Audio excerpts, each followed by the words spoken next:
Hello everyone, I'm Isaac Darlin and welcome to my channel. I don't usually appear on camera. Actually, to be honest, I'm a bit camera shy, but I thought I wanted to try something different.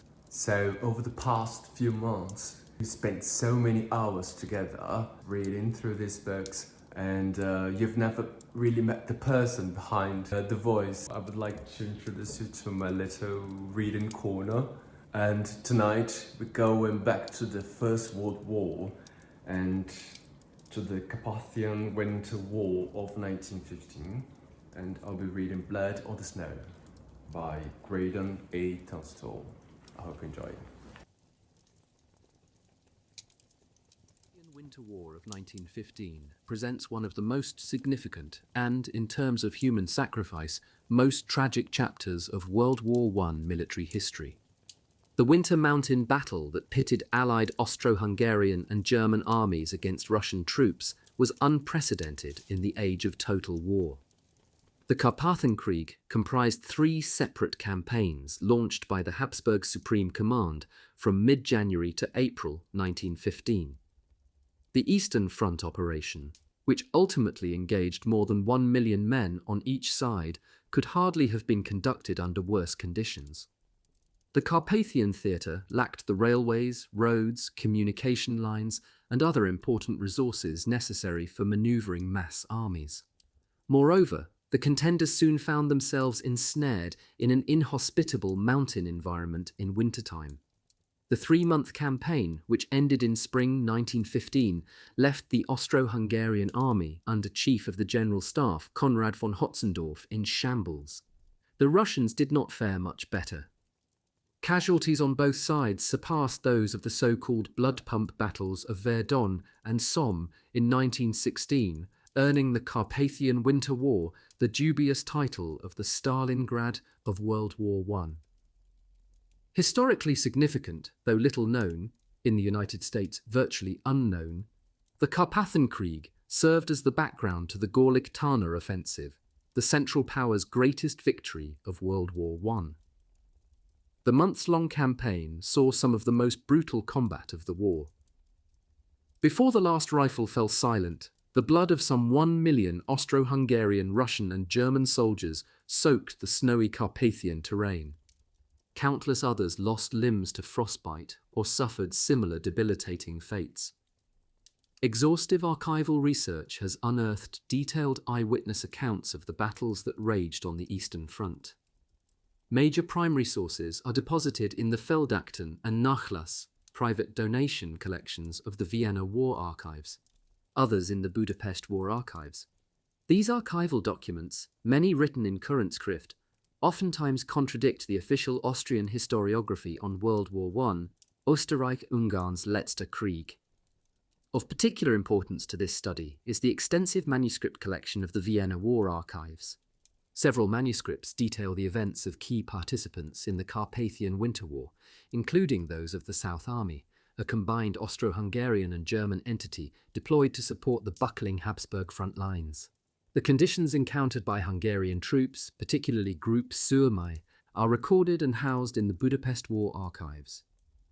Interestingly enough, the personal diaries, telegrams and other communiques of commanders situated a safe distance from the front at Habsburg Supreme Headquarters offer a diverse account of Carpathian Winter War events. The daily logbooks, Tagebücher, of Konrad von Hotzendorf's personal adjutant, Rudolf Kundmann, are particularly enlightening, as are those of Colonel Karl Schneller, section head of the I, Italian group in the General Staff. Personal accounts of participants in this tragic chapter of World War I history offer additional relevant source materials. A detailed chronicle by Kralowetz von Hohenrecht Gottlieb, Chief of Staff of the Habsburg Third Army 10th Corps, describes the hardships the Corps encountered.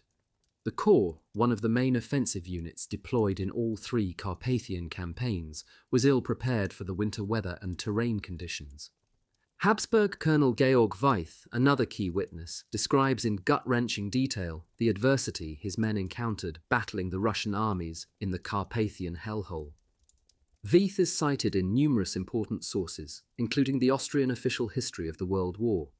Before World War I, potential battle zones were classified as either a manovaria zone, suitable for conducting a war of maneuver using mass armies, or a Durchzug zone, through which armies would march to reach the major battle site, but not conducive for a major military operation. Though Russian, Habsburg, and German military strategists designated the Carpathian region a pass-through zone, the territory would provide the setting for the largest confrontation in the World War to date, and one of the largest in modern warfare. Hundreds of thousands of Habsburg infantry were subjected to extreme deprivation in their simultaneous struggle against overpowering Russian forces and the harsh winter mountain environment. Blizzard conditions alternated with periods of thaw, wreaking havoc on military and supply operations.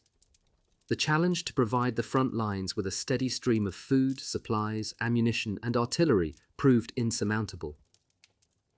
The defense of Galicia presented a special challenge for the dual monarchy's military. The Galician province extended beyond the Carpathian Mountains, and its northern and eastern frontiers were indefensible.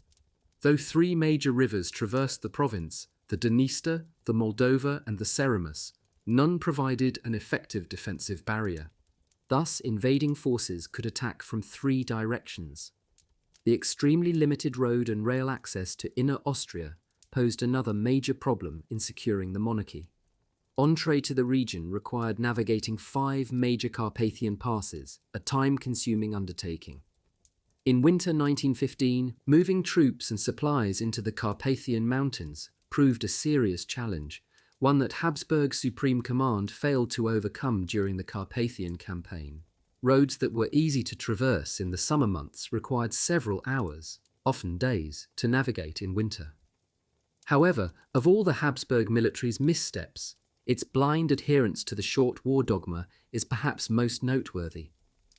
Despite indications to the contrary, Habsburg's Supreme Command remained in a state of denial. The conflict would not endure. Therefore, making provisions for a winter battle was superfluous. Conrad's decision to launch a major military operation in the densely wooded mountain region in the winter of 1915 seemed even more far-fetched. Habsburg's short-sightedness and Konrad von Hotzendorf's determination to conduct a major offensive in a pass-through zone cost hundreds of thousands of KUK. Kaiserlich und Königlich, imperial and royal. Soldiers their lives.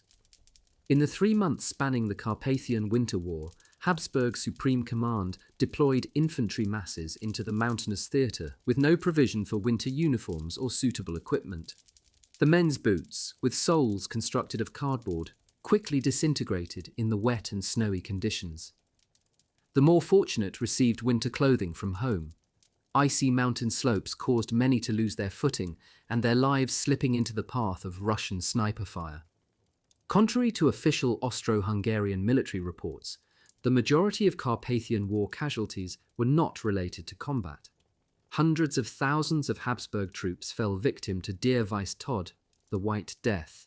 Lying in the open in sub-freezing temperatures with no shelter, how could soldiers deployed in a region where timber was plentiful freeze to death?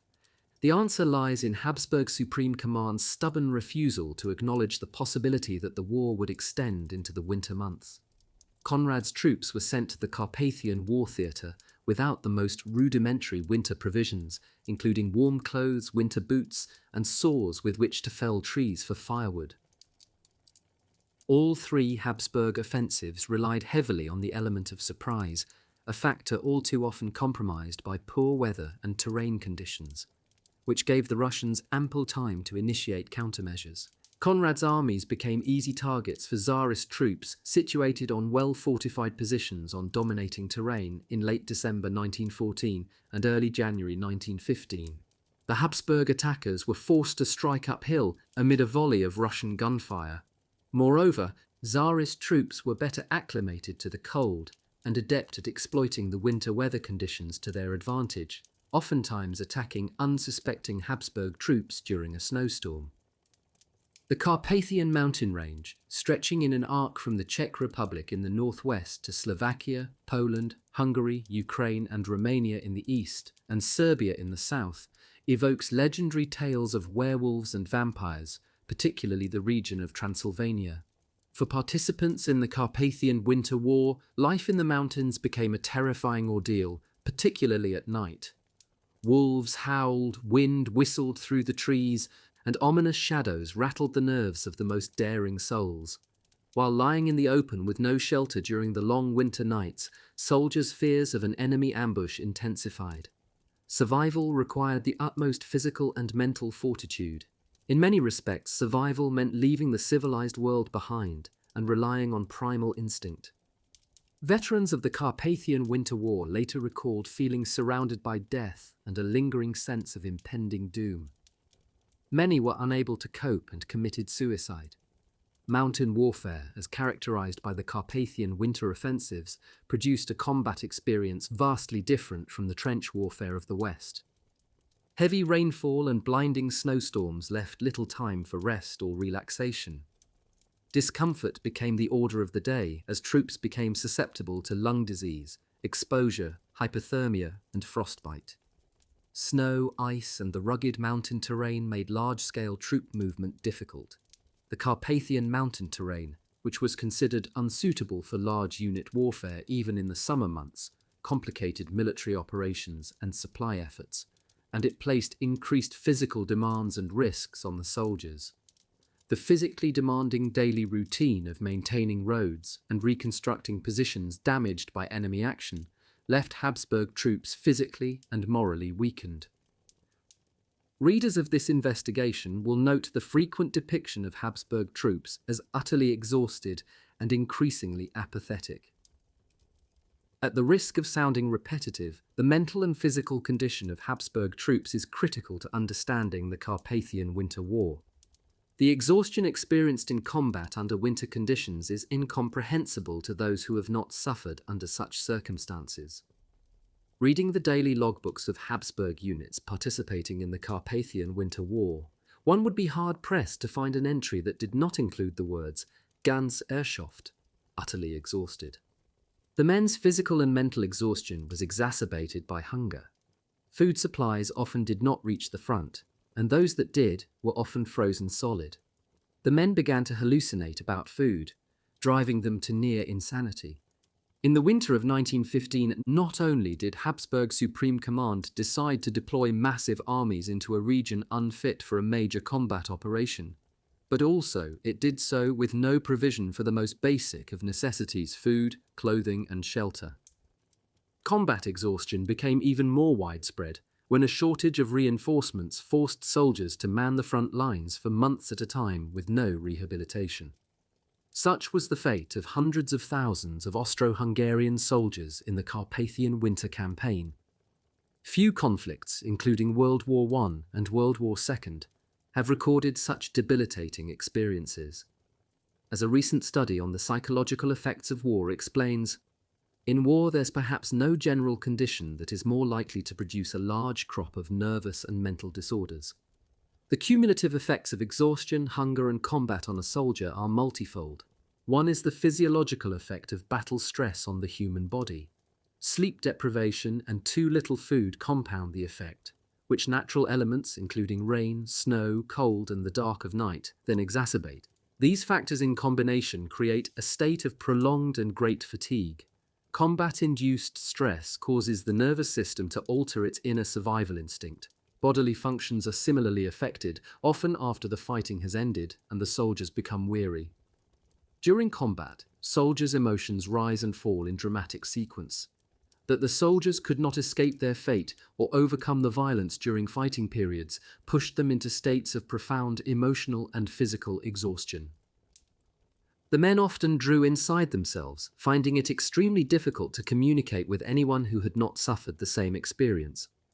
Soldiers in this state usually collapsed as a result of nervous exhaustion. The profound lack of sleep produced further psychological damage. The lack of food, or the few unappetizing rations, compounded their mental injuries and had a tremendous impact on the troops' effectiveness in battle. In combat, soldiers were at the mercy of the weather, which caused further torment. The worst conditions were experienced during winter months. Weary soldiers spent the long winter nights struggling to stay awake to avoid frostbite or freezing to death. Emotional fatigue set in, compounded by the impact of the elements and the lack of food and sleep. Compasses malfunctioned, leading units, some as large as regiments, to march blindly in circles in dense woods during blizzards. Water jackets froze, leading machine guns to misfire or fail to fire. The troops often had to resort to warming their rifles over fires so the weapons functioned properly. Sadly, much of the pain and suffering experienced by KUK troops during the Carpathian Winter War could have been reduced, if not avoided, had Habsburg Supreme Command made provisions for the conflict enduring into winter. Command's blind faith in offensive doctrine obscured the need for any serious training in defensive warfare. For the Carpathian Winter War, this signified that no precautionary measures were initiated or retreat plans determined until much too late. Most importantly, for the planned major offensive actions, Habsburg Supreme Command failed to adequately consider the inherent terrain limitations, which restricted freedom of movement and logistical support for large troop formations. Unfortunately, except the November and December 1914 mountain campaigns, no practical experiences existed to study or review in preparation for the campaign. A fateful cynicism grew among the soldiers, who were compelled to suffer the consequences of their leaders' short-sightedness. What then drew Habsburg's Supreme Command to the Carpathian Mountain region? A garrison of 120,000 men in Fortress Przemysl was under siege by Russian troops and in danger of surrendering. Time was of the essence, and the Carpathian Mountains offered the shortest route to the beleaguered fortress. Konrad von Hotzendorf convinced the Habsburg military leadership to launch a major offensive before the terrible summer and fall campaign losses had been replaced. The San River fortress became a metaphor for the very existence of the dual monarchy and a driving influence over Habsburg military strategy on the Eastern Front. As the events of the Carpathian Winter War unfolded, a tragic fact became strikingly clear. Conrad's dogged assertion, or gamble, that a Carpathian campaign would be short and swift proved wrong, at the cost of hundreds of thousands of lives. From the moment the first Habsburg soldier disembarked from his train en route to the front, numerous signs challenged Conrad's claim. On the eve of battle, a fierce snowstorm struck the Carpathian Mountain Theatre.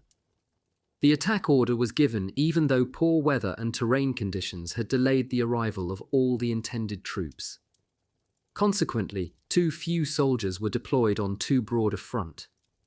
Many attack units were ordered to provide flank security, thus fielding more troops than necessary for that purpose, and thereby weakening the main offensive thrust. The Carpathian mountain range measures 120 kilometers at its greatest width and 100 kilometers at its most narrow. Its median elevation of 1,100 meters stretches in a 1,500-kilometer arc, encompassing 190,000 square kilometers. At the outbreak of war, only a few mountain passes provided road and rail access through the mountains to the Hungarian plains, or, in the opposite direction, onto the Galician plateau. During the 1915 Carpathian Winter Campaign, transporting supplies was limited to the 5 major Carpathian mountain passes, the Vyskov, Lubkov, Beskid, Uzok, and Dukla. Owing to its accessibility and proximity to the Hungarian plains, the Dukla Pass was of primary interest to the Russian military, and thus it became the site of particularly fierce fighting. Of the 5 major mountain passes, the Uzok, Dukla, and Lubkov were the most strategically important. The major Carpathian mountain passes remained covered in snow from November 1914 through April 1915.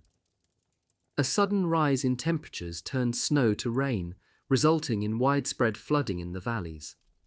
The forested mountain terrain forced the separation of advancing battle formations, producing uncoordinated and sporadic small unit combat.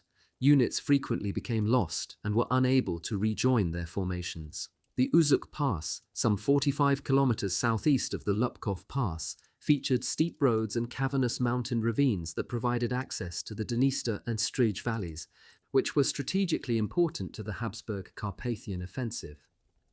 The Uzuk Pass, at a higher elevation than the Lubkov, possessed numerous bridges spanning its deep canyons. A railroad had recently been constructed in the area as an alternative to the difficult terrain and had a mile-long tunnel. Dense forests covered the mountainside in and around Uzok Pass. In a major setback on the 1st of January 1915, Habsburg armies lost control of the pass to the Russians. Regaining possession of the area was crucial for Habsburg troops to seize the main Russian railroad centers, particularly those at Ustrzyki Dolne, Sanok, and Lisko. These remained primary objectives for Habsburg arms throughout the Carpathian campaign. With the Uzok Pass under Habsburg control, the Russians would be forced to flee the mountain ridges south of the Ustrzyki Dolne railroad junction. The two San River towns of Sanok and Lisko, strategically located to defend the river valley, became the objectives of the first two Carpathian offensives. Sanok, situated high on the mountainside overlooking the San River, was the region's major cultural, industrial, and transportation center. Steep slopes in the Altstadt section of the city swept down to the San River. Lisko, situated in the rolling hillside of the Carpathians, overlooked the San River. Their railroads made Sanok and Lisko key military objectives. The Dukla Pass, 40 kilometers wide and 60 kilometers long, provided the Russian armies the most advantageous attack route for an invasion of Hungary. The pass was relatively broad and not much higher than the adjacent countryside. Straight roads in good condition and with easy grades connecting Hungary and Galicia traversed the pass. However, the Dukla was the most difficult of all the Carpathian passes on which to establish defensive positions, and furthermore, there was no railroad access.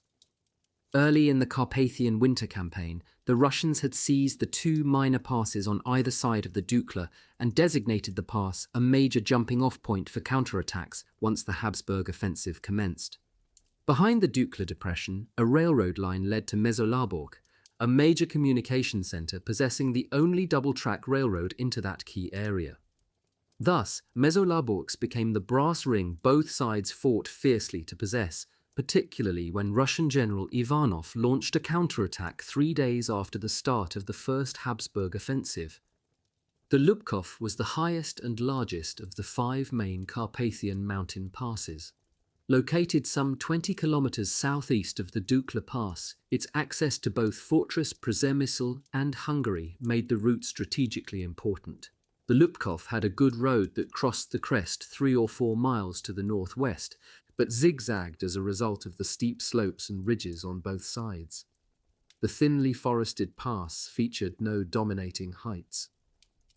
In early November 1914, Fortress Przemysl was besieged by Russian troops for the second time in as many months. They used the area as a staging ground for an invasion of Hungary. After wrenching the Uzok Pass from Habsburg troops on the 1st of January 1915, the Russians began their advance, first toward the Dukla and then the easier-to-navigate Lubkov Pass. At the approaches to the Lubkov Pass, attacking army units would have to defile for several miles along its single road, making them vulnerable to defending troop gunfire. The railroad traversing the pass lacked long bridges, and thus could not be disrupted for long periods of time. However, it had sharp, narrow curves and a steep grade. In the final days of 1914, General Conrad faced 2 serious challenges. A Russian invasion of Hungary must be prevented at all costs, and the besieged 120,000-man garrison at Fortress Przemysl rescued. Under mounting military and political pressure, liberating the fortress became a major objective. Indeed, Emperor Franz Joseph made personal appeals for the garrison's rescue and wept openly upon its final surrender on the 22nd of March 1915. The tense situation at Fortress Przemysl worsened as food stores declined and the Russian noose tightened. At the beginning of the new year, estimates had food provisions lasting only until mid-March 1915. The Russians sought to take Fortress Przemysl, but not by the brute force of the September-October 1914 siege. Instead, with the Przemysl front now a secondary theatre, the Russians sought to starve the garrison into submission. General Conrad's September 1914 through March 1915 operational planning placed the liberation of Fortress Przemysl as its primary military objective. By the end of the Carpathian Winter Campaign in mid-April 1915, two-thirds of the Habsburg army, several German corps, and 4 Russian armies participated in the bloody contest. Significantly, each of the 3 campaigns in winter 1915 used similar tactics and targeted the same objectives as the fall 1914 endeavour. However, Conrad's latest endeavour differed in one very important aspect. Weather in the Carpathian Mountains had worsened significantly. Considering the extraordinary challenges the Austro-Hungarian armies encountered in the fall battles, how could Habsburg Supreme Command possibly ignore the obvious risks involved in a winter campaign? Nonetheless, for 7 months, beginning in October 1914 and ending in April 1915, the Habsburg chief of the General Staff remained fixated on liberating Fortress Przemysl. Ironically, Conrad had opposed the construction of additional fortresses during the pre-war era. He argued that too many field army soldiers would have to occupy the citadels, and they cost too much to build. Fortress Przemysl had itself suffered from decades of neglect, and most of its armaments were considered antiquated. In the immediate pre-war period, small sums appropriated to fortresses went to construction at the Italian frontier. During the alarm period, defensive positions were hurriedly constructed around Fortress Przemysl's perimeter over a 42-day period. The San River bastion remained susceptible to heavy artillery fire. Thus, its defensive capabilities were underrated. However, the fortress was strategically located near the gap between the marshes of the San Dniester River line, a major travel route between Central and Southeastern Europe. More importantly, Fortress Przemysl stood as the bulwark against a Russian invasion onto the Hungarian plains, where the Dukla Pass and the lower San River basin granted the easiest access. The fortification would halt, or at least detain, invading Tsarist troops in their quest to invade Hungary, a key Russian objective in the defeat of Austria-Hungary. Fortress Przemysl came to symbolize Austro-Hungarian military prestige and in time excessively influenced Habsburg Eastern Front strategy, particularly after the monarchy's embarrassing Balkan defeat to Serbia in early December 1914. Conrad, intent on breaking the Russians' stranglehold on the fortress, placed his armies in grave danger, ordering attacks along the shortest route to liberate the garrison.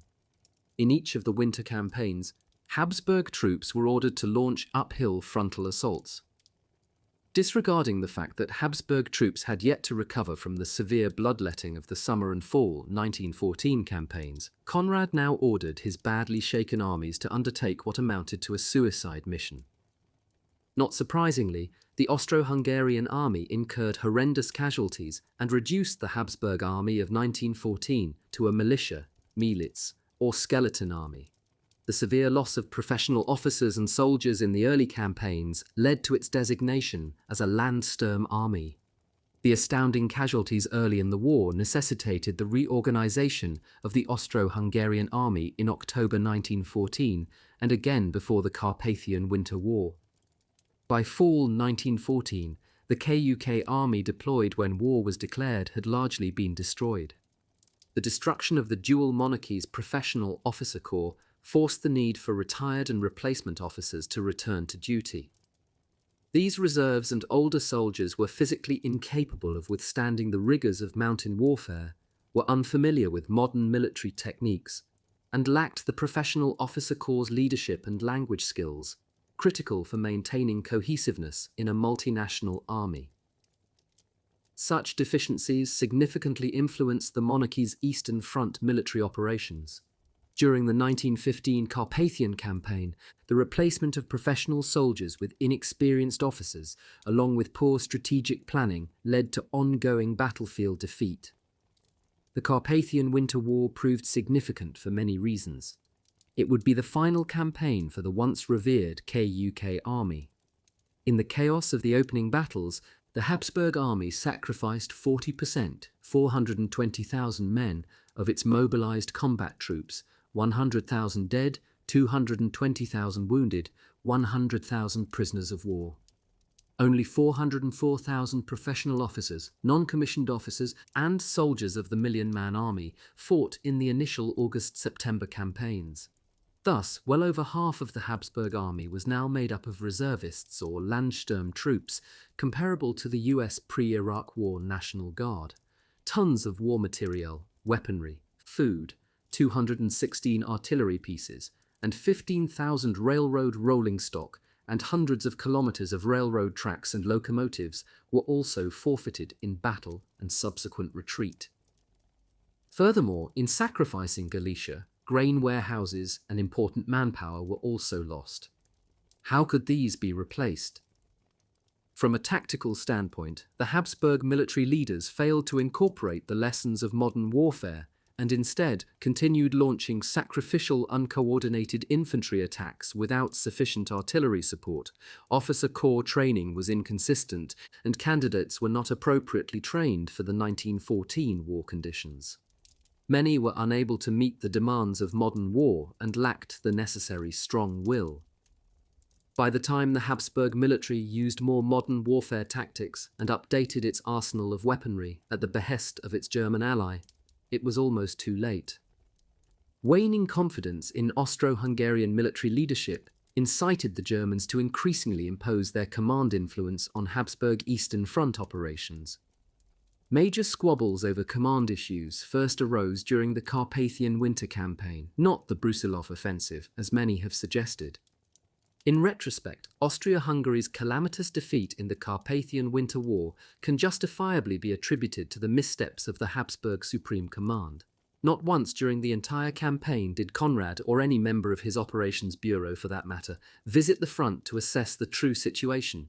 Instead, Habsburg military leaders remained oblivious to the harsh battlefield realities, frequently basing their plans on faulty or incorrect assumptions. In Conrad's mind, pushpins on his battle maps represented divisions, when they actually had been reduced to brigade or regiment-size units. As the Habsburg military situation steadily deteriorated, scores of field commanders ignored or delayed following orders, waiting for neighboring units to act. Those that launched an attack often found themselves in an untenable position when nearby units balked. The men soon lost confidence in their commanders and in the success of their mission. Aside from the nebulous goals to free Fortress Przemysl and prevent an invasion of Hungary, Habsburg's Supreme Command drew criticism from the rank and file for its failure to set clearly defined objectives. It became increasingly difficult for the KUK army to achieve a decisive victory once the initial Carpathian campaign was launched without the requisite troop strength. During the First Carpathian Offensive launched in late January 1915, the Habsburg 175,000-man attack force, 3rd and South Army, with 1,000 artillery pieces, clearly lacked the troop numbers to fulfill its challenging multiple missions.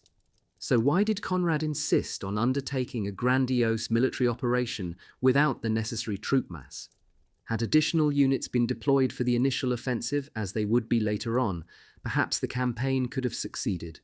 This is discussed in greater detail in Chapter 2. In the Second Carpathian Offensive, Conrad's armies did in fact outnumber Russian troops, at least initially. However, this advantage was soon negated, as Chapter 3 will explain. The Winter War campaigns had two primary objectives: to encircle the extreme left flank enemy positions to end the enemy pressure on this front, and to free the besieged fortress Przemysl. The question arose of determining a military strategy that was based on a fixed defensive position, Fortress Przemysl. In Conrad's defense, he was not alone in underestimating the effects of winter weather and mountain terrain on his troops. General Nikolai Yudovich Ivanov, 1851-1919, commander of the Russian Southwest Front, pushed his armies until they became so deeply entrenched in the Carpathian Mountain theatre that they were barely able to extricate themselves. They did so at great human cost when the Germans launched their relieving Gorlich-Tarnów offensive in early May 1915. Ivanov was determined to push through the Carpathian Mountains and invade Hungary, despite his seeming acceptance of the Stavka's decision to make Germany the main enemy that must be eliminated first. His successes extended into April 1915, when Tsarist troops reached the last ridges protecting Hungary. This forced the Germans to launch the May Gorlick-Tarnów offensive to prevent the collapse and annihilation of their Austro-Hungarian allies. Meanwhile, the majority of Russian troops remained motionless on the German front. The Carpathian campaign produced an unprecedented loss of men and material. Austria-Hungary lost 800,000 troops, 6 times the number of the garrison troops in Fortress Przemysl that they had set out to free. Russia sustained well over 1 million casualties. Losses to the Austro-Hungarian officer corps far exceeded those of any other major combatant. During the first 5 months of the war, the army suffered 3,200 officers dead and 7,000 wounded, at least 1/3 of the entire officer corps. By the end of 1914, the Habsburg army had sacrificed 1.25 million troops. Pressing problems faced the army, among them widening gaps in the front lines and persistent shell shortages. Ersatz, replacement troops, could not replace the enormous losses, nor were they useful in major offensives. Valuable Habsburg manpower was unbelievably squandered. On average, a soldier fighting in the Carpathian Winter War lasted from between 5 to 6 weeks before he was killed, wounded, or captured. Suicides became a common occurrence. In fairness to the two commanders, engaging in winter mountain warfare on such a scale had no precedent in the annals of military history. In addition, no suitable means existed to gather accurate and timely situation reports. In the first offensive, launched the 23rd of January 1915, the attack front proved too wide for the troop numbers, and in the second, on 27 February, too narrow. The chronic shortage of reserve formations also proved a major deterrent to success. During mobilization, all excess manpower lacking training and equipment were ordered into ersatz units. The original role of these basically third-line troops was to provide tactical reinforcements for the front. Because of the multiple battlefield defeats, massive casualties, and lack of reserve units, already during September 1914, such ersatz units often found themselves hurled into the front lines as self-sufficient combat units, in defiance of Habsburg Supreme Command orders. The enormous influx of new, inexperienced recruits in August 1914 comprised the first monthly allotment of March brigades, as well as ersatz units. Later, they consisted of wounded officers and men returning to duty, as well as Landsturm troops. Often, ersatz soldiers did not receive rifles until they arrived at the front lines, and therefore they had little if any marksman training. Both Austro-Hungarian and Russian wounded troops abandoned their weapons on the battlefield, leading to significant shortages. At the beginning of the war, Habsburg units received 8 weeks of basic training, but the unanticipated scale of casualties and the widening gaps in the front lines curtailed future unit training time to 4 weeks and later 2 weeks, as replacements had to be rapidly deployed to the front lines. In addition, the shortage of rifles slowed down the formation of the March units. In fact, the War Minister lamented, if rifles were available, he could ship an additional 200,000 soldiers to the front. 4 March brigades containing 469,000 troops had to replace the 82% infantry losses by the end of 1914. This resulted in multitudes of inexperienced and inadequately trained soldiers being rushed into battle, which resulted in incredible numbers of troops perishing. There were many problems with such March brigades, or ersatz units. Most importantly, they often lacked professional officers, and if supplied with it, their artillery was antiquated. The units possessed no machine guns or signal or technical equipment. As the Carpathian Winter War approached, the question of the reliability of particular replacement troops such as Czech, Romanian, Italian, and Ruthenian became a major factor as anti-Habsburg and anti-military propaganda from specific areas of the dual monarchy increasingly appeared at the front. Often, reserve officers helped carry this propaganda to the front lines. The nationality problem came to the forefront before the war, but some signs appeared even during mobilization. One problem was that the national groups listed above made unwilling soldiers. In particular, the Ruthenians, Ukrainians, resented that they were fighting the Russians because they shared the same religion as Russians and understood the Russian language. The fact that 2/3 of the officers in the army at mobilization were German made matters worse. Slavic troops did not understand why they should fight their fellow Slavs, the Serbs and Russians. Desertions began fairly quickly, and in 1915, Czech desertions became quite frequent. Slavic troops grew increasingly unreliable, which caused the army structure to break down. The Germans feared that the Austro-Hungarian army was on the verge of collapse and could only be maintained if they intervened. Italian, Romanian, and Czech upper classes shunned military service before the war. A combination of national and social unrest was matched by military mismanagement on the other side, a major factor in the unreliability of various troops. Moreover, Austria-Hungary was the only major power without a reserve army. Consequently, inexperienced Landsturm reserves comprised some 2/3 of its troops deployed in August 1914, the majority having undergone little basic training long before the war erupted. The unsuspecting new soldiers became cannon fodder in the desperate attempts to halt the overpowering Russian attacks. However, the practice raised another problem. How would field commanders fill the ever-widening gaps in the front lines? Furthermore, Ersatz troops proved undisciplined and lacked physical fortitude. They arrived completely unprepared for the physical and mental demands of a winter mountain campaign. Desertion developed as a major problem, and it became obvious that replacement units should not enter the front lines without additional training. The early shortage of replacement troops forced the sick and wounded to return more rapidly to the front lines. At the beginning of 1915, 90% of the ailing soldiers reputedly recovered were deployed into ersatz units. No investigation of the Carpathian Winter War would be complete without providing insight into its mastermind, Konrad von Hotzendorf. The tremendous suffering endured by troops he commanded stemmed partly from Konrad's inability to accurately assess his army's capabilities. Throughout his tenure as Chief of the General Staff of Austro-Hungarian forces on the Eastern Front from 1914 to 1917, Konrad devoted much of his time to his mistress and later his wife, Gina von Reininghaus. A self-proclaimed avid mountain climber, Konrad failed to consider important terrain features such as rivers, mountains, and swamps, as well as weather conditions, in his offensive plans. His short-sightedness and wishful thinking persisted into the latter years of the war, including his ill-fated spring 1916 Italian Strafe campaign. At this juncture, a retrospective look into the events leading up to the Carpathian Winter Campaign is critical to understanding this tragic chapter in military history.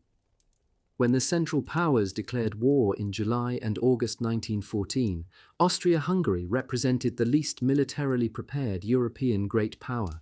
In the decades following the 1867 Ausgleich compromise, the dual monarchies' two parliaments in Budapest and Vienna consistently proved parsimonious in allocating funds for the military, particularly Budapest. Until 1913, army recruiting remained low and below the other great powers, although the empire's population had increased 40%. The Habsburg Common Army drew its recruits from all regions of the multi-ethnic empire. Professional officers versed in several languages provided a cohesive force among the various nationalities. The ability to communicate with their troops gained the soldiers' trust and respect. When enemy efforts devastated the professional officer corps and reserve officers replaced them, communication faltered, as did confidence in the new replacements. Often, sergeants had to translate a commander's orders to the troops. The Habsburg army lacked the strength to launch two offensives in 1914. Thus, no concentration of forces could oppose either Serbia or Russia. When Konrad decided to change the original deployment ordered on 1 July in Galicia against Russia back to the Sandinista River line, the so-called Rückverlegung, the troops had to march from their railroad unloading areas to the originally designated deployment line in the August heat. Konrad's sudden change of mobilization and deployment plans resulted from his decision to launch a major offensive to crush Serbia before the reputedly slower deploying Russians presented a major military danger to Habsburg's troops. This proved to be a major mistake, which later led to devastating battlefield defeats. As a result, 40% or 20 divisions of the Austro-Hungarian army originally deployed against Serbia. Thus, the two designated offensive armies on the Tsarist front, the 1st and 4th, originally consisted of 9 divisions rather than the 12 designated for a war case, Russia. 1st Army advanced north, the 4th to the northeast, commencing concentric advances. 3rd Army, designated to protect the attacking army's right flank positions, launched a disastrous late August 7-division offensive against 21 Russian divisions that attacked almost simultaneously. Meanwhile, 2nd Army had deployed most of its forces to defeat Serbia in war case Balkan, when in a war case Russia it had been designated to protect the Habsburg extreme right flank positions. Thus, in 1914, only one corps, 12th, deployed in that important area. Numerically superior Russian forces rapidly penetrated into the gaps between the Habsburg armies. The Habsburg 2nd and 3rd Armies' offensive proved indecisive, and 4th Army's rear echelon became seriously threatened when the Russians smashed into the gap between 1st and 4th Armies. Lacking reserve formations to halt the strong enemy advances, Habsburg forces retreated on 2 September after the overwhelming First Battle of Lemberg defeat. The 3 Austro-Hungarian armies then launched a second offensive once their fronts had finally been consolidated, but they suffered a further devastating defeat. To save the Habsburg armies from annihilation, they retreated on 11 September after the Second Battle of Lemberg. The 3rd Army's retreat during 13 and 14 September produced chaos, partly because the fall rainy season washed away the rain-soaked roads, and the destruction of bridges and railroads seriously retarded all movement. The lack of a retreat plan led to panic within the Habsburg ranks, though less experienced soldiers also reacted out of fear and mistrust of their foreign brothers in arms. The hasty retreat resulted in the costly loss of materiel. The fact that the army was untrained in defensive warfare methods compounded the chaotic situation. Initially, the San River line appeared to present a suitably strong defensive position against the pursuing Russians. However, the army proved too exhausted to establish a viable defensive along the river. Thus, it continued to retreat further west on the treacherous, waterlogged Galician roads. 2nd Army deployed into the Carpathian Mountains between the Uzok and Dukla passes. The debilitating situation forced Conrad to seek the assistance of their powerful German ally, a bitter pill considering their early and increasingly persistent efforts to influence Habsburg military operations. A period of inter-allied squabbles commenced, preventing the establishment of a unified command structure and undermining chances for a Central Powers victory. The inability to establish a cohesive Allied strategy partially resulted from a personality conflict between Conrad and his German counterpart, Erich von Falkenhayn. Their opposing viewpoints polarized portions of the military establishment into the Westerners' camp, led by Falkenhayn, and the Easterners, represented by Conrad and Falkenhayn's nemeses, the German Eastern Front commanders, Hindenburg and Ludendorff.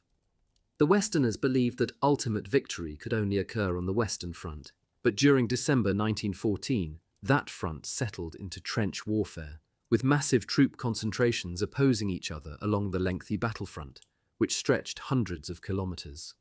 Citing the Western Front stalemate, Conrad argued that the Eastern Front presented the greatest promise for a decisive victory and that, with German support, Allied forces could prevail over the Russian Colossus, and then the Germans could return to the Western Front to end the war. By the end of September 1914, the Russians had conquered the greater part of Galicia and planned to defeat Germany by unleashing a steamroller offensive across the Vistula River, with 4 armies advancing into Silesia and toward Berlin. As early as October, Tsarist General Ivanov made plans to launch an offensive through the Carpathian Mountains to invade Hungary to force Austria-Hungary out of the war. Such a campaign faced difficulties, particularly because Stavka, the Tsarist supreme headquarters, had selected Germany as the next major military objective. In addition, Russian strategists had to protect their flanks between the northwest and southwest fronts before attempting to attack the Carpathian Mountains or invade Germany. The Carpathian Mountain region initially became the focus of attention when the Habsburg army retreated in mid-September 1914. Both General Conrad and General Ivanov soon discovered that the Carpathian Mountain region had correctly been designated as ill-suited for prolonged large troop maneuvers. Though both ultimately lacked the necessary troop strengths to achieve a decisive victory, each feared the other intended to envelop their respective extreme flank positions in the far reaches of the Carpathian Mountains. Insufficiently prepared for a winter mountain campaign but unwilling to yield to their opponent, both armies sustained enormous casualties in the world's first total war mountain campaign.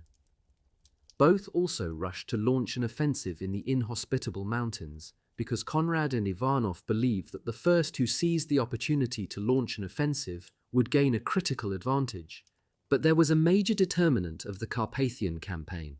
The remaining area of the southwest front had equivalent opposing troop numbers, so an offensive north of the mountain range offered little chance of success. The Russian Fall Vistula River campaign failed to capture Berlin, but the invasion routes to Vienna and Budapest remained exposed and nearly defenseless at various Carpathian mountain crossings. The September Habsburg retreat caught the attention of Cossack troops roaming the Carpathian mountain range and introduced small unit warfare to the vast mountain theatre, but did not yet threaten Hungary. The Carpathian Mountains developed into the main Eastern Front battleground for the 1914-1915 winter campaign, because both the extreme Tsarist left flank and Habsburg right flank positions invited opposing envelopment movements. With the exception of the German Second Battle of the Masurian Lakes in early February 1915, the crucial Eastern Front battles developed primarily in the Carpathian Mountain campaign. The Habsburg Third Army retreated mid-September 1914, and Fortress Przemysl fell to the Russians. The October Habsburg offensive later liberated the fortress. Mountain weather conditions were a major concern. A great amount of snow fell at Uzok Pass as early as the 28th of September 1914. The 3 October through December monthly Habsburg campaigns offered the first glimpse into the difficulties inherent in waging war on winter mountainous terrain, and produced some of the highest casualties of the entire war. The early October Habsburg offensive objective, in conjunction with German support, was to free Fortress Przemysl and regain the San River line. Conrad launched a hasty offensive because he feared that the fortress could not repulse a massed enemy attack. The Allied campaigns forced the Germans to shift considerable troop numbers to that front to save the Habsburg army from catastrophe. During the October campaign, the fortress withstood multiple Tsarist mass attacks between 3 and 8 October in a Russian attempt to storm the citadel before a Habsburg counteroffensive could relieve it. The Third and Fourth Armies, after advancing 80 kilometers, could not cross the San River because of strong Tsarist defensive positions. As the Third Army approached Fortress Przemysl, the flooded roadways along the 78 miles rearward to the railroad supply head could not maintain the logistical support for the army. Thus, the Third Army plundered the fortress's food supplies upon reaching it. In the interim, 6 days of resupply efforts replaced some of the food and ammunition the field armies had confiscated. Destroyed bridges had to be rebuilt after the recent Tsarist retreat, so the available time for resupply proved short, but it did not restore the fortress food provisions ransacked by the Third and Second Armies. The Second Army cooperated with the Third Army relief effort at Fortress Przemysl by attempting to roll up the Russian extreme left flank positions. On 6 October, Second Army's 7th Corps advanced along the major Mezoloborsk-Lisko-Rostoki-Baligrod road to seize the Uzok Pass, and then the enemy held major railroad junctions at Turka, Stary Sambor, and Lutowiska, which remained important offensive objectives during the further fall and 1915 Carpathian mountain campaigns. On 7 October, the first serious mountain snowstorm introduced initial severe weather and terrain conditions to the advancing Habsburg troops. By 13 October, Habsburg armies had advanced the 80 kilometers to the San River. This area between the Dukla and Uzuk passes developed into the fulcrum for the 1915 Carpathian Winter War campaigns. The Habsburg October offensive, which recaptured Fortress Przemysl between 10 October and the first week in November, eventually failed for many reasons. including frontal attacks launched against extremely well-prepared Russian mountain positions, which reoccurred as a major factor during the 1915 Carpathian campaigns. Vital mountain artillery batteries had been deployed on the Balkan front. They were thus unavailable for the major Russian theatre. Weather remained a major factor throughout fall and winter 1915. Heavy fall rains intermittently produced a muddy morass, retarding logistical and troop movement, including heavy ammunition wagons, artillery, and general supplies. Icy, snow-covered high-elevation roads proved difficult, if not futile, for transport. Supply efforts had to halt overnight until the roadway's icy cover had melted by midday the next day. Russia dealt the Habsburg army a stunning blow in its three fall 1914 campaigns, as well as in the subsequent 1915 Carpathian offensives. A successful offensive depended on speed and coordinated regular transport of troops, supplies, ammunition, artillery pieces, and shells, but only 4 narrow-gauge Habsburg railroad lines provided access to the 400-kilometre-wide Carpathian mountain front. One major 2-track line extended from Budapest to Mezőleborg in the Leborz Valley, making the latter a primary objective for Russian action during the First Carpathian Campaign. Its early February 1915 surrender precluded use of this important railroad hub for offensive purposes to recapture Fortress Przemysl, and interrupted the Third Army's right flank supply efforts for the offensive forces. Austria-Hungary's sparse railroad network posed a tremendous military and logistical disadvantage throughout the war. Extending like a spiderweb from Budapest, the Hungarian railroad system provided limited access to the main Habsburg operational area. Furthermore, it could not satisfy the various requirements of such large military forces.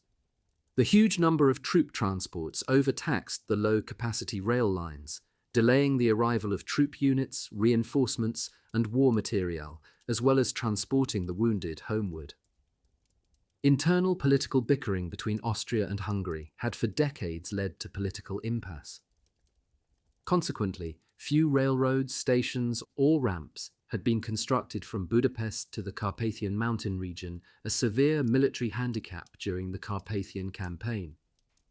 Nor could the poorly constructed and dilapidated Galician roads meet the sudden enormous increase in demand. Other passageways through the sparsely populated forested mountains were too few and primitive for military use.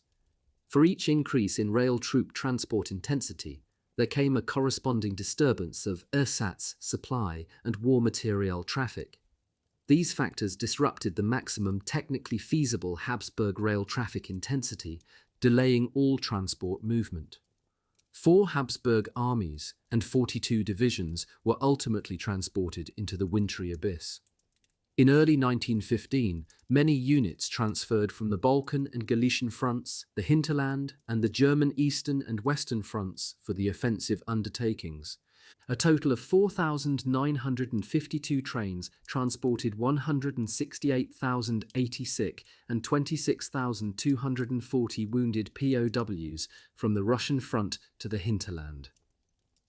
The train traffic between January and the end of March 1915 totaled 2,752 trains, which transported 14,404 officers, 643,081 troops, and 13,783 wagons and artillery pieces to the front.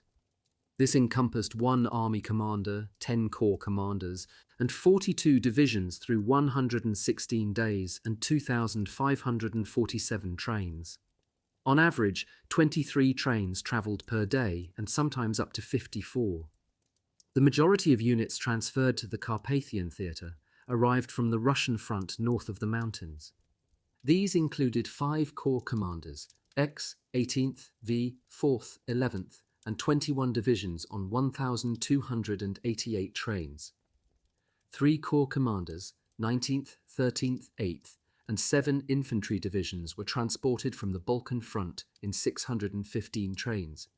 In addition, the German ally sent 2 corps commanders, 24th and 2nd, and 6 infantry divisions on 471 trains and 2 infantry and 4 Habsburg cavalry divisions from the homeland to the front in 173 transport trainloads.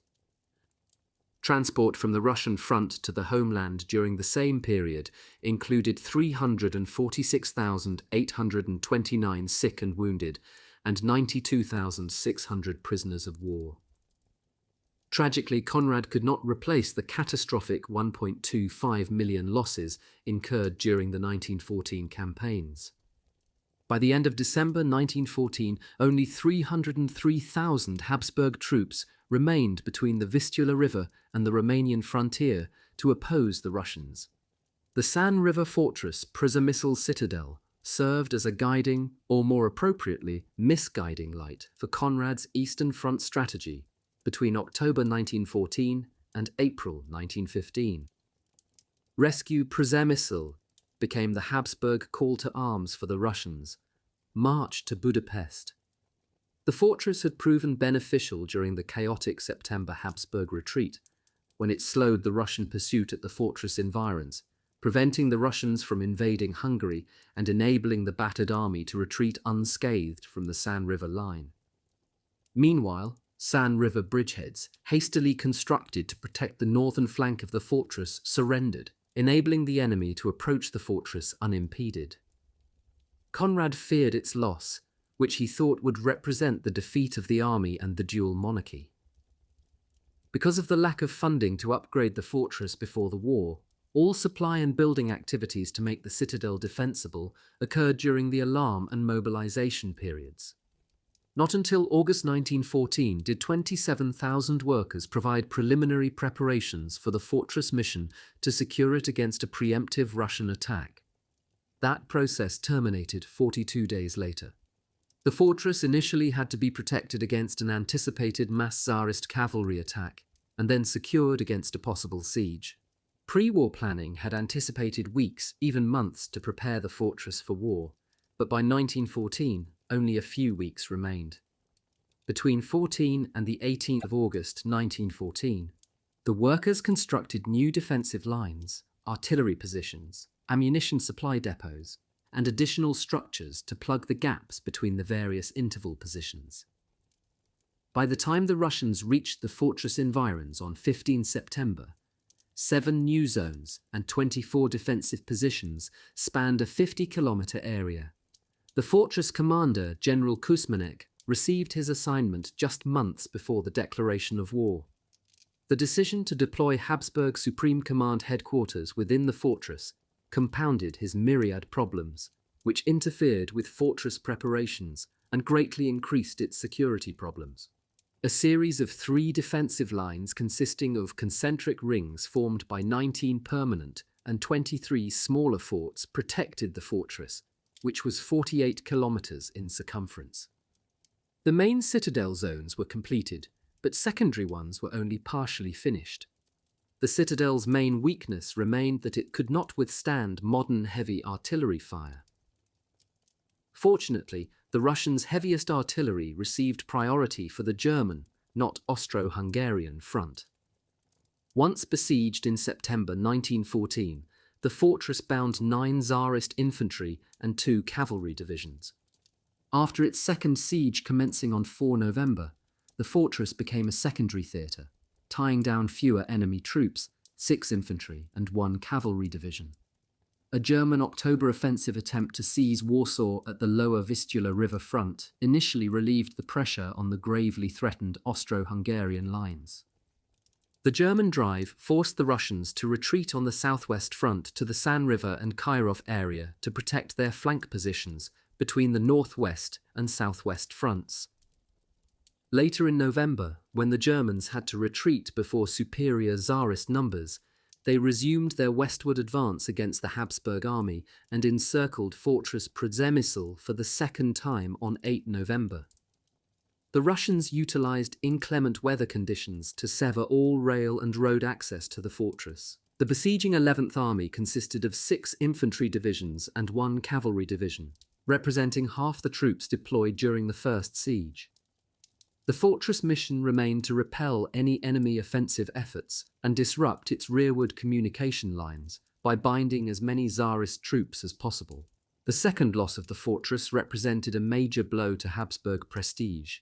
Fortress Krakow became the target of major Russian attacks as the enemy sought to press the Habsburgs from their normal retreat routes to Vienna and force the main Carpathian passes to protect their West Galician positions. The Russian 10th Army launched a major offensive from the Vistula River Valley into Germany, while the Southwest Front attempted to maintain East Galicia and the left Vistula River Front crossing points. This forced the Habsburg armies rearward from the San River line. The German retreat from Warsaw in late November exposed the Austro-Hungarian army's northern flank. First Army retreated from its San River positions at Ivangorod, suffering a major defeat, and Third Army moved to the Dukla Pass and Second Army through the Uzok and Lupkov passes, creating an 80-kilometer gap between the Third and Fourth Armies. Meanwhile, Habsburg Fourth Army right flank units had deployed between the fortress Krakow perimeter and northern Vistula river bank. Third Army front extended from the Carpathian forelands to the upper Dunajec River because Second Army had been transferred to the German Northwest Front to defend Silesia, a major industrial area threatened by the Tsarist Vistula River front activity. The Russians discovered the serious weakness on the Habsburg front southeast of Krakow, where the Habsburg Second Army troops had been deployed. The Tsarist Third and Eighth Armies launched an assault against the entire Habsburg front, but particularly Fortress Krakow. During November, defense of the Carpathian Mountain front, spanning hundreds of kilometers, rested on the exhausted 11-division Third Army and Army Group, Flanzer-Baltin's irregular territorial forces. Conrad now encountered two problems. He must defeat the Russians pressing Fortress Krakow and restore the Carpathian Mountain situation. He ordered Fourth Army units deployed north of Fortress Krakow to intercept and halt the advancing Tsarist army. When Fourth Army failed, the army rapidly rail-transferred south of the fortress environs to counter the menacing flank threat emanating from that area. During the first half of November, while major battles extended to Fortress Krakow, the Russian Third Army advanced through the Dukla Pass area. Then, on 19 November, heavy snow and frigid conditions settled into the mountains. At the end of the month, the Russian 8th Army advanced along the shortest route at the upper San River, then pressed further westward. The Russians seized the Lupkov Pass, then the Dukla, to provide easy access to the Hungarian plains. Meanwhile, the situation south of Fortress Krakow worsened as the Russian Third Army repulsed the weak Habsburg covering troops, forcing them back into the mountain regions. Then, on 26 November, the Tsarist army shifted north toward Krakow to attempt to turn the Austro-Hungarian right flank positions and sever the Habsburg retreat route. This also isolated Fortress Przemysl, where the besieging Tsarist 12th and 19th Infantry Divisions had transferred to the Carpathian battlefield, signifying that the siege army now consisted almost entirely of reserve formations. The Austro-Hungarian army found itself in a critical situation during early December. It had to launch an offensive to prevent neutral Italy and Romania entering the war, as well as halt the steady Russian military advance westward. Repeated battlefield defeats on the Russian front had created an unfavorable military situation, and the embarrassing Serbian debacle early in the month caused a major loss of Habsburg prestige, specifically in the Balkans. Germany pressed the Habsburgs to retrieve their military honor by launching an offensive against Serbia, and to prevent Italy and Romania from seeking irredentist aims in the dual monarchy. The early December battle, with a Limanova-Lapanov victory, proved welcome after so many defeats. The Russians retreated 50 kilometers, their 8th Army losing 70% of its manpower.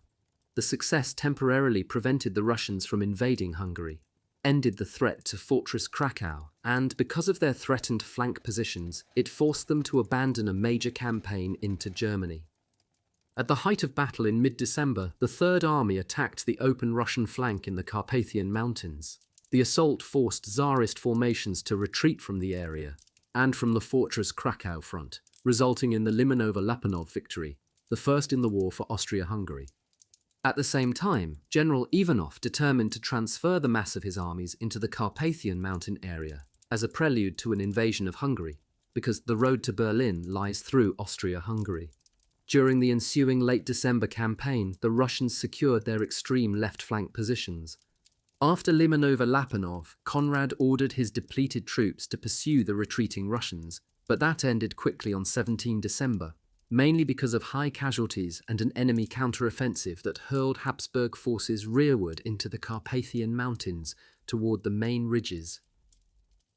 General Falkenhayn's goal remained to push the Russians behind the San Vistula river line to reduce the enemy's offensive capabilities. The early December Habsburg Third Army December mission entailed binding the Russian Eighth Army and severing the last major Tsarist supply and transportation artery, as well as blocking the Russian retreat route.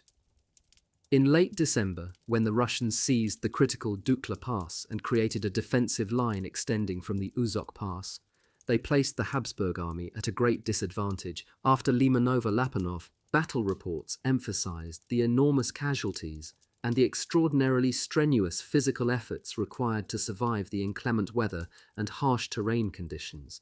In addition, Habsburg troops lacked cover as well as regular food and supplies. Many active duty officers, non-commissioned officers, and soldiers fell in combat, which resulted in slackened discipline and battle effectiveness, while combat battle fatigue produced troop apathy. In early December, the Russians had penetrated key Carpathian passes leading to Budapest, but Habsburg troop numbers proved insufficient to halt them. Galician roads remained in terrible shape, with only one route suitable for logistical support and troop reinforcements, seriously hindering operations. The troops had been engaged in combat for months, during which division numbers had sunk sharply. In addition, serious deficiencies, particularly of artillery shells, prevailed, further lessening battle effectiveness. The 1914 casualties had been so enormous that replacement troops could not fill the ensuing gaps in the front lines. General Ivanov was confident his troops could now garner a decisive victory over the Habsburg armies. However, reinforcements were needed between the Uzok Pass and Romanian frontier, his most threatened strategic area, where only 4 Tsarist divisions stood. Ivanov insisted that Fortress Przemysl was encircled by only weak forces, quite an exaggeration, and that a mere 2 cavalry divisions defended the key terrain between the Uzok Pass and Baligrod.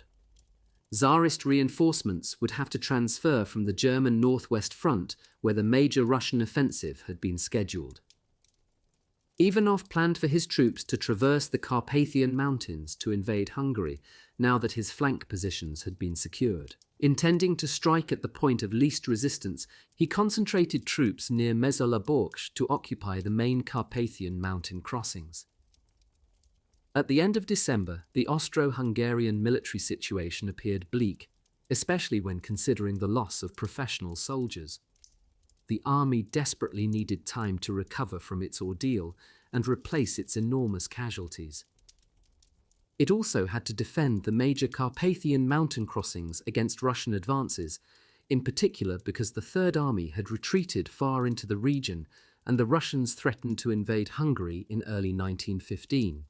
Thus, Conrad determined to launch a Carpathian mountain offensive early in the new year, although he lacked reserve formations, and his rapidly diminishing troop numbers would face superior Russian numbers. Both Conrad and Ivanov looked to the Carpathian theatre as the weather caused a weeks-long pause in the fighting.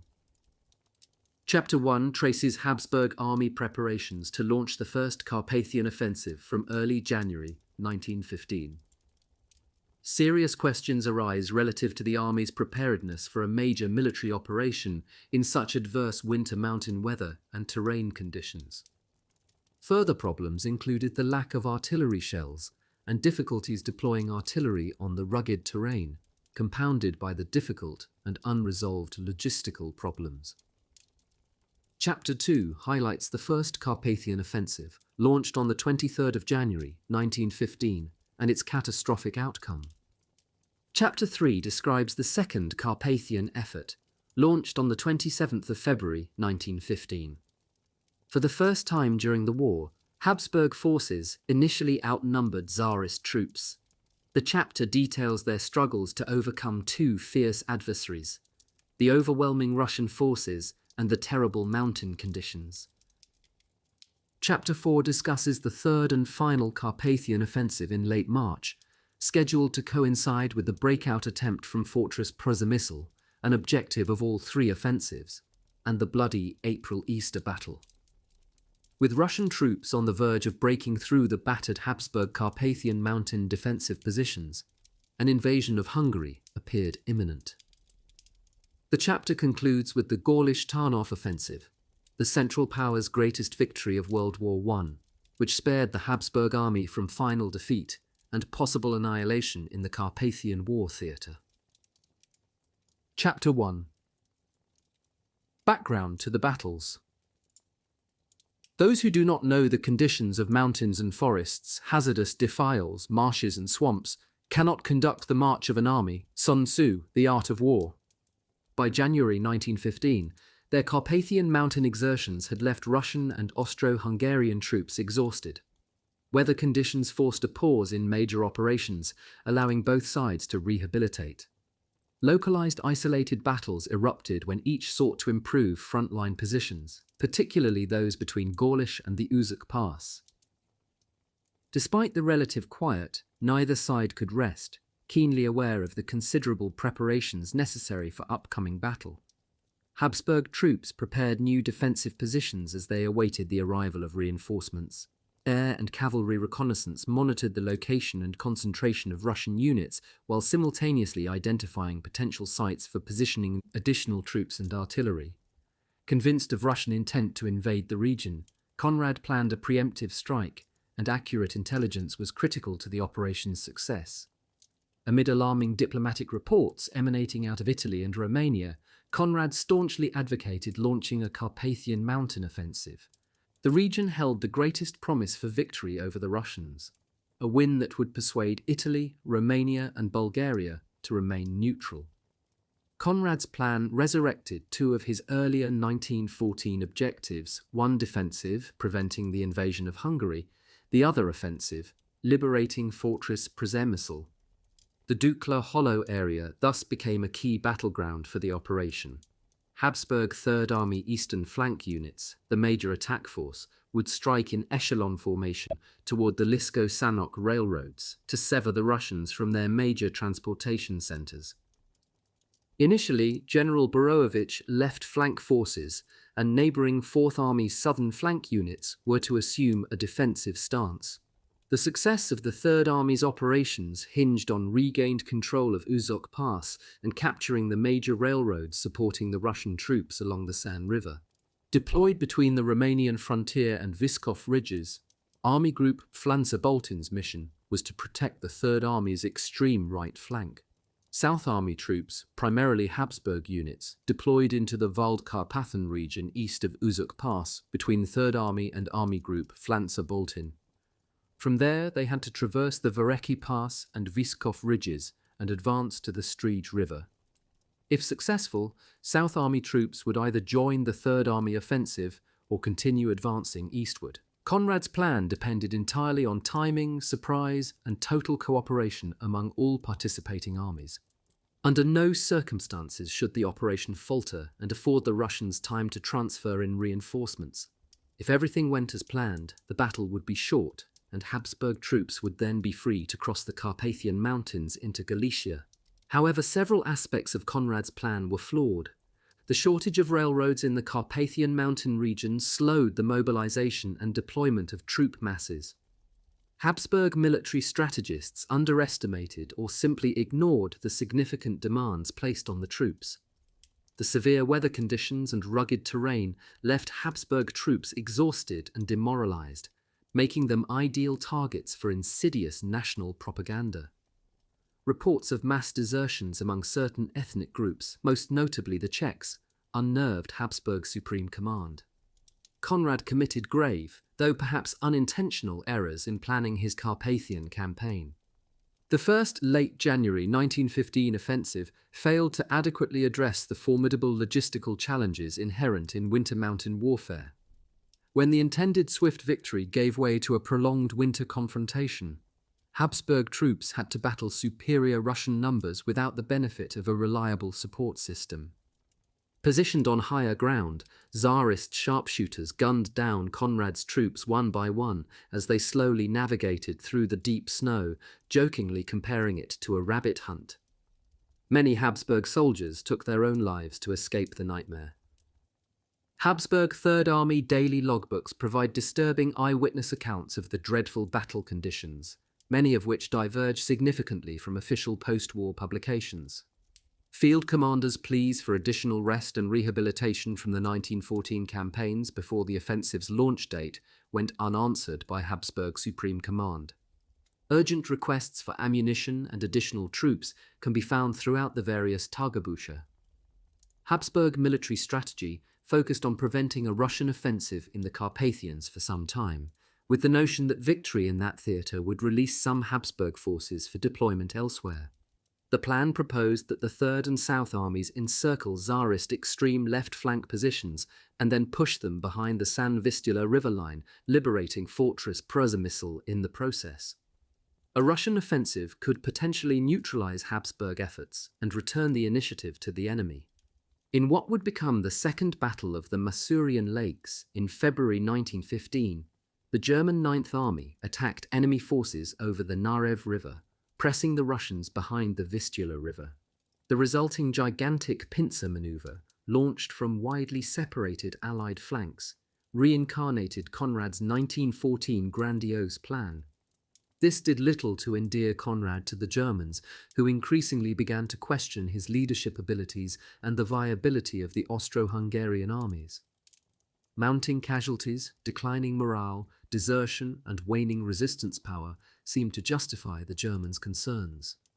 Fearing the collapse of his allies' front, General Falkenhayn begrudgingly accepted Emperor Wilhelm's decision to utilize the 4 newly trained German corps for a February East Prussian campaign, the Second Battle of the Masurian Lakes, to coincide with the Carpathian offensive. Nevertheless, Falkenhayn was convinced that Conrad's Carpathian offensive would not render a decisive victory because he lacked the troops necessary to envelop and overpower Russian extreme flank positions dispersed over hundreds of kilometers.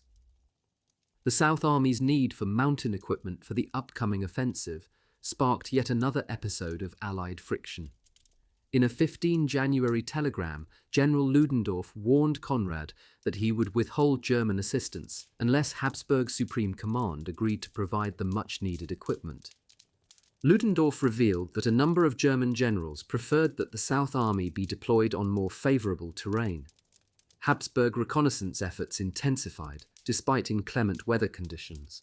Intelligence reports indicated that Russian troops had constructed blocking positions all along their front to compensate for their fewer numbers. Deteriorating weather conditions increased the demand for road maintenance to facilitate the movement of troops and supplies. Conrad opposed creating a central power supreme command, citing national, dynastic, political, and military considerations. Nonetheless, he continuously demanded that the Germans provide reinforcements for his Eastern Front operations. He argued that with the failure of German military efforts in the West, the time had come to focus on the East. Conrad insisted that victory had thus far eluded his troops because the Germans refused to provide the necessary reinforcements. The Carpathian Winter War further illuminated the need for a unified Allied command, and the issue remained a bone of Allied contention until the war's end. German High Command outwardly questioned General Conrad's leadership capabilities, and clashes between Conrad and Falkenhayn aggravated the issue. The two military leaders were as dissimilar in stature as in their strategic beliefs. The taller Falkenhayn commanded a greater presence, in contrast to Conrad, who was relatively short in stature and grandfatherly in appearance. The two rarely communicated by telephone, interacting instead at impromptu meetings that Falkenhayn dominated. Inevitably, days later, Falkenhayn received a communiqué from Conrad contradicting or questioning any agreement the two had reached. Falkenhayn reminded Conrad that in the West, Anglo-French troops outnumbered the Germans 2-1, therefore he could spare no troops to support Conrad's Carpathian operation. Conrad insisted that only an additional 6 German infantry divisions could produce a military victory, and that by transferring 3 to 4 German divisions to the Habsburg Third Army's eastern flank positions, Russian troops could be encircled. He added that defeating the Russians would persuade Italy and Romania to remain neutral.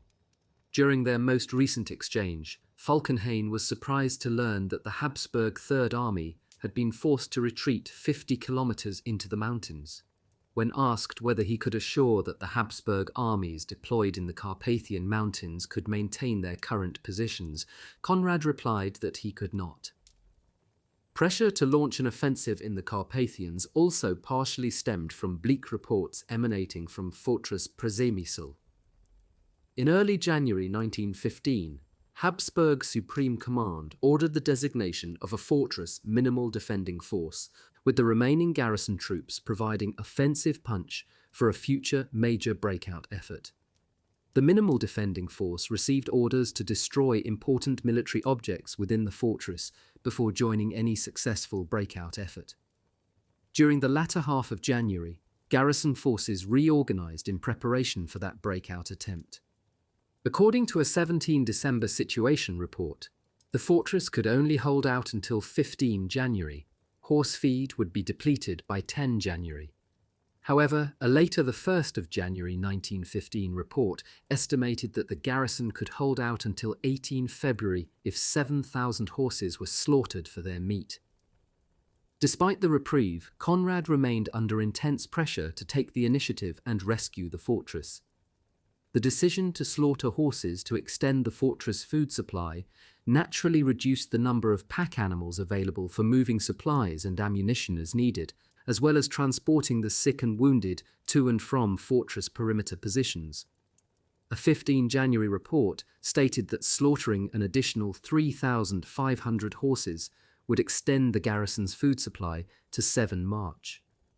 When Tsarist siege troops learned of the butchering occurring behind the fortress walls, they began to mimic the sound of horses whinnying. The Russians jokingly compared Fortress Przemysl to the Trojan horse. In the Greek legend, the warriors rode inside the belly of a horse, while in Fortress Przemysl, the horses rode inside the bellies of the warriors. The Habsburg armies deployed in the Carpathian Mountains bore little resemblance to the fighting force mobilized in July 1914. Having lost much of its professional and non-commissioned officers and experienced soldiers in the initial campaigns, the KUK army of January 1915 more closely resembled a militia force, now reduced to more or less an improvised army of reserves. The severe bloodletting in the opening and fall campaigns necessitated the Habsburg army's reorganization in October 1914 and again in January 1915. Österreich-Ungarn's Letzter Krieg describes the 1915 Habsburg army as a Volksheer, a military force far inferior to its once proud legacy, while Austrian historiography acknowledges the Russians' superior ability to adapt to the winter mountain environment. Perhaps most damning, however, was Habsburg Supreme Command's failure to learn from its November 1914 to early January campaigns. Instead, the 1915 Carpathian Winter War became more a question of what Conrad wanted to do, wollen, as opposed to what he was able to do, können. It is impossible to accurately assess the total losses incurred during the 1915 winter offensive. Recording losses was a complicated task, particularly considering the transfer of nearly every small infantry unit to another at some point during the campaign. Wounded, sick, and frostbitten soldiers continually transferred from the front. Soldiers from the Balkan and Galician fronts and hundreds of thousands of ersatz, replacement troops, later transferred to the Carpathian Mountains. Austrian official sources estimate the winter offensives produced some 800,000 casualties, but the number is likely far greater. Though the high casualty rate alone is astounding, the fact that most were not related to combat, something Austria-Hungary's last war and other official reports fail to reveal, is even more mind-boggling. On the 1st of January 1915, Conrad and Falkenhayn exchanged views about Habsburg Carpathian offensive plans and sparred over who should command the new South Army set to deploy in the Carpathian theatre. Falkenhayn made numerous valid arguments against Conrad's plan, including the fact that a 375-kilometre expanse separated the flanks of the German and Austro-Hungarian strike forces. Furthermore, the mountain region lacked the necessary roadways and higher capacity rail lines and presented serious communication and logistical challenges. With Russian defenders firmly entrenched on higher ground, Conrad's plan might yield a few localized military gains at best, not the highly touted decisive victory. Falkenhayn further explained that deploying additional German troops in the east meant compromising his Western Front operations, something he was not willing to do. Emperor Wilhelm interceded, assuring Conrad of German support for the undertaking. Vienna's urgent appeals, the threat of Italian and Romanian intervention, and growing concern that the Habsburg army's continuing battlefield defeats might cause it to collapse, persuaded the German emperor to accede to Conrad's request for reinforcements. In a letter to the emperor's military chancellery and foreign minister, Conrad justified the need for a major Carpathian offensive, citing growing Russian military presence in the region and the crisis at Fortress Przemysl. He assured the Germans that the Balkan front was not in imminent danger. The Save and Danube rivers had frozen over, and sufficient Habsburg troops were in position to repel a Serbian attack. To underscore his assertions, Conrad transferred 3 of his own divisions from the Balkan front to the Carpathian Mountains in early January 1915. The issue of Italian neutrality became a lightning rod for the Allied commanders' diametrically opposed viewpoints. Conrad refused to consider Italian territorial demands, insisting that the Russian front held the greatest opportunity for victory. German diplomatic and military leaders increasingly pressured Vienna to relinquish territory to Italy to at least ensure its neutrality. The ongoing Fortress Przemysl crisis limited Conrad's military options. Taking its cue from Conrad, the German Eastern Front Command, Oberost, expressed grave concern over the situation, hoping to divert Falkenhayn's attention to the Eastern Front. Oberost punctuated its argument by reminding Falkenhayn of the severe criticism he received for his failed Western Front Ypres campaign in late 1914. General Falkenhayn remained nonplussed and held fast to the assessment that action be taken on the Serbian, not Russian front. Victory against Serbia would open the Danube River for the delivery of much-needed arms and ammunition to Turkey, a Central Powers ally since November 1914. Citing growing concern over the neutral states, Falkenhayn suggested that Conrad crush Serbia with the troops intended for his Carpathian campaign, because the weakened Serbian army suffered from severe losses, privation, disease, and a critical shortage of materiel. A Habsburg victory over Serbia would also restore prestige the empire had forfeited earlier at the hands of its tiny Balkan foe. Arguing that a Balkan campaign was not feasible, Conrad repeated his demand for the transfer of all available German troops to the Carpathian front. The bickering finally ended on 8 January, when Falkenhayn begrudgingly informed Conrad of Emperor Wilhelm's decision to supply German troops for his Carpathian offensives. He promised to provide 2.5 divisions if Conrad agreed to 2 conditions. The Habsburg units should comprise the majority of the newly created army, and it should be commanded by a German general, von Linsingen. On 11 January, Generals Conrad, Falkenhayn, Ludendorff and Linsingen met in Breslau to discuss Allied Eastern Front operations. Conrad seized the opportunity to promote his Carpathian operation as the surest means to keep Rome from entering the war. Falkenhayn disagreed, arguing that Italy's neutrality could best be secured by Austro-Hungarian territorial concessions. Another serious challenge facing Habsburg Supreme Command surfaced during the winter of 1914-1915. Growing numbers of politically unreliable Czechoslovakian, Ruthenian and Romanian replacement troops were deployed on the Eastern Front. Their arrival coincided with an increase in anti-military, anti-dynastic propaganda. Troops deserted in increasing numbers, a problem that continued throughout the Carpathian winter offensives. Among the most notorious defections was that of Czech Infantry Regiment 28. The regiment, recruited from industrialized Prague, reputedly crossed over to the enemy en masse without a single shot being fired from a Russian battalion. At no other time during the war, with the possible exceptions of the summer 1916 Brusilov offensive and the late October 1918 final battles of the war, had Slavic soldiers so brazenly shirked their duty as in the Carpathian Winter War. Exacerbating the problem, the Carpathian Mountain region was home to a large Ruthenian population, many of whom were Russian sympathizers who shared similar religious beliefs and language, and who provided the Habsburg enemy with valuable intelligence information.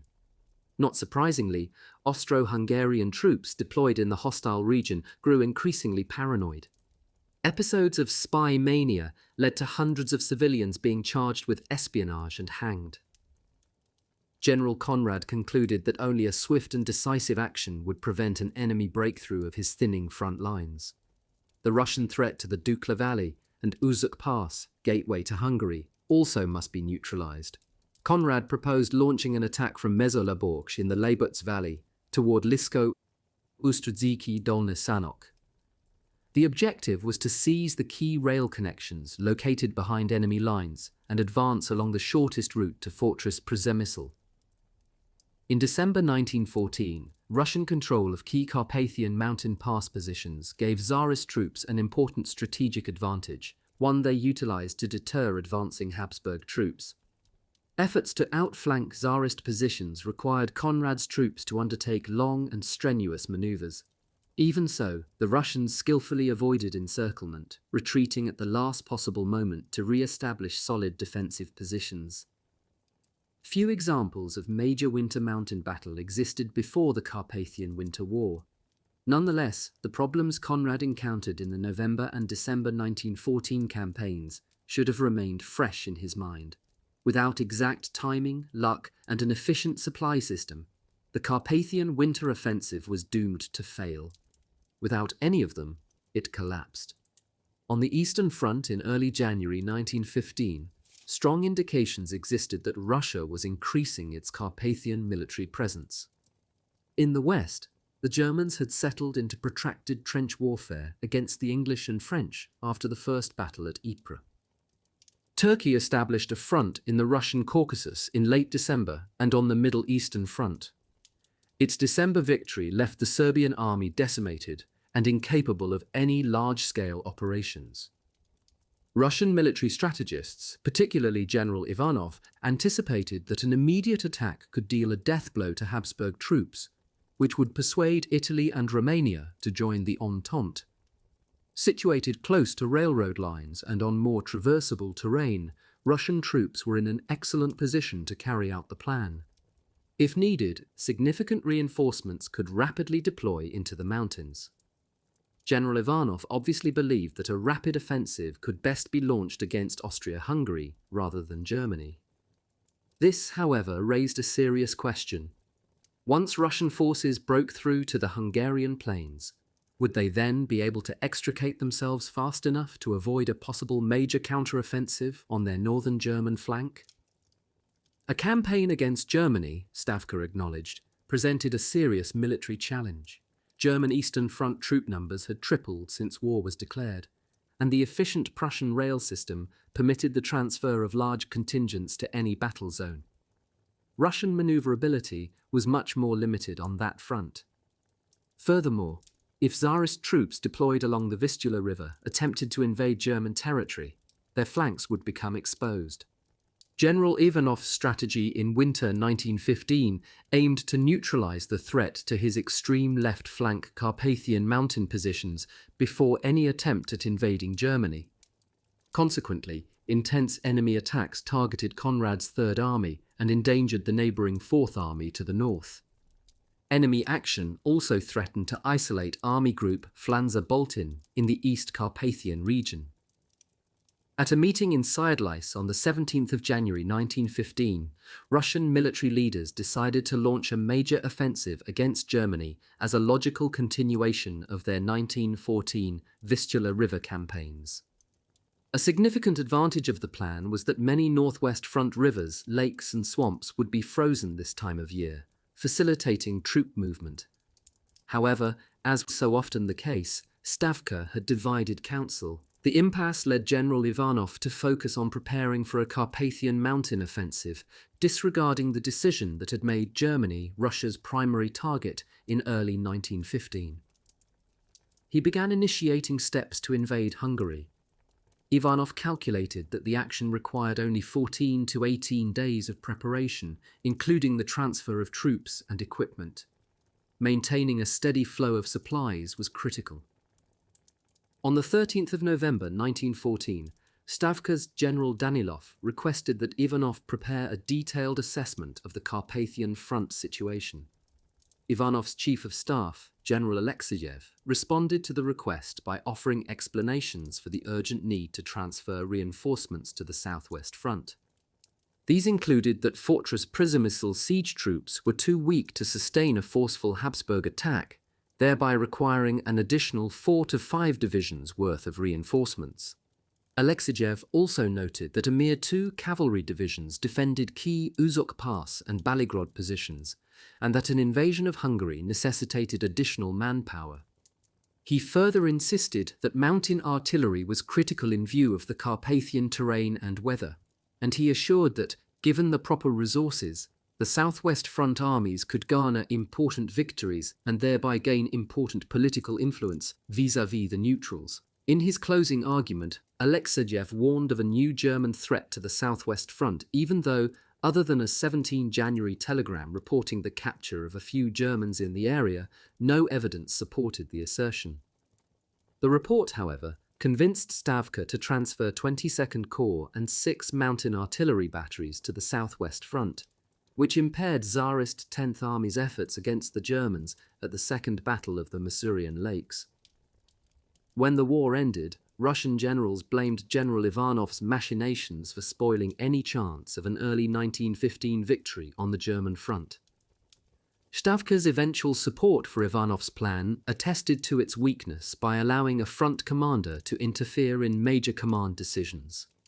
Inconsistent decisions regarding the division of forces and deployment of reserves further illuminated the Russian High Command's proclivity for allowing personal interests and prestige to influence military decisions.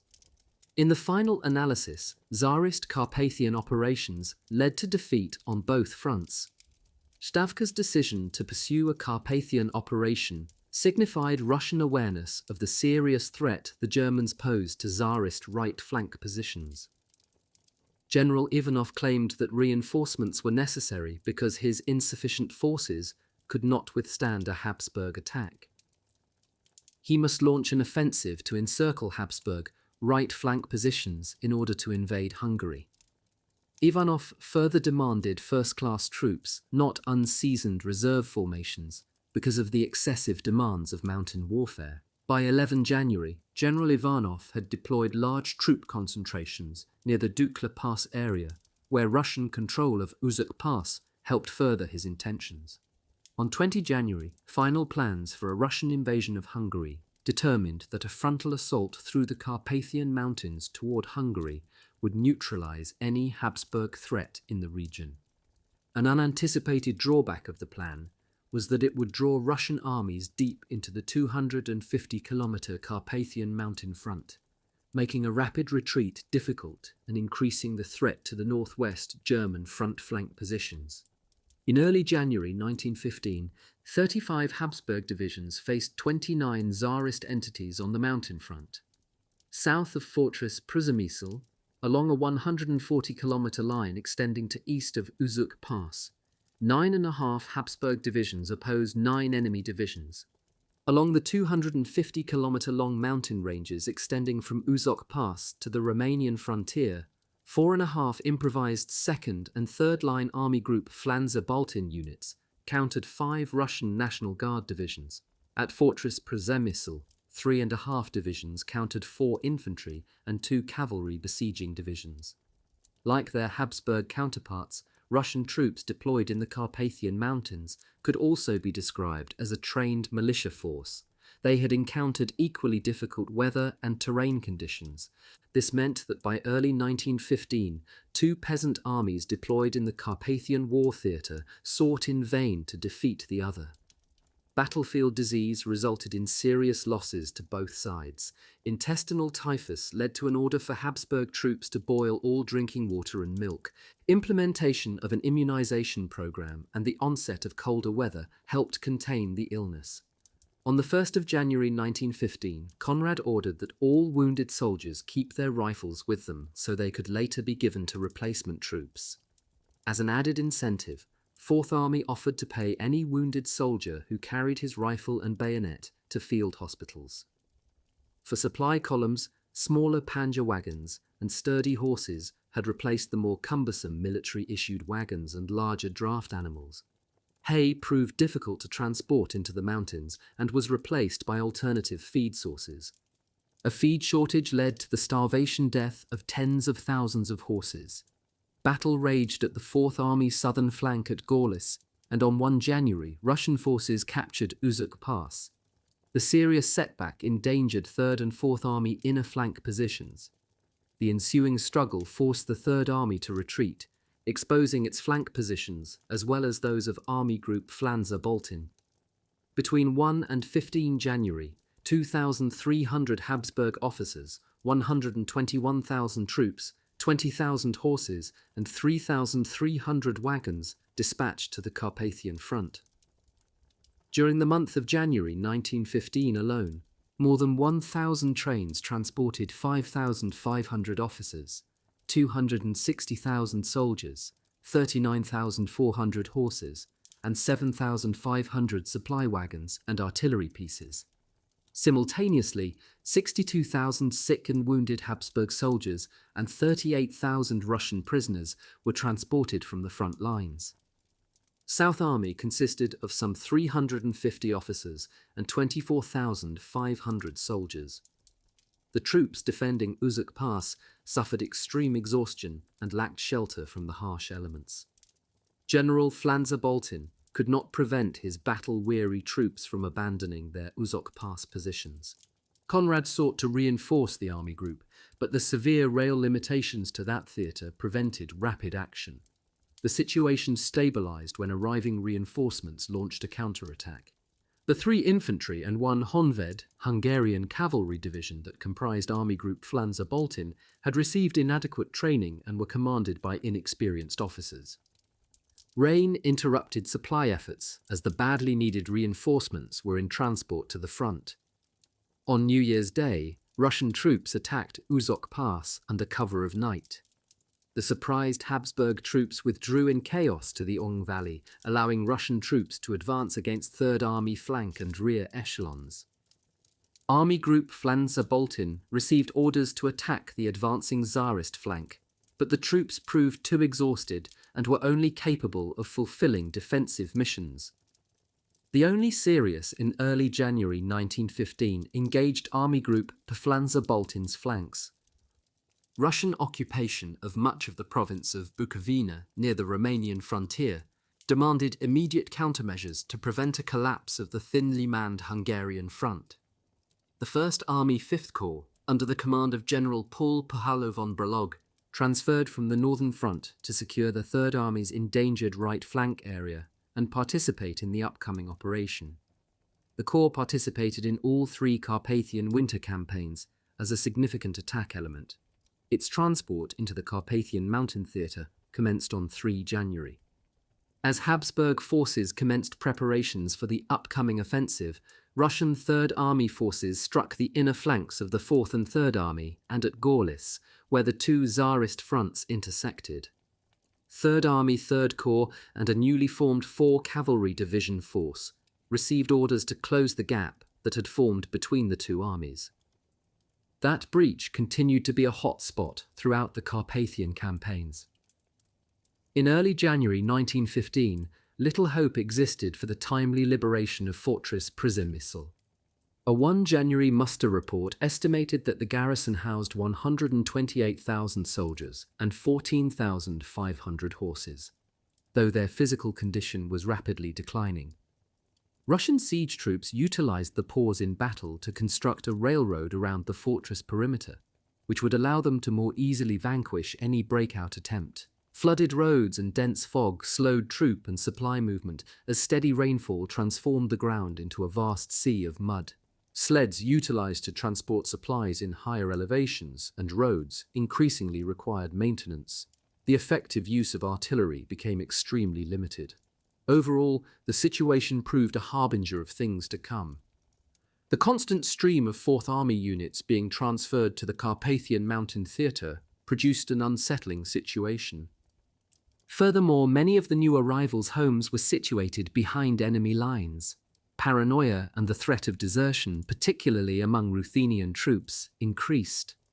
The Russians continued to fortify their positions, while the Habsburg Third Army remained too weak to resist a major attack. On 2 January, General Borowicz received orders to prepare his eastern flank forces for a powerful strike against the Tsarist-controlled Lysko-Sanok railroad and communication centers, which had fallen to the Russians at the end of December 1914.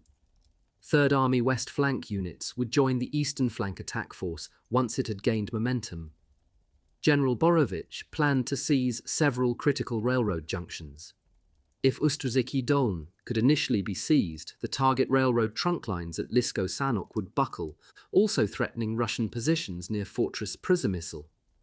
This strategy basically rehatched Conrad's December 1914 campaign plan.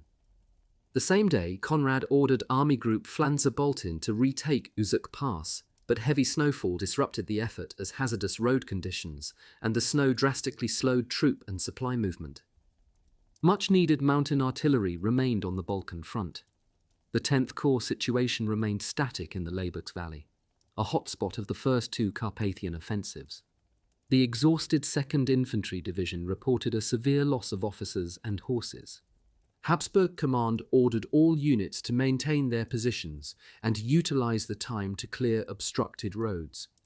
The 2nd Infantry Division engaged Tsarist troops at Yassiel, doorway to the strategic rail junction at Mezelaborsk, which fell to the Russians after fierce battle in early February 1915.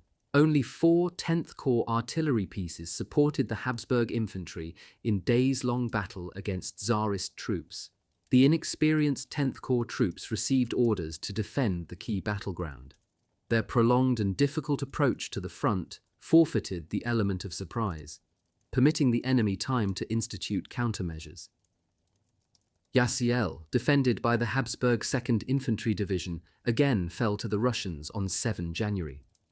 Poor visibility and harsh weather conditions did not deter Russian activity around Fortress Przemysl.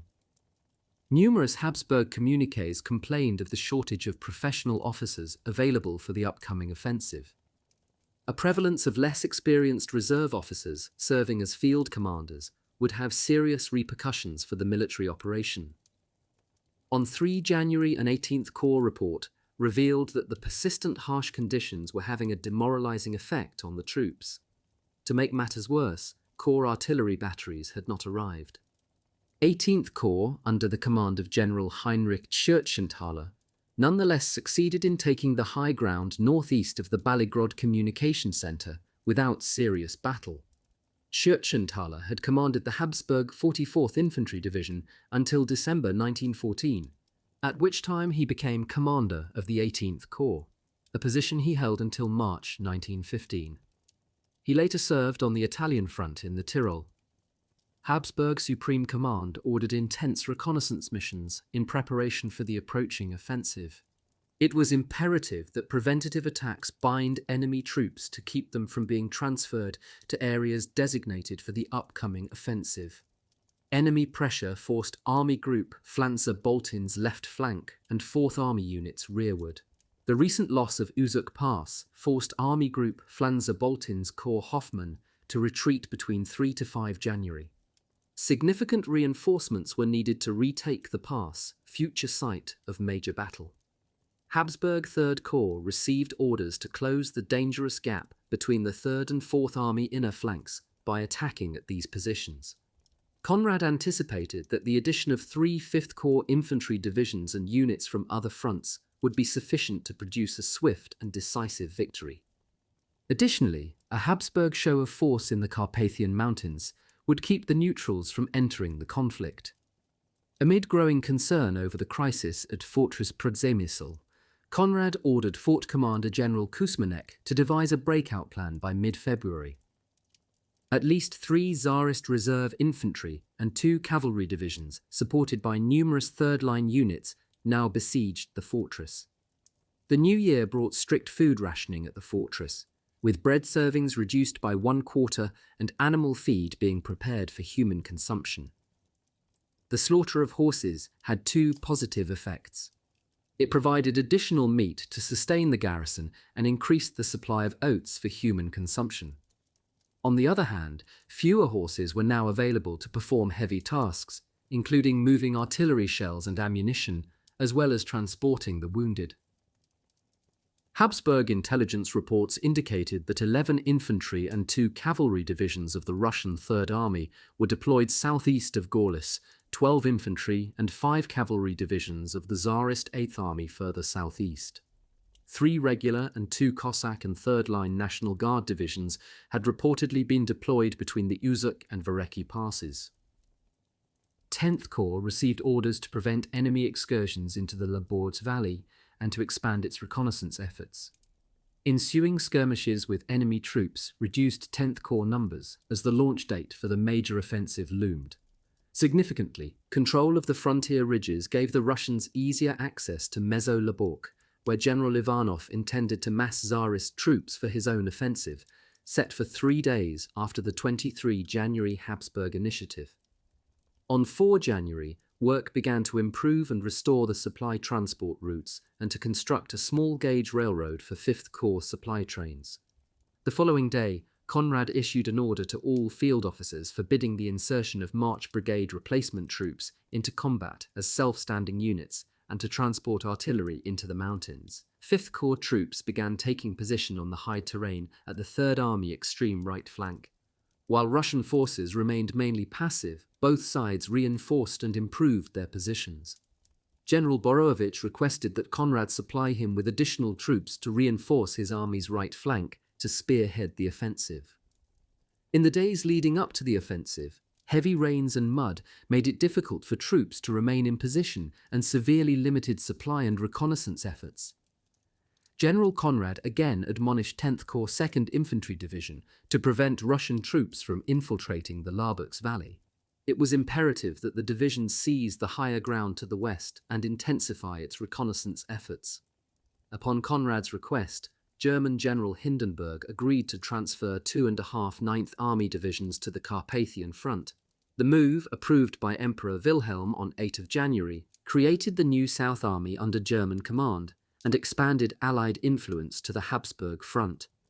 South Army German troops experienced delays in their estimated 9-day travel time, particularly after transfer to the low-capacity Hungarian railroads. German troops finally arrived 30 hours late, delaying the South Army's offensive by 1 day. Though Third Army's Third Corps attacked toward Banneker near Gorlitz on 5 January, the isolated attacks lacked crucial coordination between the army's inner flanks. The rugged terrain produced numerous isolated and uncoordinated attacks throughout the Carpathian campaigns, which proved damaging to both the Habsburg Third and Fourth Armies. On 5 January, Tsarist troops temporarily postponed a planned attack at Gorlice on the Fourth Army front, using the time to construct stationary fortified positions. The lull prompted Conrad to order the transfer of 3 Fourth Army divisions to the Third and South Armies as reinforcements for the offensive. A day earlier, Army Group Pflanzer-Baltin's Corps Hoffmann, still recovering from engaging Tsarist troops earlier at Uzuk Pass, came under enemy attack. General Peter Freiherr von Hoffmann commanded the corps bearing his name until February 1917. For his later success in forcing Tsarist troops out of Uzuk Pass, Hoffmann was sometimes referred to as the savior of Hungary for preventing its invasion. Units had to cancel reconnaissance patrols because of flooding, while corps reports cited widespread disease and frostbite within the ranks. As a counter to the late December 1914 Russian gains, 7th Corps deployed at the Dukla Pass southwest of Baligrod. A main objective was to keep the pass roads open.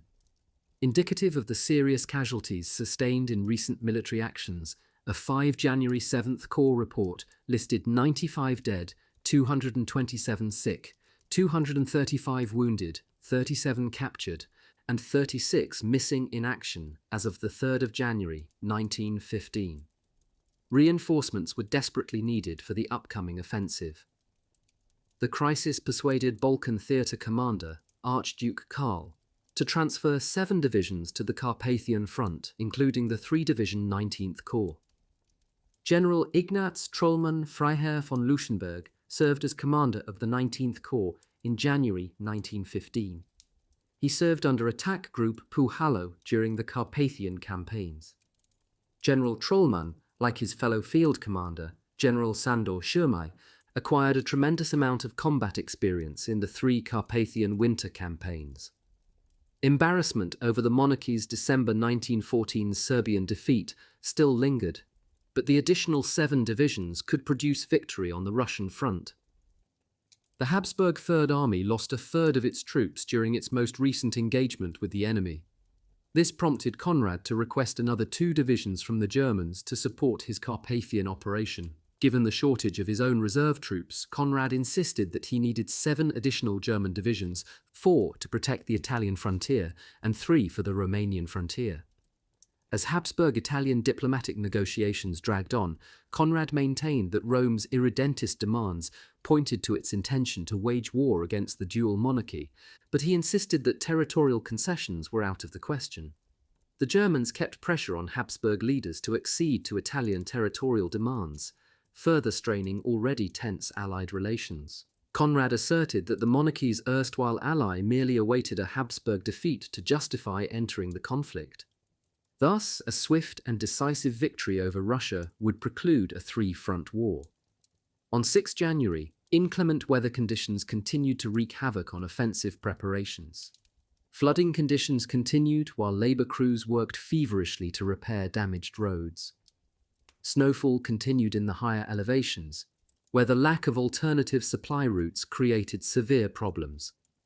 The need for road repairs reached a critical stage as the transport and placement of artillery pieces presented serious challenges. General Schurmay discovered that his intended approach route was not suitable for transporting artillery and bridges in the region desperately needed repair. Regardless of the enormous logistical difficulties, the threat to Habsburg flank positions must be neutralized.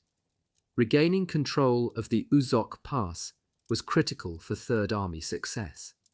It remained quiet on 6 January. However, there were sightings of enemy reinforcements shifting to opposite Third Army's right flank positions. The Third Army 3rd Corps and 4th Army 9th Corps inner flank situation continued to raise security concerns. Uncoordinated efforts at the Corps' inner flanks were the source of many problems in the coming months. General Rudolf Kralichek commanded the 4th Army 9th Corps for 2 years beginning in November 1914. The previous loss of professional soldiers severely reduced the Habsburg army's combat effectiveness. Most units were now comprised of reserve officers and officer candidates.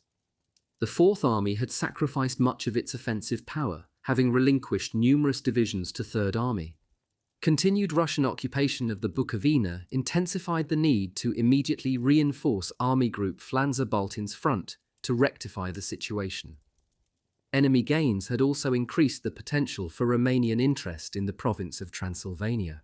Group Puhalo, mainly V and 18th Corps, comprised the Habsburg Third Army main offensive.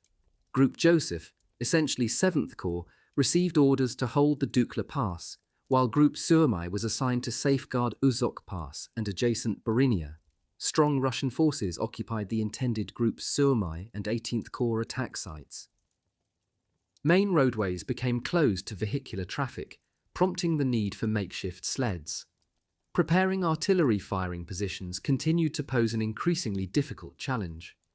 An important railway leading to the Cisna depot would soon be operational, and the single narrow-gauge forest railway was now operational for 5th Corps utilization.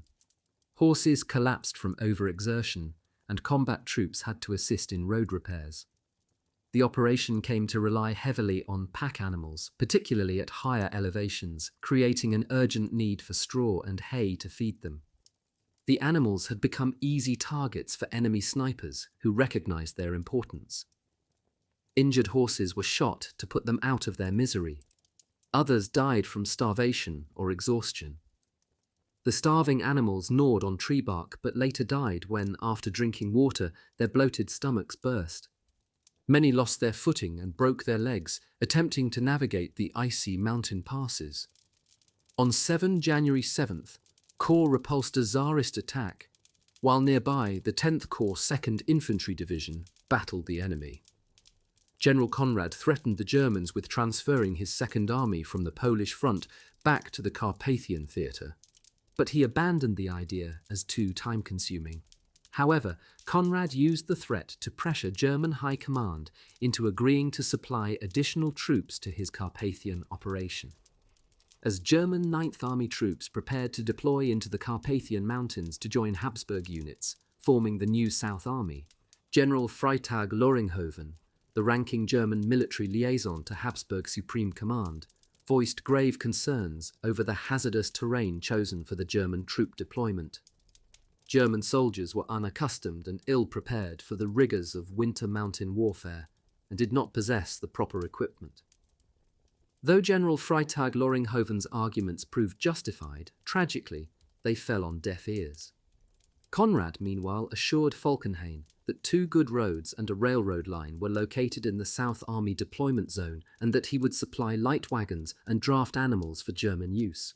When asked whether his Third Army would be able to hold the Carpathian ridgelines for the next several weeks, Conrad could not say for certain. On 8 January, Third Army's main mission encompassed ensuring the safe arrival of reinforcements by securing the travel route between Meselaborsk and Taksany. Third Army left flank forces, 3rd and 7th Corps, must thwart any Russian offensive effort directed against the vulnerable 4th Army's southern flank. The gap between 3rd and 4th Army remained a major concern, particularly near Gorlice. 4th Army nonetheless had to surrender 2 additional divisions to the 3rd Army.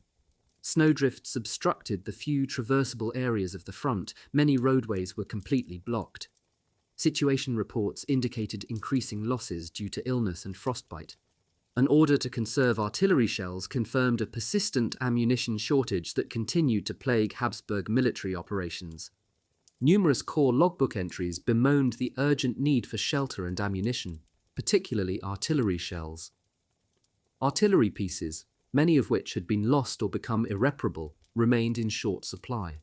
A 10-day period of Russian passivity beginning on 8 January offered Habsburg troops welcome relief. Frantic preparations for the upcoming offensive continued, but reconnaissance missions frequently had to be cancelled as a result of dense fog and snow in the mountains.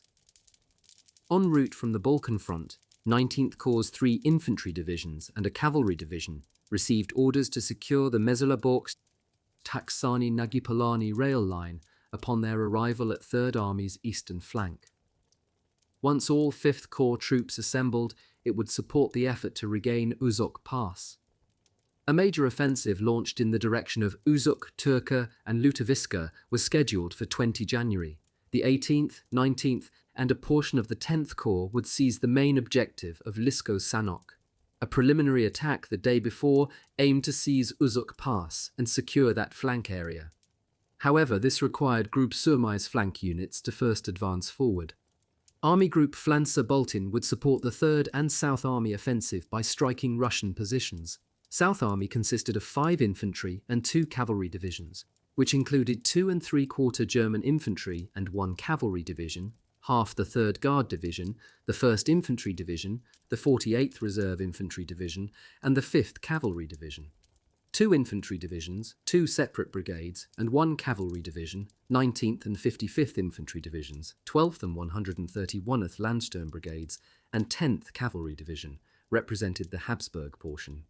Of the army's 45,700 soldiers, 19,645 were German and 26,055 Austro-Hungarian. Returning to the burning issue of Italy's demands, Conrad advised Foreign Minister Berchtold that surrendering territory would be construed as a sign of weakness and would only prompt greater demands. Thus, concessions to Rome must be avoided. On the other hand, Conrad supported negotiating a separate peace treaty with Russia to allow him to focus on defeating Italy if war ensued between them. On the Carpathian front, 18th Corps advanced from its assembly area to its new deployment area, with no serious enemy interference. Its progress slowed, however, as it encountered unfavourable terrain and weather conditions.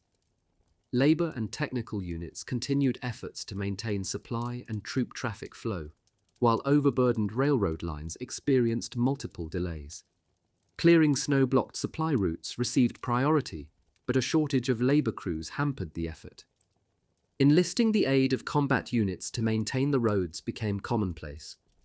Though it became increasingly critical for Habsburg forces to regain control of Uzuk Pass before the main offensive, prevailing conditions guaranteed that the planned two-pronged advance required Herculean effort. Meanwhile, Army Group Flanzer-Baltin struggled to traverse the mountain ridges on its front, retarded by 2 meters of snow. This study will focus on Hungarian Group Przemysl, whose initial mission was to retake Uzuk Pass, and the Habsburg Army 10th Corps' bloody defense of the strategically important Laborz Valley and railroad center at Mezoloborsk. General Sandor Przemysl commanded his eponymous corps from November 1914 until February 1917. He also commanded the 38th Infantry Division beginning in December 1914. Corps Przemysl engaged in fierce battle in all 3 Carpathian winter campaigns. Army Group Przemysl and other units, such as Archduke Joseph's 7th Corps, fought to defend against an invasion of their homeland. As the Carpathian campaign continued, many Hungarian soldiers placed a handful of their home soil in a knapsack before they deployed to the battlefield. Should they die in this foreign land, at least the dirt from their homeland could be placed on their grave. Though often outnumbered, these troops fought stubbornly and bravely. However, their efforts were retarded by the many years of an official Magyarization policy, which declared Hungarian the official language of the country and forced the indoctrination of Romanians, Slovaks, and other ethnic minorities to ensure Hungarian dominance. This did not improve any Romanian, Slovak, Croatian, or Slovenian patriotic feelings. These troops, serving as unwilling combatants, often proved unreliable in combat. Russian troops threatened to advance into Laborz Valley to seize Mezoloborsk, their chief objective. If successful, the move would cripple any Habsburg operation to rescue Fortress Przemysl. On 8 and 9 January, general instructions for the offensive now targeted 22 January as the launch date. Army Group Flanzer-Baltin was already engaged in battle. On 9 January, continued difficulties hampered preparations for the approaching action. 7th Corps' 17th Infantry Division reported it had completely depleted its supply of artillery shells, leaving the infantry without artillery support for 10 days. 1 Corps cannon regiment had been in repair for days. Most remaining operable artillery pieces had been pulled out of their positions, and it would require several days to emplace them again because of the prevailing conditions. Reconnaissance efforts continued to be hampered by bad weather. Maps for reconnaissance purposes proved useless thanks to poor visibility. 10th Corps patrols advanced at a rate of 1 kilometre an hour. Alternating periods of light rain and snow exacerbated conditions in the valleys. The severe conditions placed an added burden on pack animals, which did not receive proper veterinary care. Table 1. Austro-Hungarian troops transported to the Carpathian front source. Franek, Die Entwicklung des Österreich-Ungarischen Wehrmacht. 11. COULK, Ergänzungsschiff 5. Problem der Organisation im Ersten Kriegsjahre. 25. Franek's numbers differ in the 2 sources.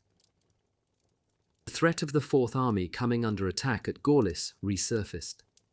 A reported 9 Tsarist divisions were in position to strike Fourth Army right flank positions. This raised concern about the possibility of Fourth Army receiving orders to transfer more units to Third Army. Army Group Flanzer-Baltin's left flank forces received orders to attack, while its right flank units must block any enemy advance. the army group must initially support the main offensive effort, and then shift to assist the South Army in battling its way out of the mountains. If Flanzer-Boltin's troops encountered no significant Russian resistance, they would then launch an offensive. On 20 January, South Army should attack, while its cavalry units destroyed railroads behind enemy positions. Transport of the 6th and 19th Infantry Divisions to reinforce Army Group Flanzer-Boltin received confirmation. Returning to the major offensive force, 3rd Army, once its eastern units advanced, its western units would also attack. 4th Army's southern flank units would then thrust toward Jaslo to protect the offensive force's northern flank. The immediate mission of the Army's designated Eastern Flank Offensive Group was to secure the new V and 18th Corps' major supply center and reconnoiter forward, while 18th Corps seized the railroad junction at Ustrzycki Gorn. Reports emanating from Fortress Przemysl, meanwhile, warned that enemy troops were being shifted from Uzuk Pass and that portions of 2 divisions were now positioned in the designated 5th and 18th Corps and Group Sukhoi deployment area. Sorties were called off as a result of the declining health of the fortress inhabitants. The two-pronged attack to recapture Uzuk Pass consisted of 5th Corps 33rd Infantry Division assaulting Tsarist positions at the pass with the support of South Army forces. Simultaneously, 19th Corps troops would advance to Mezoloborsk. As the launch date neared, preparations to retake the strategically important pass intensified. A 10th Corps manuscript deposited in the Vienna War Archives detailed the prevailing weather conditions, frequent snowfall alternating with rain, harassing Habsburg troops. Many supply routes remained in poor condition, while labor crews constructed serpentine approaches on steeper high-elevation ridges through deep snow.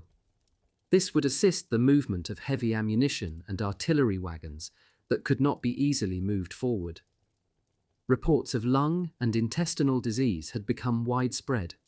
Transporting the wounded through the deep snow proved a daunting task. The drifting snow required skis and sled runners for supply wagons, but none were readily available. Deep snow, frigid temperatures, high winds and fog blanketed the entire front, while frost and ice covered the few mountain passageways. Huge mounds of shoveled snow framed the roadways. Oftentimes, visibility was limited to 50 meters.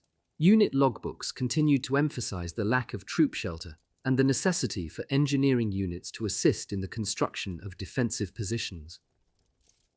Meanwhile, a foreboding silence pervaded the Galician and Carpathian fronts. Major supply depots continued to be prepared, while technical troops proved unsuccessful in maintaining major passageway traffic flow because of insufficient troop numbers. On 10 January 18th, Corps secured the area for construction of its main supply center, and then attempted to seize the Ustrzycki Gorne area. Continued Russian passivity on 9 and 10 January provided the Third Army the additional opportunity to recuperate and continue making preparations for the offensive. Railroad transport became limited to 10 trains a day, while its escalating usage severely overtaxed the few existing lines and produced further serious delays that hampered timely troop deployments and the commencement of operations. Habsburg Supreme Command's attention remained focused on the vital Mezzo-Liborsk communication and transport center. Only 2 field howitzers and 1 field cannon battery were assigned per division. Entire Third Army artillery batteries remained behind the main mountain ridges when it was critical that as many as possible be positioned rapidly to support the offensive. The designated Third Army portion of the offensive towards the Lisko-Sanok-Lutoviska railroad junctions would end the enemy's ability to rapidly shift troops or reinforcements to any threatened front areas. On 11 January, the strategy for one of the most difficult campaigns an army ever faced neared completion. The Austrian official history, however, described the approaching offensive operation as a cruel folly. Undertaking a major offensive on snow and ice-covered mountain terrain in -20 degrees Celsius to -30 degrees Celsius temperatures, if not an act of desperation, certainly did not represent sound military planning. The November and December 1914 Carpathian Mountain experiences indicated that more realistic planning was appropriate. The proposed Third Army eastern flank attack in the densely forested Volt Carpathian, a region possessing few traversable routes for supply or reinforcement transit, was questionable. Moreover, during all three Carpathian offensive efforts, deadly frontal assaults were launched. General Conrad claimed that his actions were dictated by the time pressure to relieve Fortress Przemysl. The Habsburg Supreme Commander's hasty planning and failure to achieve critical mass at key attack areas led to disaster. It should be recalled that Conrad's strategy relied heavily on luck, surprise, and mild weather, none of which worked in his favour. 10th Corps, for example, was ordered to attack as one of its divisions approached the front, producing a chaotic and deadly situation. On 11 January, the Corps was ordered to advance over hazardous terrain, a move that exposed its 2nd Infantry Division's northern flank positions and further exhausted the already battle-weary troops. The same day, 18th Corps Command learned that its artillery units had been transferred behind the forward ridgelines, while its supplies arrived on makeshift sled columns. Available Group Surmai troops prepared roadways for wagon traffic. Nevertheless, they remained impassable even when oxen were used. Already on the 13th of November 1914, Tsarist General Danilov requested an exact description of the Carpathian Mountain situation in the area of Sanok-Sambor-Strij from General Alexeyev, the Southwest Front's Chief of Staff. General Alexeyev presented arguments for the necessity of reinforcements for that front, emphasizing that only weak Tsarist forces besieged Fortress Przemysl. Thus, an energetic attack from the fort could endanger his position. He argued further that just 2 cavalry divisions occupied the critical area between Uzuk Pass and Baligrod, and therefore reinforcements were crucial there as well. However, the southwest front would have to be reinforced at the expense of the German northwest front, chosen by Stavka as the main campaign area. General Ivanov requested 4 to 5 divisions to strengthen the siege of Fortress Przemysl, and answered a question posed by Stavka by stating that German strength in the Carpathian Mountains could only be determined by battle. Finally, in order to continue exploiting any success against the enemy, the main Carpathian passes must be held solidly to secure Galicia. On 16 November, the argument changed to the fact that Southwest Front troops must attack Fortress Krakow and secure the Southwest Front's left flank area by seizing the Carpathian mountain passes. The major Vistula River crossing points, in any case, must be kept in Russian hands. On 11 January, General Ivanov reported the significance of a possible Habsburg offensive to Stavka. Claiming to ensure maintaining possession of East Galicia, Ivanov deployed reinforcements to the Dukla Pass region as he chose the Mezo-Laborsk area for his main assault. He utilized the reputed threat to the Tsarist extreme left flank positions to justify the increased troop concentrations. Thus, he requested reinforcements to launch his own frontal offensive to encircle the Habsburg extreme right flank mountain positions and then proceed to invade the Hungarian plains. This, he claimed, would also thwart any Habsburg offensive efforts. Both General Conrad and General Ivanov viewed the Carpathian Mountain region as a viable setting to launch a major decisive offensive and prepared for such an action. We will now examine the activities of an Army Group Flanzer-Boltin division to gain insight into the prevailing battle conditions on that isolated front. The 54th Infantry Division consisted of 9 mostly Transylvanian supply battalions, primarily older soldiers with some battalions composed of mainly Romanians. Staff officers transferred from militia-level support services had little, if any, combat experience. Furthermore, the division lacked almost all necessary basic equipment. Because they lacked uniforms, some officers wore civilian clothes, with a star placed on their sleeve designating them as military personnel. The troops received a variety of obsolete rifles as armaments but few machine guns. Division troop morale and fighting value had sunk so low that Hungarian gendarme units enforced discipline. The division had sustained severe casualties in the earlier Bukovina struggles.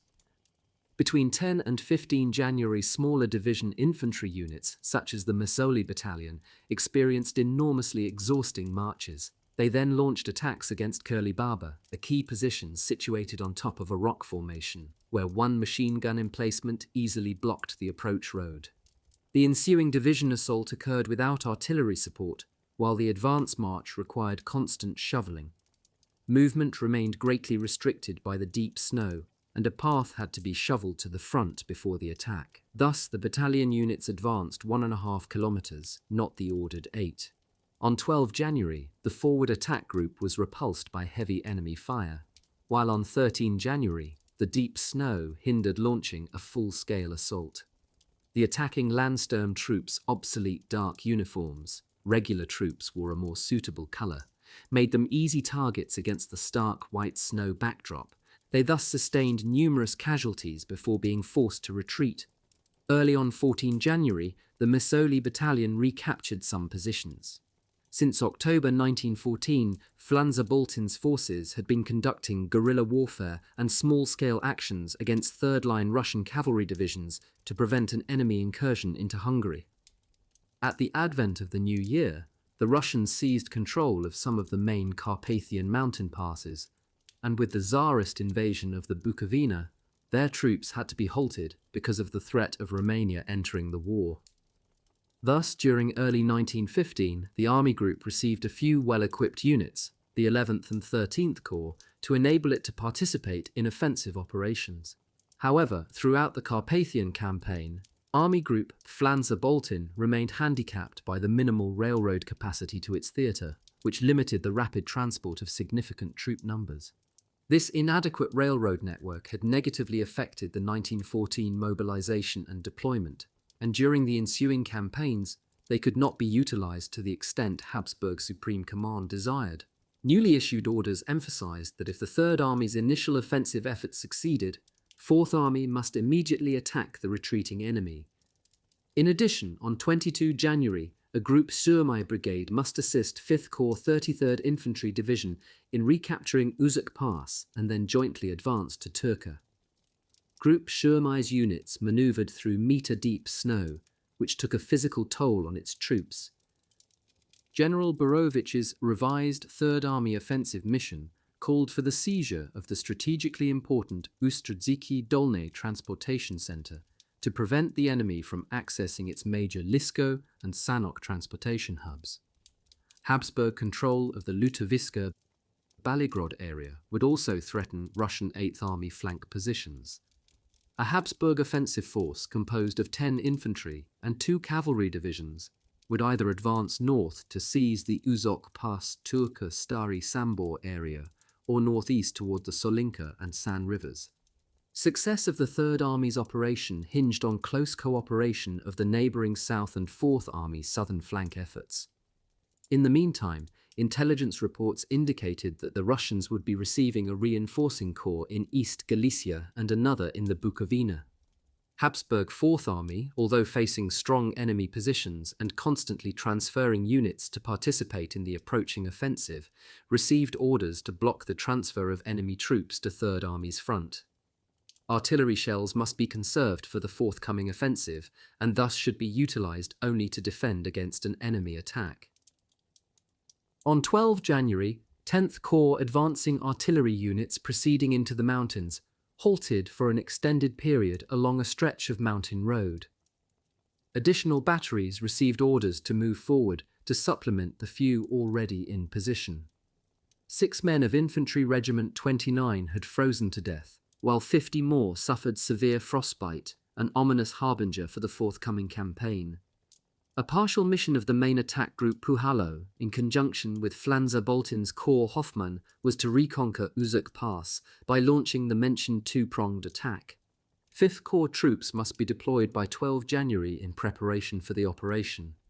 The other major offensive force, Group Krautwald, 2nd, 24th, 34th and 43rd Infantry Divisions, must seize Baligrod, then strike toward the Lisko Sanok railroad centers as soon as Group Puhalo had established adequate flank security. 10th Corps 2nd Infantry Division would provide that security. General Josef Freiherr Krautwald von Anaue began the war as commander of the 34th Infantry Division, But in January 1915, he became the commander of the 3rd Army 10th Corps, which fought in the major battle at Mezolaborsk. His command included the 2nd, 24th and 34th Infantry Divisions. Krautwald was promoted to General of the Infantry on the 1st of May 1917. Meanwhile, Group Joseph, essentially 7th Corps' 17th and 20th Honved Infantry and 1st Cavalry Divisions, must seize and hold the entrance to the Dukla and Jasliska passes to prevent the transfer of significant enemy troop numbers against the 3rd Army attack groups. Group Cholerus, 3rd Corps' 22nd and 28th Infantry and 4th Cavalry Divisions, initially must block the approaches to Zimigrod and later join the attack. Groups Cholerus and Joseph, 3rd Army left flank units, would advance when the 3rd Army right flank forces forced the enemy's withdrawal from the vital transportation centres. A high-ranking Habsburg Operations Bureau General Staff officer warned that the proposed main attack group San River offensive would be methodical mass murder. He further complained about the headlessness in the command chain and the obvious inferiority of Habsburg artillery in comparison to that of the Russians. Transfer of 19th Corps from the Balkan Theatre to the Carpathian Front commenced on 22 January and continued as the Corps mission evolved into neutralizing any enemy advance toward Cheremcha in the key Ung Valley. 3rd Army numbers presently were too weak to engage in any decisive undertaking. Nevertheless, it must prevent further Russian territorial gains. Numerous units requisitioned additional food rations and heavy sleds because of the problems created by poor road conditions. Army maps, critical for both planning operations and position orientation, were often obsolete and also did not present such important new features as railroad lines or their extensions.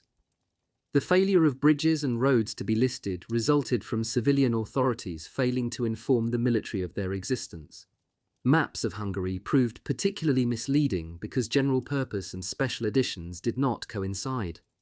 Town names and various locations varied depending on the particular map. The pre-war Magyarization process resulted in many German and Slavic names being replaced with their Hungarian versions on more recent renderings. Habsburg units continued to encounter numerous obstacles completing troop deployments and other preparations for the impending offensive. For example, on 13 January, 10th Corps reported that its few natural valley passageways had flooded and all movement had slowed to 1 kilometre per hour. On higher terrain, snow obscured gigantic potholes, requiring that horse march columns first test sections of roadways before bringing artillery and ammunition columns forward. Road surfaces were in continual need of shoveling, and the loss of horses continued. Many artillery pieces had to be disassembled for transport into the mountains. The few guns placed into firing positions had to be pulled by multi-harnessed pack animal teams interspersed among ammunition columns. The transport of crucial artillery became increasingly difficult on the treacherous terrain. To their dismay, arriving 5th Corps divisions discovered that their artillery batteries had not been ordered forward. On 13th of January, a major reconnaissance mission reconfirmed that only 2 enemy cavalry divisions defended the crucial area between Uzok Pass and Baligrod. General Ivanov had requested reinforcements because of the recognized Tsarist numerical weakness between the 2 locations, but also planned to puncture Habsburg lines defending the Dukla Pass and seize Mezolaborsk, crippling Habsburg offensive efforts to rescue Fortress Przemysl. In addition to General Conrad's obvious multiple problems, Foreign Minister Berchtold insisted that the recent enemy seizure of the Bukovina province and resultant threat to Transylvania signified that Romania would enter the war if it appeared advantageous to seize its irredenta goals. Berchtold insisted that something had to be done on that front. During the night, 13 to 14 January, South and 3rd Army received orders for their units to cooperate and advance to seize Uzok Pass, although some units designated to participate in the operation had just begun their transport to the front. Both armies must bind opposing enemy troops while completing preparations for the offensive. The rugged mountain terrain selected for South Army deployment forced it to be divided into 3 attack groups to achieve its mission by launching envelopment movements against the enemy. South Army's terrain proved much more challenging compared to Third Army's. The revised 14 January Third Army offensive plan included 5th Corps' 33rd Infantry Division, rapidly advancing to the Uzok Pass to strike Russian flank and rear positions. 18th Corps' primary mission remained to advance to Ustrzyki Gorne, while a separate detachment supported neighbouring South Army efforts. 4 divisions of attack group Krautwald must advance through Baligrod, and then its left flank units swing toward Lisko-Sanok once main attack group Puhalo achieved success. The Army's left flank, Group Joseph's 7th Corps, and Group Kaleras's 3rd Corps missions remained the same. 2 divisions served as a reserve pool, 7th and 29th Infantry Divisions. Conserving artillery shells must continue while the Russian penchant for night attacks made night security a high priority. The 14 January intelligence reports indicated that the Russians intended to launch an offensive at the 4th Army Gorlice area. Little could be expected at this front area because of small troop numbers, and 4th Army having to transfer numerous divisions to the Carpathian theatre to avoid having to attack particularly strong Tsarist positions. Meanwhile, the winter weather intensified. Heavy frost deposited a thick coat of ice on roadways, while a further 1.5 meters of snow accumulated. Skis and wagons on sled runners became the necessary mode of artillery and supply transport. Blizzard conditions severely curtailed the pace of preparations for the forthcoming offensive undertaking. The resultant poor travel conditions caused 19th Corps to arrive 12 hours behind schedule. 18th Corps troops shoveled drifted snow on the ridges. Lightly wounded soldiers assisted. Inclement weather conditions, termed a good indication of things to come during the bitterest cold winter months, promised to produce a difficult campaign unprecedented in military history. The opening of a small-gauge forest railroad line for supply purposes presented its own unique problems, while regular railroad lines required constant shoveling. Group Surmai, 40th Infantry and 8th Cavalry Divisions, 75th and 128th Infantry Brigades, and 1st Hussar Cavalry Brigade must cooperate in the effort to recapture Uzok Pass and then advance to Turka and Stary Sambor to participate in main attack group Puhalo's mission. Strong Russian resistance could be anticipated in the areas of Patakujfalu and Dvernik in the Ung Valley, leading to the strategic Labots Valley. The necessity of a 4th Army southern flank attack to support the approaching 3rd Army offensive received increasing attention. 9th Corps flank units must prevent the Russians from attacking the 3rd Army's northern 3rd Corps at all costs. 4th Army's present mission included unconditionally maintaining its positions and launching a frontal assault against well-fortified enemy defensive positions at Gorlice. The operation's success depended on the close cooperation of the inner flank 3rd and 9th Corps. However, terrain features separating the two corps made this an extremely difficult task. In addition to providing the main offensive thrust, 3rd Army must also support 4th Army's flank positions. Conrad became agitated at an 11 January Allied conference in Breslau when he realized that he faced a fait accompli. General Falkenhayn had made the decisions, and thus there would be no discussion. Meanwhile, 29th Infantry Division, one of the 2 reserve divisions, arrived in Mesolaborsk after a 72-hour railroad transport during a snowstorm. Hungarian Premier Tisza joined Foreign Minister Berchtold's earlier chastisement of Conrad for the recent evacuation of the Bukovina. If the Russians invaded Transylvania, Tisza predicted that Romania would enter the war. Conrad ordered Army Group Flanzer-Boltin to launch an attack to roll up the enemy's extreme flank positions to relieve pressure on the Bukovina front. Meanwhile, by mid-January 1915, enemy pressure forced 3rd Army left flank units to retreat as Tsarist troops continued to infiltrate the Dukla Pass. Near Uzok Pass, Habsburg units retreated from Vereki Ridge and Viskov Pass, where the South Army would soon launch its offensive. Russian activity had intensified where Habsburg forces intended to launch their attack. However, significant Habsburg 3rd Army reinforcements would not arrive until mid-January at the earliest. During the night to 15 January, critical road improvements were completed during heavy snowfall and fog conditions.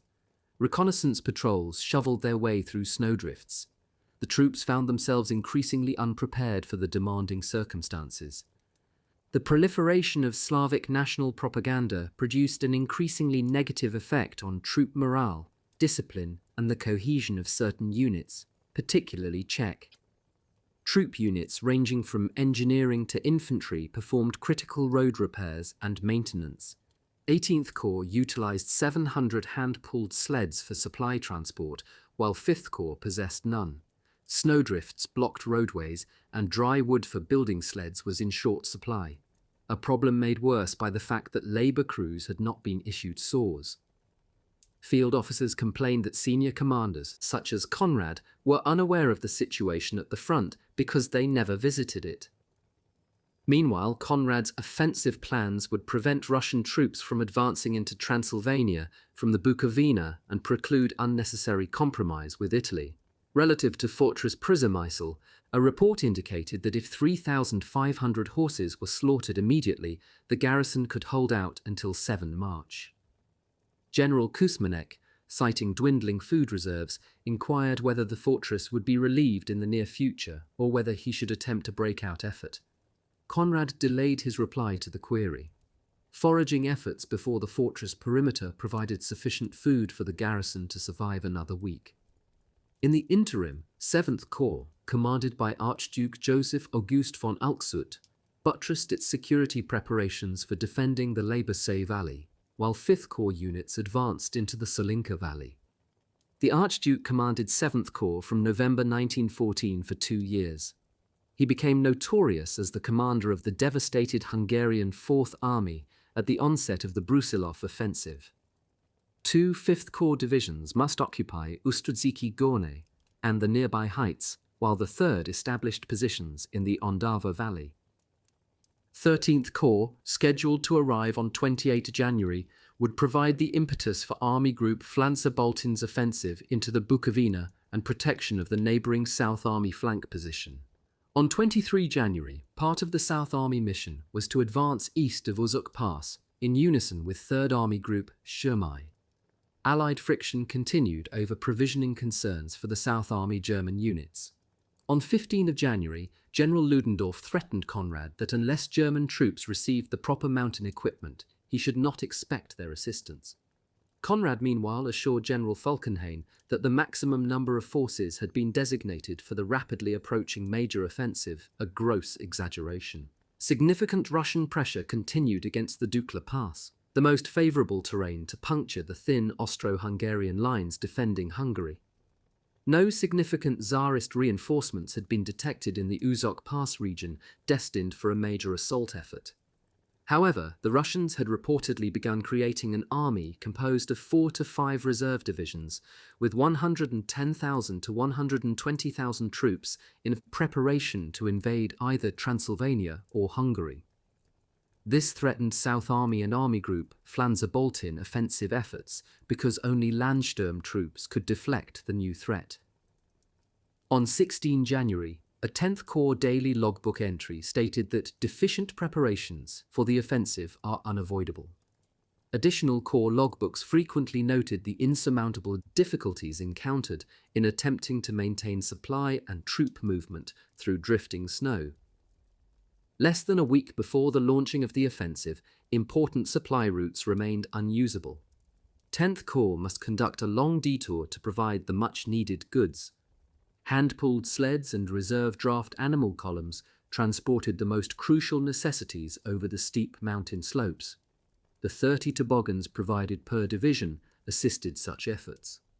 The troops' physical and moral conditions continued to decline as incidents of frostbite increased dramatically. One strategic supply route was reported only passable for individual sled columns, but multiple sections required special caution during usage. Crucial road stretches still required constant maintenance services. The steep inclines and drifting snow made movement dangerous. Futile efforts continued to maintain the passageways for troop and supply purposes. The East Carpathian Mountain region had been quiescent during the last half of December 1914. But in early January 1915, the Russians launched the mentioned offensive into the Bukovina. threatening Flanders-Baltin's western group rear echelon area. Russian occupation of the Bukovina continued to provide an imminent threat of a Tsarist invasion of Transylvania and Romanian intervention against the dual monarchy. The unfavorable Habsburg military situation, combined with the deficient railroads leading to that theatre, still prohibited transfer of large troop numbers to that area. The late arrival of 13th Corps, however, forced a delay in the group Flanders-Baltin offensive undertaking. General Adolf Freiherr Raymond zu Barensfeld commanded the Habsburg 13th Corps from the 12th of October 1912 until July 1916. During the Carpathian Winter War, 13th Corps first defended against a stronger Russian Dniester group and later the Russian 9th Army. Group Pohalo must advance on 20 January to seize the Ustrzyki Gorne area. 3rd Army's northernmost 3rd Corps must cooperate with the 4th Army 9th Corps flank positions to neutralize any enemy attack at their inner flanks, while a 7-mile gap separated 3rd Army's 3rd and 7th Corps. On 17 January, night security measures increased while much work remained to improve present positions. Instructions were issued to spare horses and wagons. 3rd Army reconnaissance missions confirmed deployment of additional enemy infantry and artillery units before their lines. 19th Corps troops finally began arriving in strength, as Corps reports described the multiple difficulties resulting from the unfavorable conditions. 10th Corps reported chest-deep snow, enormous snowdrifts, and blocked passageways. Modifying sleds for use with ammunition wagons required extensive improvisation. 18th Corps prepared bridge equipment for its attempted crossing of the San River, but blizzard conditions severely handicapped all efforts. Ice-coated wires disrupted telephone communication. Fatefully, multiple troop formations designated for the offensive had still not arrived. The 10th Corps 3 divisions, 2nd, 24th and 34th, possessed only 3 mountain artillery pieces. Conrad ordered additional artillery units transferred to the front lines regardless of prevailing conditions, but to no avail. 5th Corps Command requested a delay in launching the offensive because snow masses blocked mountain passages, and such difficulties would negate the vital element of surprise. Also, the chances of an early military success would rapidly dissipate if the enemy gained time to initiate effective countermeasures, which is precisely what occurred during the 3 Carpathian offensives. Other corps commanders also requested a delay in the operation until conditions improved. Then, temperatures suddenly rose, hovering around freezing. Thawing conditions descended on the northern 4th Army front, but heavy snowfall continued in higher elevations.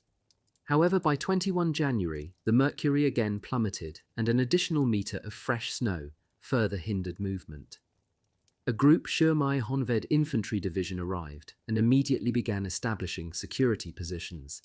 The 38th Honved Infantry Division reported only 2 functional field cannons and requested additional machine guns.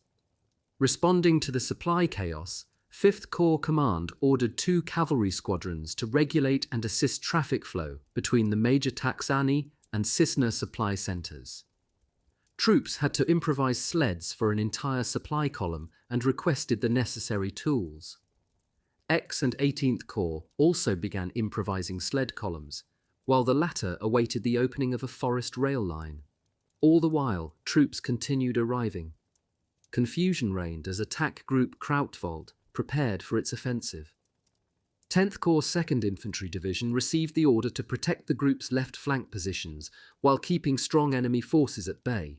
Obviously, 10th Corps 34th Infantry Division's 6,500 men could not effectively resist the opposing 14,000 Russian troops, and thus the reserve 29th Infantry Division was rushed to the front. 7th Corps troops, deployed to assist 10th Corps' efforts to halt Russian incursions, could not fulfill that mission. Preparations continued amid last-minute change of plans. Additional artillery units received orders to move to the front, while reconnaissance missions continued despite the difficult conditions. Habsburg troops trained to march with full field packs after their long battle pause. Flanders-Baltin, whose talent for battlefield improvisation became Habsburg legend, planned to launch a two-pronged offensive buttressed by 13th Corps' 3 regular army divisions. A left flank group would advance while right flank forces defended against a potential Russian attack. Flanzer-Boltin's basic concept, determined by the inhospitable winter mountain terrain, called for assault units to advance in separate columns, seize an objective, and then continue the advance. However, positions lay buried under 2 meters of snow, and travel remained a slow and hazardous undertaking. Ammunition columns could not reach some front sectors. Meanwhile, conserving artillery shells, particularly high explosives, remained an important priority. One column required 7 hours to advance 3 kilometers. Intercepted Russian radio transmissions indicated that an enemy attack was imminent. On 17 January, General Falkenhayn reaffirmed to Conrad his intention to deploy the 4 new German Reserve Corps on the Eastern Front, barring an unforeseen Western Front emergency. It pleased Conrad to learn of Germany's forthcoming Second Masurian Lakes battle, and he replied that the campaign assured a great success. The German effort would coincide with Conrad's Carpathian operation, a replay of his 1914 envelopment attack strategy. 5 days before the offensive, a blizzard enveloped the battlefield. Habsburg troops had little protection from the elements and received only an irregular supply of ice-cold rations. Once the attack commenced, 5th Corps troops must advance quickly to support Group Somme efforts to seize Uzok Pass. The 7th Infantry Division, the last reserve division, was transferred to Group Somme.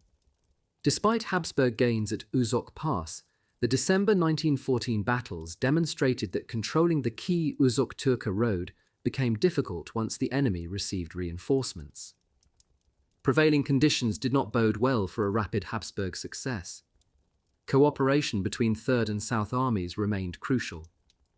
While a 3rd Army 5th Corps detachment assisted South Army's seizure of Uzok Pass, the enemy must also be expelled from Turka, the heights at Borinia, and the Stridge Valley, the latter the site of a December battle. The right flank of the South Army German 24th Corps would attempt a double envelopment of enemy positions by seizing major pass roads and blocking the Russian retreat route. South Army prepared to launch a surprise attack before the enemy received reinforcements. However, railroad transport difficulties delayed the arrival of the division intended to assist in recapturing Uzok Pass. As troops prepared for the encirclement maneuver, the enemy extended its positions. Moreover, the Russians retreated at the last possible moment, forcing the attackers to undertake long, laborious counter-maneuvers. Habsburg infantry units could expect little artillery support because only a few batteries had reached the war zone, partly because only draft animal columns transporting light loads could traverse the inhospitable terrain. 18th Corps' 44th Infantry Division reported that it required 3 days to place 1 cannon squad into position. As Russian reinforcements reportedly approached the Uzok Pass area, 3rd Army received orders to launch its offensive on 23 January and the preliminary strike against the pass the day before. Troops began assembling for the operation on 19 January despite prevailing blizzard conditions. Critical supplies had not reached the 7th Corps front, although urgent requests for additional labour units had been dispatched to keep supply routes functioning. 3 18th Corps munitions columns remained bivouacked behind the mountain ridges because of lack of shelter for troops and pack animals. Reconnaissance reports confirmed enemy troop concentrations, particularly in the San River region between the main offensive objectives, Lisko and Sanok. Fortress Przemysl's time was running out, explaining why South Army must launch a deadly frontal assault. Conrad again allowed the fortress to dictate his strategy. Upon arrival, 19th Corps vanguard units must seize Baligrod and then bind the opposing troops. If 5th Corps seized key road sections, 19th Corps could achieve its mission. However, because they lacked warm food or shelter, V and 18th Corps soldiers could not adequately prepare for their missions. The seriously unprepared and ill-equipped Habsburg armies found themselves forced to improvise while assisting labour units in keeping supply lines operational. Serious battle did not erupt until 20 January, but enemy presence stymied all reconnaissance efforts on 21 and 22 January. For most troops, The ascent into the Carpathian Mountains provided a new and unnerving experience. For others, it was a deadly one. Regretfully, many of the Habsburgs' finest mountain troops had spilled their blood on the Galician plains during the August-September opening campaign. The increased railroad traffic continued to overburden the few Habsburg railroads. Thus, the shortage of South Army troop units forced a one-day delay in launching its offensive. Third Army attack groups, Puhalo, V and 18th Corps, and Krautwald, 10th Corps missions remained unchanged.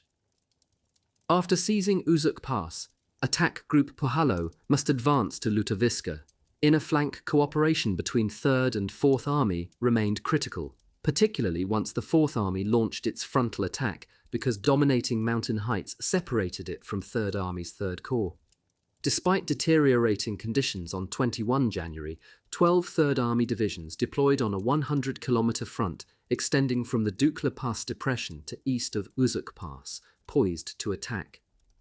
Troops positioned on the forested ridges south of the Upper San River area remained only 60 kilometers from Fortress Przemysl.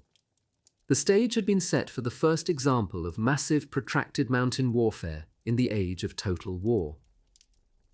Meanwhile, on 20 January, General Ivanov continued planning for his invasion of Hungary. Similar to Conrad, he envisioned a frontal attack to seize the remaining Carpathian mountain ridges before an advance onto the Hungarian plains, knocking that country out of the war. Ivanov persisted with his plan, despite Stavka's determination that Germany be the early 1915 military priority. He initially sought to neutralize regional Habsburg offensive pressure. Again, like Conrad, Ivanov remained obstinate in pursuing his grand scheme, disregarding the human cost and danger it posed of drawing major Russian forces deep into the frigid Carpathian hellhole. He failed to consider or chose to ignore the grave threat that would emerge on his northern flank if his massed troops suddenly had to be extricated from the mountain theatre, as occurred during May Gorlish-Tarnov offensive. It is important to note that the larger Russian troop numbers were insignificant at the outset of the Habsburg offensive. The Habsburgs possessed more divisions, but Romanov units contained more troops. An equal number of troops deployed on both sides of the front north of the Carpathian mountain region. On 21 January 18th, Corps reported that its shortage of artillery prevented it from either achieving artillery superiority or effectively supporting its infantry. On 22 January, a Group Szurmai brigade received orders to advance from the Uzok Pass area to liaison with 5th Corps 33rd Infantry Division to attack toward the Uzok-Turka line. Inhospitable terrain and meter-deep snow created many problems for the endeavour. Considering the Tsarist ability to transport reinforcements rapidly, swift control of the Uzok-Turka line would be an extremely important yet immensely difficult mission. Thus, the 3rd Army Right Flank Attack Group, 5th Corps and Group Szurmai must seize Turka. Pressured to relieve Fortress Przemysl, Conrad ordered a 3rd Army frontal attack along the shortest route to the fortress along the Lupkov Pass saddle to force the Russians to mass strong defensive forces in that region. South Army eastern flank positions must deflect any enemy threat to Army Group Flanzer-Boltin. South Army mission remained to traverse the remaining mountain ridges to reach the Galician plains, where it would initiate maneuver warfare. The lack of railroad unloading ramps impeded attack preparations and slowed the movement of supplies. Losses from illness continued to rise as a result of the extreme climatic conditions. The enormous pre-offensive difficulties ultimately proved insurmountable. The Russian and Habsburg armies each prepared to launch their own offensive over the Carpathian mountain walls. Eventually, 2/3 of the Habsburg army and 4 Russian armies became embroiled in the battle. In only 3.5 months, more than 2 million casualties were sustained. Was it possible for the Habsburg Winter Mountain campaign to succeed despite Conrad's hastily prepared plan? Chapter 2. The First Carpathian Offensive, January-February 1915. Religious souls visualize hell as a blazing inferno with burning embers and intense heat. The soldiers fighting in the Carpathian Mountains during that first winter of the war know otherwise. Colonel Georg Weith recorded. On 23 January, we rushed forward into the icy hell of the Carpathian battlefield. We stormed the Uzok, Vereka and Wyskov passes. But on the northern slope of the mountains, the troops encountered a blizzard. The reports from these days are shocking. Every day hundreds froze to death. The wounded that were unable to drag themselves forward were left behind to die. Entire ranks were reduced to tears in the face of the terrible agony. Each night, the 21 Infantry Regiment dug in until the last man was found frozen to death at daybreak. Pack animals could not advance through the deep snow. The men had to carry their own supplies on foot. The soldiers went without food for days. At minus 25 degrees Celsius, food rations froze solid.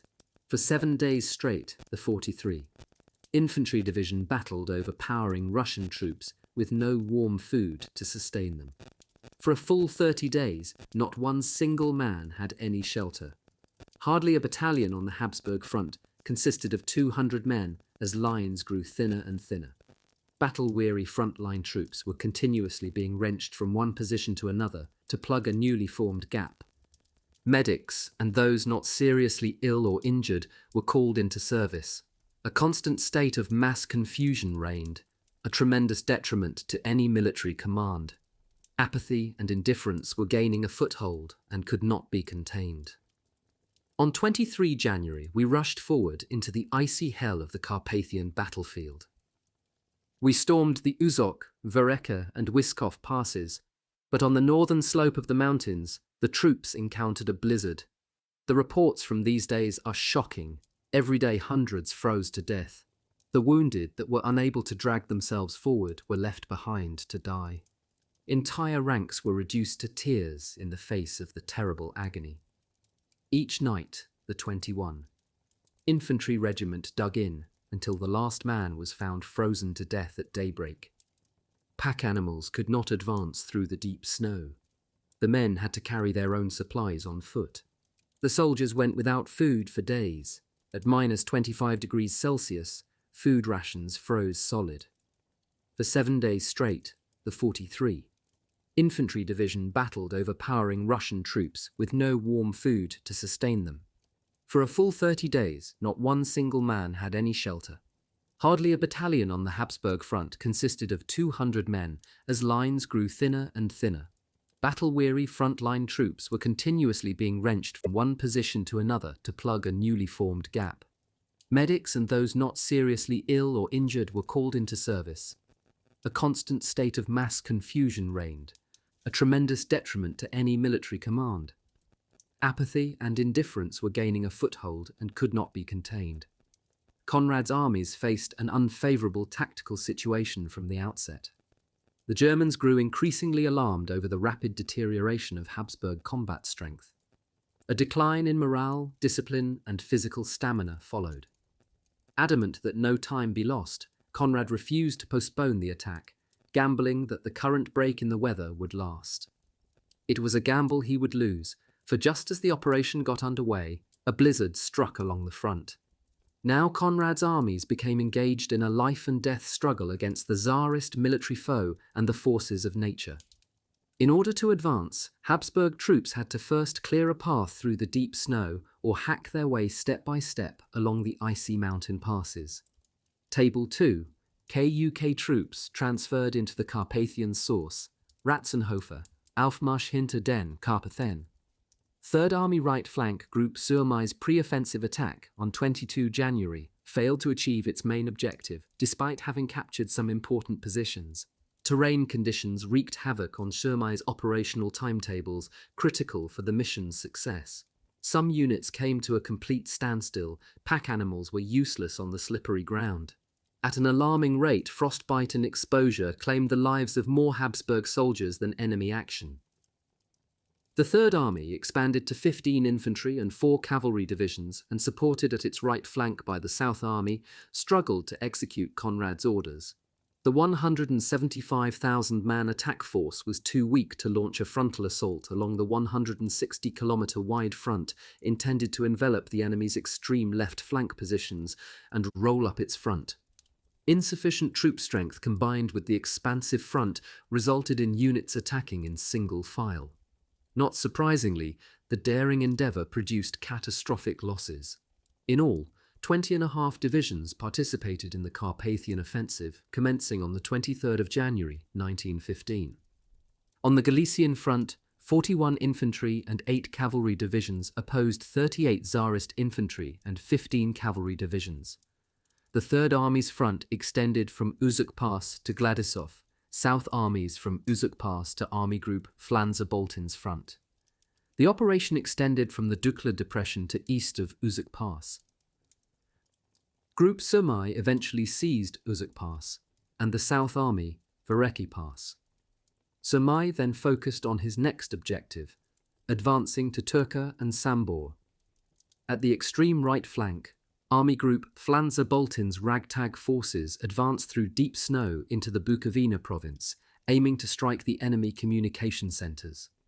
Once Habsburg troops regained the Bukovina, Flanzer-Boltin's troops would assist the South Army in its efforts to debouch onto the Galician manoeuvre zone. 4 low-capacity railroad lines extended from Budapest into the mountains, moving large military formations, reinforcements, and supplies into the Carpathian Mountain Theatre presented a logistical nightmare.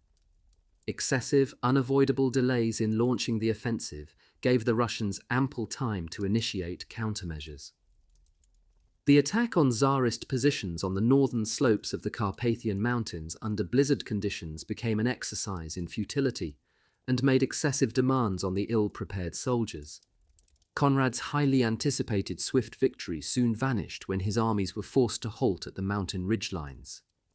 Habsburg's Supreme Command expressed its extreme displeasure over the lack of progress, which did not bode well for future endeavours.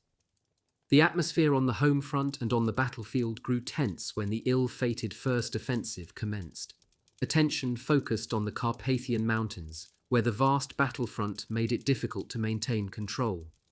The operation occurred in stages, commencing with first the Third Army's eastern, then western flank. The terrain and inclement weather conditions precipitated isolated and uncoordinated battles. Mountain slopes and ridgelines separated units from other columns, frustrating unified action. Third Army could not advance if the neighbouring Fourth and South Armies failed to make progress, leading to major difficulties. Such circumstances raised serious concerns among field commanders who held little confidence in the operation's success. As Conrad continued to order repeated attacks, field officers attempted to pass their orders to neighbouring units, convinced the effort was futile and would only result in additional unnecessary bloodshed. In January 1915, for example, General Borowicz tried to shift responsibility for the main offensive effort to nearby General Flanzer-Boltin. General Bohm Ermoli, commander of the Second Offensive in February, also made attempts to pass his mission onto Army Group Flanzer-Boltin. Both generals recognized that the plan lacked several critical prerequisites required for success. In view of troop shortages, the time factor, and severe weather and terrain conditions, the plan was unrealistic.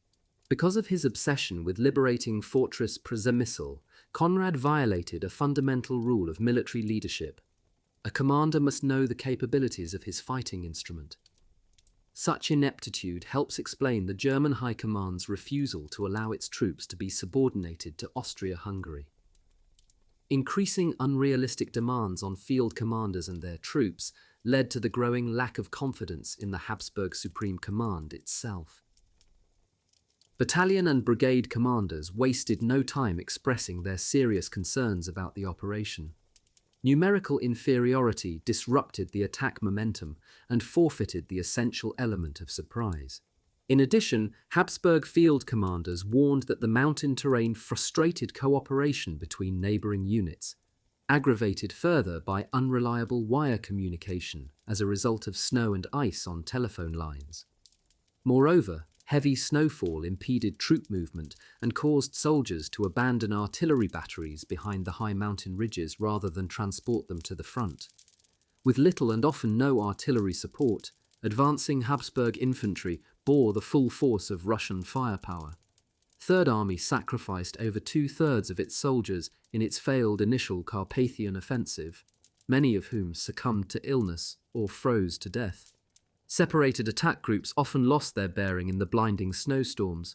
The soldiers suffered from frostbite, their weapons jammed from the bitter cold. Nevertheless, Conrad's soldiers continued their attacks. Troops were expected to undertake exhausting marches through meter-deep snow to reach the battlefield, only to find no shelter awaiting them. In a cruel twist of fate, frigid conditions interspersed with sudden periods of rising temperatures and thaw. Steady rain and melting snow turned the valley terrain into a pit of mud as troops, artillery, ammunition, animals, and supply wagons sank into the mire. Rising floodwaters swept away bridges, and soldiers were forced to lie in their waterlogged positions. A Habsburg artillery officer's diary offers a vivid portrayal of the disorder and dismay that characterized the opening campaign. His entries describe repeated, swift, unproductive, and exhausting marches and detail the deplorable conditions along the mountain roadways and in gun positions, dubbed Strafstellungen, penalty positions, by the men. Supply wagons sank to their axles as heavy traffic flow on the poorly constructed roads produced quagmires.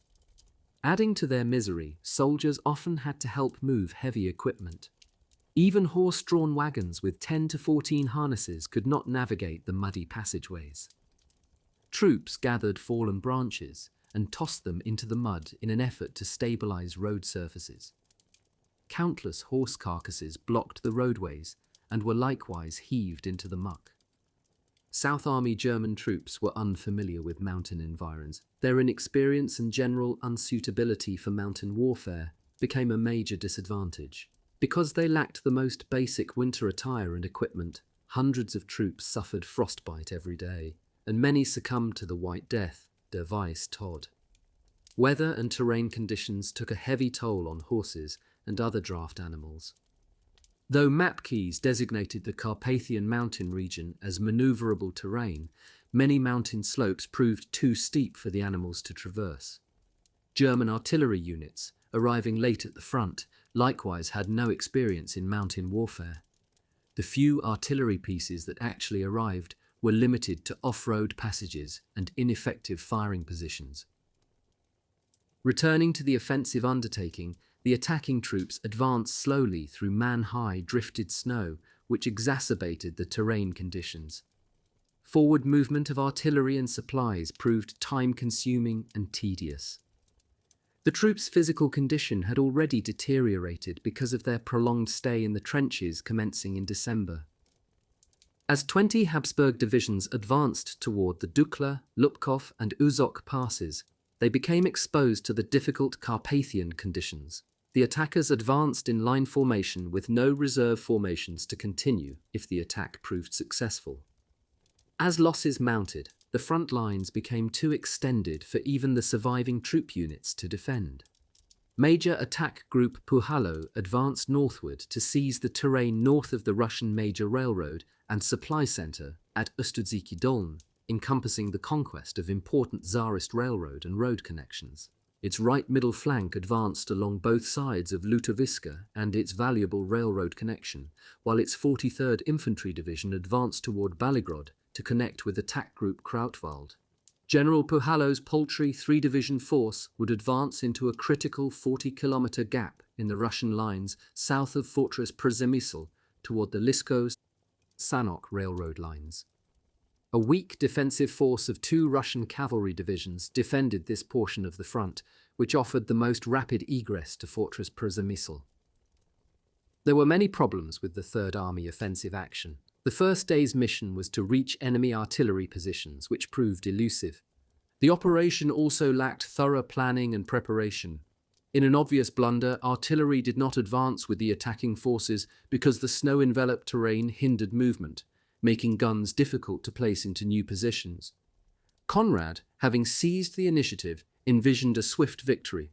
and with the element of surprise, he attempted to preempt a long winter mountain campaign. He intended to neutralize any Russian offensive plans on this weakly held portion of the front. This caused the near annihilation of the attacking troops in the three disastrous Carpathian efforts. It proved impossible for troop units to cooperate in battle because they failed to achieve a significant advantage against the enemy or overcome the adverse conditions. Thus, attempts to outflank individual enemy positions failed as the enemy simply extended their flank positions when attacked. The resultant Habsburg frontal attacks produced enormous casualties because the mountain terrain was unsuitable for maneuvering major troop formations. This resulted in partial attacks, with the advancing units often forced to separate, which exacerbated the pressure to relieve Fortress Przemysl. One problem was the lack of sufficient manpower to accomplish the missions. Group Puhalo transferred an entire brigade to neighboring Group Somme for an assault against Uzok Pass after the operation commenced. Group Puhalo now consisted of 2.5 divisions to cover its 40-kilometer wide front along the Upper San River. The area contained important roads and railroads providing egress to the lower mountains north of Uzok Pass. The group advanced 20 kilometers north of the pass in a short time, but faltered as it sustained heavy losses. It possessed no reserves to maintain the attack momentum. An excessive number of troops deployed for flank protection left too few for the attack formations. In addition, the inadequate reinforcements entered battle piecemeal. Moreover, when the 7th Corps defended key positions near Dukla Pass, it affected the mission to encircle Tsarist positions elsewhere. Thus, the 20th Honved Infantry Division could not support 10th Corps' 2nd Infantry Division efforts against the opposing mountain heights. Both divisions became outflanked, creating a major predicament. In hindsight, if 2 additional divisions had deployed at Group Puhalo's front, the mission might have succeeded, particularly by capturing the railroad junction at Ustrziki Dolne, from which the Russians transferred troops and reinforcements to any threatened front sector. If General Puhalo had been able to maintain his attack momentum, the ensuing enemy counterattacks on 26 January might have been prevented. Soon, however, the enemy severed the important Kirov-Sambor railroad line at Dukla Pass. In effect, Group Puhalo's efforts created an isolated battle zone, in which progress became increasingly limited as the casualties escalated. This, combined with admirable Tsarist defensive efforts, destroyed any chance for additional success. Again, in hindsight, the operation would have been better served by launching a rapid thrust with additional manpower and firepower, which would have greatly increased the chances for success. Nevertheless, the group advanced the 20 kilometers and with Group Somme crossed the San River on 26 January. The mentioned transfer of one of Group Puhalo's brigades to Group Somme, however, introduced the practice of transferring military units for other purposes than the major offensive. In doing so, Habsburg leaders lost sight of the military axiom of massing forces at the main portion of the attack front. The surrender of an entire brigade seriously weakened General Puhalo's middle and left flank positions, removing forces required to successfully complete the mission. As attack groups Puhalo and Krautwald advanced a dangerous 20-kilometer gap soon separated them. Although reserve formations could have neutralized the problem, none was available, with Puhalo's flanks suddenly badly exposed. This weakness did not go unnoticed by Tsarist military leadership, and the result became obvious on the 26th of January 1915, when they launched a major counterattack.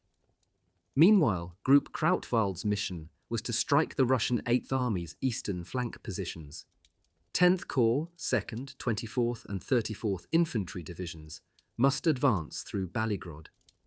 The group's heavyweight left flank would then advance toward Lisko-Sanok, but instead it encountered strong enemy resistance. The 10th Corps' 2nd Infantry Division mission became to protect the group's left flank, then advance to the northeast, where the Russians had assembled troops.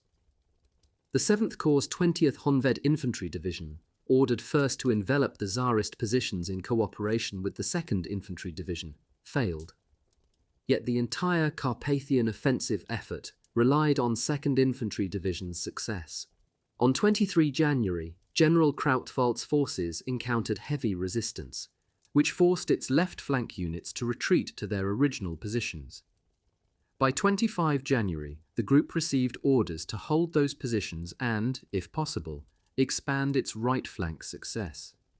The army's left flank groups Joseph and Caleres must prevent enemy egress over the main ridges on their front, or prevent Tsarist troops from intervening against the army right flank offensive efforts. The 7th Corps, Group Joseph, must block the invasion route through the Cheremcha Saddle area, most important for the defense of Dukla Pass. Group Caleres, 3rd Corps, retained the important mission to protect the neighbouring 4th Army's southern flank, inner flank of the two armies. 3rd Army's overall mission remained to envelop the enemy's extreme left flank positions from the Habsburg right flank, then advance northward into the Sanok-Rimanov-Krosno-Jaslo basin area. Groups Puhalo and Surmai would perform the flanking maneuver, because General Surmai's mission remained to seize Uzok Pass and then advance to Turka and Sambor, the site of an important enemy road and railroad line. Group Surmai's forces proved inadequate to seize the pass or prevent the enemy from transferring reinforcements from the pass area. On 22 January, 3 infantry and 1.5 cavalry divisions advanced toward the pass.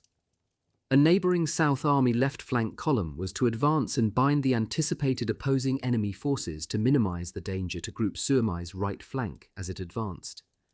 The area's importance emanated from the threat of a Russian breakthrough at the 3rd and 4th Army's inner flanks. South Army transport delays retarded its launch date to 24 January, except for Corps Hoffmann, which advanced on 23 January. Hoffmann's troops encountered stiff enemy resistance as a column advanced toward Uzok Pass, while its remaining troops pressed south to southeasterly through the wooded Carpathian Mountains toward Fortress Przemysl. However, they achieved little progress because of the terrible conditions. The same fate neutralized 3rd Army's Group Surmai's efforts to advance from Uzok Pass to Turka and Sambor. In the East Carpathian Range, General Planzer-Boltin deployed his troops in echelon formation to advance toward his multiple objectives. Some forces must recapture the Bukovina province, while others helped South Army to escape its mountain prison. But the army group lacked sufficient numbers to accomplish all its missions. Yet Planzer-Boltin's ragtag forces garnered the only major victory of the entire Carpathian campaign. Only insufficient railroad capacity prevented their achieving further significant gains by receiving reinforcements. Conditions along the few roadways leading to the various army fronts had not improved. The night of 22 January was quiet, clear, and cold, and icy road conditions delayed the arrival of an 18th Corps supply column. Critical routes remained in such poor condition that additional labour crews became necessary to keep them open. Numerous Landsturm units performed such road maintenance duty. When 3rd Army advanced, 4th Army's southern flank units would join it, depending on the conditions. Its right flank 9th Corps would cooperate with the 3rd Army 3rd Corps to launch an encircling manoeuvre toward Banica, near the critical Gorlice intersections. Close cooperation between the two army flanks would neutralize the Russian threat from the area of Uzok Pass, but deep snow and the distance to traverse made this difficult to accomplish. Blizzard conditions, including deep snow and man-high drifts, exacerbated the advance, left Habsburg troops cold and exhausted, and made futile the attempts to move artillery pieces and supplies into the mountains. Units reported increasing illness and frostbite cases. Attempts to open snowbound railroad stretches failed because of labour unit unavailability. Thus, inadequate supplies and ammunition stores reached the front lines. Group Surmai troops advanced 25 kilometres before the main attack group Puhalo. 3rd Army right flank's small numerical advantage was 11 infantry and 2.5 cavalry divisions against 9 infantry and 4 cavalry divisions. In the area west of the Cheremcha roads, Group Joseph's 7th Corps, 4 infantry and 2 cavalry divisions opposed 5 Russian infantry and 1 cavalry division. The enormous logistical problems of moving large troop formations by rail into the mountains became a serious deterrent to Habsburg's success. Railroad delays allowed the enemy time to initiate effective countermeasures. Meanwhile, between 20 to 26 January, Group Surmai's right flank units had the additional task of maintaining its supply artery despite enormous obstacles. To avoid a bloody frontal attack against strong enemy blocking positions, Surmai dispatched strong side columns through the crucial Ung Valley, also a protective area for Labort's Valley. This, however, increased the threat to his now exposed flanks. Surmai achieved partial success by sacrificing the element of surprise. The group required 5 hours to seize key Ung Valley positions, 4 kilometers distance, through the inclement conditions. Troops had to shovel their way through an icy storm, many ultimately suffering from frostbite.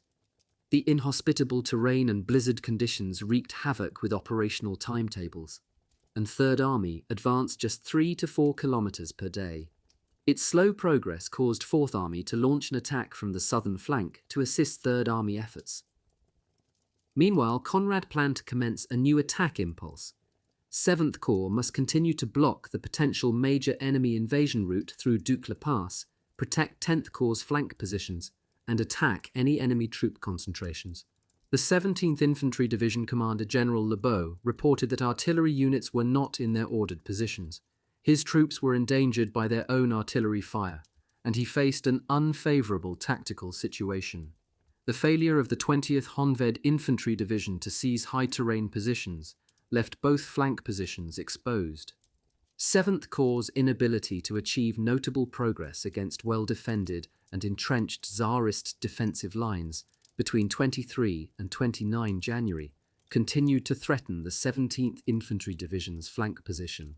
Further success became unlikely given the multiple adverse circumstances.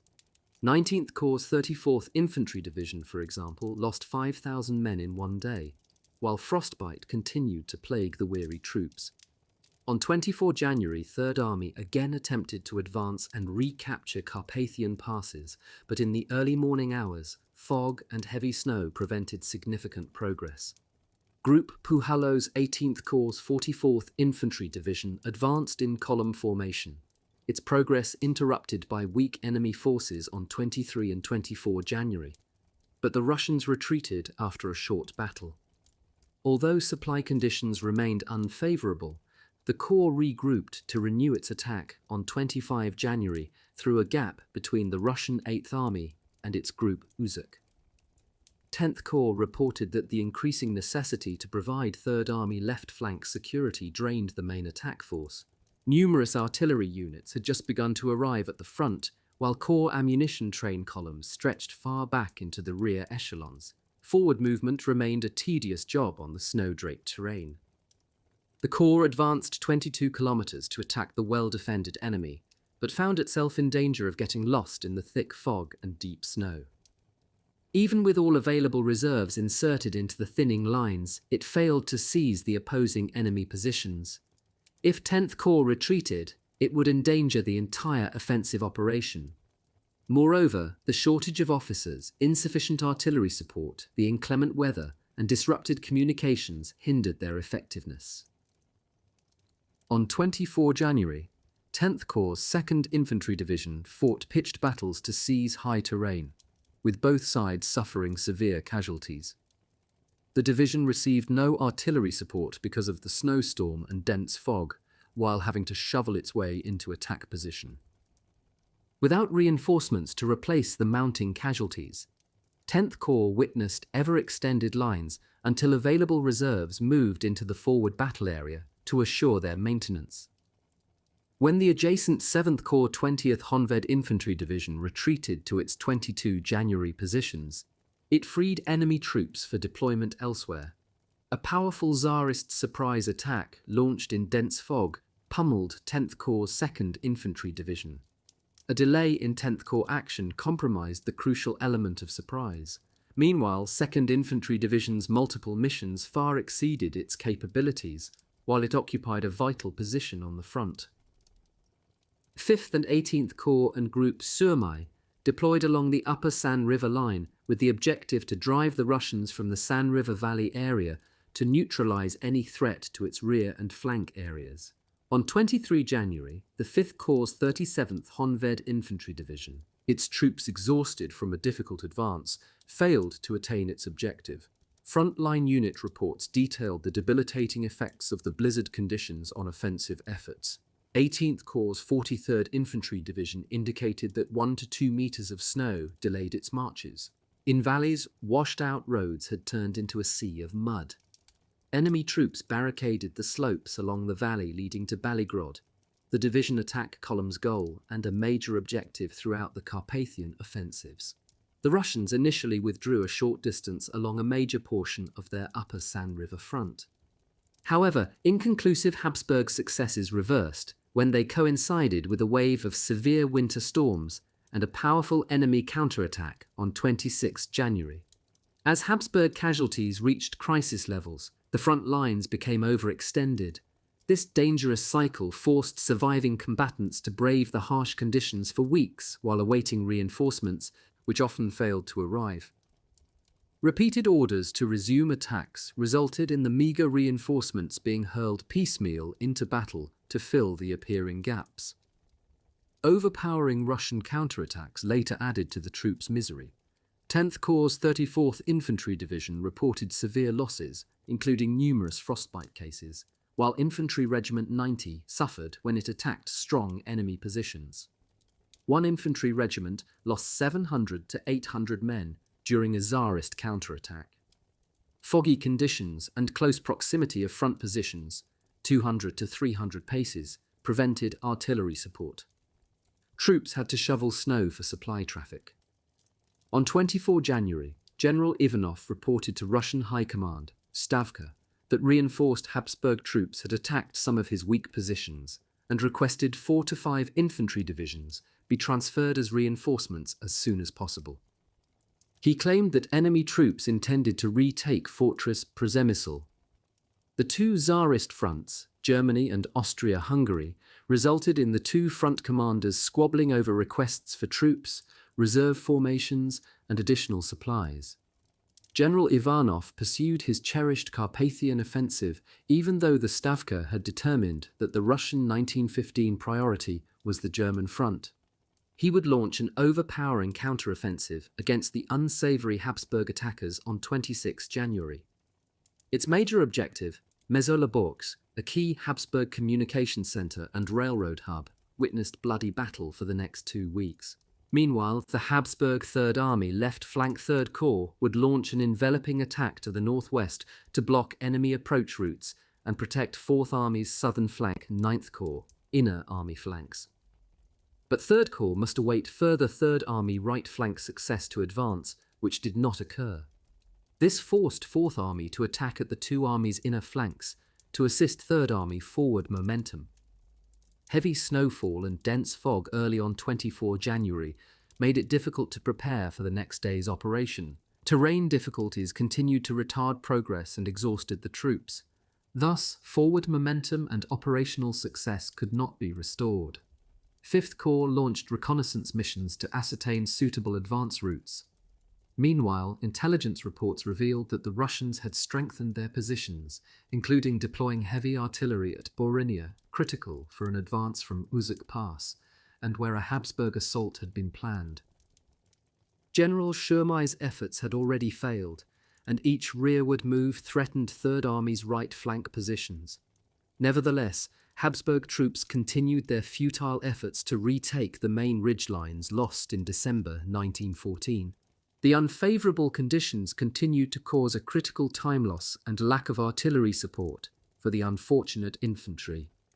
When 7th Corps' 20th Honved Infantry Division did not launch its designated attack, the enemy hurled a surprise 5 to 6 battalion counterattack against the understrength neighbouring 17th Infantry Division, west of the Dukla roads. 2 infantry companies surrendered, and heavy enemy machine gun fire caused serious losses, creating apprehension about the operation. At only 20 paces from the enemy, Habsburg troops failed to advance further, while a serious threat to the Corps' right flank positions occurred west of the Dukla road. Meanwhile, 3rd and South Army cooperative efforts faltered, partly because of the difficult mountainous terrain separating them. Neither army gained a significant tactical advantage nor overcame the wretched conditions. South Army attack units had advanced just 10 kilometers from their original positions, shoveling snow off roadways, particularly for new artillery positions, retarded swift movement. Soldiers sank chest-deep into the snow, while snowstorms halted all supportive artillery efforts. Troop exhaustion and darkness ended all progress. Major clashes stayed confined to areas closest to the few natural traversable routes through the valleys, but in as close a proximity to a railroad line as possible. Limited frontal attacks resulted in excessive bloodshed. Numerous assaults, often aimed at isolated enemy positions, allowed the Russians to shift reserves to thwart any momentary threat. Habsburg commanders often delayed obeying attack orders, preferring to await a neighboring unit's victory, which often never materialized. From the beginning, General Borowicz expressed apprehension regarding the potential for success in the campaign, correctly predicting that the enemy would strike his battle-weary soldiers as soon as his forces committed to battle. Many Habsburg division commanders realized that any chance of success had ended. Meanwhile, on 25 January, unbeknownst to the Habsburg military, the Russians assembled substantial forces to launch a major counteroffensive, while Army Group Pflanzer-Boltin failed to succeed in its efforts on the eastern flank front. Casualties escalated as the weather conditions deteriorated. The Army Group attacked in -20°C temperatures in 2 meters of snow. It required 3 hours to advance just 1,000 paces, while the horrific conditions killed an enormous number of horses. As General Borowicz unsuccessfully attempted to expand his right flank, heavy enemy contingents attacked his left flank forces, forcing them back to their original positions. Attacking Third Army middle units encountered strong Russian defensive positions. Group Somme, meanwhile, finally forced the enemy from Uzok Pass as the snow turned to torrential rain, soaking the attacking troops. Many suffered from frostbite and other ailments, leading Somme to request a 1 to 2 day break from further offensive undertakings for his battered troops to find shelter. Meanwhile, the heavy rains transformed the single-corps supply route into a terrible mess. The senior 66th Infantry Brigade physician reported that he encountered numerous cases of frostbite, overexertion, and hunger. Having lost half its troop stand, the brigade required rest and rehabilitation. A 34th Infantry Division report, 10th Corps, emphasized that troop physical depression had reached epidemic proportions. The lack of adequate troop training and physical preparedness for winter mountain warfare exacerbated the crisis. Supply columns had to travel nearly 30 kilometers with multiple delays. Loss of its supply route could prove disastrous to Somme's forces. The 5th Corps at last attained its previous day's objective, but with almost all reserve troops already committed to battle and those remaining considered unfit for frontline duty. However, to neutralize any threat to the Habsburg flank area, they must keep the Russians from the San River region. On 25 January, Lutoviska and its railroad station capitulated, allowing the famished troops to advance further.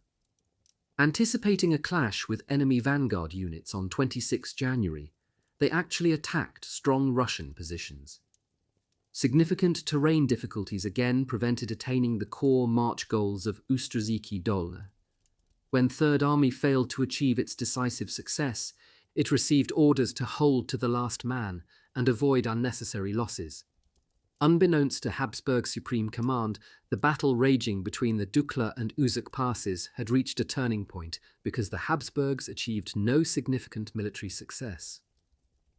Attack Group Puhalo, FI and 18th Corps had attained the upper San River region, but its insufficient troop numbers and the lack of reserve forces prevented further progress on this front.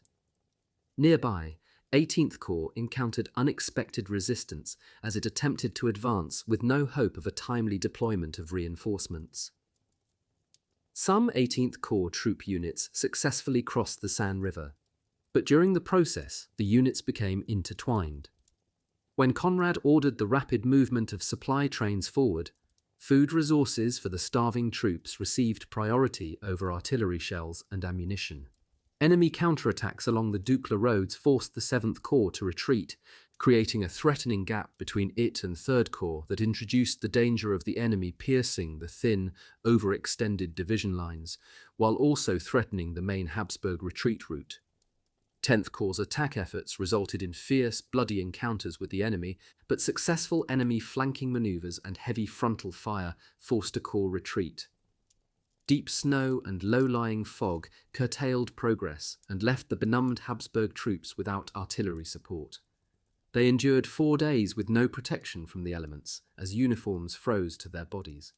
As significant Tsarist reinforcements deployed on the battlefield to launch a major counterattack, the condition of Habsburg troops had reached a critical point. During battle between 22 and 25 January, 10th Corps' 3 divisions incurred enormous casualties, but still continued their attack. The Corps finally received orders to terminate its offensive on 25 January, to dig in and to hold its forward positions. Having depleted all its reserve troops, 10th Corps awaited the insertion of the 29th Infantry Division, currently in transit, into 3rd Army's weakening eastern flank attack in the Lupkov Pass area. Conrad ordered 10th Corps to regroup as the enemy increased its pressure against 7th Corps' denuded forces along the Dukla Pass road. Telephone equipment continued to malfunction, exacerbating command functions, and as the wintry conditions intensified, 10th Corps reported that it could no longer resist the powerful enemy. Artillery and supply train columns had to be transported on sleds, and troops often had to hack frozen ground under enemy fire in order to create a path to advance. General Ivanov now attacked in an attempt to destroy the mauled Habsburg army. This, he reasoned, would sway Romania to join the Entente. Russian 3rd and 8th armies would support the weaker Tsarist contingents already defending the 300-kilometer front extending from Uzok Pass to the Romanian frontier. On 26 January, Ivanov received the 22nd Corps as reinforcements from the German front, which enabled him to unleash a major counter-offensive against 3rd Army's left flank and middle positions, 7th and 10th Corps. The weakened 3rd Army could not halt the ferocious onslaught and quickly sustained heavy casualties. As fierce battle erupted between the Dukla and Uzok passes, the Russians focused their main attention on Dukla Pass, particularly the Mezolaborsk Railroad and communication hub in the Leibots Valley. These events resulted in intense, bitter fighting, which provided the death blow to the 3rd Army offensive. Ivanov targeted the area between the Ondava and Laboch valleys, where the mountains posed the least impediment for the shortest, most direct route to their objective, Budapest, Hungary. Ice storms and wintry weather conditions enveloped the mountains, while the evolving attrition battle produced enormous casualties. Group Surmai reported that the heavy snow masses behind its main forward ridgelines posed a serious danger should its troops be forced to retreat and its rear echelon supply columns be unable to move forward. On 30 January, Surmai requested additional labour units to keep the Serpentine Road to Uzuk Pass open.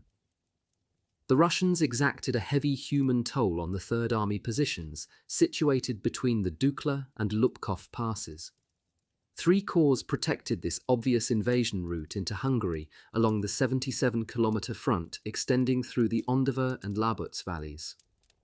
Meanwhile, the South Army engaged in a 3-day battle through 27 January, but its winter equipment and armaments proved inadequate for the task. Hundreds of soldiers suffered frostbite, and many draft animals succumbed to the unbearable conditions.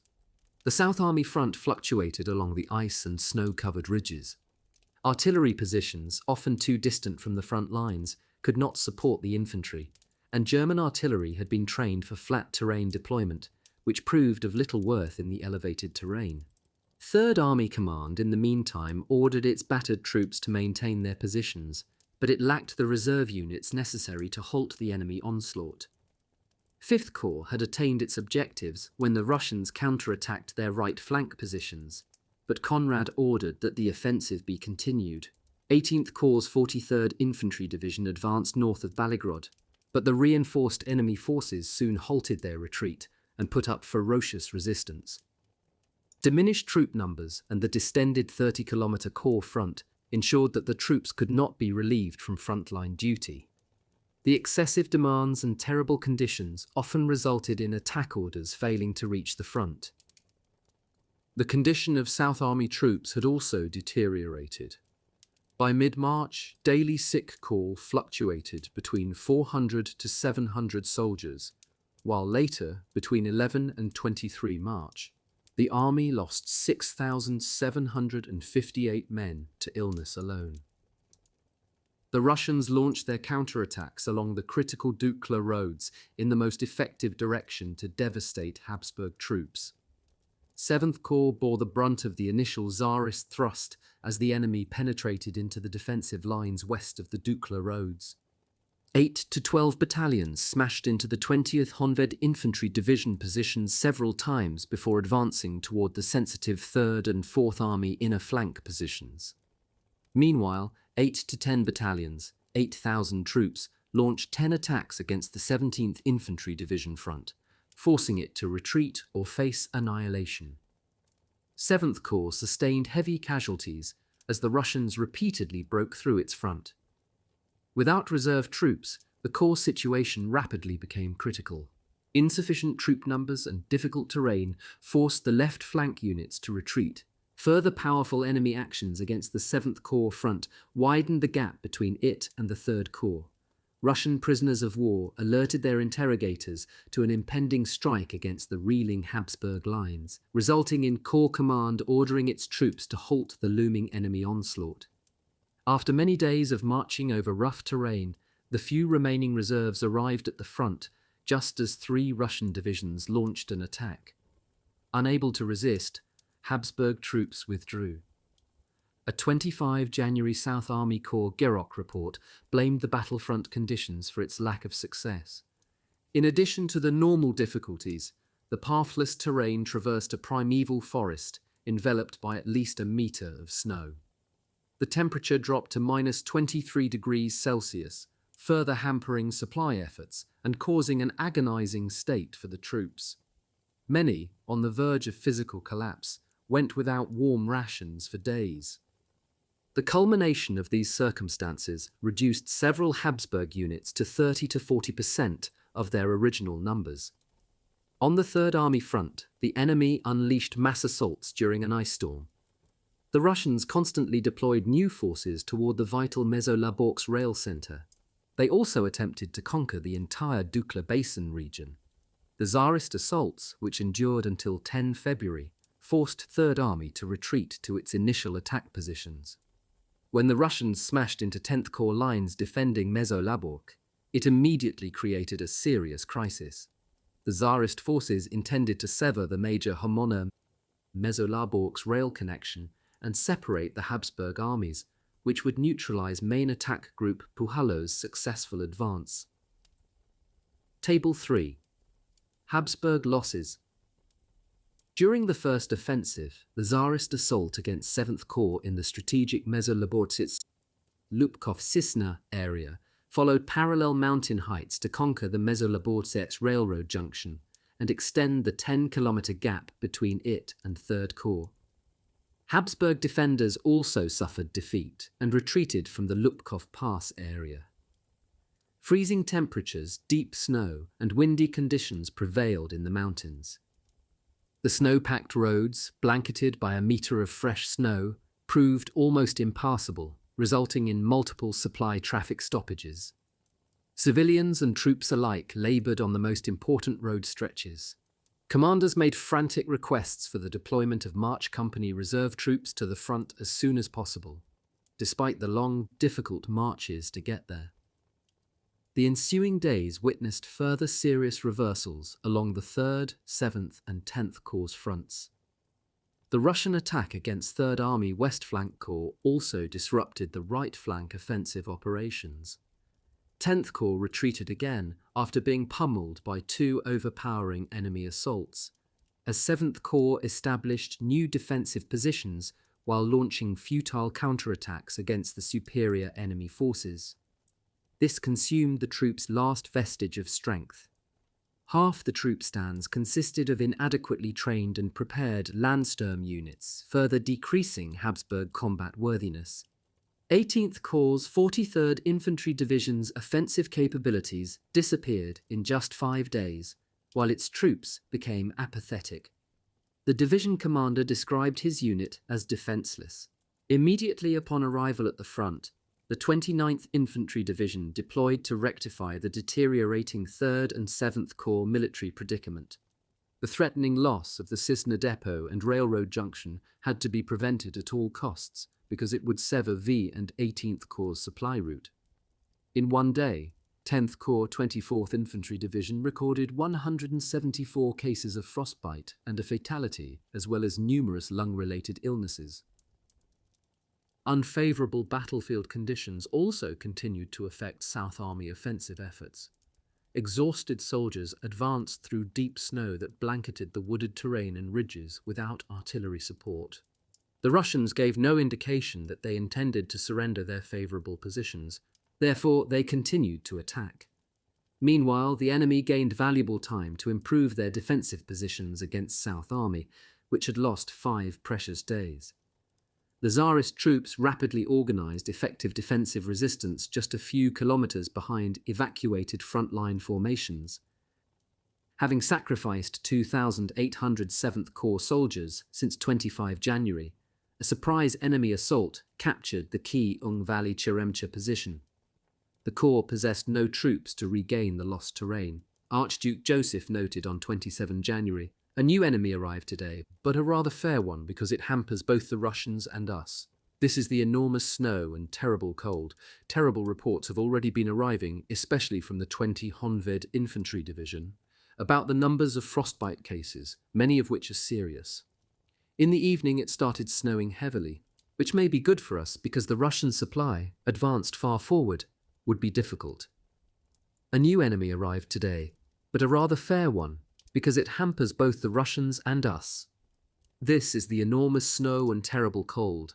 Terrible reports have already been arriving, especially from the 20 Honved Infantry Division, about the numbers of frostbite cases, many of which are serious. In the evening it started snowing heavily, which may be good for us because the Russian supply advanced far forward would be difficult.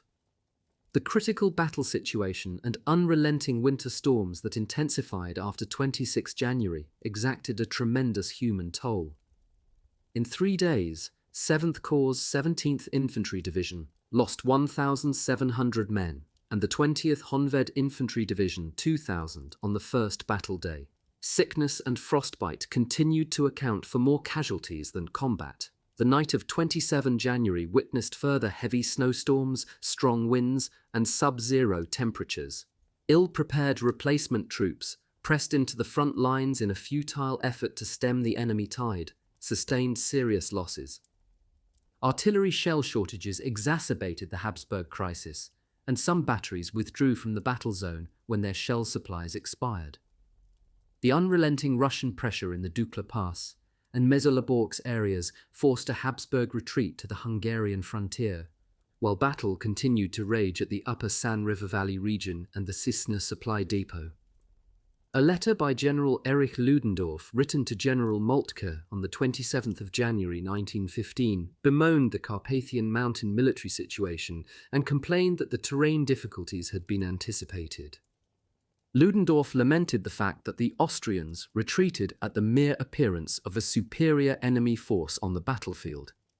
Under the mistaken impression that Fortress Przemysl could only resist until 7 March, he believed they could not save the fortress. The German High Command, as mentioned, had earlier opposed the South Army deployment in the difficult terrain east of Uzuk Pass. In hindsight, such arguments seem justified. The conditions described above, combined with a lack of feed, led to the sacrifice of animals, so crucial for maintaining a steady flow of supplies.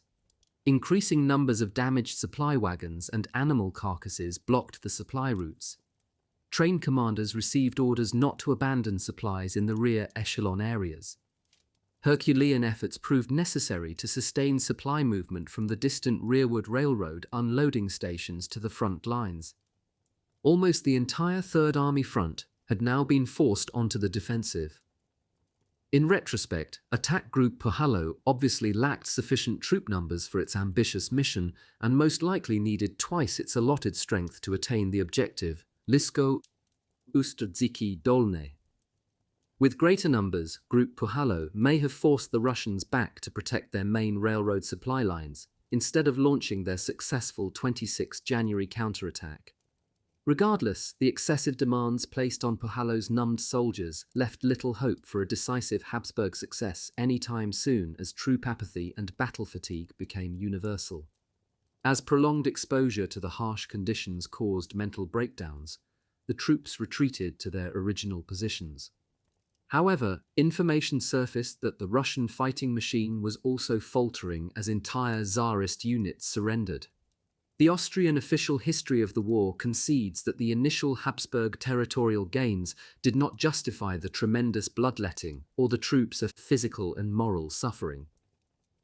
The First Carpathian Campaign cost the Third Army almost 80% of its manpower, the majority attributable to non-combat causes such as frostbite.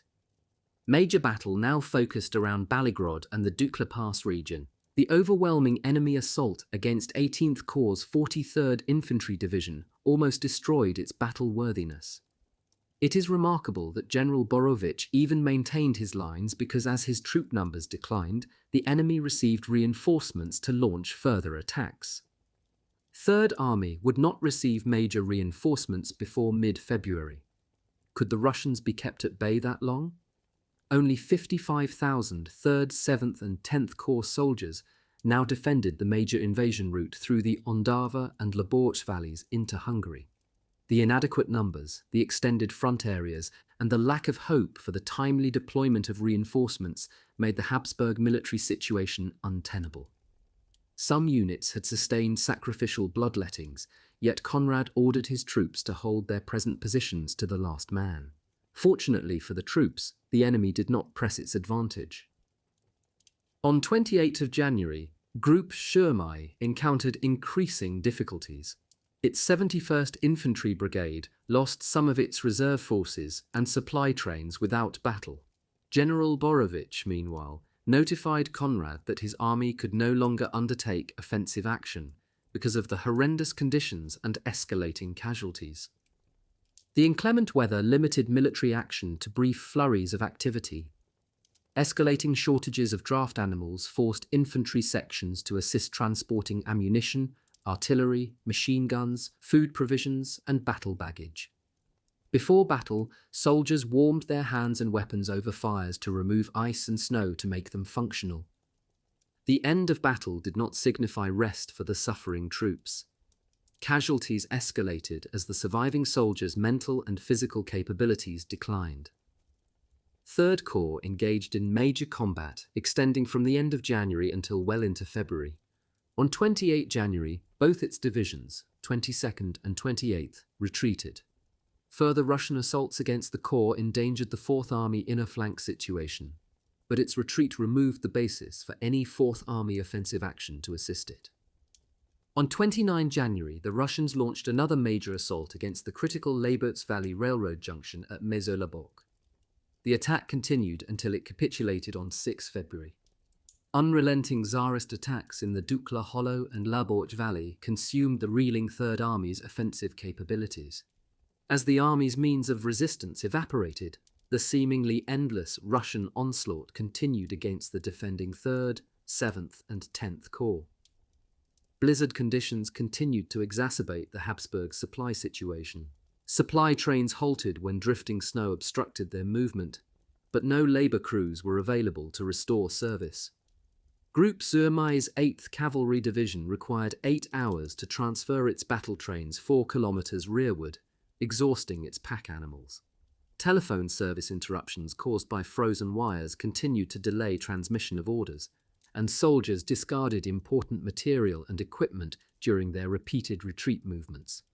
Enormous snowdrifts forced troops to move along treacherous secondary paths and road shoulders to skirt the worst sections.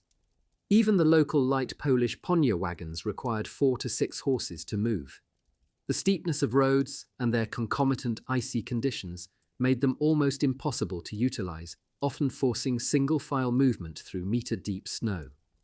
Even adding civilian workers to assist the road maintenance proved inadequate. Conversely, the consistently severe weather conditions facilitated Tsarist defensive efforts and provided valuable time to implement necessary countermeasures as the attackers exhausted themselves. Persistent, unfulfilled requests for reinforcements exacerbated the apathy spreading through Habsburg ranks.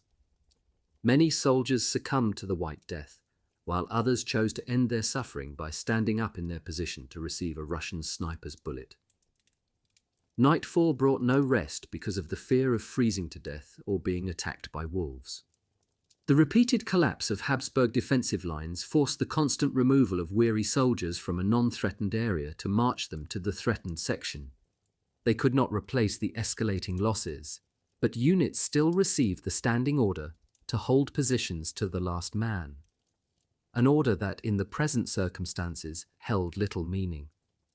Lacking sufficient manpower, counterattacks proved futile. 7th Corps 17th Infantry Division reported that 30 men in one company suffered from frostbitten feet. 2 other companies listed 96 cases of frostbite and numerous other casualties. All field units presented wrenching accounts of the debilitating conditions and horrific demands placed on their soldiers. Nonetheless, Division Command ordered that they hold all positions and launch a counterattack on 30 January. The deepening crisis necessitated deploying additional inadequately trained replacement units into battle without any combat-experienced officers. They served as cannon fodder against the enemy's superior numbers, but no other troops were available to attempt to halt the enemy drive. Artillery support often failed to neutralize Russian positions because the guns were positioned too far behind the front, while the snow masses stymied attempts to move them forward. Division commanders realized that any chance of successful offensive action had vanished, and their flank positions would be threatened if neighboring units failed to join their attack or retreat movement, a frequent occurrence. Group Somme reported that many of its troops had fallen ill or collapsed from sheer exhaustion, and requested that every effort be made to bring food supplies forward. Axis Corps' 34th Infantry Division report revealed that along the entire road lay numerous exhausted men, affected by the cold, snow, and difficult terrain. Such conditions had reached epidemic dimensions. Meanwhile, Group Somme's 40th Honved Infantry Division battled colossal snow masses as it endeavoured to maintain liaison with its extended left flank positions. Cold-related illnesses and hunger rendered many troops incapable of performing their duties. Combat boots were of inferior quality. Their soles, consisting of a cardboard-like material, became saturated and shredded, causing the poor quality leather to rip. Combat boots disintegrated, and if new ones did not arrive soon, the number of incapacitated soldiers would increase significantly. Adding to their misery, the troops had not received regular nourishment for 2 days.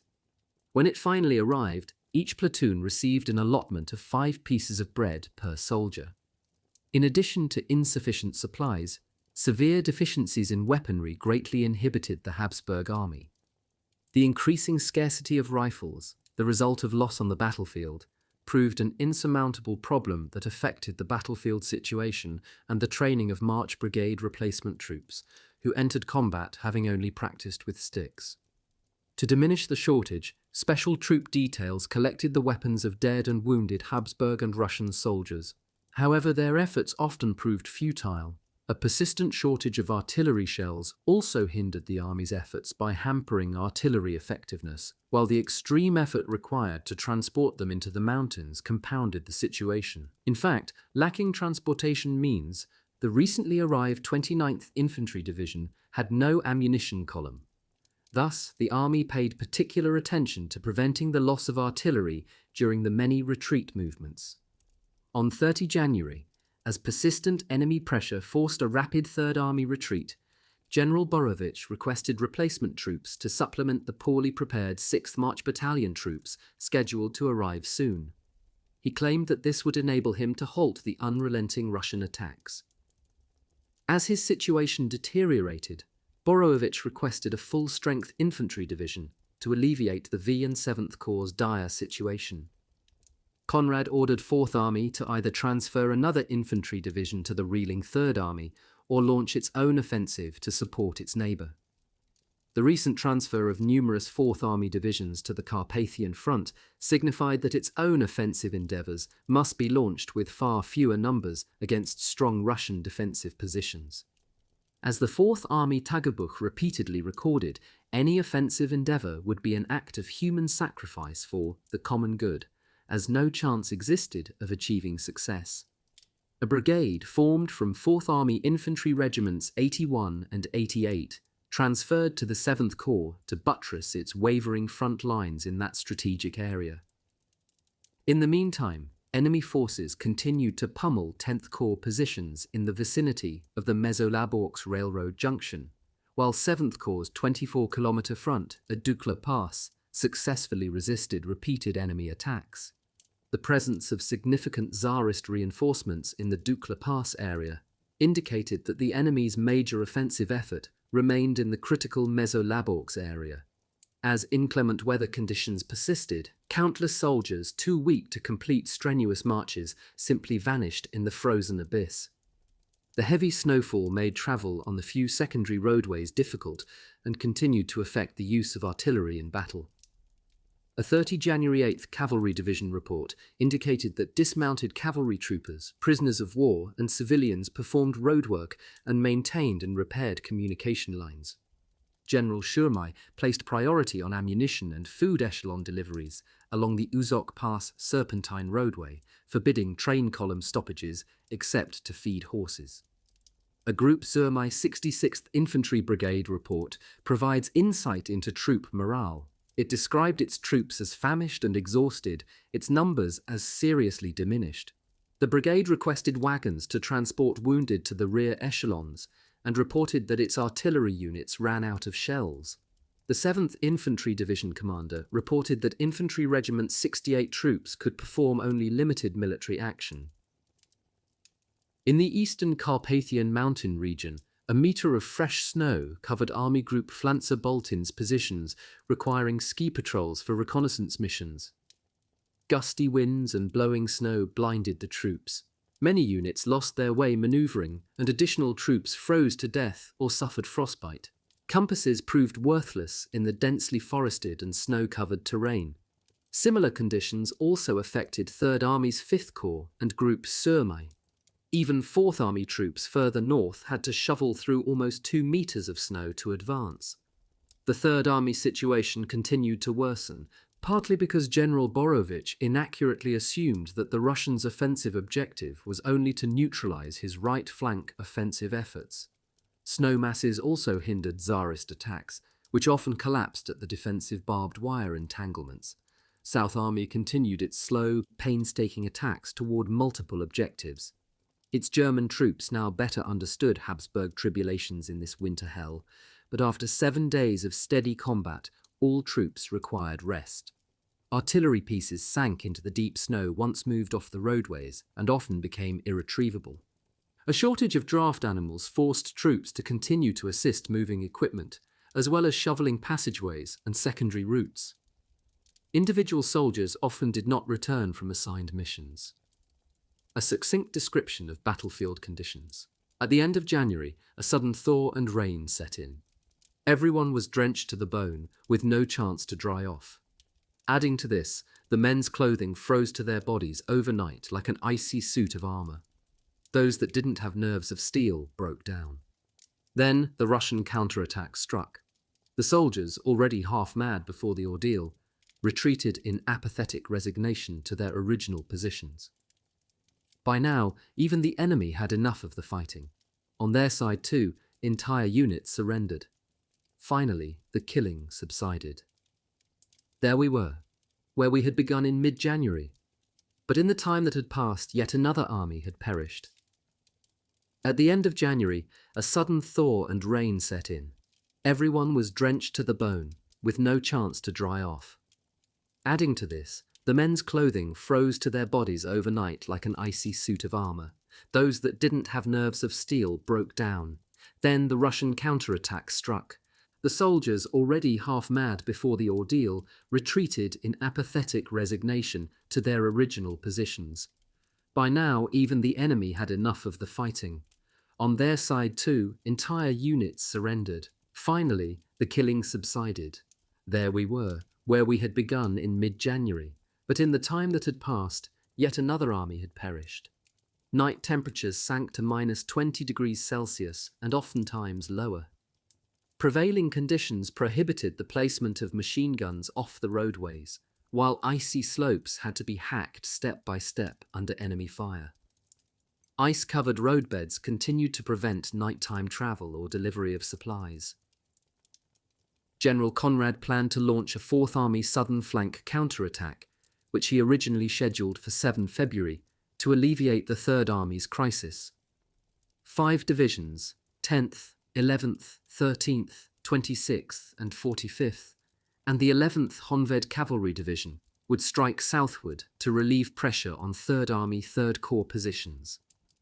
In the interim, the Russians continued buttressing their troop strengths between the Uzok and Dukla passes. As Habsburg losses escalated, an impending collapse of the 7th and 10th Corps fronts appeared imminent. Because of the desperate need for reinforcements, the 23,000-man 8th Corps transferred from the Balkan Theatre to Borovich's front in an attempt to provide momentum to his stalled offensive efforts. Limited railroad capacity, however, produced delays in the transfer of the corps. Conrad stipulated that 8th Corps be deployed as a single entity rather than being inserted piecemeal, as so often occurred. Meanwhile, infantry regiments 81 and 88 continued their travel to the hard-pressed 7th Corps to participate in a counterattack. Increasing attention focused on the threatened Mezolaborsk area, one so critical for troop and supply movement to the Third Army eastern flank. Conrad determined that once reinforcements provided security for that area, they would launch an offensive. The question remained whether sufficient troop numbers could be assembled for defensive purposes until adequate relief arrived. March Brigade replacement troops of 2,000 men possessing, at most, 8 weeks basic training deployed to the front. As the military situation worsened, training time for these ersatz troops lessened. 6th March battalion soldiers, like their predecessors, lacked sufficient preparation for the rigours of mountain battle and extreme conditions. Avii and 10th Corps retreat endangered the entire army front, which had become increasingly incapable of offering effective resistance. General Borovich ordered the 2 endangered right flank corps to maintain their positions, regardless of the cost. With just 15,800 soldiers on its 28-kilometre, 3-division front, the battered 10th Corps nevertheless launched an attack to relieve pressure on the decimated 3rd Corps. On South Army's front, Russian tactics continued to retard offensive endeavours and forced Habsburg commanders to constantly react to the enemy's astute countermeasures. On 1 February, General Conrad ordered the transfer of a further 4th Army division to the 3rd Army front, while 2.5 additional divisions redeployed to the critical Mezolaborsk area to buttress 3rd Army's buckling flank. 8th Corps, currently en route, would launch a decisive counterattack on 7 or 8 February. Until then, 3rd Army had the unenviable mission to maintain their increasingly threatened positions, which would also serve to protect the exposed South Army left flank. The Mezolaborsk-Lubkov railroad line, where the enemy concentrated its offensive efforts, was vital for the success of any offensive action launched to relieve Fortress Przemysl. The depleted 7th and 10th Corps, however, could offer little resistance to the enemy efforts. Fierce fighting continued on this front throughout the first week of February. A report aptly described the dwindling Habsburg troop stands as the KUK Staketenzon Picket Fence Army. Efforts to fill frontline gaps with the few available troops failed to reverse the deteriorating situation. Only significant reinforcements could change the momentum of battle. Hungarian Premier István Tisza increasingly pressured Conrad to prevent an invasion of Hungary. In turn, Conrad exhorted General Borovich that his 15-division army encountered a mere 12-division enemy force. Ignoring the debilitation of the Third Army, Conrad demanded that Mesolaborsk be held, while the Russians continued to deploy a seemingly endless flow of reinforcements. Meanwhile, a new wave of sub-zero temperatures caused the proliferation of frostbite, with some infantry regiments sustaining 50% casualties. The Third Army situation had become so perilous that in defiance of direct orders, Borovich hurled arriving reinforcements into battle piecemeal. On 1 February Army Group, Flanzer-Boltin, delayed by 13th Corps' late arrival, finally joined the ill-fated offensive. The Army Group divided into two groups. One marched west and the other east along the existing railroad lines. The metre-and-a-half-high snow halted the Western Column forward movement on its second operation day. In the meantime, the Russians counterattacked the Habsburg positions in the Baligrod area during a driving snowstorm with temperatures of -21 degrees Celsius. The assault threatened 5th Corps' rear echelon areas, and after days of fierce fighting, it widened the gap between V and 18th Corps. This substantially increased the threat of a breakthrough of the defensive line and Habsburg defeat. When Russian troops crossed the San and Strige rivers, it required prompt and immediate action to reconquer Strige Valley to prevent the encirclement of South Army's suddenly exposed flanks. Orders to maintain present positions at any price received the reply, "We will hold, cost what it will." Poor visibility conditions made South Army frontal assaults against fortified Russian entrenchments risky, and they achieved little. Displeased with Third Army's 7th and 10th Corps' constant retreat movements, Conrad warned that the entire Habsburg military situation would be compromised if the Corps failed to hold their positions.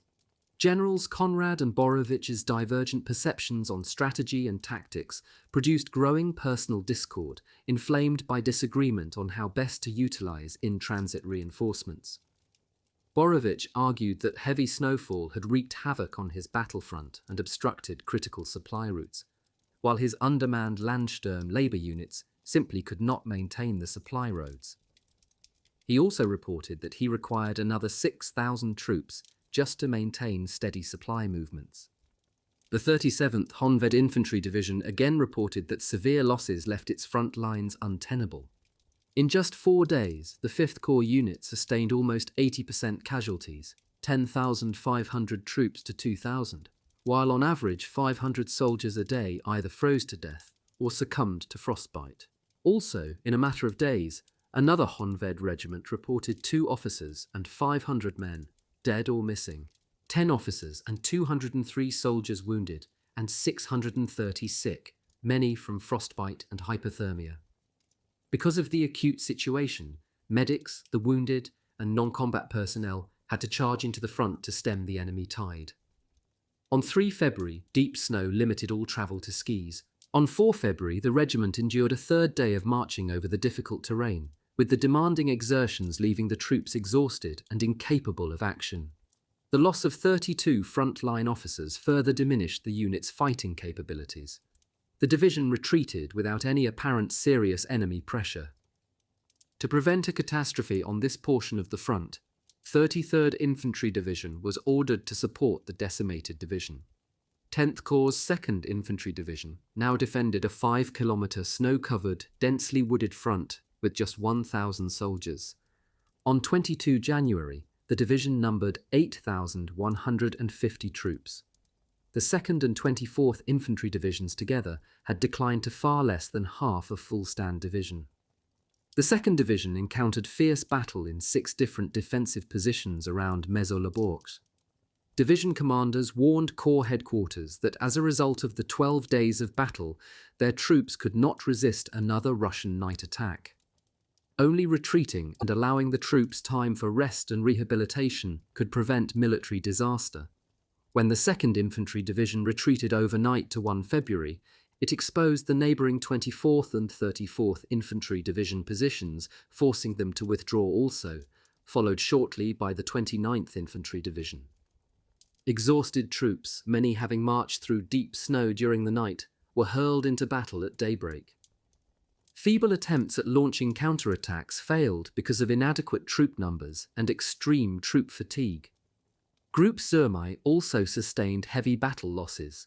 3 battalions reduced to 130, 150, and 300 men, respectively. Troop fatigue prevented Infantry Regiment 68 from launching an attack. General Przemysl requested better mountain equipment, while his infantry received little artillery support and multiple shells sank unexploded into the deep snow. When the 7th Infantry Division supported a frontal assault toward its objective, the Turka Roads, it collapsed when the troops encountered intense enemy fire. Infantry Regiments 19 and 79 sustained devastating losses, some attributed to frostbite. 2 infantry brigades halted by huge snow masses, and fatigue had to withdraw. Even after receiving replacement troops, they numbered just 1,300 men. Severe weather conditions continued to claim as many lives as combat. Numerous frozen corpses lying across the landscape presented a gruesome sight. Also, on 1 February, an aircraft landed in Fortress Przemysl, conveying an order to form combat-ready units from garrison troops to prepare for a possible breakout attempt. In a worst-case scenario, a skeleton force would remain in the fortress to destroy infantry weapons, artillery, and fortress gun turrets, while the remaining garrison attempted to pierce enemy siege lines to join the field armies. Intercepted Russian radio transmissions regularly revealed enemy intentions, which prevented disaster. 18th Corps again reported its Landsturm troops to be unreliable because some simply abandoned their positions, while others refused to reoccupy those lost. Some infantry companies had been reduced to 30 or 40 men. Although 3rd Corps had been specifically ordered to maintain its current frontier ridge positions, the lack of numbers prevented it. On 2 February, 4th Army commenced assembling its designated forces for its 7 February attack to relieve enemy pressure on the Mezőlőborsz area. Meanwhile, 3rd Corps' left flank troops retreated. After sustaining grievous losses, its 2 divisions numbered half their normal stand. 7th Corps' 17th Infantry Division also lost almost half of its troops, many to frostbite. As battle continued to rage at Mezőlőborsz, the Russians launched further storm attacks. Infantry Regiments 81 and 88 finally prepared to launch a counterattack on 6 February, but the continuing 7th and 10th Corps retreats jeopardized the overall situation. The few arriving reinforcements were dispatched piecemeal into the numerous frontline gaps. Meanwhile, as Italian demands for territorial compensation to maintain its neutrality increased, rumour had it that Rome would declare war by the end of April if its demands remained unsatisfied. Conrad again insisted that the diplomats await improvement in the Carpathian military situation before complying with Italian demands. On 2 February, a joint ministerial council meeting in Vienna discussed the matter. On the same day, Group Przemysl demanding mission resulted in heavy casualties and halted attack efforts, terminating in an evening retreat. If the group retreated much further, the Russians could invade Hungary. German General Ludendorff charged that Przemysl's unnecessary retreat endangered neighbouring South Army's 3rd Guard, German Infantry Division. While battle raged, snowbound areas remained impassable. 7th, X, and 18th Corps could barely defend their positions. On 3 February, Group Przemysl again received orders to maintain its positions at any cost, while the Russians continued their vicious attacks. Habsburg soldiers could not even attack weak enemy positions because of the wintry conditions and steep, icy approaches. This forced them to fire their weapons while standing upright, making them sitting ducks to the defenders. Conrad informed the Emperor's military chancellery that the unfavourable Carpathian conditions, combined with tenacious Russian defensive efforts, precluded his achieving the anticipated victory, but he also criticised Germany's lack of cooperation, brutal egotism, and ruthlessness. He claimed they minimised their own battlefield failures and exaggerated even the slightest victory while trivialising any Habsburg achievements. Berlin's persistent diplomatic and military pressure to cede territory to Italy to assure its neutrality galled Conrad, considering that he transferred his Second Army to the German front in November 1914 to assist in the protection of the industrial province of Silesia from invasion. On 2 February, numerous 5th Corps' 37th Honved Infantry Division staff officers reported to sick call. Corps numbers had declined precipitously, and despite protective measures, frostbite cases continued to increase. 18th Corps also reported numerous cases of frostbite. A neighbouring brigade's failure to launch an ordered attack forced a 5th Corps division to retreat, creating a major breach between it and Group Somme positions and inviting an enemy breakthrough. The 5th Corps main supply depot, located 78 kilometres away, entailed traversing 2 particularly difficult mountain passes. On one desolate cart path it required 3 hours to travel 1 kilometre. An enemy attack appeared imminent, threatening the Corps flank and rear echelon positions. 19th Corps received orders to launch an attack toward Belgrade on 3 February, but the 29th Infantry Division commander considered it a hopeless endeavour. General Zanantoni suggested delaying the attack until the situation improved. Fortress Przemysl witnessed a further rations reduction and slaughtered an additional 7,200 horses. The deteriorating physical condition of man and beast dashed any hopes for a successful breakout attempt. A minimum of 3,500 horses would be required just to reposition artillery to any threatened areas and maintain regular delivery of shells and ammunition. At night, troops foraged for food outside the fortress perimeter. A Citadel provisions report indicated that food supplies would last until 7 March, horse feed until 4 March. On 3 February, air reconnaissance reported a 7-kilometre column of Russian artillery and infantry approaching Sanok, another 20-kilometre-long column moving southward. The Russians unleashed artillery barrages against the fortress's northwest and southwest walls. Harassing enemy fire became constant, ending a period of relative calm. Enemy assaults launched on 12, 13 and 18 February sought to tighten 3rd District defensive perimeter lines. On 19 February, a further Russian assault failed, but on 13 March, Tsarist forces captured a Habsburg stronghold at Nagorok Batis. Disaster threatened when the enemy again broke through 7th Corps 20th Honved Infantry Division lines, forcing a retreat that increased the threat to Mezolaborsk from the northwest and exposed 10th Corps 2nd Infantry Division's flank position. An attack by at least 6 Russian battalions and devastating heavy enemy artillery forced the division's retreat. The artillery fire particularly threatened division battle trains, prompting 2nd and 24th Divisions to rush theirs rearward. After hand-to-hand combat, a portion of the 2nd Division front collapsed. On 3 February, the Third Army crisis worsened even further when the Russians hurled massive waves of troops against the battered 7th and 10th Corps north of Mezolaborsk, intensifying the friction between Konrad and Borowicz. On that fateful day, 18th and 10th Corps surrendered additional territory. Strong enemy pressure also extended the gap between 3rd and 7th Corps, providing the Russians an excellent opportunity to exploit. Meagre reinforcements attempted to thwart an enemy breakthrough at this vulnerable position. Because of the deteriorating situation, the earlier plan to deploy combined infantry regiments 81 and 88 and the 106th Landsturm Brigade to launch an attack had to be abandoned.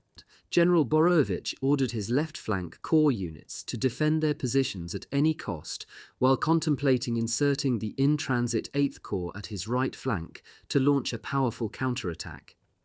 However, the new crisis situation made this unfeasible.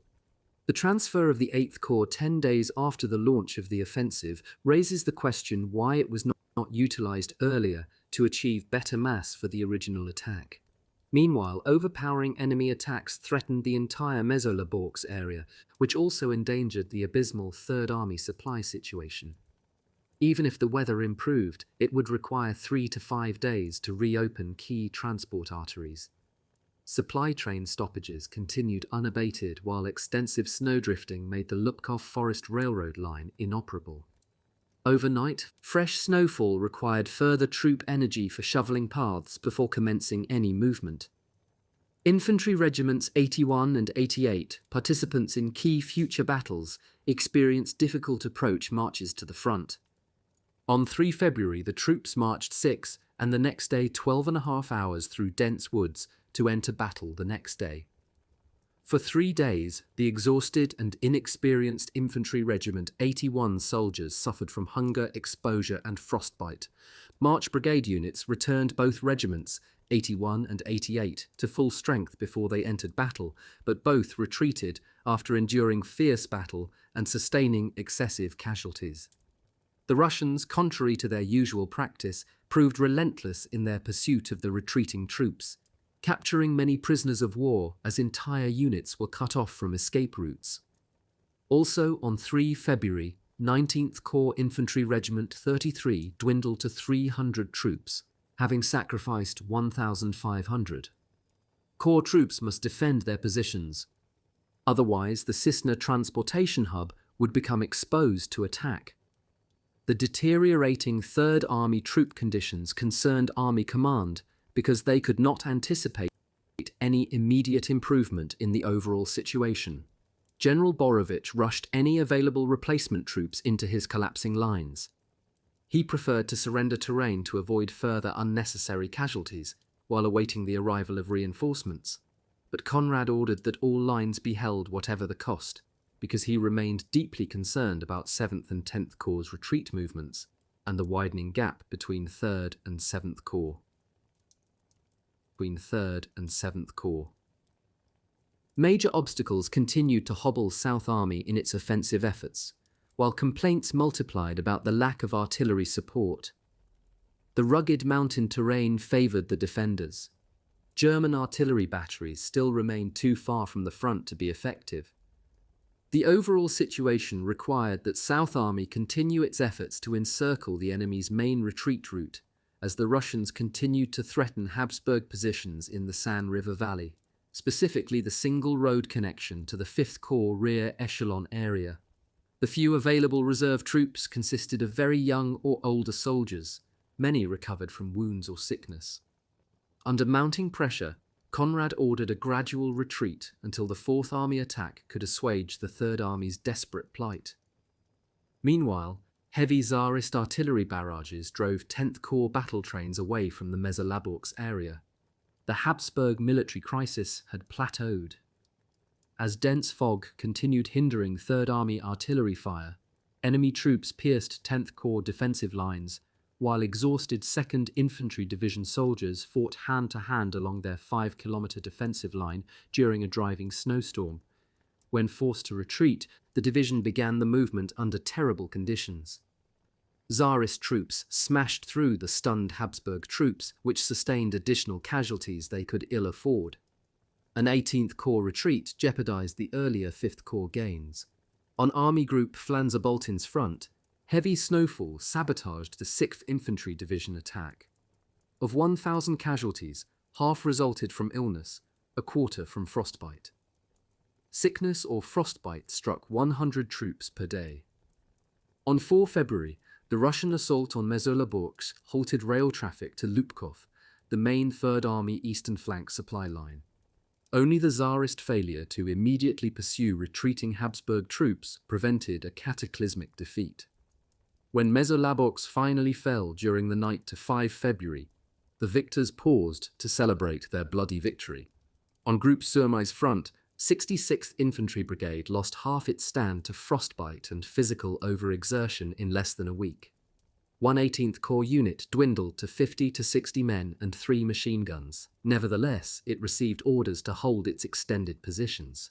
The lingering transportation difficulties resulted in half of necessary supplies reaching the front.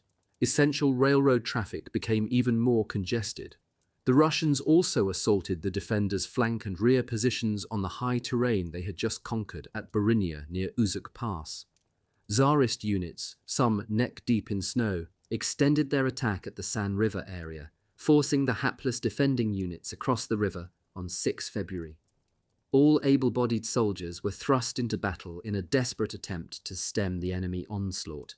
The appearance of sunshine allowed Habsburg units to finally receive much-needed artillery support, while the enemy hurled additional reinforcements against the Third and South Armies. General Borovich again implored Conrad to spare his troops from further suffering by terminating the present operations until weather conditions improved. Pressured by the dire situation at Fortress Przemysl, Conrad denied the request, planning to renew the offensive in the same area as the recent failed effort, but this time on a more compressed front. He did not want to have to accept responsibility for the loss of Fortress Przemysl. However, by early February, Third Army had proved not only incapable of achieving its multiple missions, but even of maintaining its positions. It must be recalled that its offensive had been launched with insufficient troop numbers and little consideration for the ramifications of a winter mountain campaign. Field commanders too often received orders that they could not expedite under the grueling circumstances. The attrition of professional officers and non-commissioned officers continued to demoralize the troops as their faith in Habsburg Supreme Command dissipated. Most corps troop numbers now equaled that of a division, while their front lines extended 28 to 30 kilometers. 19th Corps' 29th Infantry Division front alone encompassed 16 kilometers. Artillery pieces increasingly required repair, while enemy action destroyed many others. An hour of strenuous troop effort might gain 1,000 paces, while night brought renewed snowstorms and biting icy winds. Too often, disoriented troops marched in circles until exhausted for no gain, and many stragglers collapsed in the snow and froze to death. Many wounded did not survive the jarring cart rides down the mountain pathways, while others were abandoned to die on the battlefield. The 42nd Honved Infantry Division's Landwehr Infantry Regiment 28 lost 26 officers and 1,800 enlisted men within 2 days, many of whom froze to death. Fourth Army finally launched its long overdue attack on 10 February, but its belated efforts proved too late to save Mezolaborsk. After 15 days of combat, X and 7th Corps surrendered the crucial territory and retreated, the corps missions far exceeding the troops' capabilities. Plans to launch a counterattack to recapture Mezolaborsk never materialized because of continued Russian military success. Battle-weary troops hurriedly marched from adjacent non-threatened areas to endangered positions, but they often arrived too late to affect the outcome of battle. Meanwhile, Group Somme failed to seize the enemy stronghold of Borinia at the doorstep of Uzuk Pass, while its troop strengths dwindled by half in less than a week, the majority a result of frostbite and exhaustion. Many soldiers collapsed while shoveling snow along the roadways. Some of the few available reinforcements had to assist in maintaining supply route traffic. Third Army's desperate situation and the disagreements between Conrad and Borovich prompted Conrad to transfer his more pliable Second Army commander, General Bohm-Ermolli, from the German Northern Front back to the Carpathian Theatre. It would deploy between the Third and South Armies. Conrad claimed that Third Army, 18 infantry and 3.5 cavalry divisions, had become too large and unmanageable, so he must divide the army's front into 2 segments. He planned to transfer 6 additional divisions to Second Army, while General Bohm-Ermolli would assume command on 15 February and soon thereafter launch a new offensive to relieve Fortress Przemysl. South Army must continue its efforts, but its meagre successes cost almost 10,000 men. Efforts to envelop opposing positions resulted in the enemy merely extending its flanks, which absorbed the few remaining South Army reserves. 3 to 4 rows of barbed wire protected numerous Tsarist rear echelon positions as well. The opposing front lines were often in such close proximity that it prevented artillery support for the attacking infantry. A newly created 17th Corps had its divisions transferred from 4th Army to 3rd Army to assist efforts to recapture Mezolaborsk and halt enemy progress against 3rd Army. The intervening rugged mountain terrain continued to prevent South Army and 3rd Army from assisting each other's efforts. The frozen ground made it impossible to dig trenches, while troops that waded through mountain streams had their wet uniforms freeze on them. 3rd Army launched its ill-fated offensive on the 23rd of January 1915 with a 135,000-man complement. 2 weeks later, on 5 February, official Habsburg sources reported a loss of 89,000 men, a significant number of which suffered from severe frostbite and exposure. Some 30,000 replacement troops reinforced the army during the operation. Individual corps losses proved disturbing. An example of smaller unit casualties, Schutzen Regiment 20 sank from 60 officers and 3,400 men to 9 officers and 250 men after many froze to death. A Landwehr infantry regiment reported a mere 130 troops available for duty. The 2nd Infantry Division incurred 90% casualties, sinking to 1,000 men after multi-day battle against superior enemy numbers. In 2 weeks, 3rd Army had sacrificed most its strength, at least half to sickness and frostbite, overextended its front lines and fatigued its soldiers. Table 3 provides corps troop numbers on 23 January, the number of replacement troops, losses sustained between 23 January and 6 February, and the troop stands on the 6th of February 1915. 5th Corps lost most of its men to sickness and frostbite.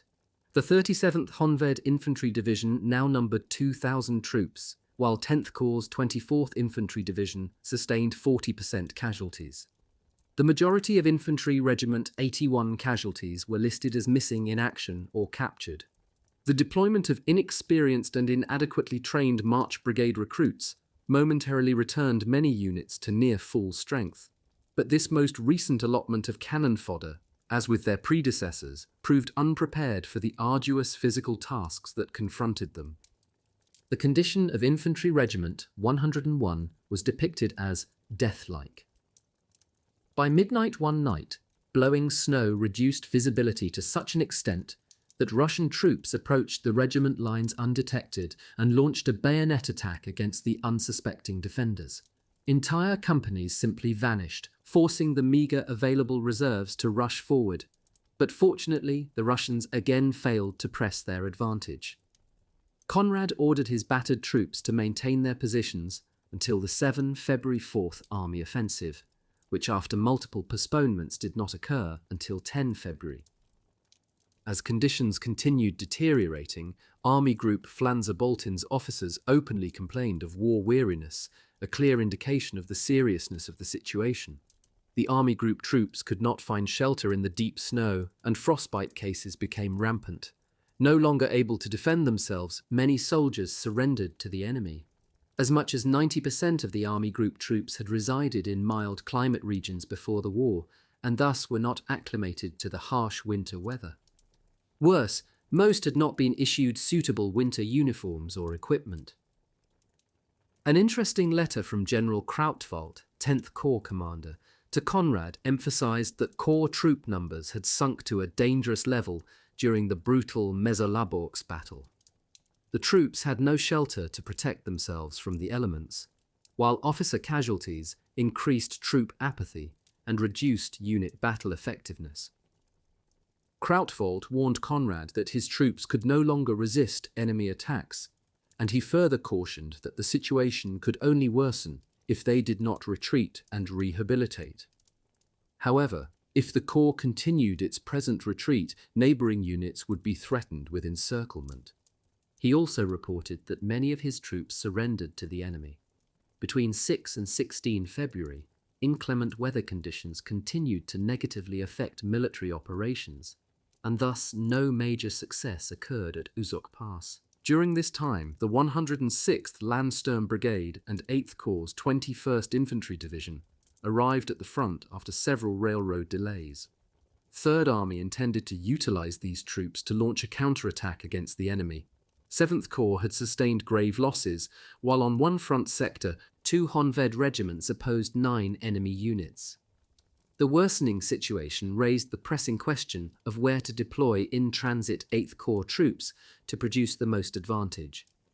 Anticipating that enemy efforts would continue, Conrad remained adamant that Habsburg attacks continue, regardless of the enemy's seemingly endless supply of reinforcements. 17th Corps received orders to attack, supported by 3rd and 7th Corps. For the effort to succeed, 18th Corps must maintain its positions, even though it had previously been unable to do so.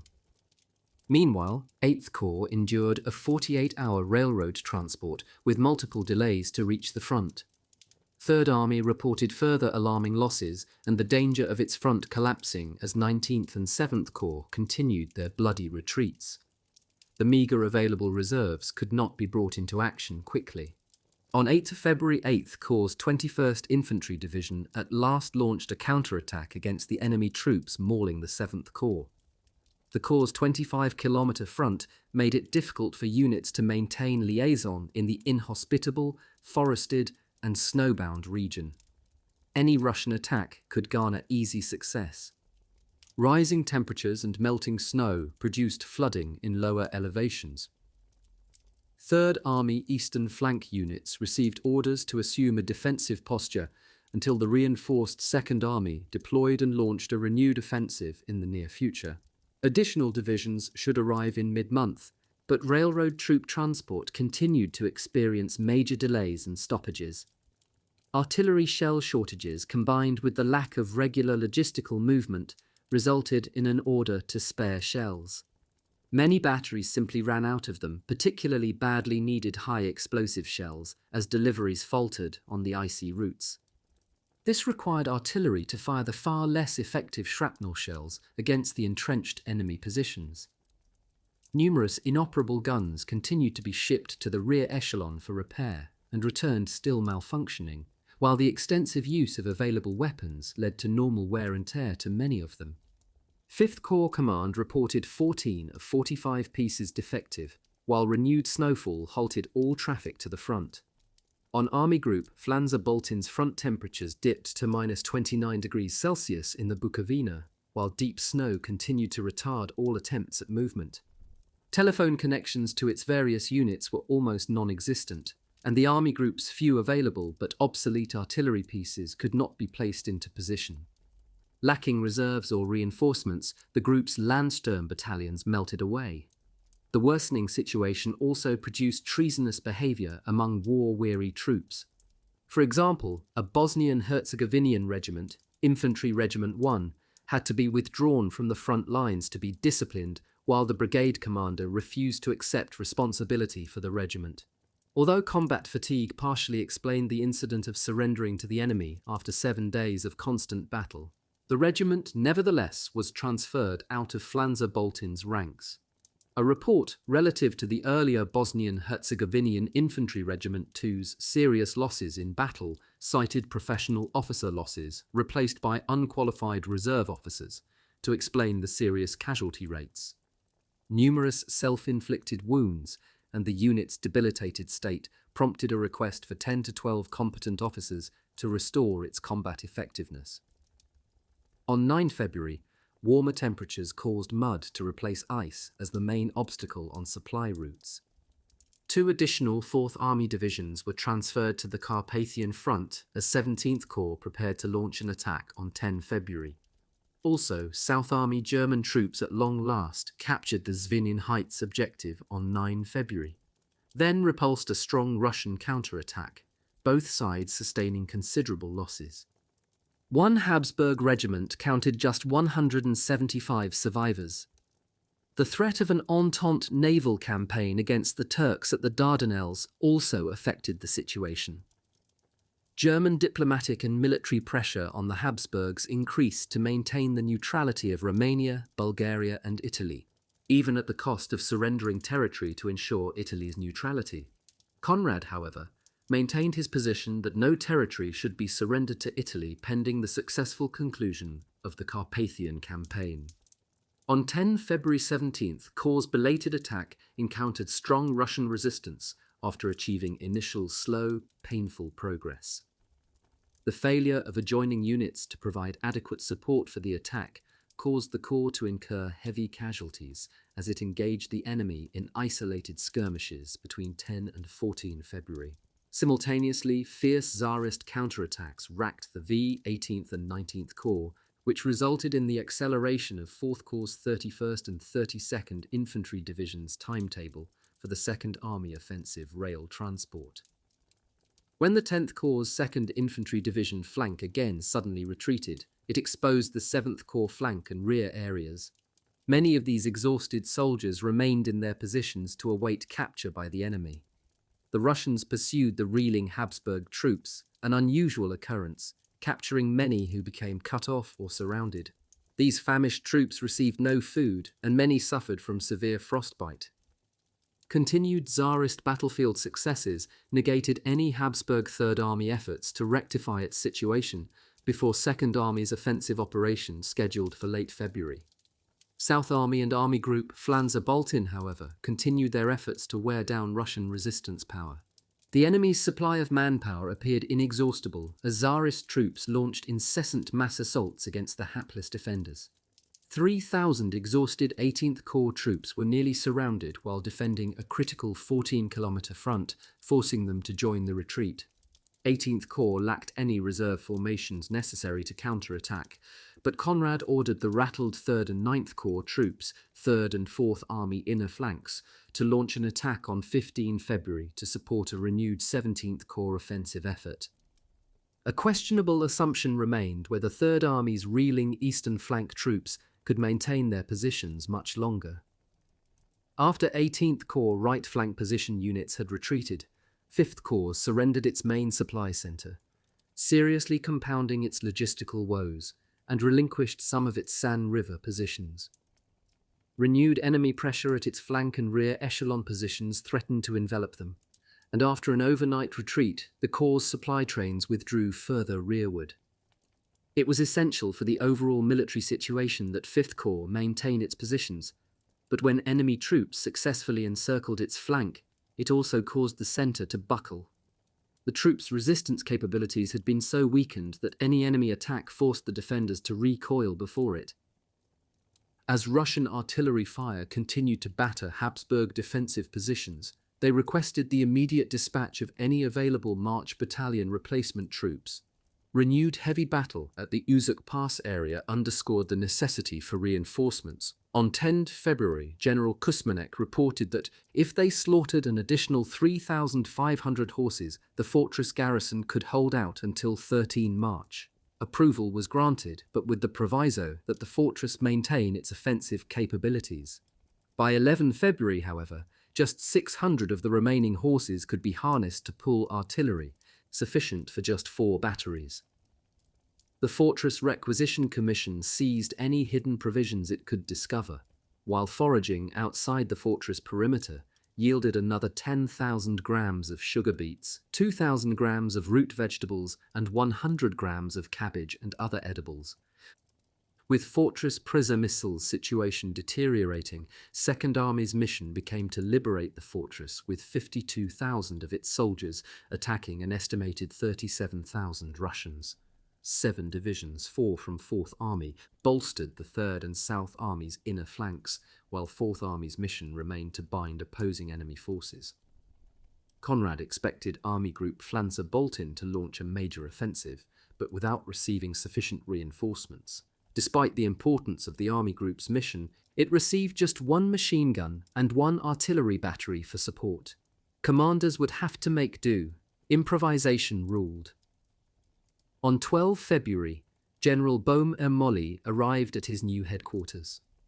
A day later, Russian forces hurled the hapless 5th, 18th and 19th Corps even further back. Lacking any reinforcements, the troops suffered from frostbite, exposure, and other cold-related illnesses, resulting in additional significant losses. Also, Conrad informed the Emperor's military chancellery that liberating Fortress Przemysl would be almost impossible, although every effort would be made to accomplish it. 3 days later, Franz Joseph urged Conrad to do whatever necessary to prevent the garrison's surrender. The Emperor's directive reaffirmed Conrad's decision to launch the Second Carpathian Offensive. After 3 weeks of continuous battle, enormous gaps existed in the front lines. Meanwhile, any earlier South Army lust for battle and expectations of victory had dissipated. 10th Corps' 2nd and 24th Infantry Divisions now numbered less than a full-strength regiment. The continued setbacks necessitated the immediate deployment of 8th Corps' 9th Infantry Division into the endangered 5th Corps sector, while its 21st Infantry Division transferred into the 10th Corps' front to stabilize the enemy threat in the Labousie Valley, which weakened the planned Second Army offensive force by an entire corps. A sudden onset of warming temperatures again transformed the ground to mud and further delayed all supply movement. By 14 February, only the most necessary supplies could be transported. The perpetual shortage of labour detachments aggravated the situation and prompted pleas for assistance. 7th Corps Commander Archduke Joseph complained, "Caused by the sudden very mild weather, a huge amount of snow began to thaw. The Ondava River has flooded the entire valley. In the trenches, water is 1 metre deep." Between 31 January and 20 February, Army Group Flanzer-Boltin's Polyglot Group advanced through its snow-shrouded mountain battle zone, surprisingly emerging victorious onto the Galician plains. On February 20th, after the capture of Stanislaw, a 2 infantry and 1 cavalry division group advanced to relieve enemy pressure against the South Army's rear echelon areas and assist its escape from its mountain entrapment. However, intelligence reports indicated that the enemy was transferring substantial reinforcements, indicating preparations to launch a strong counterattack against the army group. On 14 February, as poor terrain conditions persisted, 19th Corps rebuffed another fierce enemy attack. The Russians now hurled 6 to 7 infantry divisions, supported by a number of rifle regiments, against the weak Corps positions. Battle-weary 5th and 18th Corps troops defending the San River line were outnumbered 4 to 1, while further Russian reinforcements worsened the situation. In retrospect, General Conrad's first Carpathian offensive was doomed to fail. Many warnings about the problems of such an operation had reached Conrad. However, he refused to heed advice from other generals. This included General Falkenhayn, to whom he would be forced to turn when disaster struck. Aside from the unfavourable general conditions, Conrad failed to mass adequate troop strength necessary to succeed. The 175,000-man 3rd and South Army force proved inadequate to accomplish its mission. Furthermore, the Russians, in addition to advantageous defensive positions, possessed more favourable road and railroad connections, thus enabling the rapid deployment of reinforcements. Tsarist troops maintained a significant numerical advantage throughout much of the Carpathian Winter War. The Russian army also maintained a tactical advantage and utilised inclement weather to its advantage. Tsarist commanders waited for a weak moment in a Habsburg assault to launch a counterattack. Moreover, Habsburg operations suffered from a serious lack of coordination between its attacking forces, partially as a result of the terrain features. Many sources claimed that the adverse weather conditions explain the primary reason for the first Habsburg offensive's failure. These assertions provided a convenient explanation for many command blunders. Surrendering the critical railroad Mezolaborsk-Lubkov junction represented a severe setback to the Habsburg objective to rescue Fortress Przemysl. Any attempts to liberate the fortress were contingent on controlling the major Mezolaborsk 2-track transport connections. Thus, Conrad must launch an immediate counterattack to regain it, partially as a result of increasing pressure to protect Hungary from invasion and liberate Fortress Przemysl. Another reason for the failure resulted from Habsburg Supreme Command's negligence and inadequate planning. Its armies had not been provided the necessary equipment or preparation time for such a daunting mission. For example, when Group Puhalo advanced into the 40-kilometer gap in enemy lines, defended only by weak cavalry units, it advanced 25 kilometers. However, as its lines extended, the group became far too weak to accomplish its mission. Nonetheless, Conrad ordered Puhalo to relinquish a brigade to Group Churmai to assist its effort to seize Uzok Pass. An envelopment maneuver might have succeeded, but the Fortress Przemysl crisis necessitated the attack assume a more direct frontal approach, and Puhalo lacked the troop strength for such an ambitious mission. The shortage of reserve forces placed a tremendous strain on surviving troops. Inadequate artillery support and multiple batteries left behind the mountains in the rear echelons helped increase casualty lists. The shortage of artillery shells and lack of mountain artillery pieces, because they had been deployed on the Serbian front, further hampered operations. The enemy's numerical advantage and more effective artillery arm exacerbated the problem. Apathy, rising frostbite casualties, and the White Death eroded the men's confidence in their higher commanders. While attacks were launched in haste, logistical challenges remained insurmountable. The intense physical demands on Habsburg soldiers are incomprehensible. Before reaching the front, the men had to first perform long and exhausting marches under the constant threat of frostbite and the White Death.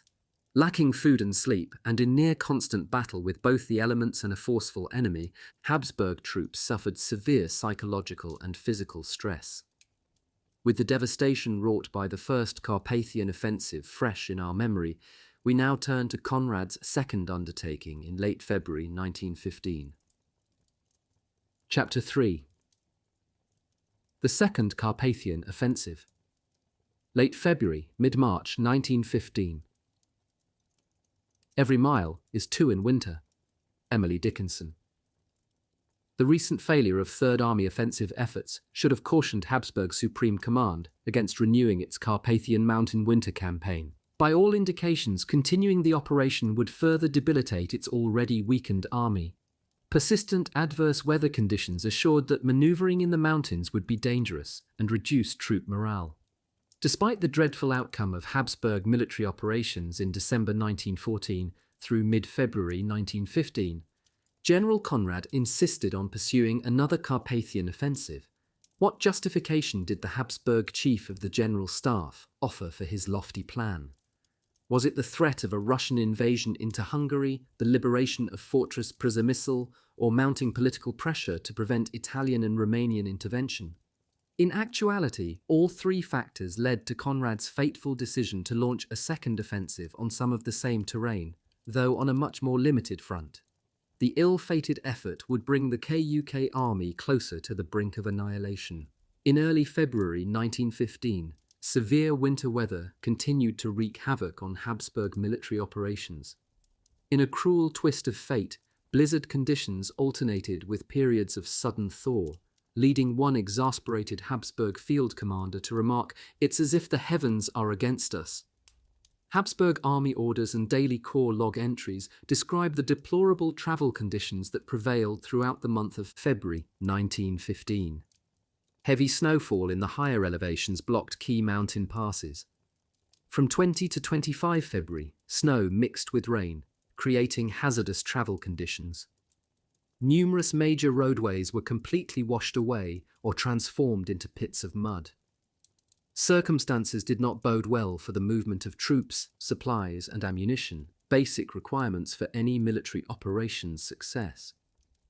As the launch date for the second offensive approached, the severe weather and terrain conditions became greater causes for concern.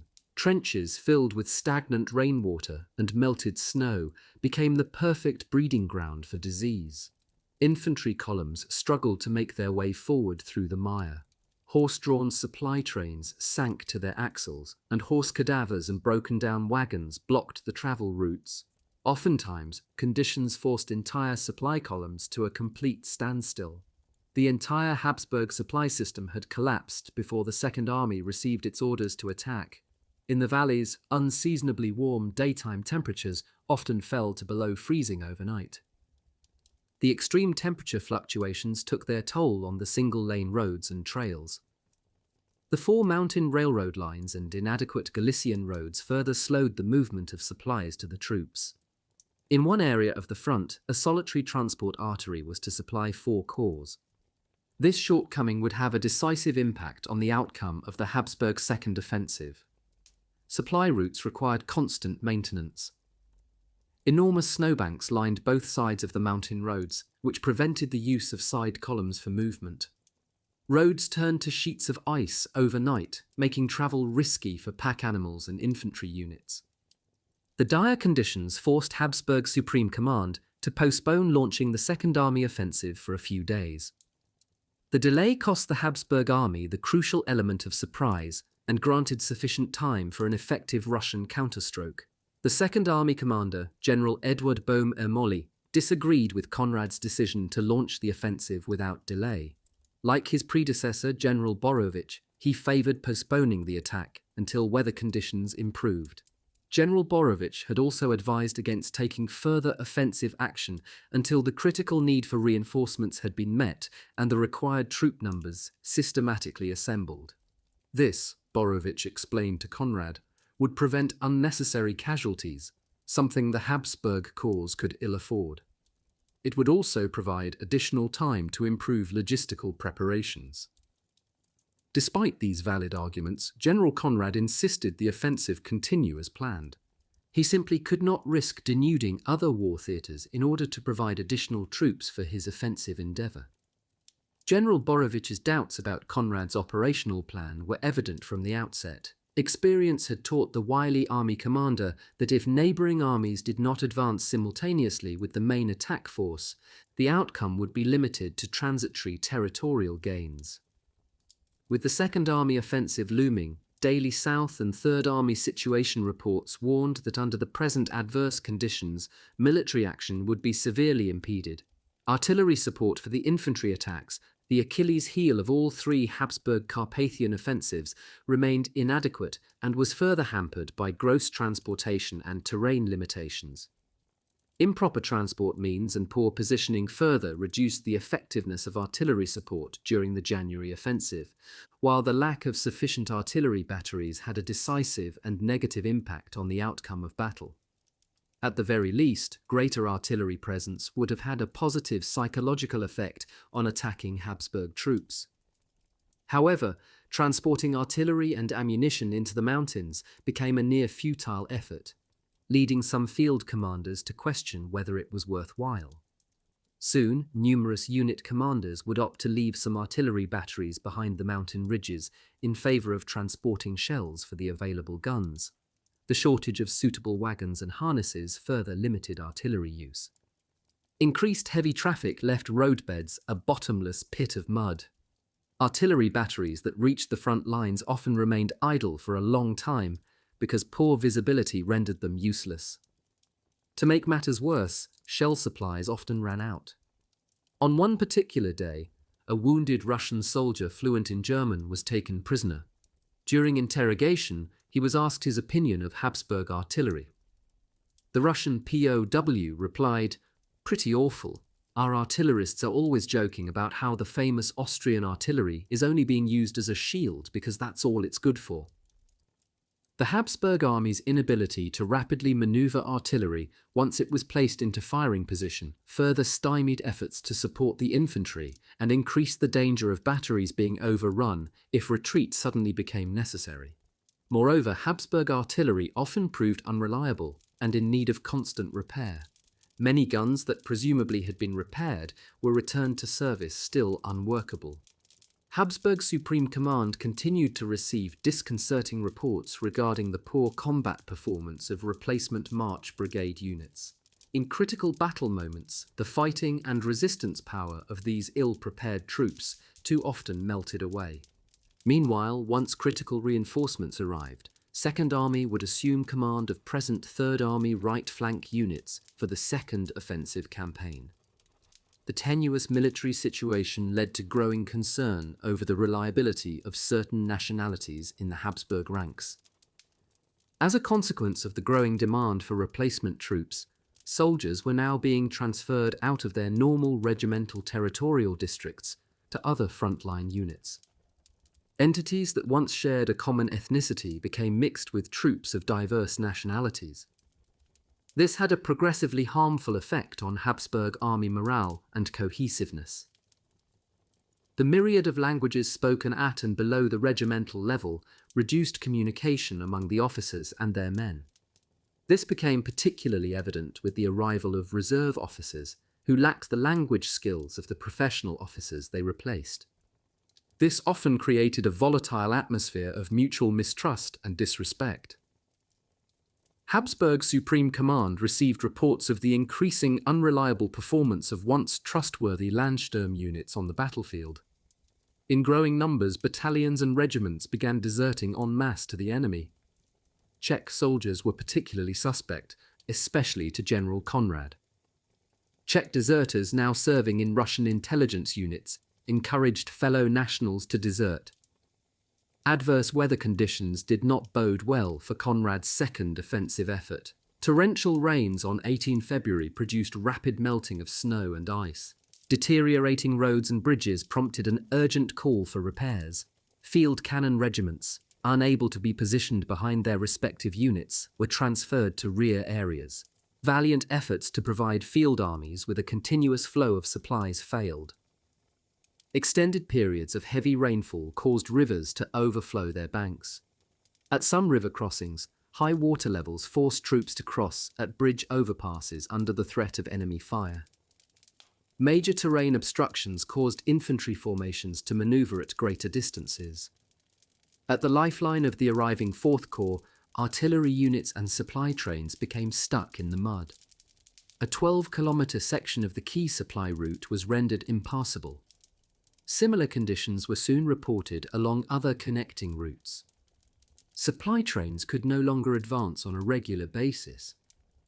On many valley road surfaces, already damaged from previous heavy usage, traffic was reduced to a trickle. On the eve of the second offensive, the danger of all movement coming to a complete halt threatened the launching of the operation. On 19 February, sections of the bridge connecting the key supply depots and roads leading to the span became impassable. All available cavalry horses and troops formed an improvised supply line that provided front-lines troops with half of the required daily rations. Supplies for 18th Corps had to be transported by horseback over more challenging terrain, while 5th Corps supply efforts remained problematic, having to now replace the route lost earlier to the enemy with the loss of Mezőlabocs.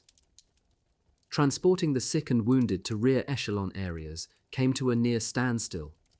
Many critically wounded did not survive the jarring ride down the mountains. Many froze to death if they did not succumb to blood loss first.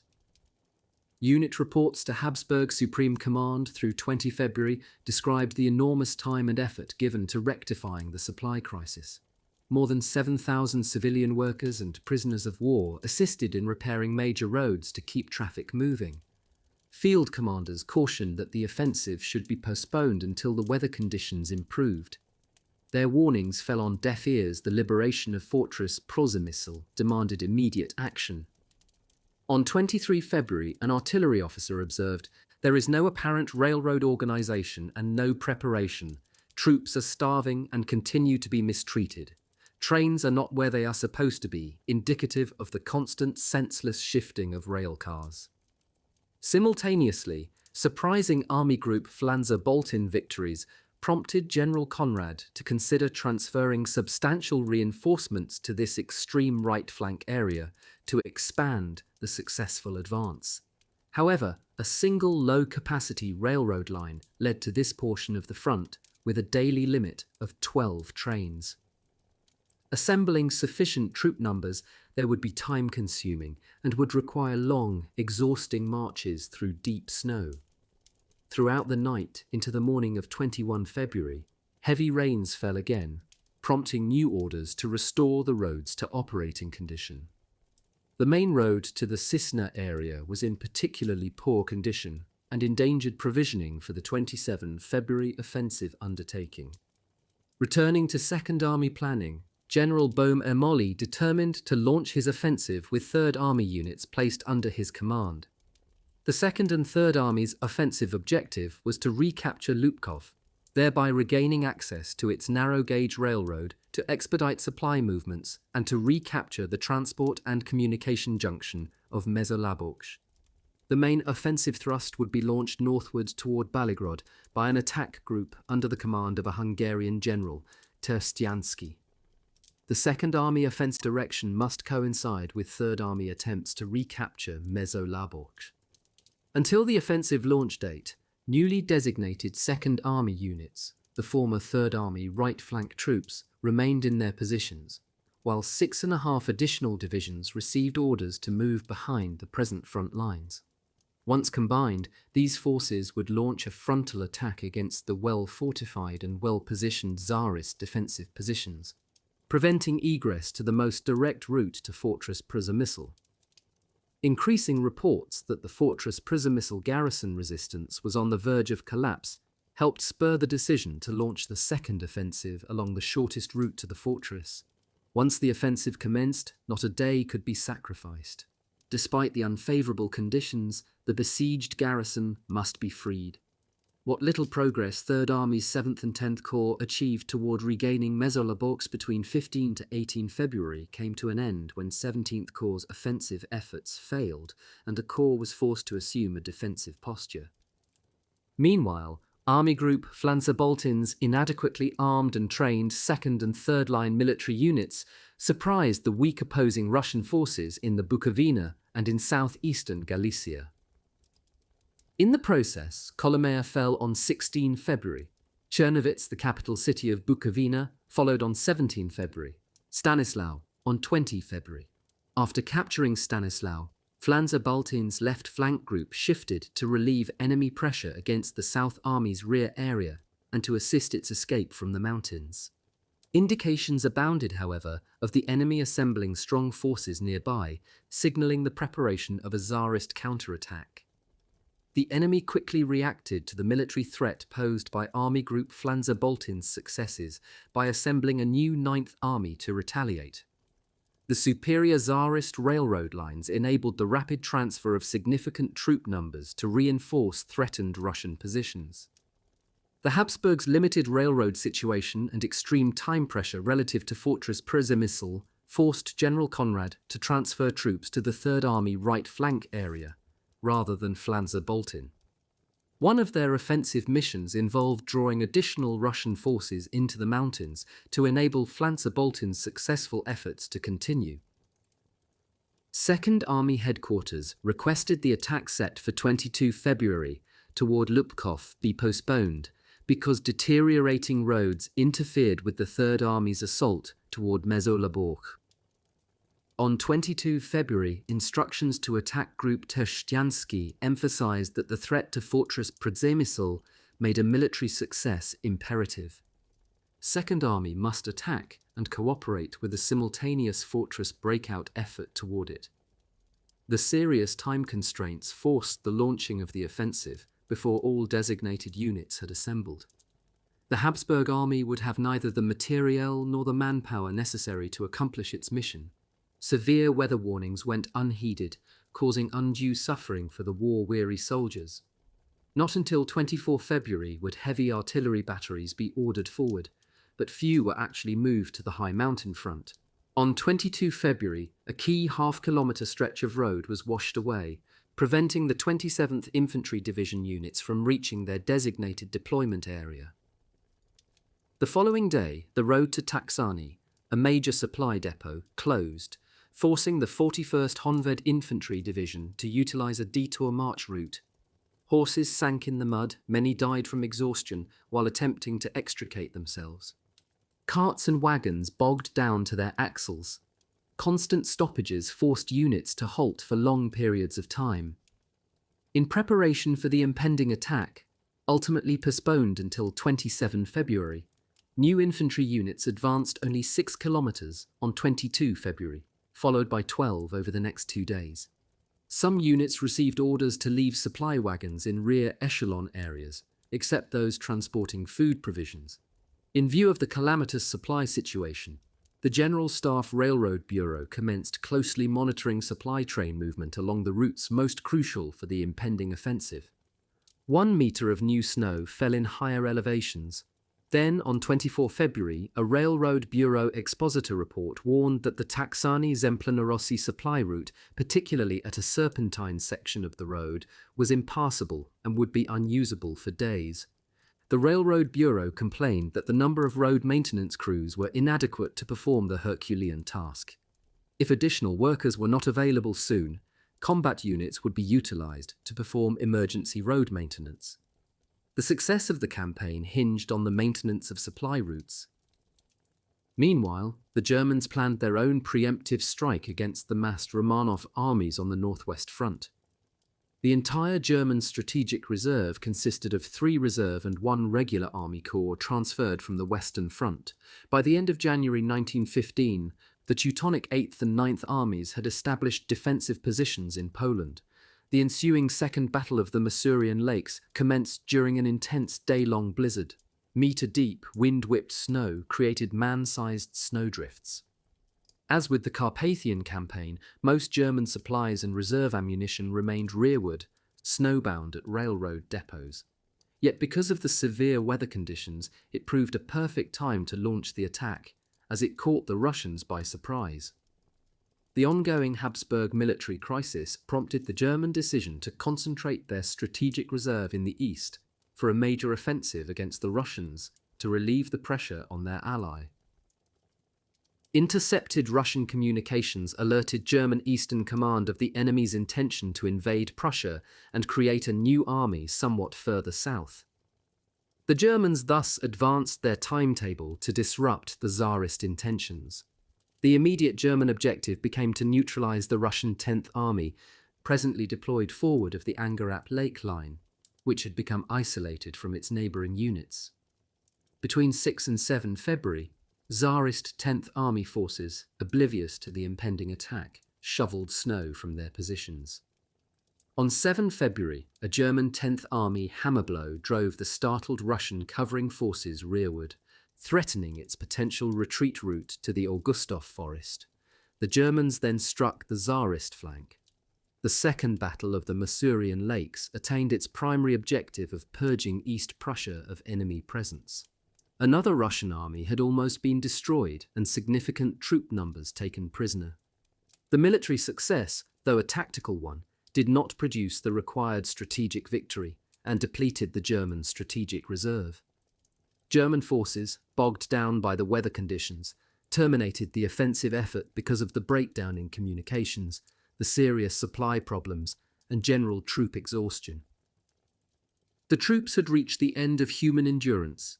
In the following month, Grand Duke Nicholas and the Russian High Command, Stavka, would support launching a renewed Tsarist offensive in the Carpathian Mountains under pressure from General Ivanov, the front commander. The failure to gain a military decision on the German front partly influenced the Russian decision. Also influencing their decision-making was the fact that a major victory over the dual monarchy might incite Italy and Romania to join the Entente war effort. The factor of neutral states was also a major determinant in Conrad's Carpathian Mountain adventures. Returning to the Carpathian Mountain theatre, Habsburg Supreme Command anticipated that the Russians planned to launch an offensive through the mountains to invade Hungary, which placed the Habsburg Second Army commander in a daunting situation. The present successful Russian advance had to be halted. The 17th Corps, its capabilities and numbers diminished by earlier fruitless attacks, received orders to defend its positions on 16 February and then prepare to resume its attack the next day in cooperation with the Third Army offensive. A fierce enemy attack, however, forced the Corps to retreat instead. In the meantime, the warmer temperatures created swollen waterways and impaired movement on the washed-out roadbeds. Meanwhile, well before the Second Army offensive commenced, the escalating Third Army left flank crisis forced the diversion of in-transit Second Army reinforcements to that hard-pressed front. At the extreme western left flank, 16,900 19th Corps soldiers countered 28,000 enemy troops. These unfavorable numbers necessitated a speedy redirection of two infantry divisions from the Second Army front, the 41st Honved, February 20th, and the 27th Division, February 23rd, to the endangered sector.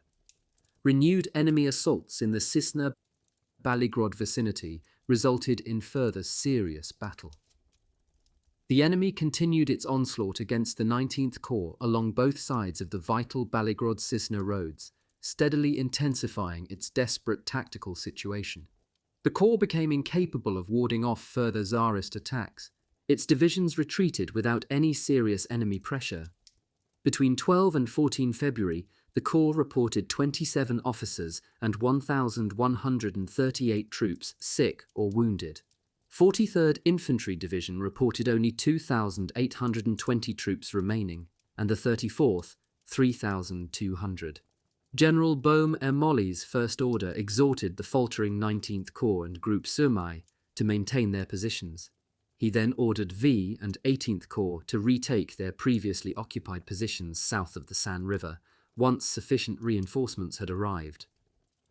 On 15 February, a Corps Hoffmann, Army Group Flanzer-Boltin, report relative to the condition of its troops emphasized their constant close contact with the enemy and their having reached the extreme parameters of their physical capacities. Furthermore, casualties from illness, frostbite, and battle had reduced the battle stands to a minimum and negatively affected morale.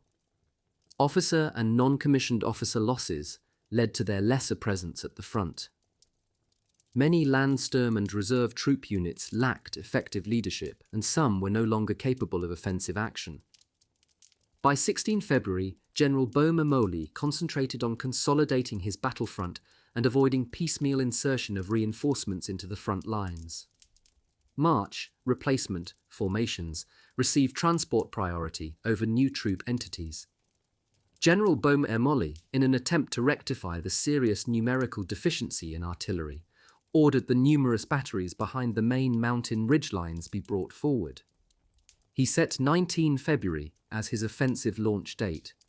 Russian heavy artillery began firing on the sensitive Wola-Mikowa transportation area. The defending corps sustained an additional 10% casualties, while the X and 17th Corps also reported serious losses. An enemy attack pierced the front between 5th Corps and Group Somme, forcing the V and 18th Corps to retreat. 4th Army must, if necessary, launch a relieving attack to assist its neighbouring army. Its 9th Corps was ordered to launch an attack on 17 February despite the weather and terrain difficulties. Serious problems had occurred already in the approach march as high water levels dogged the troops as they crossed numerous waterlines. Attack routes were turned into pits of mud. The unfavourable troop conditions were well documented. On 17 February, numerous corps commanders reported their troops were exhausted and apathetic. The adverse conditions that existed in early February persisted, further diminishing troop numbers. The Carpathian mountain terrain limited observation in the forward areas. Casualties increased as ammunition supplies became depleted. Additional howitzer shells and heavy howitzers were desperately needed. Poor communication and lack of liaison between units produced battlefield confusion and numerous uncoordinated counterattacks, which the Russians easily rebuffed. The few arriving reinforcements hurled into the melee under no artillery support failed to stem the Russian tide. Repeated enemy blows forced a 19th Corps retreat, creating a ripple effect along the entire front. Only significant reinforcements could stabilize the reeling Habsburg front. However, the last available troops had been inserted into the front lines, and Habsburg resistance verged on collapse.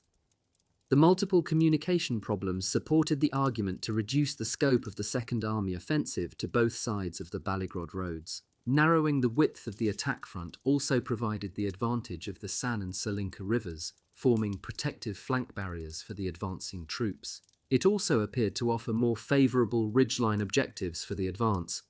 Yet potential danger existed at the Second Army right flank area. The addition of 3 recently arrived infantry divisions would assist in reconquering the Lupkov small-gauge railroad line. Again, as early as 16 February, General Przemysl ordered all available artillery batteries to the front. Meanwhile, various batteries that already arrived had not been positioned where ordered. Only Group Somme found most of its assigned artillery properly positioned before the offensive, partly because its terrain was more favourable for gun placement. However, most batteries remained several days' march behind the main mountain ridges. The repeated argument that heavy howitzer artillery placement in mountain terrain was difficult, if not impossible, was later contradicted under far worse conditions in the Italian Alps, where successful placement of artillery was accomplished, albeit with tremendous effort. General Conrad pressured Przemysl to launch a decisive offensive along the shortest route to the beleaguered fortress. This frontal attack had neither adequate material preparation nor all of its divisions inserted into the battle line. Missing artillery batteries would not be ordered to the front until 24 February, some arriving on 27 February. 19th Corps, its left flank now reinforced by the 41st Honved Infantry Division, would initiate the Second Army offensive. Its attack direction toward Lupkov was perceived to be the enemy's most vulnerable position. The 19 February launch date was postponed to the next day. The Corps' objective became to regain the dominant terrain, where it offered the Russians little advantage, then attack Mezolaborsk. Meanwhile, the Corps received a brief respite when the enemy halted its attacks to recuperate from its own severe losses. 10th Corps' 24th and 34th Infantry Divisions received orders to support the 19th Corps' offensive effort.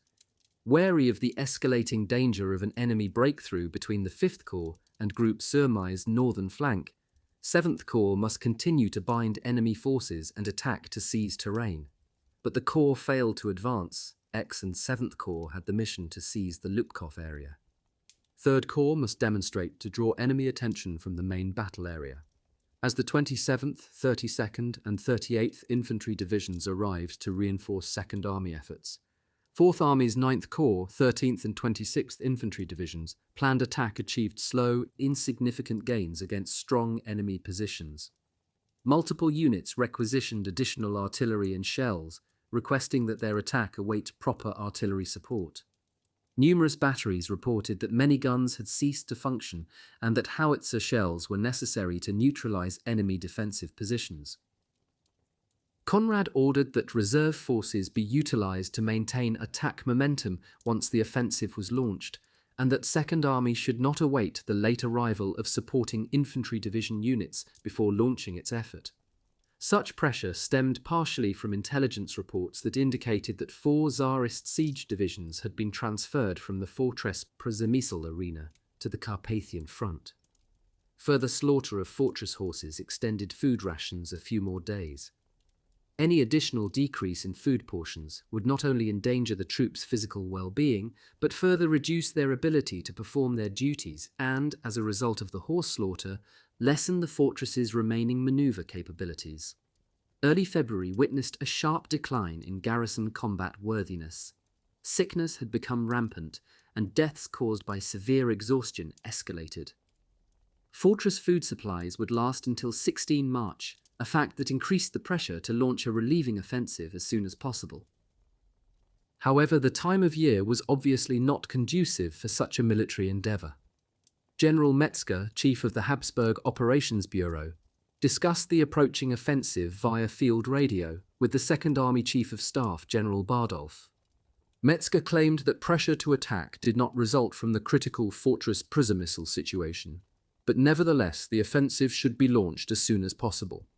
Above all, Second Army should not await the arrival of the 31st Infantry Division, but rather redesignate it a reserve unit.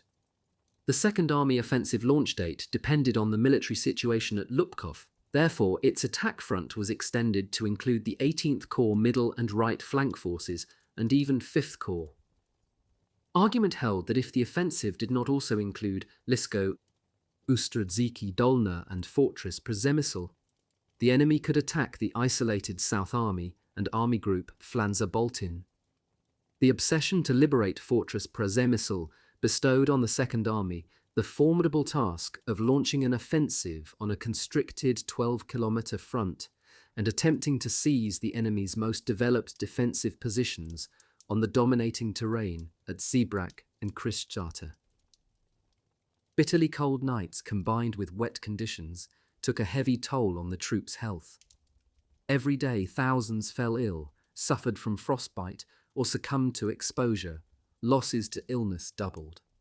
The problem of maintaining an adequate flow of supplies also remained unresolved. Labour crews had to maintain the main supply route, Nagipolani-Zemplenorosi-Chisna. Draft animals, 1,650 in all, were transported into the mountains to assist in restoring the disabled supply system. The terrible road conditions led to confrontations between the multiple units seeking to utilize the same routes.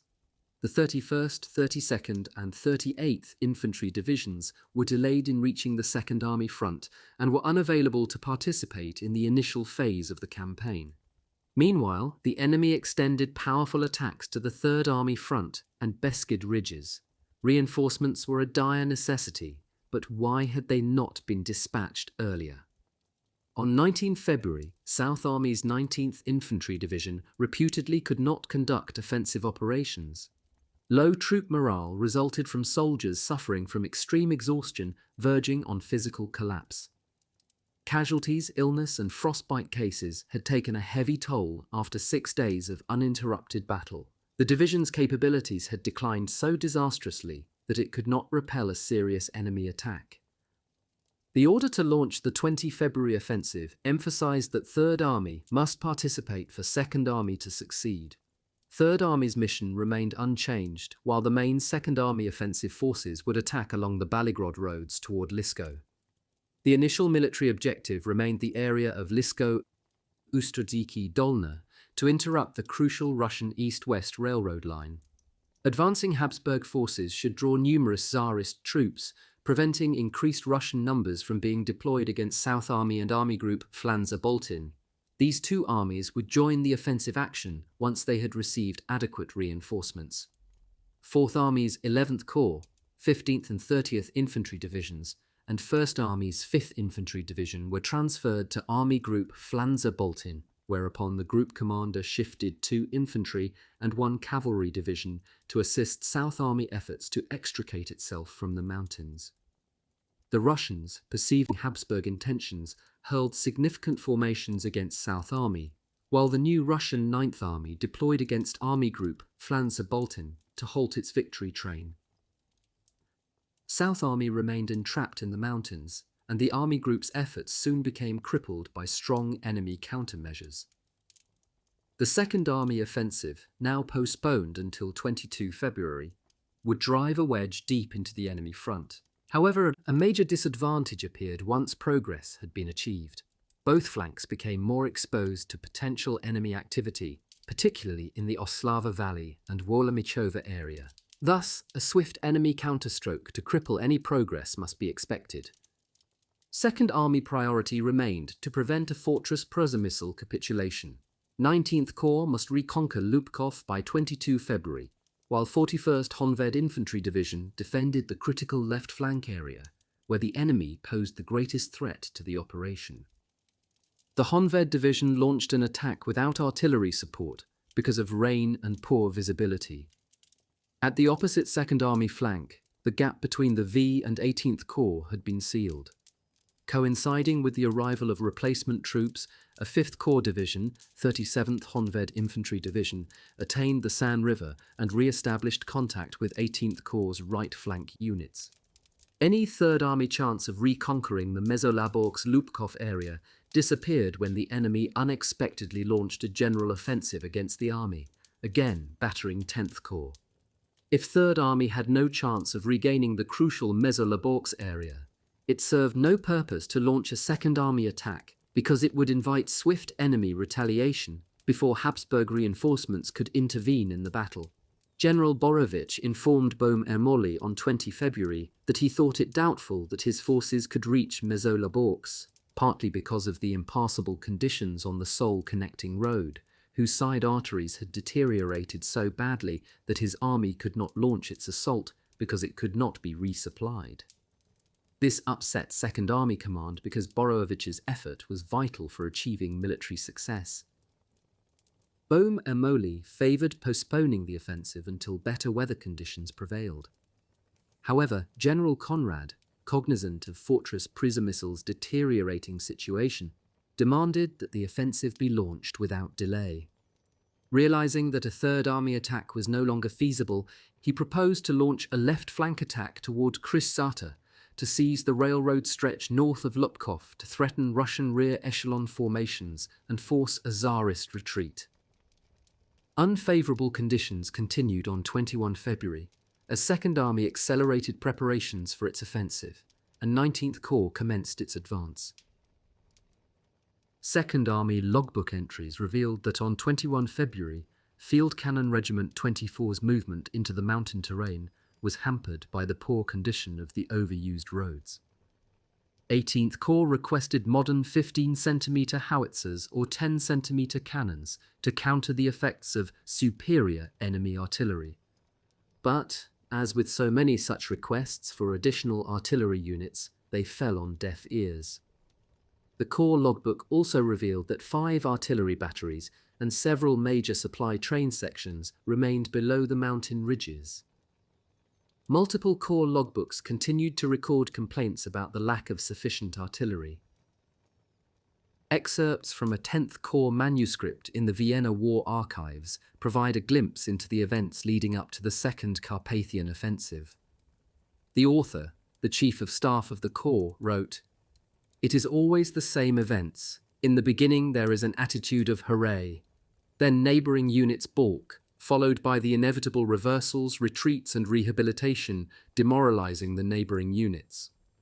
Meanwhile, the offensive timetable adjusted to coincide with the arrival of the 4th Corps' 32nd Infantry Division into the area of Cisna, anticipated on 26 February, and in transit 27th and 32nd Infantry Divisions. On 23 February, impassable conditions continued to plague the single supply route. A 5th Corps report complained about the inferior training and moral worth of arriving replacement troops, thus their limited battle worthiness. Przemysl, like Borovich, insisted that replacement troops fill the widening gaps in the lines because of excessive losses. 3rd Army 10th Corps repelled renewed enemy breakthrough attempts in the blood-soaked Larbertas Valley. Inclement weather conditions continued to frustrate Habsburg military efforts. Along the supply route, rising floodwaters threatened to wash out bridges, and the important Cisna road had become a vast expanse of mud. Close to half a kilometre of the route had been washed away. Keeping supply lines functioning continued to be a futile effort. On 22 February, Attack Group Trzcianski received orders emphasizing that its achieving success was essential relative to Fortress Przemysl. The 5-division 19th Corps, 27th, 29th, 34th, 41st and 43rd Infantry Divisions transferred to General Trzcianski's command. As the offensive launch date fluctuated because of the horrendous overall conditions, the Russians remained ensconced in their strong defensive positions, posing a serious threat to the area of Wolomichowa, which, if compromised, could cripple Second Army efforts. The lack of rifles attained crisis proportions as wounded soldiers abandoned their weapons on the battlefield. Emergency measures became necessary to conserve arms, as 9th March Brigade troops could not dispatch to the front before May because of the weapon shortage. Rifle training was often performed with wooden staffs, with actual weapons issued just before dispatch to the front. Wounded soldiers were ordered to retain their weapons, but many rifles disappeared on the way to the medical aid stations. 3rd Army Command announced that its inadequate troop stands and the debilitated state of its men rendered them incapable of performing their ambitious missions. The 1914 Habsburg Imperial and Royal Army had long since perished on the battlefields of Lemberg, Ivangorod, Limanova-Lapanov, Serbia, and now the Carpathian Mountains. By early 1915, most frontline troops consisted of either older Landsturm or younger drafted soldiers. Possessing only the most rudimentary training, many conscripts soon met their fate. The escalating number of unseasoned soldiers in the front lines also catapulted the nationality problem into the foreground, threatening the cohesiveness of Habsburg fighting forces. Anti-dynastic and anti-military propaganda spread through reserve officers, Czechs in particular. Usfin Corps report depicted poorly executed marches that created serious delays in schedules. Many units, particularly march battalions, proved incapable of performing the demanding treks to the front. Rehabilitation of 19th Corps' 43rd Infantry Division had become a necessity. Relative to the inadequate communication, telegrams arrived up to 6 hours after dispatch. Deciphering them lost further precious time. The overexertion and undernourishment of pack animals further hampered transporting artillery over mountainous terrain, which remained ice-covered and slippery.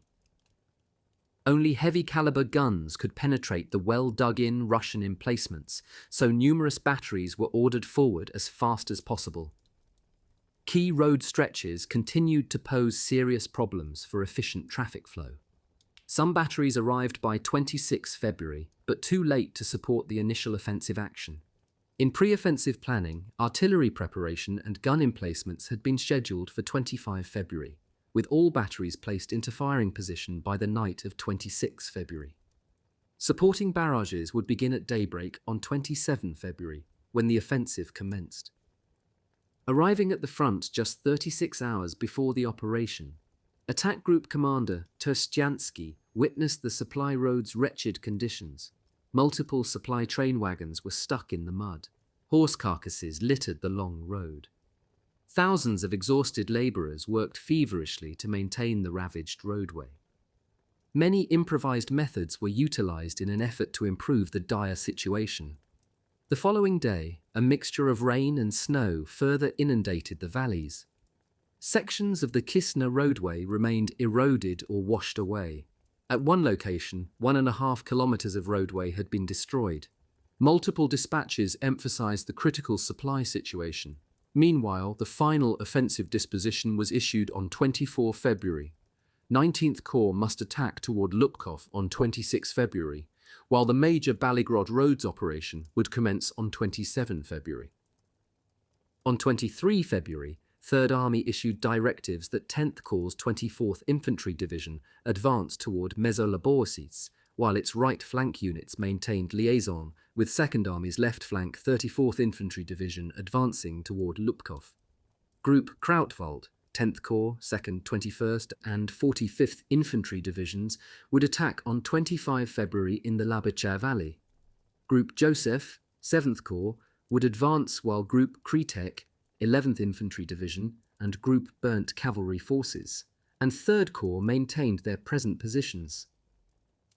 The 2nd Army numbered 99,852 rifles, while anticipating the arrival of replacement formations within a few days.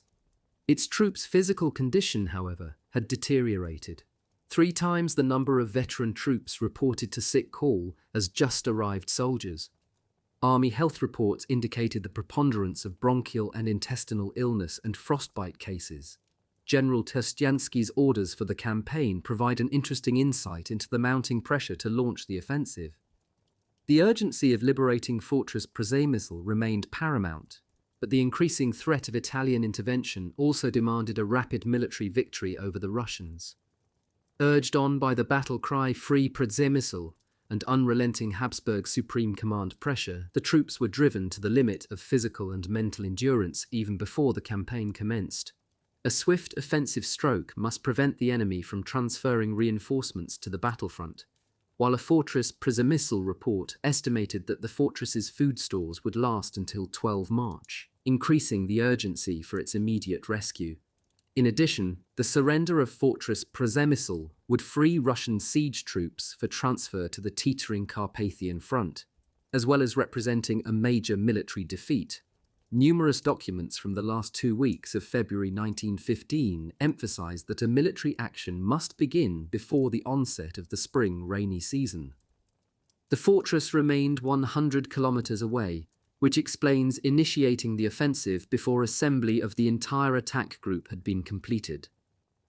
The Northern Third Army front consisted of only 21,300 troops, of which 8,600 protected the vital Wolomichowa area. Fresh troops, 9,400 in all, stretched across a 20-kilometre front. 2 in-transit divisions would reinforce these insufficient numbers.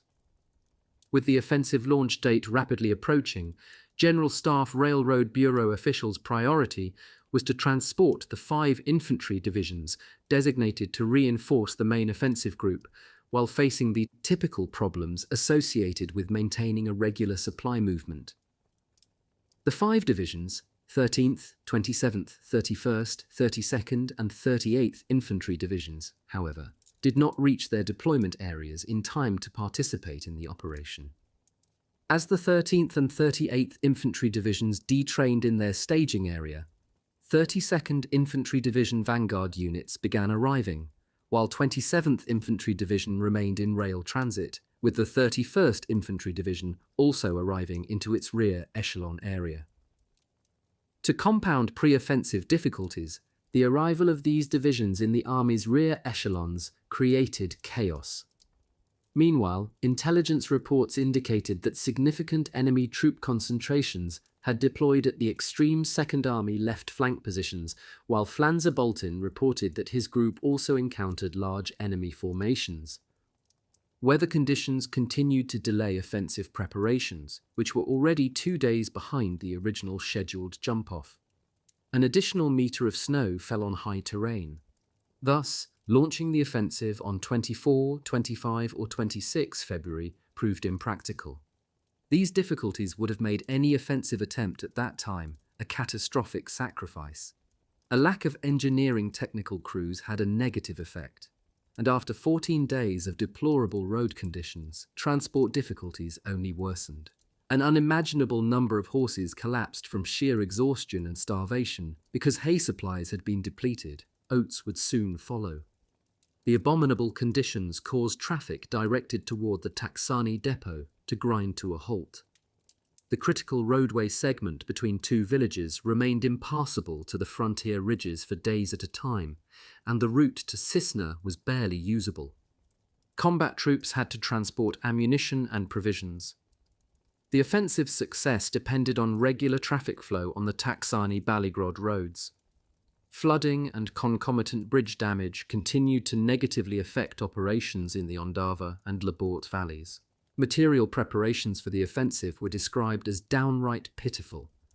Emergency requests were repeatedly dispatched for additional labor detachments, partly to relieve exhausted work crews who worked 10 to 12-hour days and often late into the night close to the front area.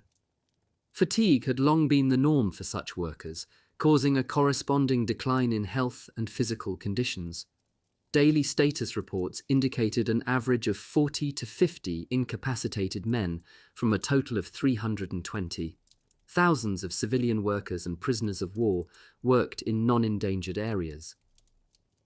A 24 February Taksani Expositor report emphasized the impassable supply roads in a critical area for the offensive. In addition, 4th Corps' 32nd Infantry Division vanguard train columns had been halted since 8 a.m. A 48-hour pause must be granted to restore supply routes and service in the most deplorable state. During this 2-day period, roads must remain closed to allow the emergency repair services. Thus, combat units had to improvise ammunition and food supply transport. Meanwhile, along the critical road stretch Taksani-Nagipalani, the late-arriving 32nd Infantry Division supply train personnel toiled to keep that section open.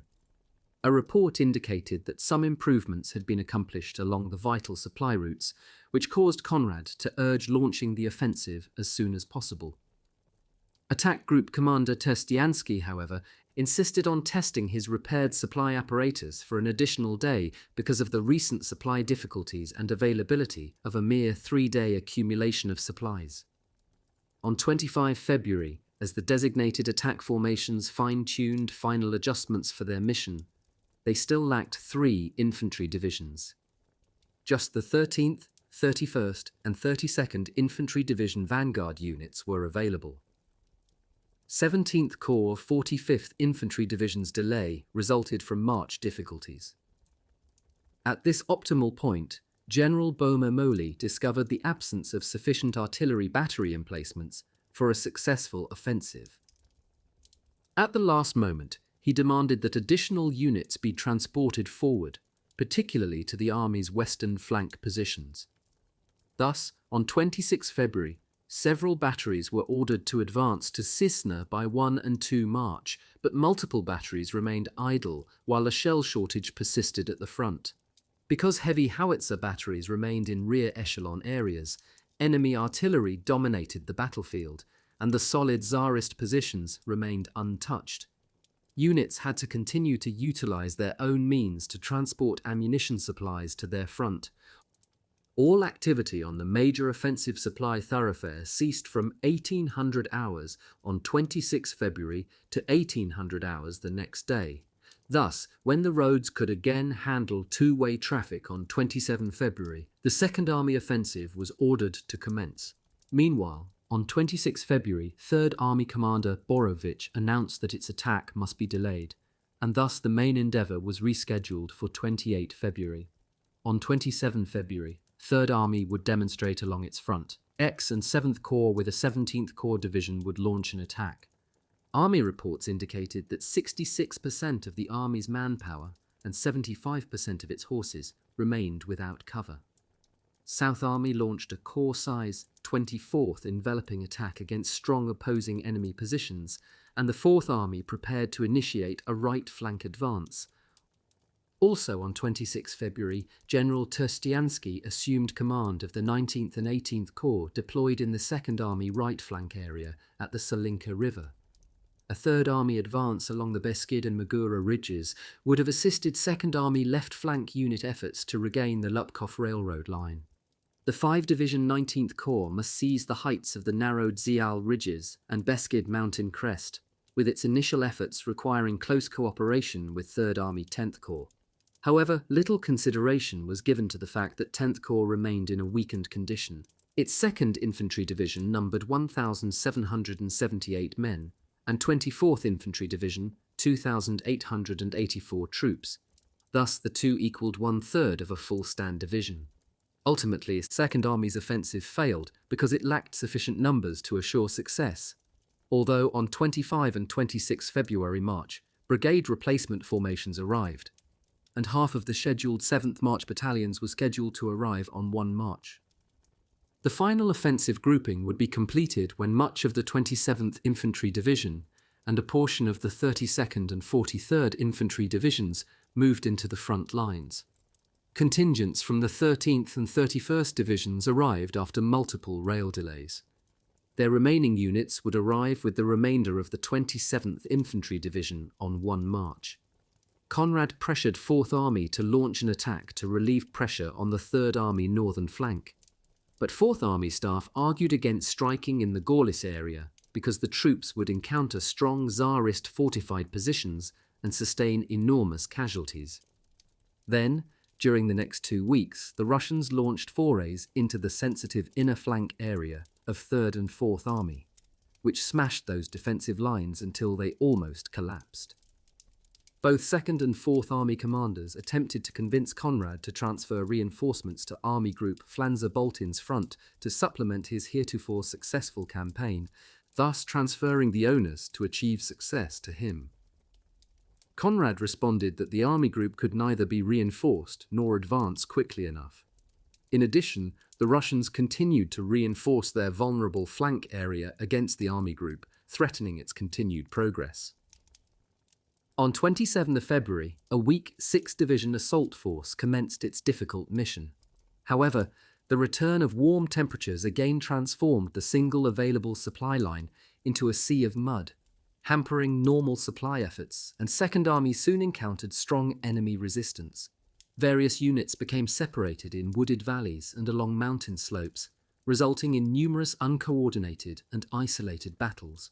The terrain's narrow roadways hampered operational movement. Repeated orders to press the attack despite the overwhelming obstacles indicated Fortress Przemysl's pervasive influence on field operations. Pressure to liberate the fortress shaped General Conrad's military planning until its surrender on the 22nd of March, 1915. He calculated that his momentary numerical superiority, the first in any major Habsburg campaign, countered 30.5 Tsarist divisions. Russian numbers gradually increased until they equaled, then surpassed, 2nd Army troop stands. Corps, adjacent to 19th Corps, undertook efforts to improve its positions.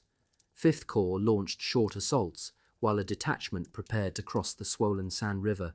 They soon encountered strong enemy positions protected by several rows of barbed wire. The weakened 7th Corps' 20th Honved Infantry Division, with 5,000 reinforcements, would attack. Group Surmai, the Army's extreme right flank, must unconditionally hold its lines. Corps' assault produced unexpected gains. The 41st Honved Infantry Division, after traversing very difficult snow-covered terrain, seized a portion of the dominating Magachin position. Other Habsburg battlefield reports were far less encouraging. Little progress transpired along the Baligrod roads, the major offensive effort, and various attempts to advance created gaps between units.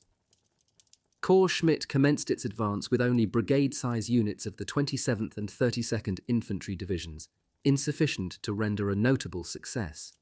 Third Army finally joined the Second Army offensive efforts. When 17th Corps' 45th Infantry Division advanced, fierce battle erupted. Artillery fire reverberated throughout the Laberts Valley as 7th Corps attempted to advance over the forward ridges. Attacks continued on one march where earlier battle had proven successful while inserting the few reserve troops. Because field commanders could not rely on receiving adequate reinforcements, they had to pin their hopes for victory on their present troop numbers. The tardy arrival of several divisions designated for the offensive signified that weaker forces launched the difficult missions. In the meantime, the main 19th Corps attack force, 29th, 34th and 41st Infantry Divisions, continued its advance, while the Magotine position and surrounding high terrain received technical reinforcement, which proved difficult to overcome. Several rows of barbed wire made the approach to the Russian positions even more problematic because the enemy had entrenched itself in several reinforced lines. The 29th and 41st Honved Infantry Divisions encountered strong enemy positions. The 34th and portions of the 29th encountered lighter resistance. 19th Corps troops encircled the enemy positions at Magotine. Then 41st Honved Infantry Division stormed the main position 3 times, each attempt halted by flanking enemy artillery fire. Overpowering the strong enemy defensive positions appeared unthinkable, considering the battle-weakened condition of the attacking troops and lack of effective artillery support. The available artillery batteries contained a majority of light-caliber guns with limited stores of shells, but significant artillery preparation against the strong enemy positions was imperative for the Second Army to advance.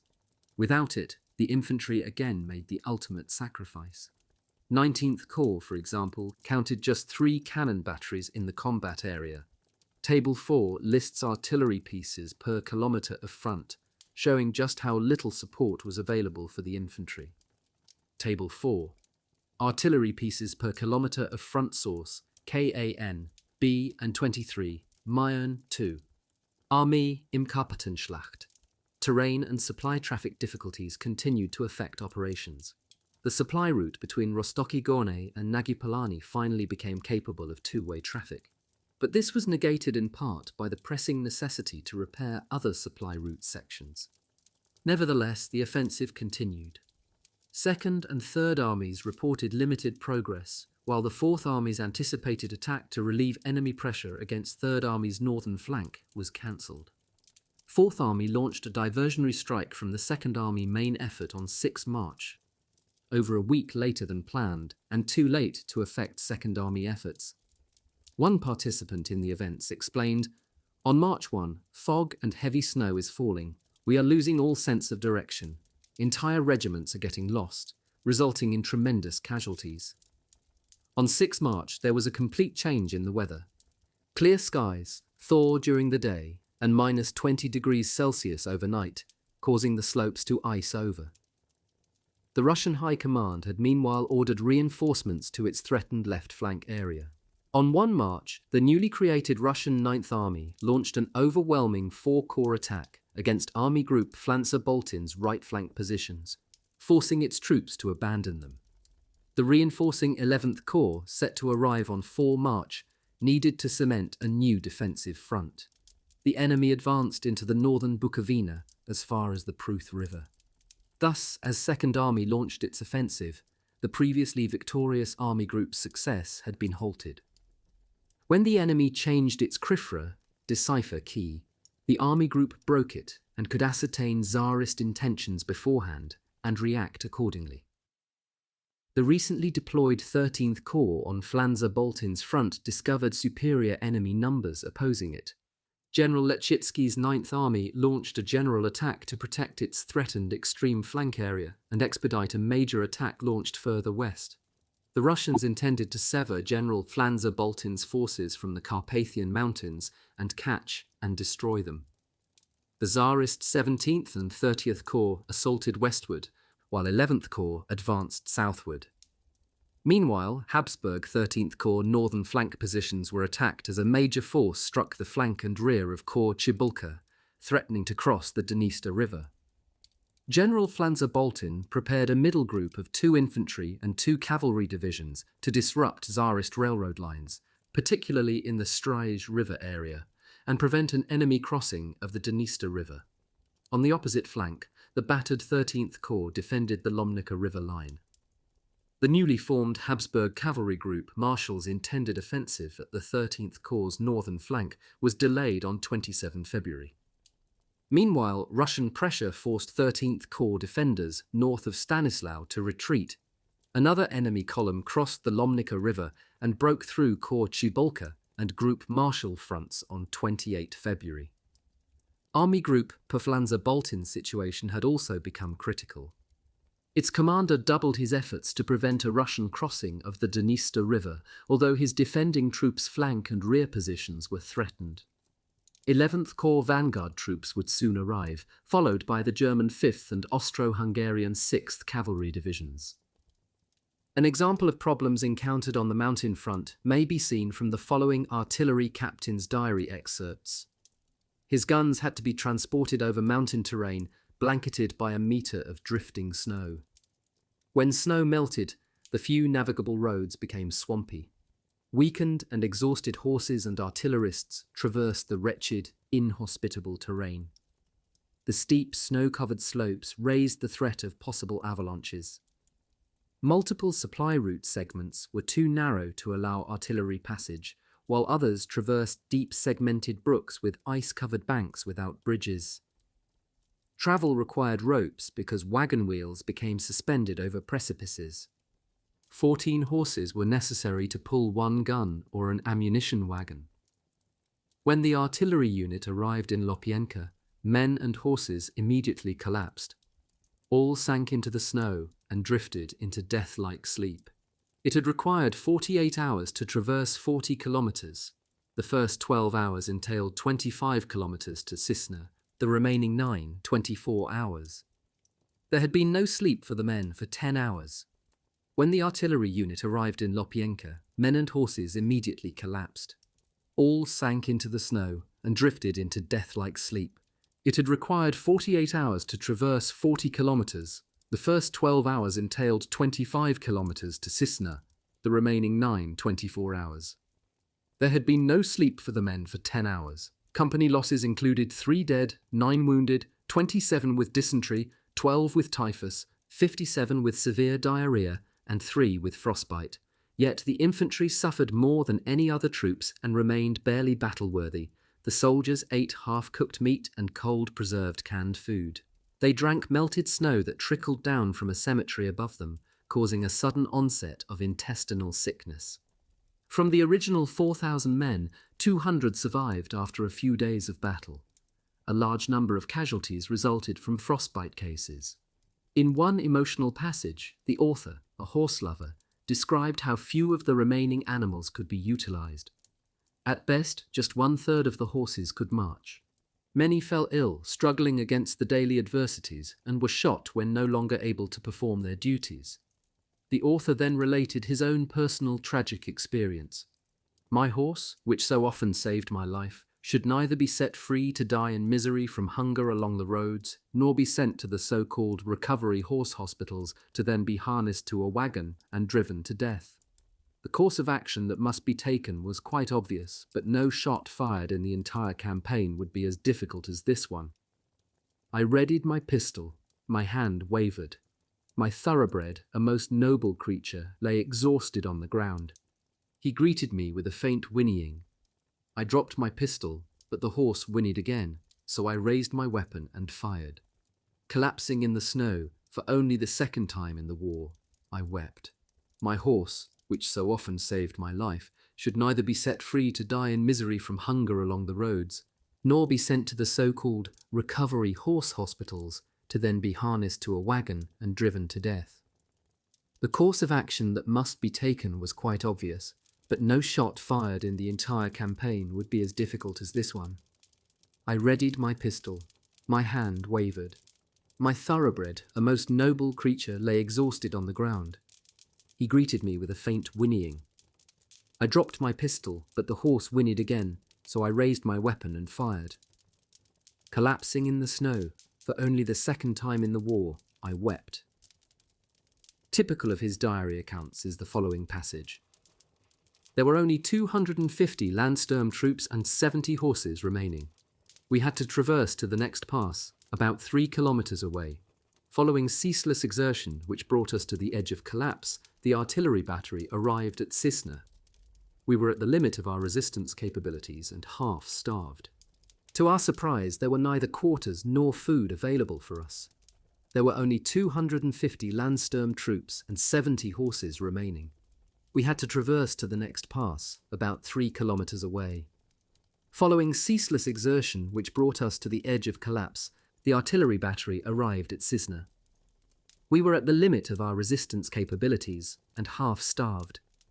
To our surprise, there were neither quarters nor food available for us. The 7th Corps commander, Archduke Joseph, wrote on 28 February, "From Nagybetszeny onwards, more than 1,000 workers are constructing a passable road. Along the way, we advance on the muddy soil very slowly. There is extremely fierce machine gun and infantry fire. The 10 o'clock p.m. report relayed that my troops have entrenched themselves 50 to 200 paces from the enemy's position because they have sustained very serious casualties. From Nagybetszeny onwards, more than 1,000 workers are constructing a passable road. Along the way, we advance on the muddy soil very slowly. There is extremely fierce machine gun and infantry fire.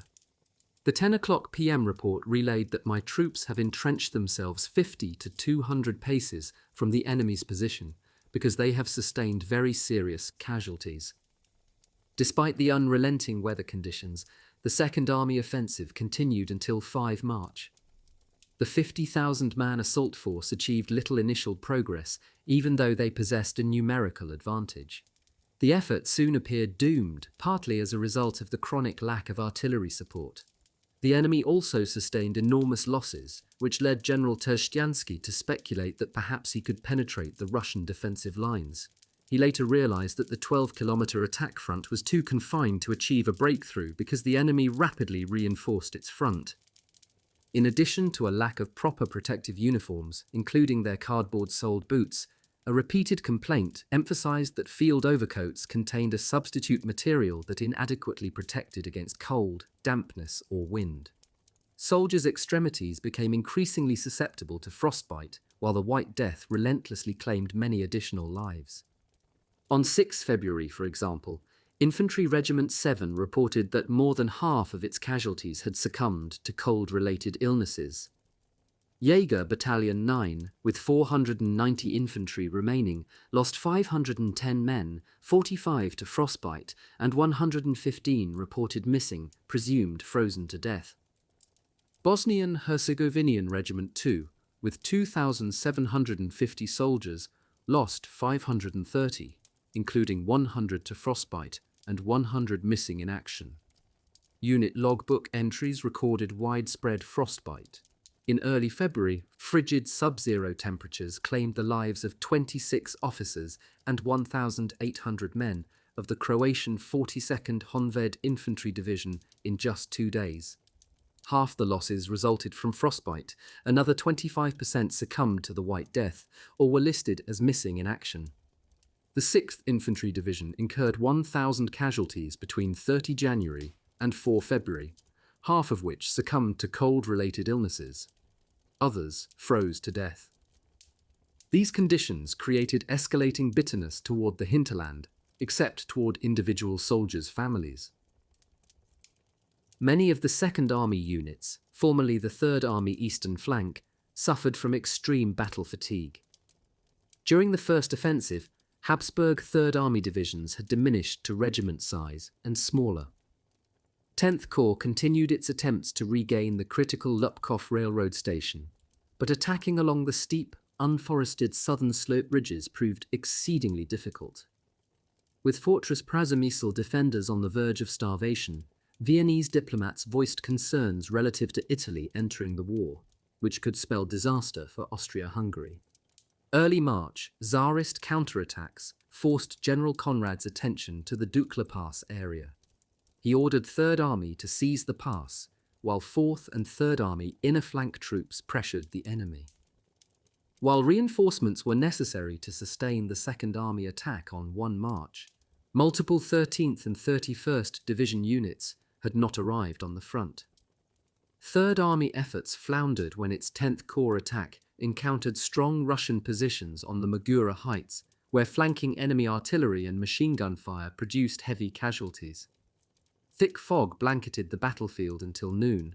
Then heavy snowfall buried valleys and higher elevations, with temperatures again plummeting to well below freezing. The unrelenting weather conditions prevented effective artillery support for the troops, with the futile infantry attacks producing only additional bloodshed. 7th Corps in particular sustained severe losses from launching uncoordinated attacks without adequate artillery support. Subsequent night attacks resulted in little success, but fierce battle erupted at daybreak. Corps casualties listed 271 dead, 805 wounded, and 100 missing in action. The usual communication difficulties also hindered effective action. Group Somme, for example, reported that it required twice as long to have telegraph messages deciphered, requiring 13 hours instead of the customary 6. Meanwhile, Army Group Flanzer-Boltin's 13th Corps military debacle now threatened its rear echelon positions. A retreat order could not be dispatched immediately because Corps troops were dispersed throughout the wooded mountain terrain and could not receive the order in time. Reports that the Tsarist 2nd Cavalry Corps, 11th Infantry Division, and the anticipated transfer of its 17th Corps, 3rd and 35th Infantry Divisions, to its 9th Army raised concern. The army battered open an 8-kilometre gap between Flanzer-Boltin's two major battle groups. If the enemy successfully penetrated Flanzer-Boltin's lines, it would force a retreat into the Carpathian Mountains. The arrival of 11th Corps momentarily saved the situation, but a few hours later, the Russians again smashed into 13th Corps, forcing it into further retreat. The Army Group's Western Front area now became endangered. Second Army received the mission to draw as many Tsarist units as possible to its front to relieve the escalating enemy pressure on Flanzer-Boltin's flank positions. General Conrad warned that surrendering Fortress Przemysl would have a serious demoralizing effect on the army and damage the monarchy's and its army's prestige.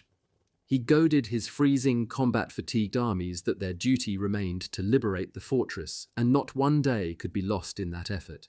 Because the estimated fortress food stores would be depleted by mid-March, the offensive must be continued at all cost. Also, the Second Army's left flank, 7th X and 19th Corps, reported additional serious casualties after launching uncoordinated attacks against entrenched enemy positions without sufficient artillery support. Entire regiments again became disoriented in the dense fog and wind-driven heavy snow. Group Somme, for example, had to limit its efforts to patrol activities. General Terstiansky continued his offensive efforts on the Baligrod front, attaining some cursory gains but no decisive advantage. The enemy's tenacious defensive efforts won the day, and additional reinforcements thus became necessary to even maintain the few hard-won territorial gains. Second Army, nevertheless, continued its offensive effort while still awaiting the arrival of the 13th and 31st Infantry Divisions.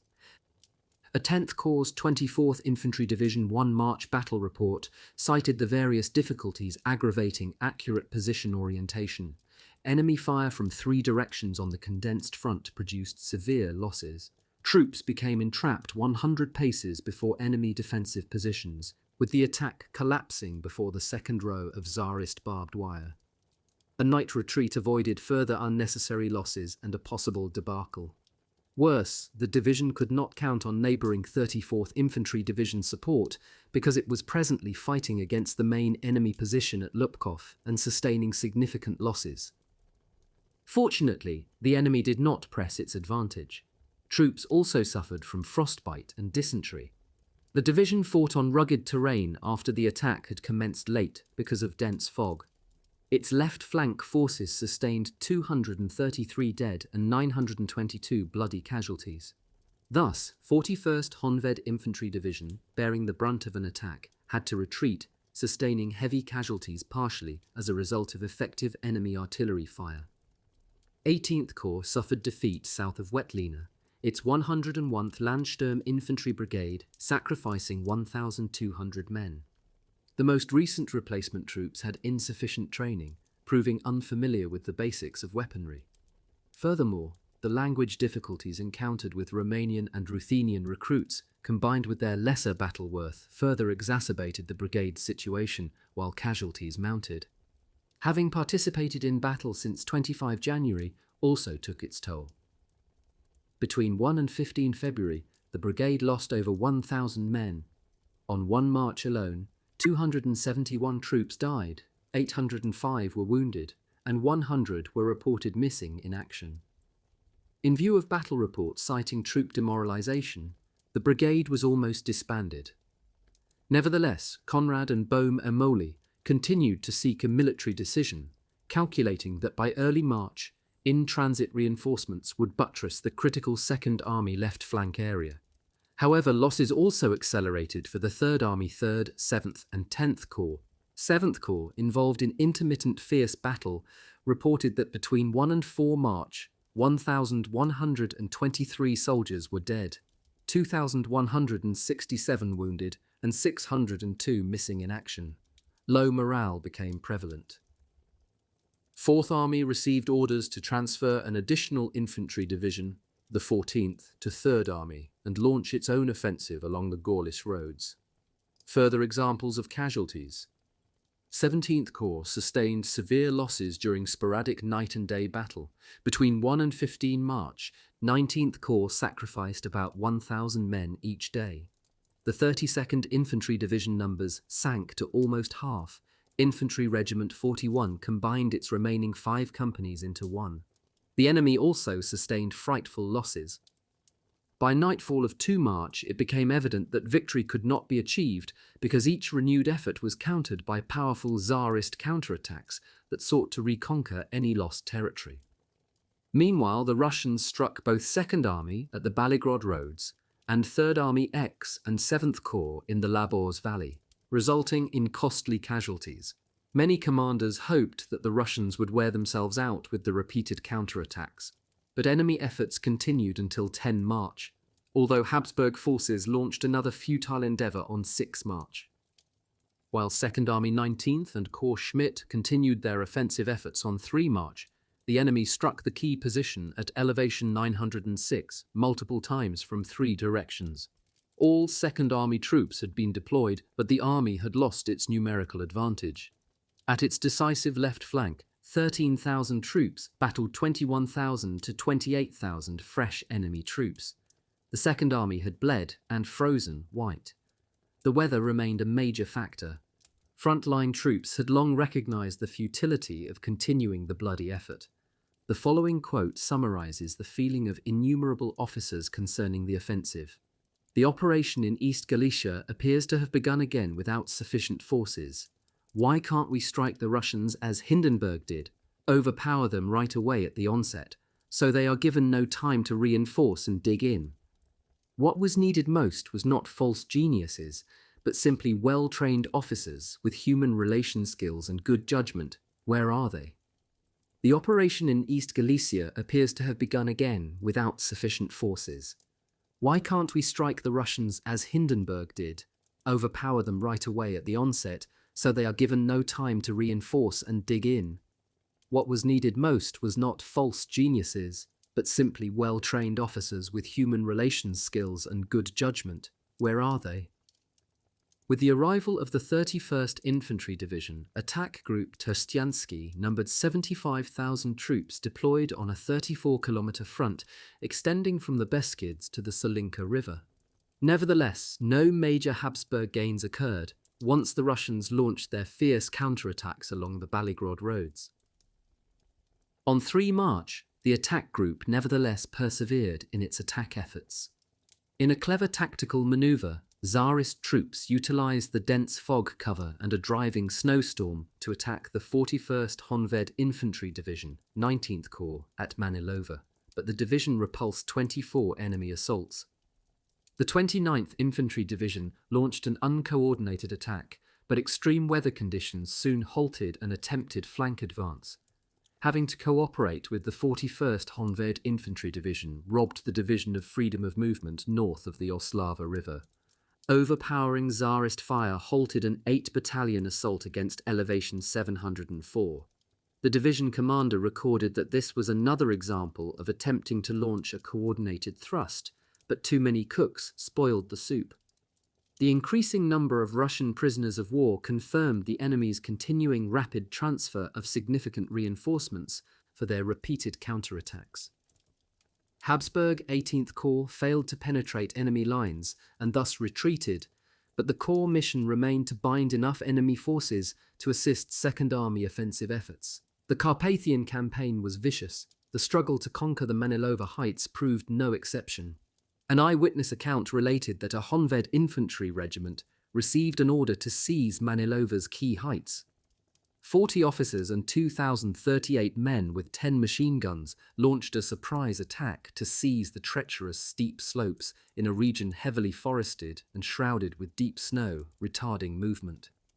Honved soldiers advanced to within 600 to 800 paces of enemy positions to be halted by furious defensive gunfire. Once the soldiers overcame the initial shock, they advanced again. Because the Russians aimed their rifles too high, casualty numbers remained inconsequential. 4 machine guns were inserted into the 1st Infantry line to take enemy positions under fire. The well-entrenched enemy received reinforcements as 2 separate Hungarian groups launched an attack. One group traversed a huge gorge to attack, while the other crossed steep and forested terrain.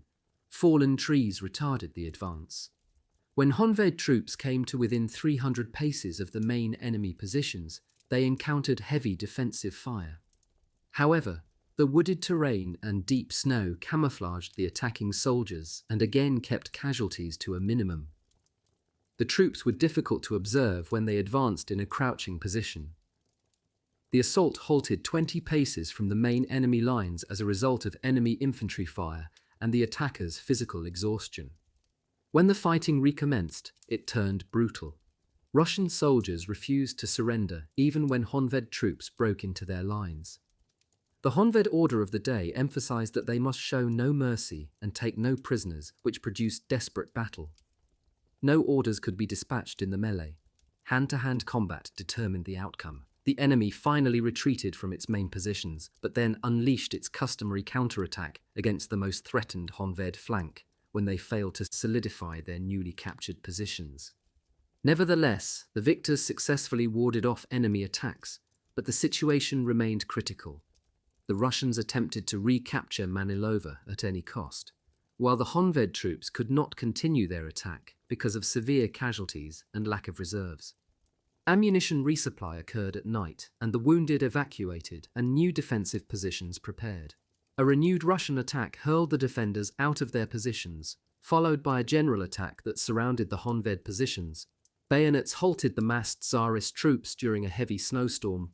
In the early morning, the enemy launched a partial attack that was repulsed. Surviving soldiers performing reconnaissance missions encountered a horrific sight. Mounds of fallen comrades blanketed the terrain. The troops had to remain on constant alert because enemy movement was observed. On 2 March, both sides attacked almost simultaneously, the Russians in mass formations. Both sides established well-positioned machine gun emplacements during the night, which produced enormous casualties. The Honved troops initially maintained their positions, although they sacrificed most of their officers. Only 3 of 40 survived the battle. Without sufficient leadership, the Magyar troops retreated, crushed by overwhelming Tsarist numbers. All available reserves hurled into battle could not halt the Russians. The Honved regiment suffered 939 dead and 430 wounded, including the officers.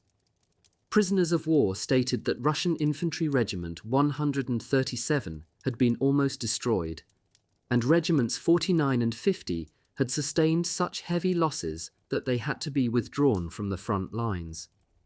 2 additional regiments also sustained heavy casualties. The Honved post-combat battle report emphasized that determined, well-trained soldiers could attack and defeat a larger enemy force. Elsewhere, 3rd Army 10th Corps continued fighting through the evening of 3 to 4 March to repulse alternating Tsarist counterattacks and storm attacks. The 7th Corps, ensconced at close range to Tsarist forward lines, was ordered to continue its attack, but it lacked sufficient troop numbers. Only major reinforcements could sustain the attack. Further orders to continue the offensive were dispatched as Conrad harangued his troops to exceed the small gains achieved because of the increasing time pressure relative to Fortress Przemysl. Despite Herculean efforts and human sacrifice by many units, Second Army could not achieve significant progress. Because of the circumstances, Przemysl requested that the attack be postponed until 5 March. Conrad, however, replied that the deteriorating Fortress Przemysl situation allowed no delay in further action. Meanwhile, South Army had to advance either to shift direction or intervene in Army Group Flanzer-Baltin's battle. Heavy snowfall continued to create difficult conditions for the army. Conrad considered Flanzer-Baltin's recent retreat at Stanislau a tactical error. The group's mission, while still awaiting 11th Corps' arrival, remained to bind enemy forces and assist South Army efforts by providing flank protection. It must also secure the Dniester River right flank area and prevent a Tsarist advance into Transylvania. But 2 meters of snow made it all but impossible to advance. Too few exhausted soldiers covered a vast frontage. A unit logbook entry explains, "The men simply remain lying down, and the enemy could easily break through the spiderweb, thin lines." 13th Corps numbers dropped from 20,000 to 1,453 soldiers. The 42nd Honved Infantry Division provides examples. Infantry Regiment 26 had 178 troops available, and the 16th Infantry Brigade numbers sank from 1,900 to 500 men. Further north, 3rd Army right flank forces must advance. A 4th Army southern flank 4-division assault force would attack toward Jaslo, while other units attempted to relieve enemy pressure on the 3rd Army northern flank. 3rd Army left flank units must prevent enemy intervention against 4th Army's efforts to seize the high ground at Gorlice, while in turn, 4th Army must divert enemy troops from the 2nd Army front. On the southern portion of the German Northwest Front, Habsburg 1st Army and German Army Group Voyage must prevent any significant Tsarist transferal of troops to the 2nd Army front. General Conrad calculated that Fortress Przemysl's garrison numbered 125,000 troops, of which 60,000 consisted of combat troops. 35,000 could launch a breakout attempt against the estimated siege army of 2 infantry, 2 cavalry, and various Reichswehr, third-line divisions ensconced in multiple strong siege lines. Some Tsarist troops reportedly had been transferred to the Carpathian front to counter Habsburg operations. A fortress breakout attempt would coincide with Second Army offensive efforts, its details determined by Second Army progress. Even if Second Army efforts failed, the sortie must be launched, while a separate garrison force must destroy the citadel's works, defensive positions, and weaponry. The Habsburg military crisis persisted. Garrison provisions should now last until 19 March, adding a few days to earlier estimates. Seemingly disregarding the multitude of adverse conditions, General Conrad continued to expect more of his battle-weary troops. He intended to divert Tsarist attention from the Middle Carpathian Mountain region to Army Group Flanzer-Baltin's front, south of the Dniester River.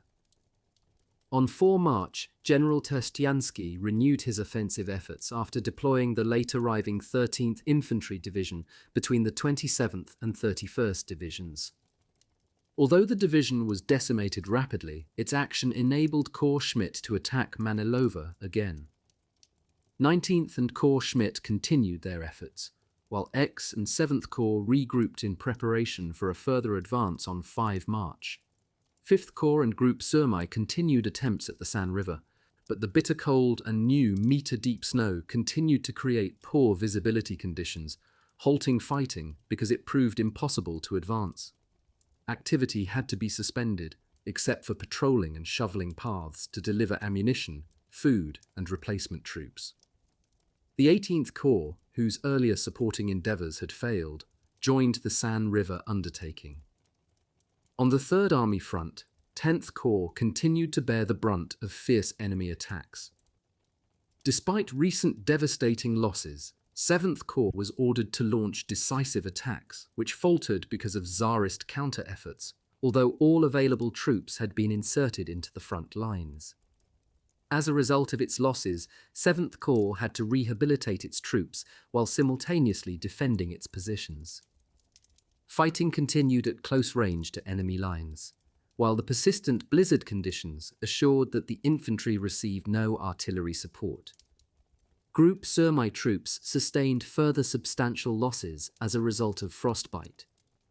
The perpetual battlefield setbacks and concomitant heavy losses unnerved Third Army troops.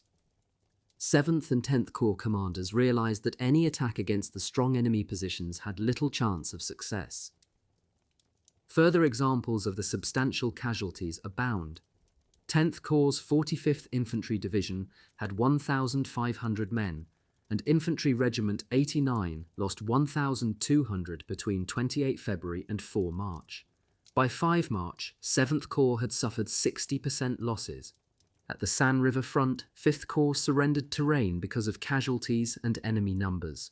On 6 March, accompanied by extreme weather change, casualties skyrocketed, and exhaustion and apathy became pervasive. Archduke Joseph, 7th Corps commander, commented, "General Borowicz ordered the offensive continued energetically. Over the last 2 days, my Honved division suffered terrible losses. Its effective force numbers less than 2,000. And tomorrow, despite the casualties, we have to attack again. My corps losses since 1 March, 12 officers, 1,121 men killed, 46 officers and 2,121 men wounded, 2 officers and 685 men missing. This is really terrible. General Borowicz ordered the offensive continued energetically. Over the last 2 days, my Honved division suffered terrible losses. Its effective force numbers less than 2,000, and tomorrow, despite the casualties, we have to attack again. My corps losses since 1 March, 12 officers, 1,121 men killed, 46 officers and 2,121 men wounded, 2 officers and 685 men missing. This is really terrible. Further, the attack was halted by the enemy's horrific infantry and machine gun fire close to the Russian trenches and collapsed with horrible losses. My artillery had to remain silent because there was wild hand-to-hand fighting in the forest. My medical corpsmen were shot by the Russians as they ventured close to the wounded. Of my own volition, I ordered that we remain in place. In the event we can advance, which is impossible under the circumstances, my right flank neighbour was forced back. I could no longer take the responsibility for moving forward at such a high price of heavy losses to make the 10th Corps' offensive possible. Yet the 10th Corps did not attack, but withdrew. My right flank was undefended and hung in the air. We counted up to 1,500 of our own dead, and how many didn't we find in the deep forest? The medical station treated 4,000 wounded. If the Russians attack my completely exposed right flank, my brave corps would be annihilated. During the last 3 days, my losses were more than 60%. My brave Infantry Regiment 46 lost more than 75%, and my Honved regiments lost 60 to 95% of last week's effective forces. After nightfall, my 39 Infantry Regiment was attacked by the Russians with superior numbers. The entire brave regiment consisted of only 450 men, and yet they forced back the Russian masses, which, shot to pieces just in front of our trenches, mostly collapsed. The attack was halted by the enemy's horrific infantry and machine gun fire close to the Russian trenches, and collapsed with horrible losses. My artillery had to remain silent because there was wild hand-to-hand fighting in the forest. My medical corpsmen were shot by the Russians as they ventured close to the wounded. Of my own volition, I ordered that we remain in place. In the event we can advance, which is impossible under the circumstances, my right flank neighbour was forced back. I could no longer take the responsibility for moving forward at such a high price of heavy losses to make the 10th Corps' offensive possible. Yet the 10th Corps did not attack, but withdrew. My right flank was undefended and hung in the air. We counted up to 1,500 of our own dead, and how many didn't we find in the deep forest? The medical station treated 4,000 wounded. If the Russians attack my completely exposed right flank, my brave corps would be annihilated. During the last 3 days, my losses were more than 60%. My brave infantry regiment 46 lost more than 75%, and my Honved regiments lost 60 to 95% of last week's effective forces. After nightfall, my 39 infantry regiment was attacked by the Russians with superior numbers. The entire brave regiment consisted of only 450 men, and yet they forced back the Russian masses, which, shot to pieces just in front of our trenches, mostly collapsed. Meanwhile, on 3 March, General Ivanov informed Stavka that a powerful Austro-Hungarian German effort launched toward Lisko-Sanok to relieve Fortress Przemysl represented a dangerous attempt to unhinge Tsarist left flank positions and force the evacuation of Galicia. He insisted that halting the present Habsburg offensive could destroy his armies. His arguments convinced Stavka to assume the defensive on the German front because the main Russian offensive effort would now be launched on the Tsarist southwest front. Ivanov's forces would smash through the last Carpathian mountain ridges and invade Hungary, as the Russian general had intended since October and November 1914. On March 19th, Ivanov directed his left flank units to attack toward Budapest and outflank the central power lines between Krakow, Posen, Thorn. Stavka's decision also involved political considerations because the collapse of Hungary would signify the defeat of the dual monarchy. Pressure would be placed on Italy, which might react to the British Dardanelles operation to attempt to open the straits, which in turn could also influence Romania's stance. Thus, on 20 March, Tsarist forces launched a series of short, powerful thrusts through the Carpathian valleys that continued into mid-April, when they finally ceased because of heavy casualties, troop exhaustion, and the adverse conditions. They also encountered more difficult supply conditions the further they progressed into the mountain imbroglio, reversing the earlier situation between the two opponents. Renewed heavy snowfall on 4 March brought a short period of relative calm to the Carpathian front. The failure of the early March Habsburg Carpathian offensive forced military and diplomatic leaders to reconsider Italy's diplomatic and military position.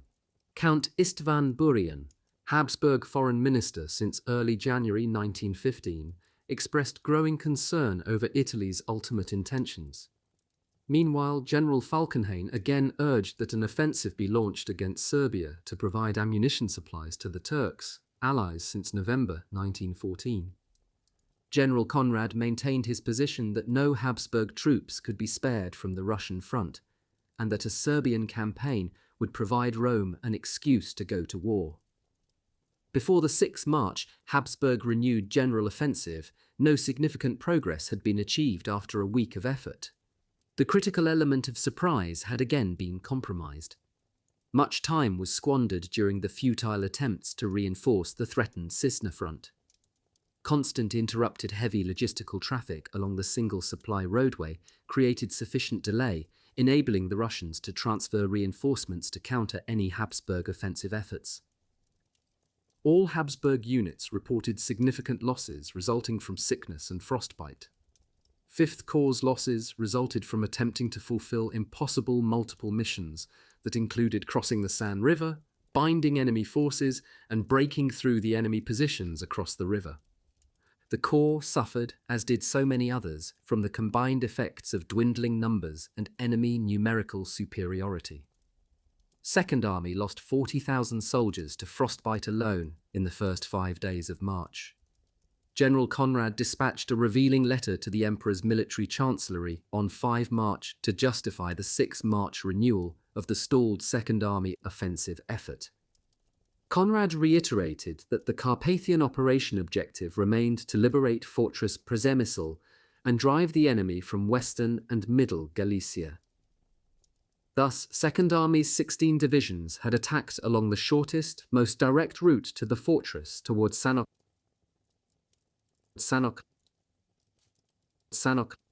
Lisko-Chirov. The 9-division 3rd Army's mission had been to attack toward Krosno-Sanok and 4th Army's 4-division southern flank toward Jaslo-Zemigrod. South Army's 6 and Flanzer-Boltin's 6, later 7 divisions must assist South Army escape from its mountain entrapment. Conrad claimed that every available division had been hurled into the Carpathian hellhole, a serious exaggeration. Conrad also raised the critical issue of neutral countries, especially Italy, because of the recent Habsburg battlefield failures. In addition, Fortress Przemysl food stores reputedly would last until 23 March, adding 4 days to previous estimates. Thus, Conrad again reiterated that Rome's territorial demands for continued neutrality did not have to be met at this time. He also criticized Germany's persistent military and diplomatic pressure to accede to Rome's demands for surrender of Habsburg territory.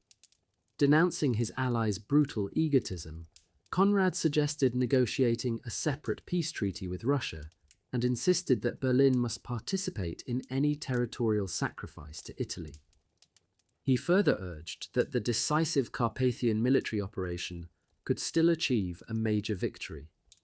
Herculean Habsburg efforts had failed so far because of fierce Russian resistance and the winter mountain weather conditions. Conrad lamented that previously victorious army group Flanzer-Boltin had suffered a battlefield reversal, blaming the setback on South Army because it failed to attain its objectives after 6 weeks of battle. Second Army efforts terminated when they struck a solid, reinforced Tsarist defense line. Heavy frost and bitter cold continued at the front, and by 4 March, under mounting enemy pressure, Flanzer-Boltin's right flank units were forced to retreat. Fierce, inconclusive battle raged against 4 Tsarist cavalry divisions and 1 Schutzen rifle brigade until 13 March. For Conrad, launching a breakout effort from Fortress Przemysl became increasingly urgent. The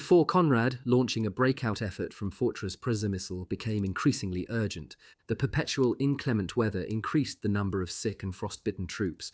Between 1 and 10 March, the number of troops hospitalized increased. An additional 2,000 troops became designated as too exhausted for duty, and garrison morale reached new lows. Returning to the 6 March Habsburg general offensive, while 18th Corps left flank and 5th Corps right flank forces must advance, it remained crucial that the 4th Army prevent Russian forces from being shifted against 2nd Army. The entire Habsburg front, stretching from the Vistula River to eastern Galicia, prepared for new decisive battle as time pressure relative to Fortress Przemysl demanded frenetic activity.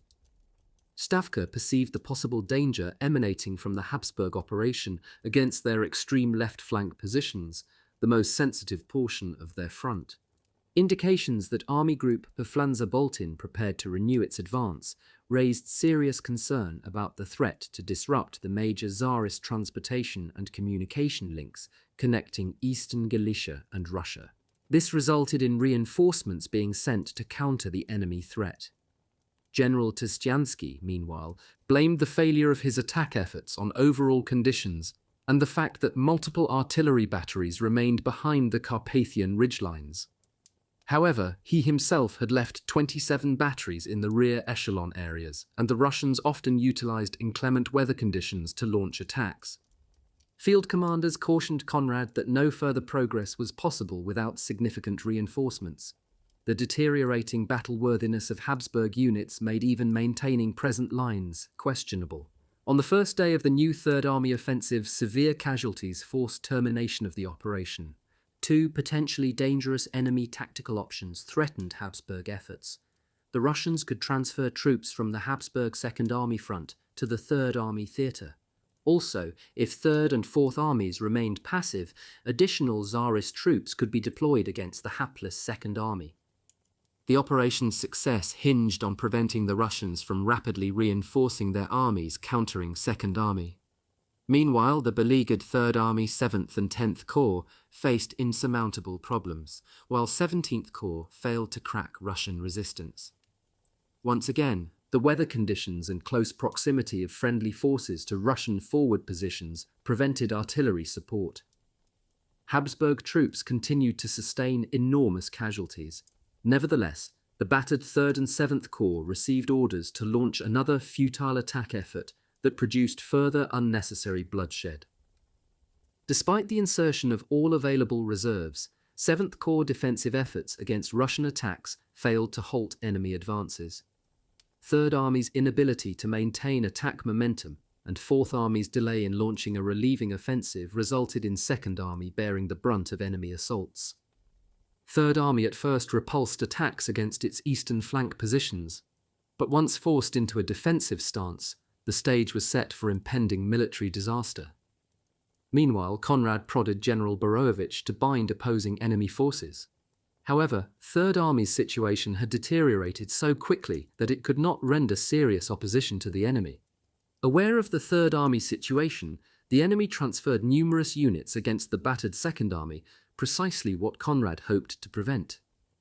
The single 2nd Army's only battle success occurred when 19th Corps stormed the Mogotzyna Heights, enabling the Corps to attain their crucial objective, the Lubkov Railroad. The next day, 7 March, they also conquered the bloodied position at Kryszata, securing General Terstianski's right flank position. 19th Corps troops repulsed 7 renewed enemy night assaults, while Corps Schmidt again advanced on Manilova.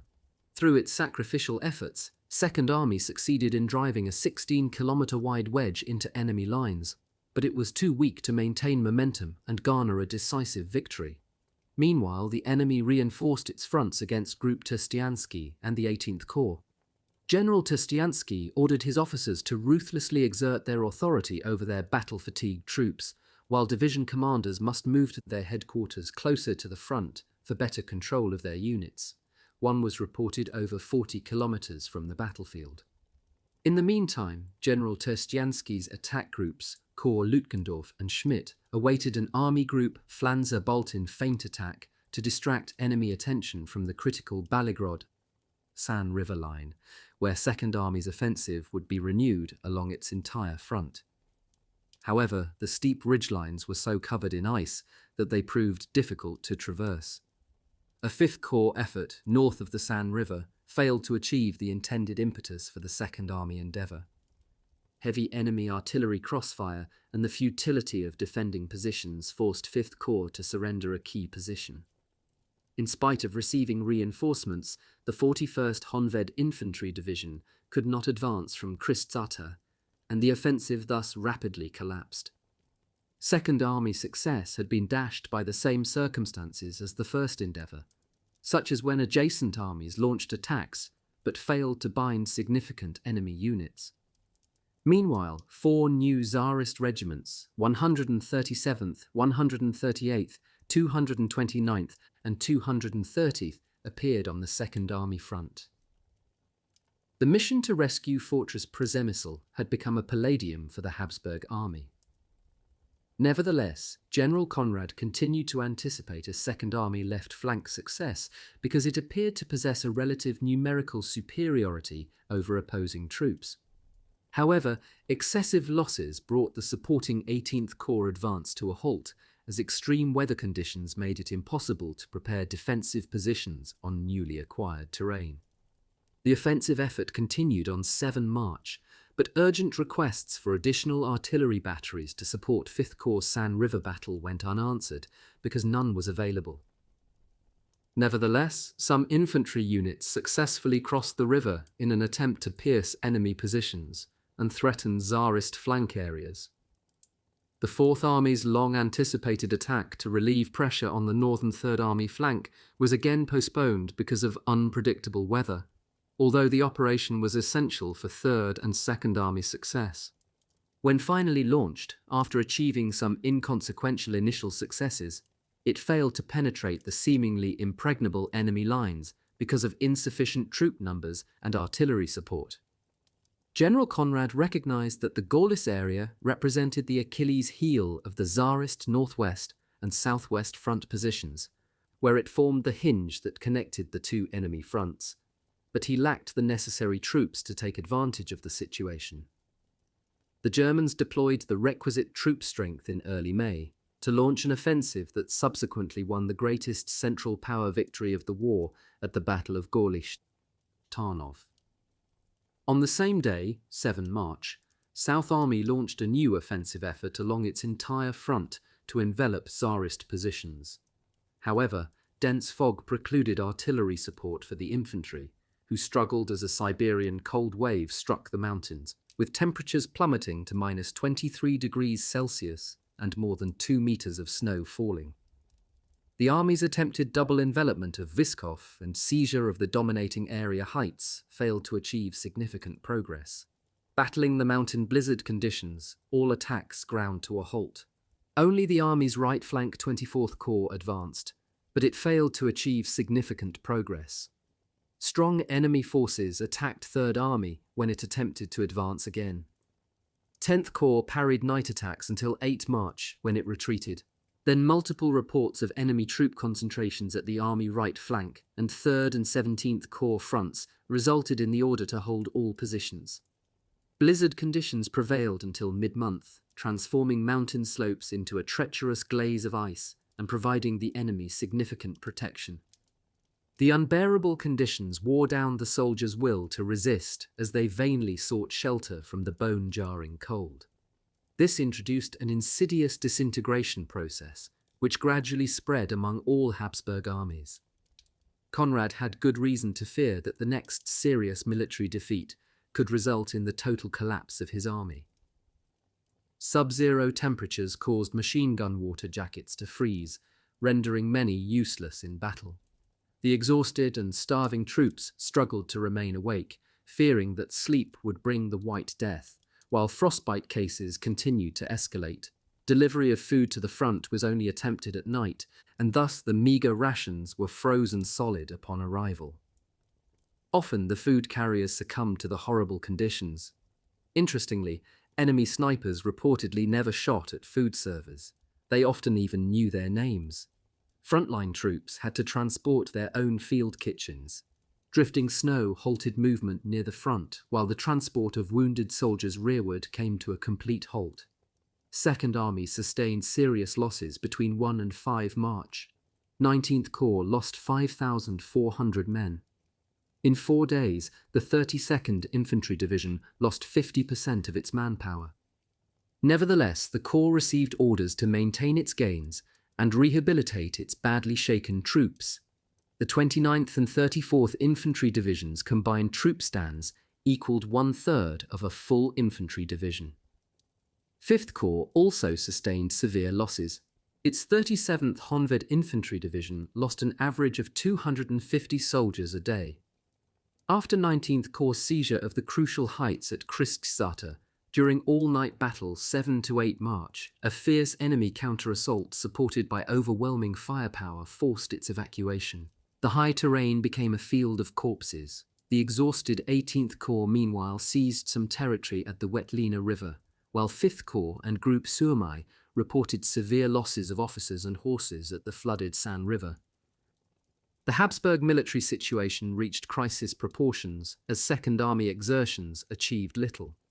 As so often occurred, General Conrad had underestimated the Russian ability to swiftly and effectively neutralize his efforts. He'd also underestimated the difficulties posed by the rugged mountain winter conditions. It required 3 hours of extreme exertion to traverse just 1,000 paces on the Ziel ridges. Despite the appearance of sunshine on 8 March, daytime temperatures hovered around -5 degrees Celsius and dropped to -20 degrees Celsius at night, accompanied by biting wind. Attempts to remove or rescue even lightly wounded men were hampered by the deep snow. Fallen soldiers near enemy lines could not be saved. Physically and psychologically exhausted, the battered troops recognized the futility of assaulting the well-fortified enemy positions, particularly because they lacked reserve troops. The likelihood of Italy and Romania entering the war increased substantially with the continued Habsburg military setbacks. Rome had not delineated its final demands for dual monarchy territory, but there was no doubt it would. In the meantime, General Falkenhayn pressured Conrad to encourage his foreign minister to conclude diplomatic negotiations with Italy because sufficient military concerns existed to avoid trouble in the Balkans and Romania. Bohum Amoli prodded his troops to continue their efforts to seize the Baligrod roads, while Conrad harangued his field commanders to obtain success because of the deteriorating fortress Przemysl situation. However, the enemy countered every Second Army effort by transferring reinforcements to any threatened area. After 24 hours of constant Tsarist attacks along the entire front, the Russian Third Army attempted to pierce the Habsburg Fourth and Third Army inner flank positions, while in addition shifting significant troop numbers to the critical Hamona area in the vicinity of Mezzo-Laborc. An artillery officer described the cold, ice and snowstorms, the critical need for night rest, and the possibility of an epidemic breakout during the 8 March attack. A shortage of drinking water led to the utilization of a source located beneath the burial site of 20 soldiers, resulting in sickness and disease. Some of this artillery battery suffered slow and purposeless deaths, further demoralizing the survivors. The loss of more than half the battery's horses left barely 30 capable of duty, while the regimental commander maintained his headquarters 40 kilometers behind the front. Targeting deep trenches and enemy strongpoints required heavy caliber, but also light shells to force the defenders to keep their heads down. With neither available, the infantry had to launch surprise attacks before daybreak. Available artillery shells were consumed rapidly, further compounding the existing shell shortages. Ignoring the generally unfavorable situation, 9 March army dispositions ordered the continuation of the attack. Corps Schmidt's troops must capture the dominating heights at Manilova and seize the area around the small village of Reba. The shattered 19th Corps again prepared to repulse an enemy attack. All units reported the debilitating effect of the frigid overnight temperatures, which claimed numerous victims, while they achieved no significant forward progress. Blinded by his obsession to free Fortress Przemysl under the time constraints, Conrad's failed frontal assaults sealed the offensive's fate. Conrad had somehow expected General Tersztyánski to overcome the critical military situation. The steady arrival of Tsarist reinforcements indicated that the enemy had no intention of surrendering territory in any critical areas. Because of its severe manpower shortage, 19th Corps requested that Infantry Regiment 33 Labour detachments be utilised as combat troops, partially because its replacement troops proved unsuitable for it. The unrelenting pressure relative to Fortress Przemysl produced the order to attack at the Dzieil Ridges, a somewhat constricted area not conducive to either manoeuvre or easy supply. The difficult terrain between the Solinka Brook and those Dzieil Ridges presented an almost impossible setting for launching a successful attack. Nevertheless, it was ordered.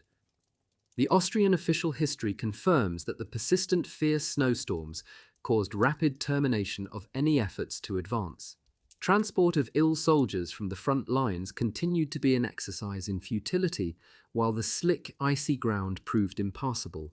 Second Army had reached to about 50 kilometers from Fortress Przemysl's outer walls, but its units had been bled dry attempting to advance along the Baligrod roads, while the surviving troops suffered from extreme combat fatigue. Intelligence reports indicated that the enemy had constructed new defensive lines 25 to 30 kilometers behind the front, which did not bode well for the attempts to relieve Fortress Przemysl. Weather conditions aided Tsarist counter-assaults against 19th Corps' 29th Infantry Division positions.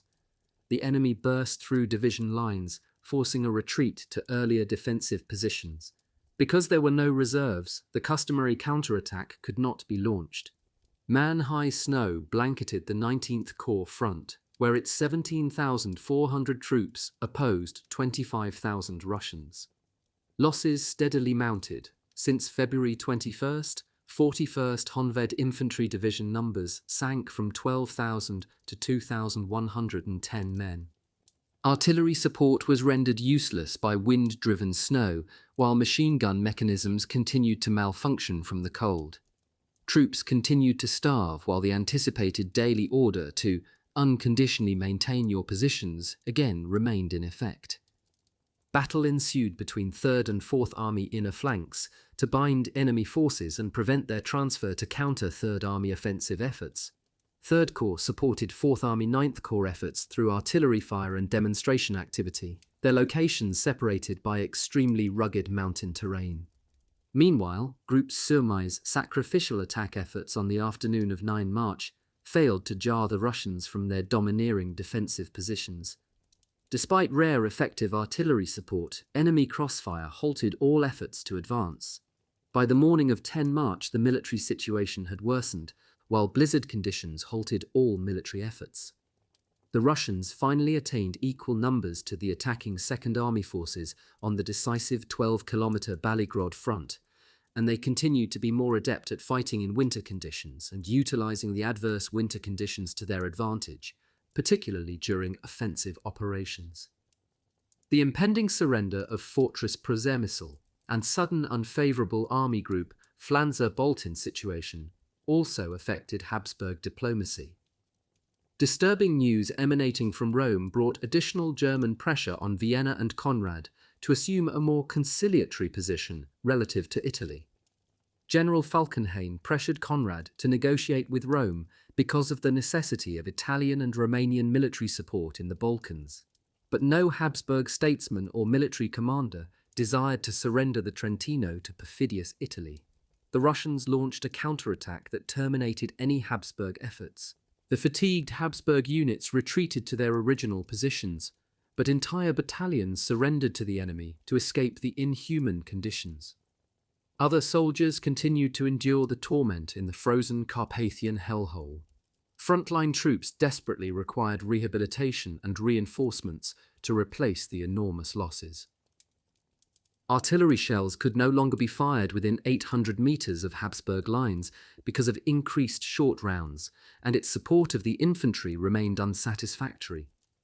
Although numerous batteries left in rear echelon areas were ordered brought forward, significant numbers did not move. Mountain artillery batteries most suited for the campaign terrain remained stationed on the Balkan front. The enemy's successful rapid reinforcement of its positions on the Stalingrad front made the Second Army's human sacrifice a wasted effort. Infantry divisions, which possessed regimental numbers of men, or even fewer, manned 3-kilometer or wider front lines. By 10 March, Habsburg military leadership had reached its nadir in effectiveness. Despite explicit orders to attack, no commander would take the initiative, waiting instead for adjacent units to act. A nervous atmosphere prevailed everywhere. Some field officers were cashiered and others transferred from the battlefront, destroying any remaining command stability and dissolving any remaining trust in the high command. Habsburg's Supreme Command demonstrated a lack of empathy for the unbearable conditions under which its troops labored.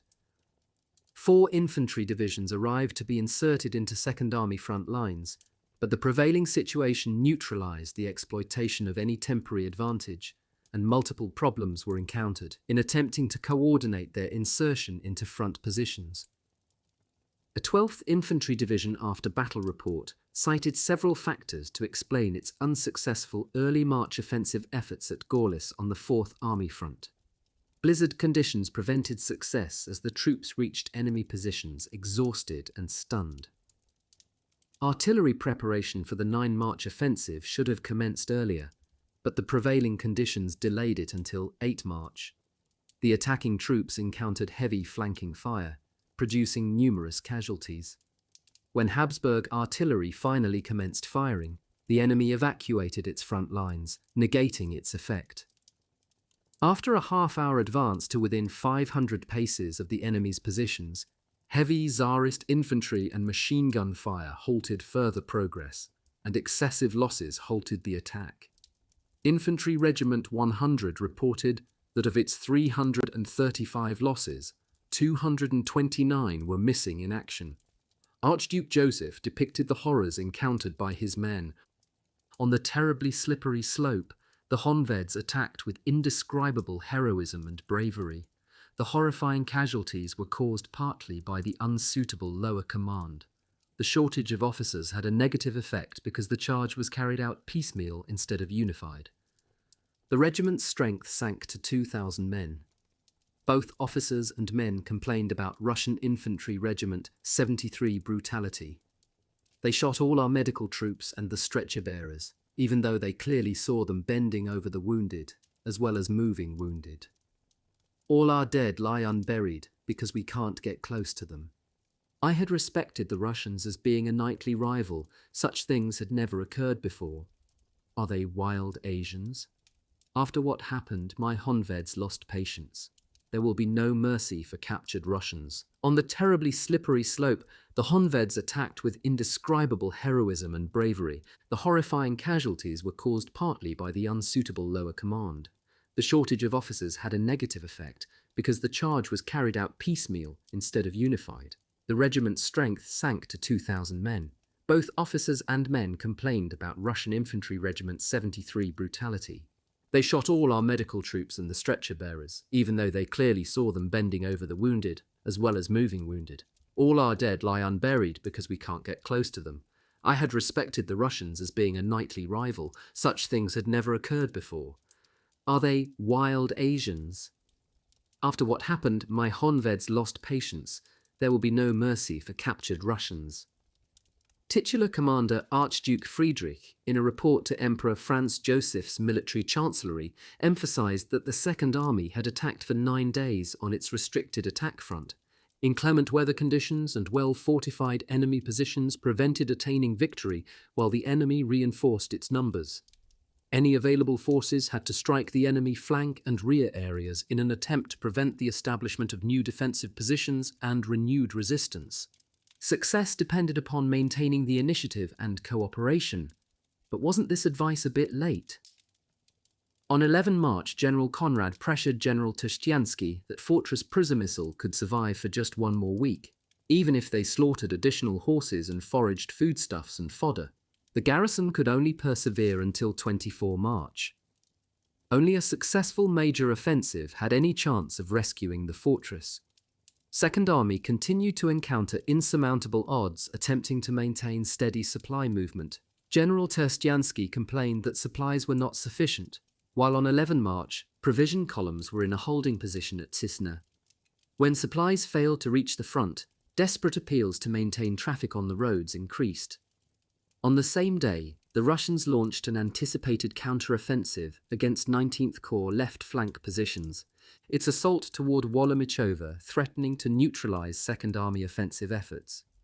The only intact infantry division in that critical vicinity, the newly arrived 14th Infantry Division, had to be hurled into battle piecemeal. Although Second Army was now the brunt of major enemy counterattacks, it received orders to continue its offensive. However, once 19th Corps had to retreat, the Army's offensive had been neutralized and the sole supply lifeline for the main attack group endangered. How could enemy efforts be neutralized if steady Tsarist reinforcements hurled at the Baligrad front negated all Habsburg efforts? The 2-week campaign placed inhuman demands on the surviving combatants.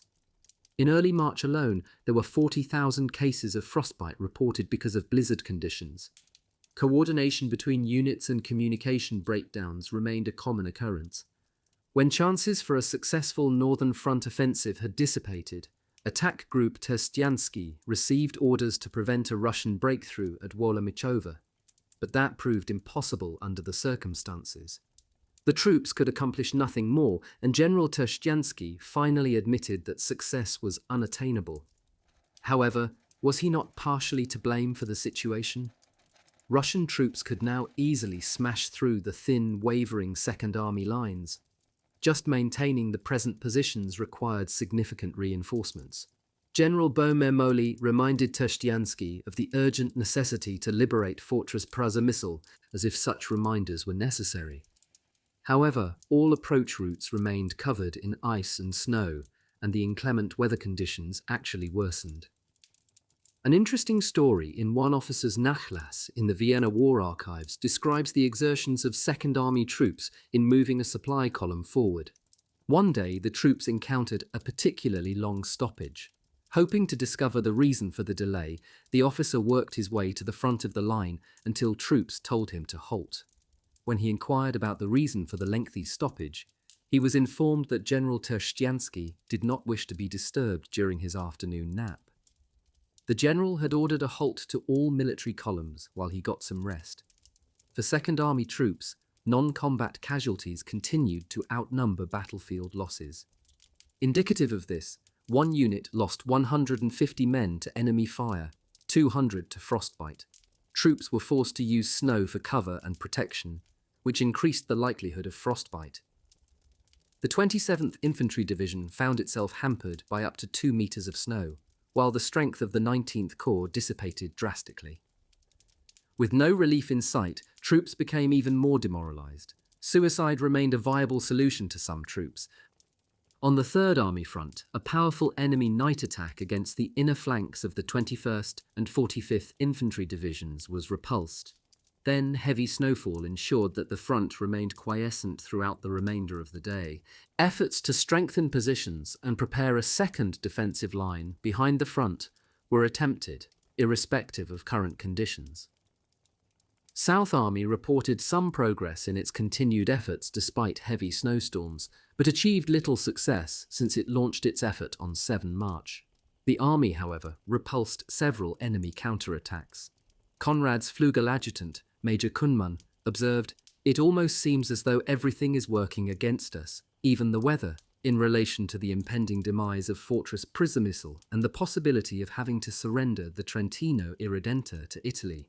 Meanwhile, the next defensive effort planned for 12 March had to be postponed until 16 March because of the unrelenting weather conditions, although action was certainly imperative.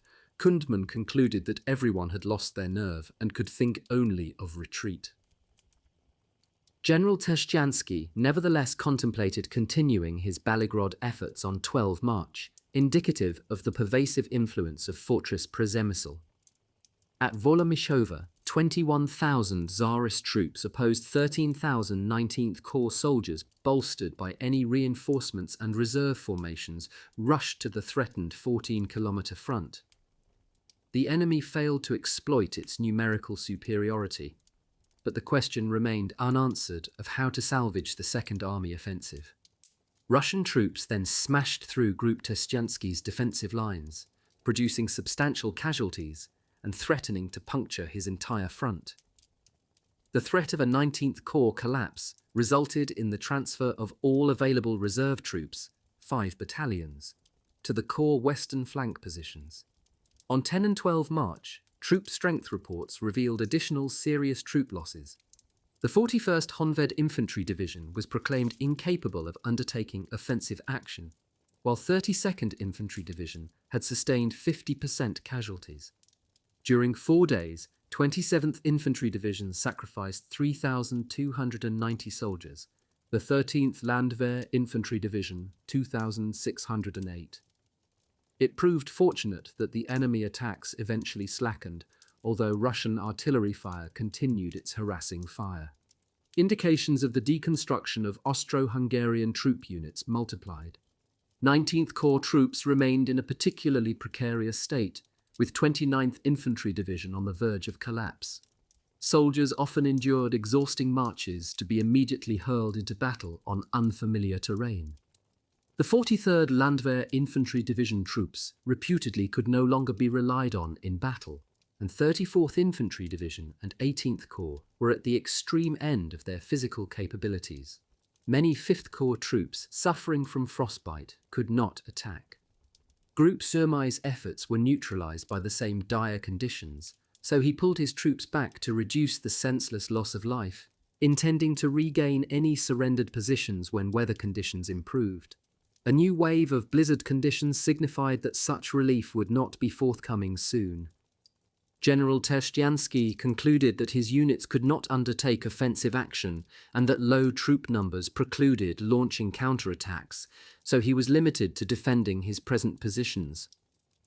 Continued Russian pressure on Manilova threatened Second Army's western flank positions, while 10th Corps supportive efforts failed to ease the battered 19th Corps' worsening plight. The shattered Second Army could not achieve its original missions.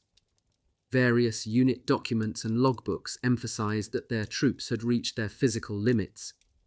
Tragically, Conrad appeared to ignore the extreme deprivations at the front, perhaps out of desperation with the rapidly deteriorating and seemingly hopeless situation.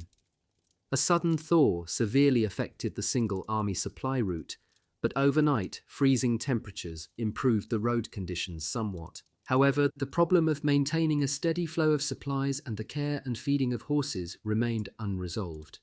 Army Group Flanzer-Boltin's Eastern Corps wagons and field stoves remained marooned in their assembly area because of the extreme difficulties.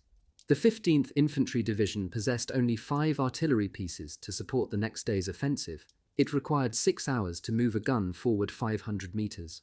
Conrad harangued Boehmer Molly again that Fortress Przemysl food supplies would only last until 24 March, but he added that he did not want to increase pressure on the Second Army. Rather, he was merely providing orientation for future decisions. The prevailing mood at Habsburg Supreme Command was described as pessimistic. Conrad accepted that Fortress Przemysl's fate had been sealed, but nevertheless, he directed the fortress commander to launch a breakout attempt coordinated with Second Army offensive relief efforts. 13 March witnessed numerous Russian attacks against Gorlice, though enemy efforts were repulsed with heavy losses between Lupkov, Cisna, and Vyskov. The enemy did succeed in breaking through Second Army's extreme left flank 29th Infantry Division positions, crippling the army's offensive efforts. Further powerful Russian assaults forced 19th Corps to relinquish Magurtsin and Kristata, which had been conquered at the cost of tremendous human sacrifice. General Trzcianski now faced the unenviable task of conducting a comprehensive retreat. Renewing offensive efforts would be impossible until the shattered 19th Corps recovered. Its present resistance power appeared almost non-existent, its troops apathetic.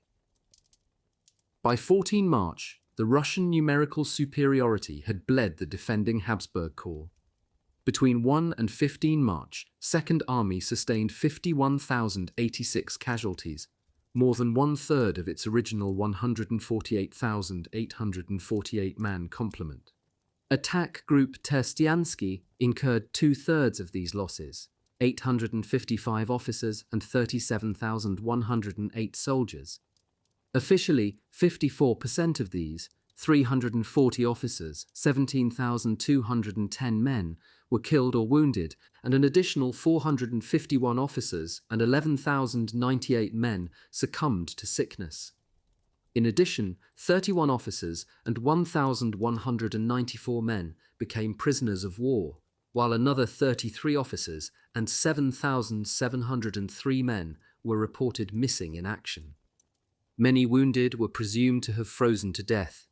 The Second Army offensive drew 5.5 enemy divisions into its imbroglio, relieving pressure against Army Group Flanzer-Boltin's front. The losses resulted primarily from launching repeated frontal attacks lacking artillery support against strong Russian defensive positions. Evidence of individual unit extreme human sacrifice proliferate the documents. One infantry regiment counted 69 survivors, while only 17 soldiers of Jaeger Battalion 23 remained to fulfill their duties. At midnight on 14 March, the Russians achieved their only notable military success against Fortress Przemysl by overpowering the perimeter sector at Nagorok.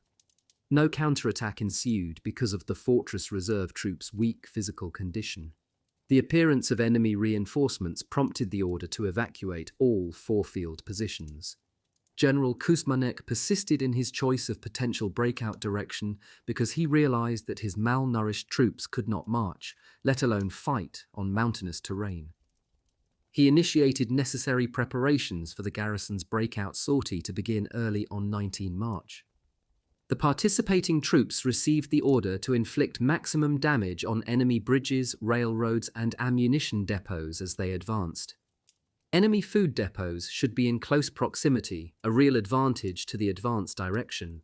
General Conrad informed General Falkenhayn of the failed Second Carpathian operation, conceding that he had lacked sufficient manpower, but also blamed the overall unfavorable conditions for wreaking havoc on ammunition and food supply delivery, which also contributed to widespread illness, particularly frostbite. Conrad requested 2 to 3 German divisions be sent to buttress his collapsing Carpathian front. In a letter to Foreign Minister Burian, General Conrad reiterated his explanation for the failure to rescue Fortress Przemysl. Capitulation appeared to be imminent, restoring the question of neutral Italy and Romania. In examining the major causes of the failure of the Second Carpathian Offensive, one is first struck by the stark contrast between Habsburg Supreme Command's original high expectations and the tragic outcome of the operation. Conrad's failed effort had driven the Austro-Hungarian army to the brink of annihilation. The Second Army Offensive, launched in haste before all the designated divisions had been deployed, lacked the necessary troop mass and adequate logistical preparations. Again, adequate military planning and preparation had not been accomplished. Moreover, the direction of the offensive effort raises questions. A more realistic plan for liberating Fortress Przemysl would have been to launch a flanking attack rather than the frontal assaults. However, Conrad's obsession to rescue the fortress and the associated time constraints sealed the fortress's fate. Conrad expected that hard-nosed General Tunstall would overcome the enormous odds against operational success. Meanwhile, the arrival of significant Tsarist reinforcements between the Dzieal ridges and Stalingrad indicated that the enemy intended to maintain its regional dominance. In reaction to the severe manpower shortages caused by enormous casualties, several corps inserted non-combat troops into the front lines. Because of time pressure, they decided to attack the Dzieal ridges, a constricted area not suitable for maneuver or supply movement, while the terrain selected for the offensive between the Solinka Brook and Dzieal ridges proved unfavorable for offensive action. The transport of wounded and ill soldiers to rear echelon areas remained an exercise in futility. Even the lightly wounded often succumbed to the White Death.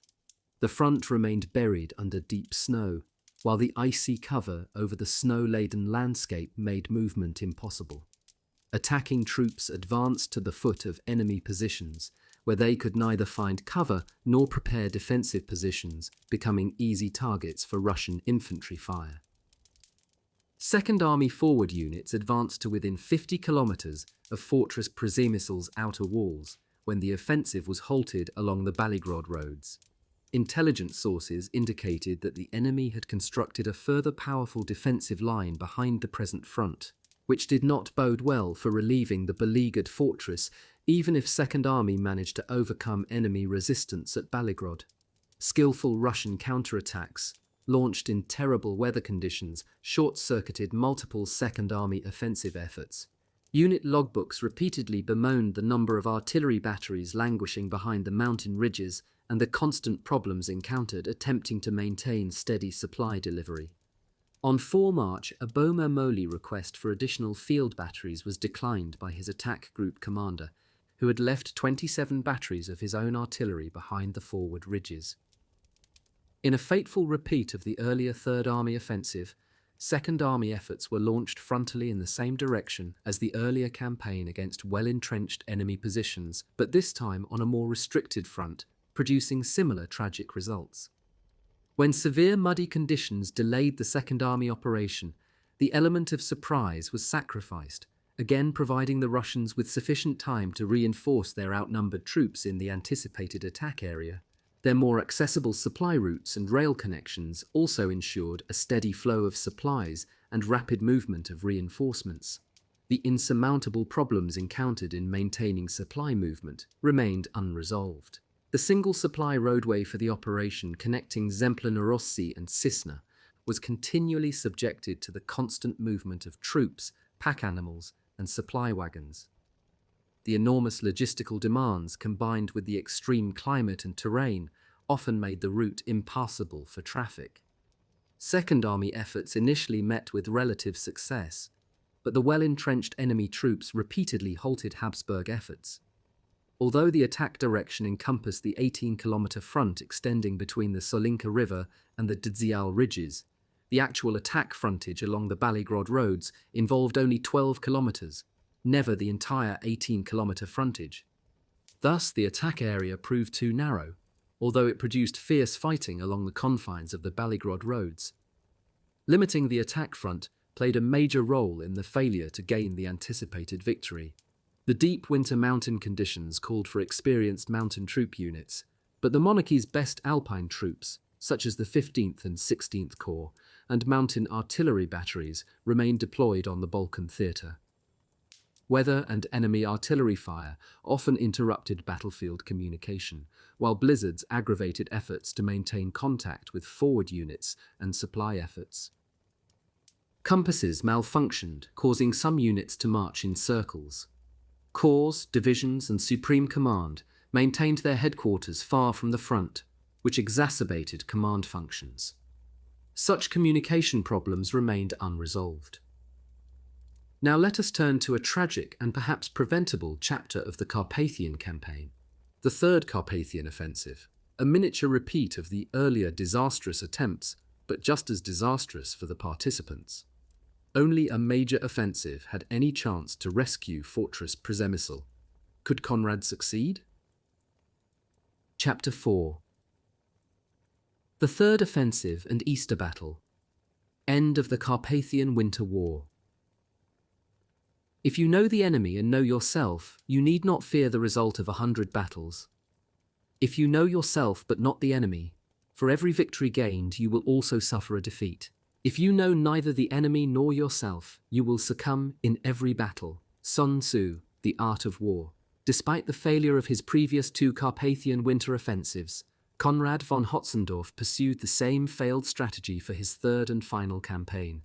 The last phase produced further pointless bloodshed and culminated in the surrender of Fortress Przemysl on the 22nd of March 1915. The new Habsburg offensive, which was delayed to garner additional artillery support, nevertheless proved inadequate against the well-fortified Russian positions. The plan's initial objective to gain control of Lotsiov swiftly faltered, and the additional time required to move artillery units forward provided the Russians ample opportunity to counterattack. On the 22nd of March 1915, the reinforced Habsburg Fifth Corps prepared its assault. Just 3 days before, a breakout attempt by the Fortress Przemysl garrison had proved unsuccessful. The Habsburgs should have coordinated the 2 operations. Instead, the isolated Fifth Corps offensive, conducted by weak, recently defeated troops, proved a dismal failure. Once Fortress Przemysl capitulated, Habsburg Supreme Command's focus should have shifted to creating a strong reserve force to meet new contingencies, but its failure to do so destroyed any chance for success. As in the prior 2 offensives, Russian numerical superiority bled the attacking Habsburg Fifth Corps white. The Second Army offensive terminated on 14 March, and the next day the Russians attacked the Dziel Ridges, a Stützpunkt, or stronghold, on the Habsburg front. One after the other, 19th Corps relinquished positions seized earlier at tremendous sacrifice. General Tustiansky ordered his group to establish a strong defensive line while facing the daunting task of preventing an extensive retreat. Conrad realized that his weak offensive troop strength, further diminished by weather-related illnesses such as frostbite, could not pierce enemy lines. The Second Army's new mission remained unchanged, despite its remote chance for success. Even Conrad's aide-de-camp noted that Habsburg troops had reached the limit of their endurance, and that further exertion could only result in disaster. The dual monarchy must either persevere or seek peace. Conrad again rationalized the failure to relieve Fortress Przemysl to Foreign Minister Burian, stressing the problems caused by the unexpected severe winter weather. The unfavorable military situation made further negotiations with Rome imperative, and Berlin pressured for their immediate implementation. Group Tustiansky's troops grew apathetic, and Second Army reported increasing physical and moral depression. Conrad's aide-de-camp reported that Bohm-Ermolli also sank into a state of depression after losing 40,000 of his 95,000 troops. Significantly, and contradicting official casualty sources, only 6,000 of these losses resulted from battle.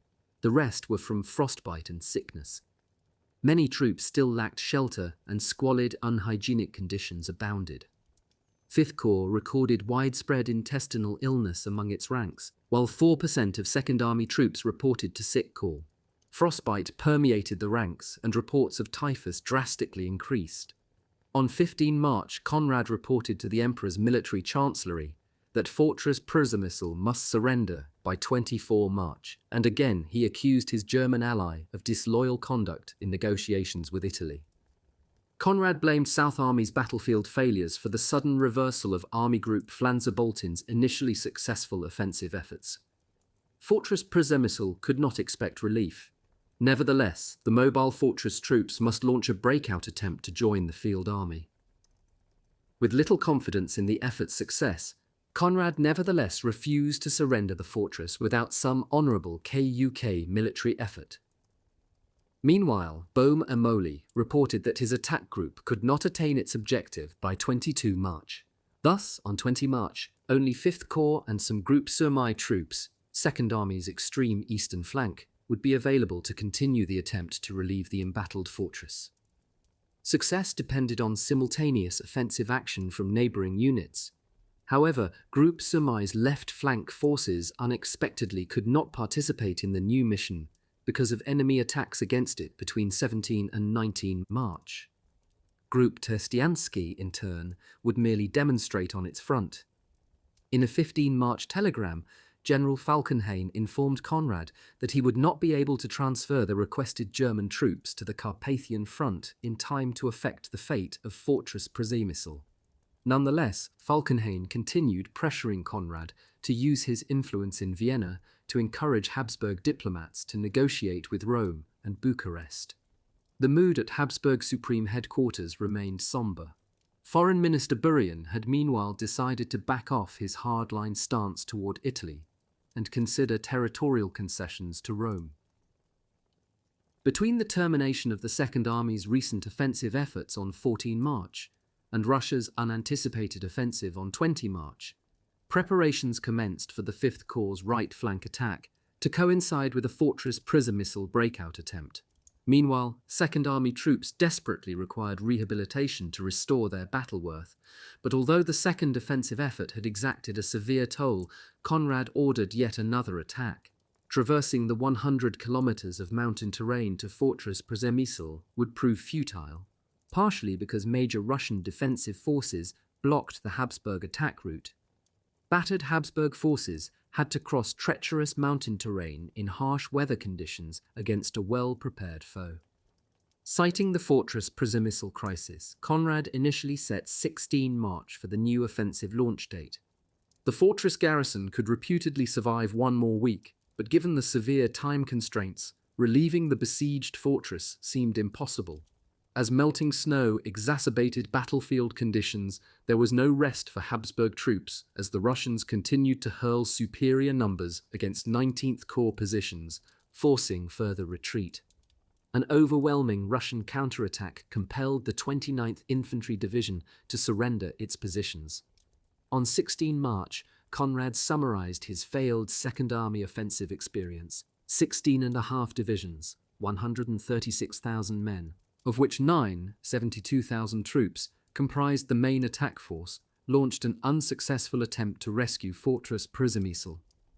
Conrad cited the deplorable conditions as a main obstacle to success, reiterating that frostbite and other weather-related illnesses caused the most losses. He also emphasized the enemy's tenacity and admitted that if the forthcoming Fortress Przemysl breakout attempt failed, the fortress would have to surrender. For the next major operation, 19th Corps must consolidate the situation at Wolomichowa and renew its offensive after receiving replacement troops. 4th and South Armies needed to bind opposing enemy forces to prevent the diversion of significant troop numbers against the weak Second Army effort. Once Third Army recovered its strength, it must join the offensive endeavours, but it must maintain its present positions until then. The volatile nationality issue reappeared.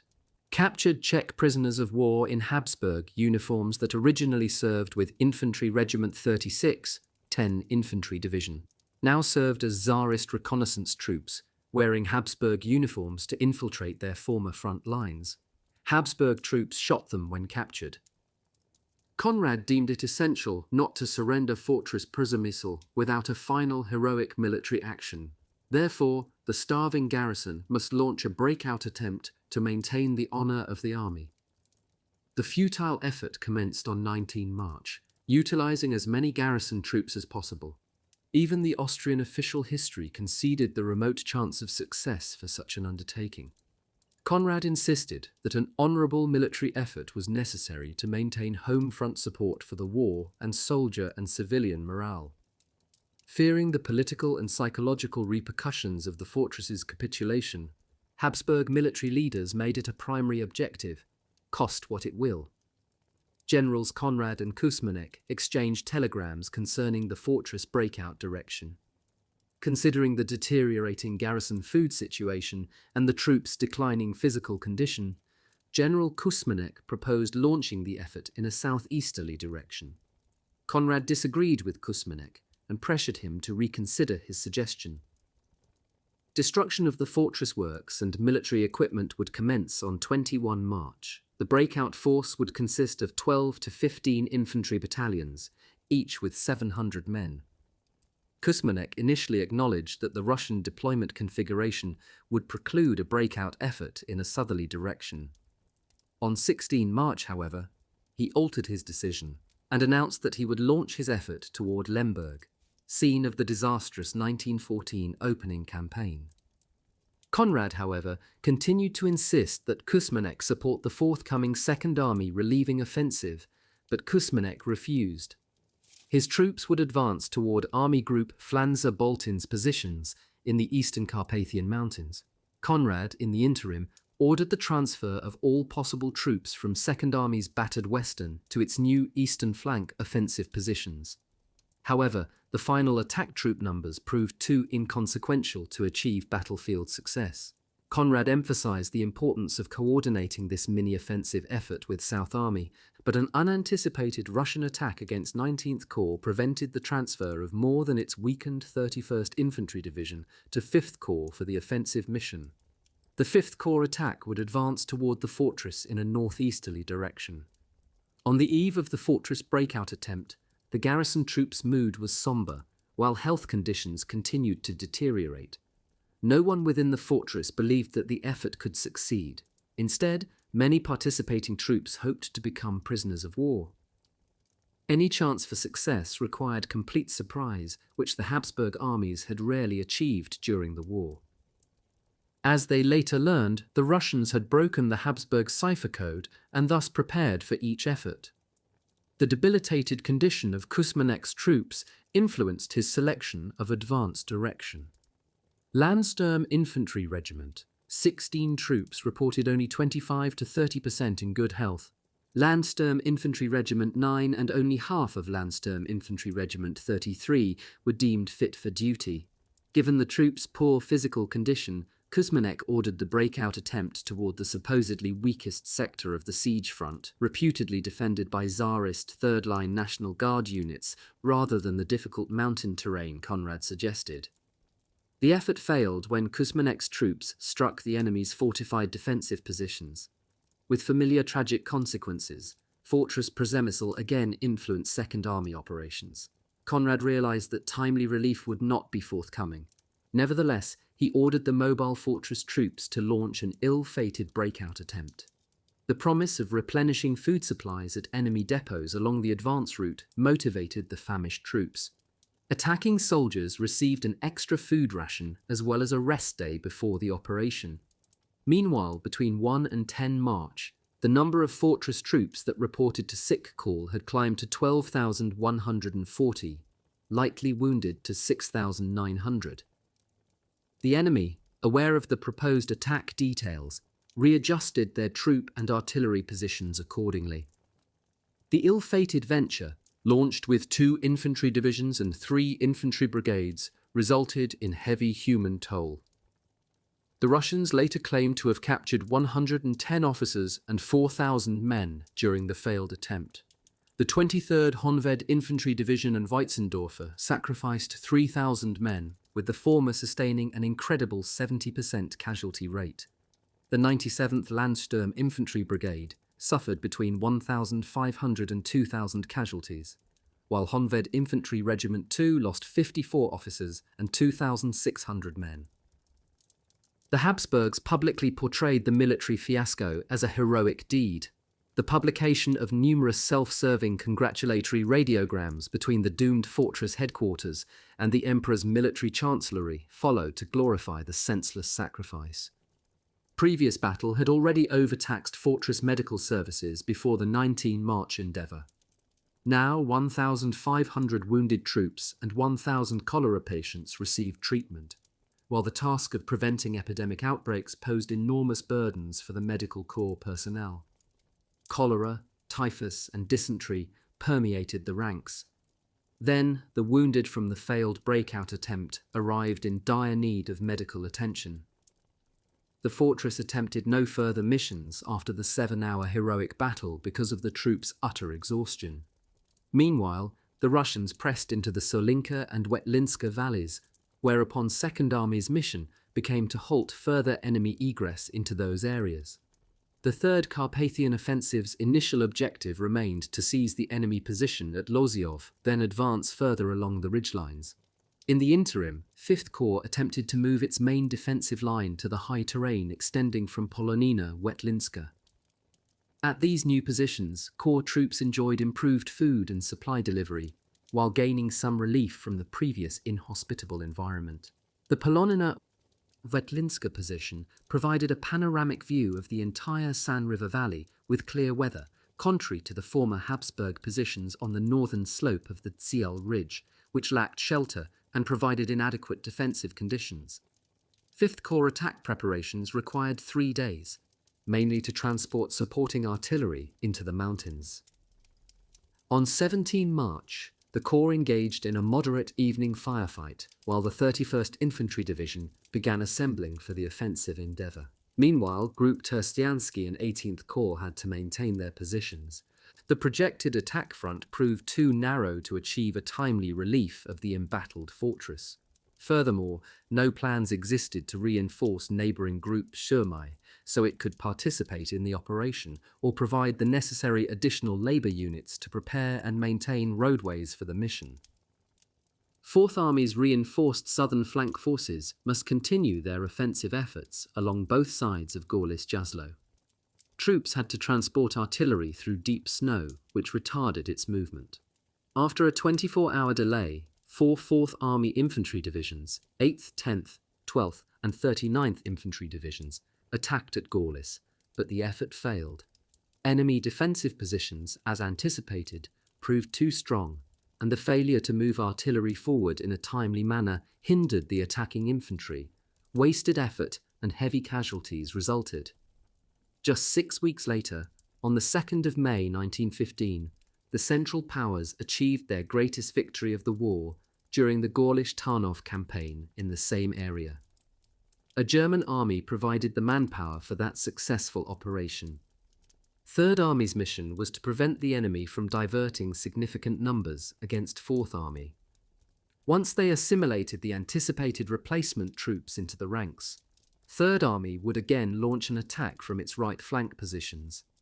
Second Army, meanwhile, must maintain its western flank positions until its replacement troops arrived while preparing its inadequate eastern flank forces to launch the attack. South Army would continue its offensive operations while Army Group Flanzer-Boltin defended its western flank positions and its right flank units advanced to the east. Preparations for the new offensive included accelerated road maintenance efforts because of the unfavourable prevailing conditions and the provision of available winter issue uniforms necessary to maintain battle readiness. The operation commenced days after the fortress's 19 March breakout effort had failed. Habsburg Supreme Command did not inform 2nd Army or 5th Corps of the unsuccessful fortress attempt before their own efforts. During 18 March, persistent melting conditions in the lower valley and heavy snow in the higher elevations ensured that the transport of artillery to the new attack positions remained a daunting task.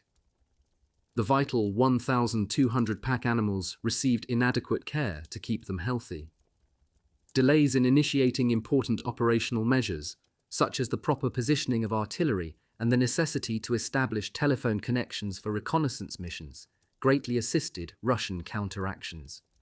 On 17 March, 7 battalion-strong Group Lieb, assisted by the 7 additional artillery batteries, received the mission to attack Loziov, then secure the surrounding high terrain on 20 March.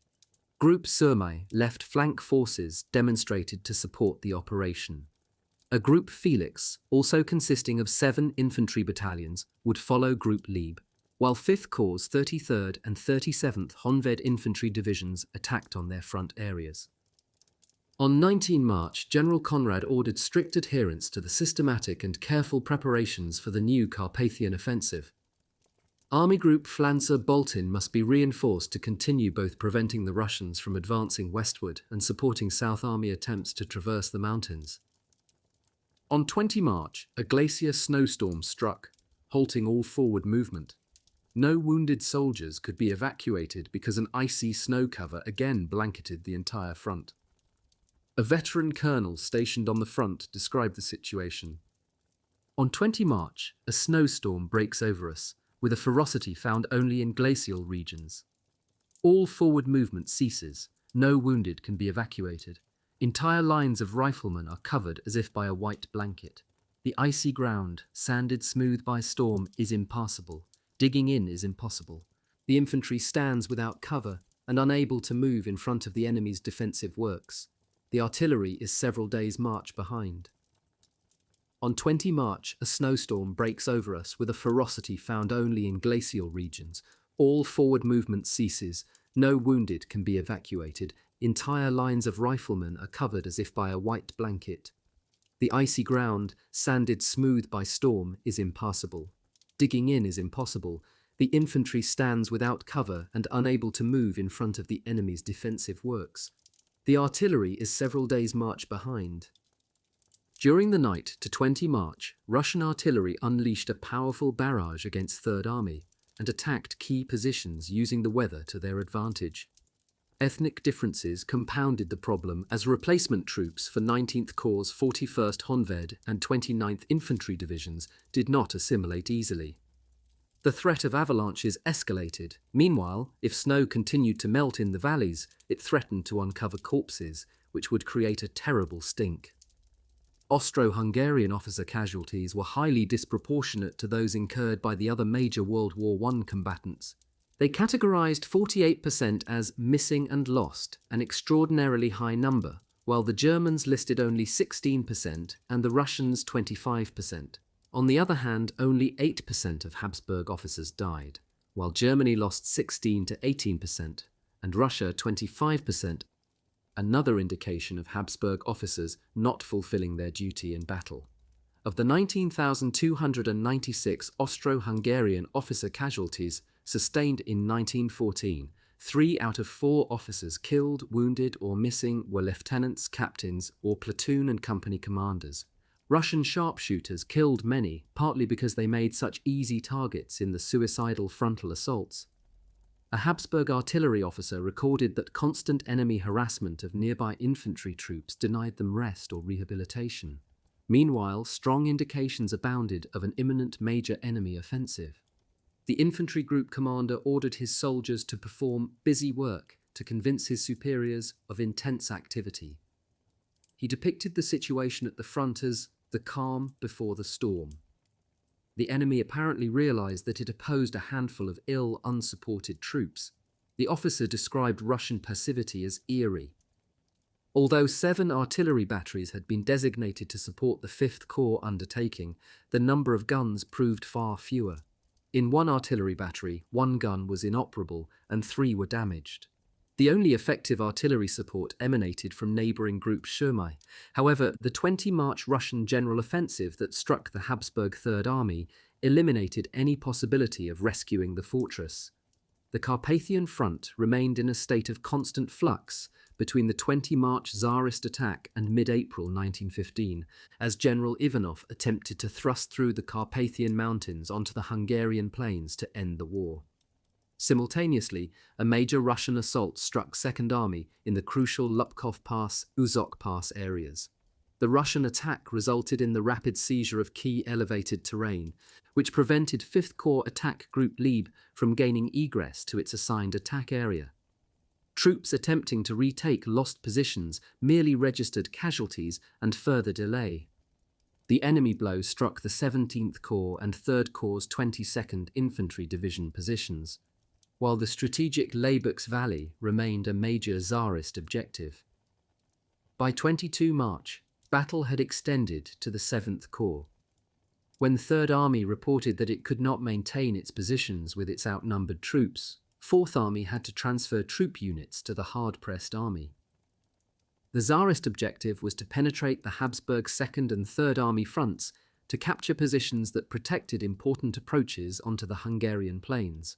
The Tsarist onslaught again threatened the remaining Habsburg positions in the critical Labuch's Valley, while striking the cornerstone of the 2 army fronts, the inner flank positions along the dominating Beskid ridges. Throughout the last week of March, relentless enemy pressure forced the reeling Habsburg defenders back toward the Hungarian plains. The simultaneous pressure on both armies foiled the normal procedure of wrenching exhausted troops from one endangered front sector to assist another. The resulting marches over the treacherous mountain terrain merely increased the troops' misery. Consequently, insufficient reinforcements reached the most threatened areas too late to make a difference. The enemy successes also threatened to disrupt the single supply route through Cisna to multiple 2nd Army Corps. As 3rd Army commenced its retreat, enemy forces pummeled the 3rd, 7th, and 10th Corps in the Laborux Valley. The Russians extended their attacks to the 4th Army front. Despite sustaining enormous losses, the enemy attack momentum continued, bolstered by the arrival of further reinforcements.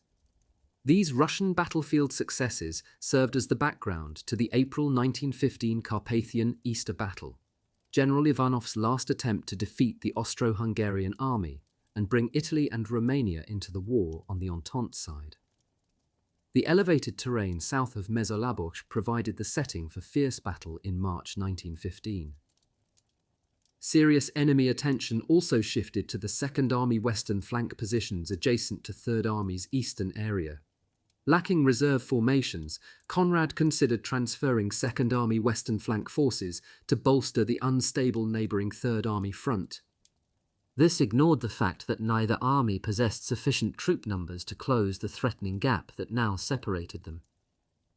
When General Ivanov extended his assault to the 2nd Army front, he concentrated on those weak inner army flanks to capture the main Beskid ridgelines running south of the Lopkov Pass, a major segment of the Habsburg front. The Tsarist offensive also interrupted Conrad's intention to reinforce Army Group Flanzer-Boltin, as his attention again became riveted on the threatened 3rd and 2nd Army fronts. Fortunately, the Russians failed to utilize their superior numbers in the wooded mountain terrain between the Lupkov and Uzuk passes. Had Tsarist troops captured the Homona railroad junction, it would have unhinged flank positions on the Ondava River and precluded the recapture of the Mezőlaboc railroad junction, which was essential for any offensive effort to regain Fortress Przemysl. General Terstiansky's rapidly dwindling troop numbers and the renewed enemy attacks against the Baligrod front eliminated the possibility of transferring significant 2nd Army troop numbers to the threatened 3rd Army. Because of the increasing pressure on his own front, Terstiansky could transfer only 750 soldiers to the imperiled neighbouring army. During the next few days, 2nd Army front began to crumble as V and 18th Corps fronts disintegrated. These corps needed to force the encroaching enemy back across the San River, but when the Russians pierced those corps' inner flank positions, it also eliminated any chance to rescue Fortress Przemysl. The army had to recapture the surrendered terrain before they could again launch an attack towards the fortress. Meanwhile, delayed preparations to launch 5th Corps' ill-fated offensive effort continued. The folly of the proposed rescue mission became obvious. The attacking troops numbered only 33,000, enough to seize the initial objectives, but not to gain any significant territory or advantage. Also, 5th Corps Command overestimated the protection against a surprise attack provided by its San River positions. Insufficient troop numbers existed merely to defend the overextended corps positions, and an icy snowstorm hindered troop movement. Exhausted, battle-weary troops comprised designated attack units, although they were no longer suitable for offensive purposes. In the interim, Russian forces crossed the San River undetected because of deplorable Habsburg security measures. Third Army Command initially considered it insignificant that 3 companies of Slovak soldiers from the defending 37th Honved Infantry Division failed to perform effective security duty. However, the enemy quickly seized the blood-soaked Kitsera position as a direct result of the unpardonable negligence. The Honved Division received a belated order to hurl the enemy back across the river. When the Russians attacked the 37th Honved Infantry Division front, engineering and cavalry units moved into battle to halt the enemy. Most remaining division officers became casualties. The overextended 5th Corps defensive lines could no longer protect the San River front. The 37th Honved Infantry Division front finally crumbled when the enemy attacked the neighbouring 33rd Infantry Division, its commander accused of passive leadership because his division retreated without pressing necessity. A poisoned bottle of soda water had reputedly incapacitated him.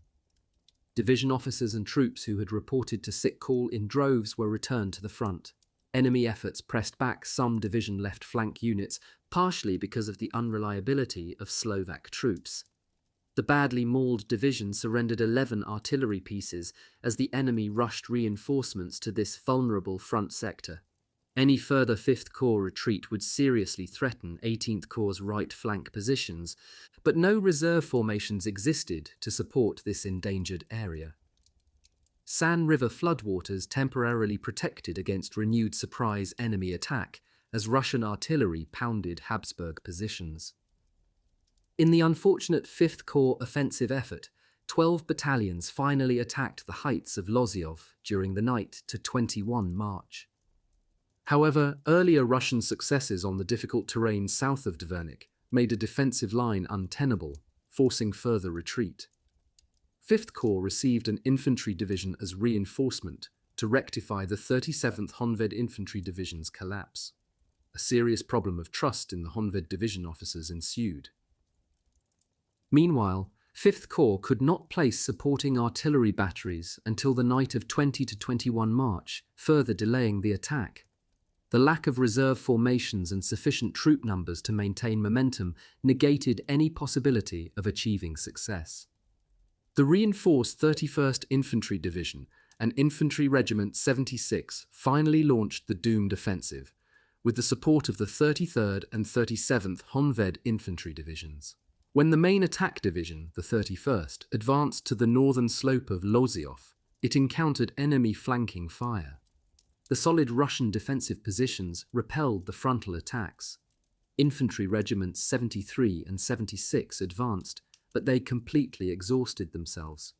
The attack troops became apathetic and their physical condition deteriorated. Boma Moli deplored the 37th Honved Infantry Division's failure, which had resulted in the unnecessary and premature surrender of important positions. Neglecting to support neighbouring units produced a series of disasters.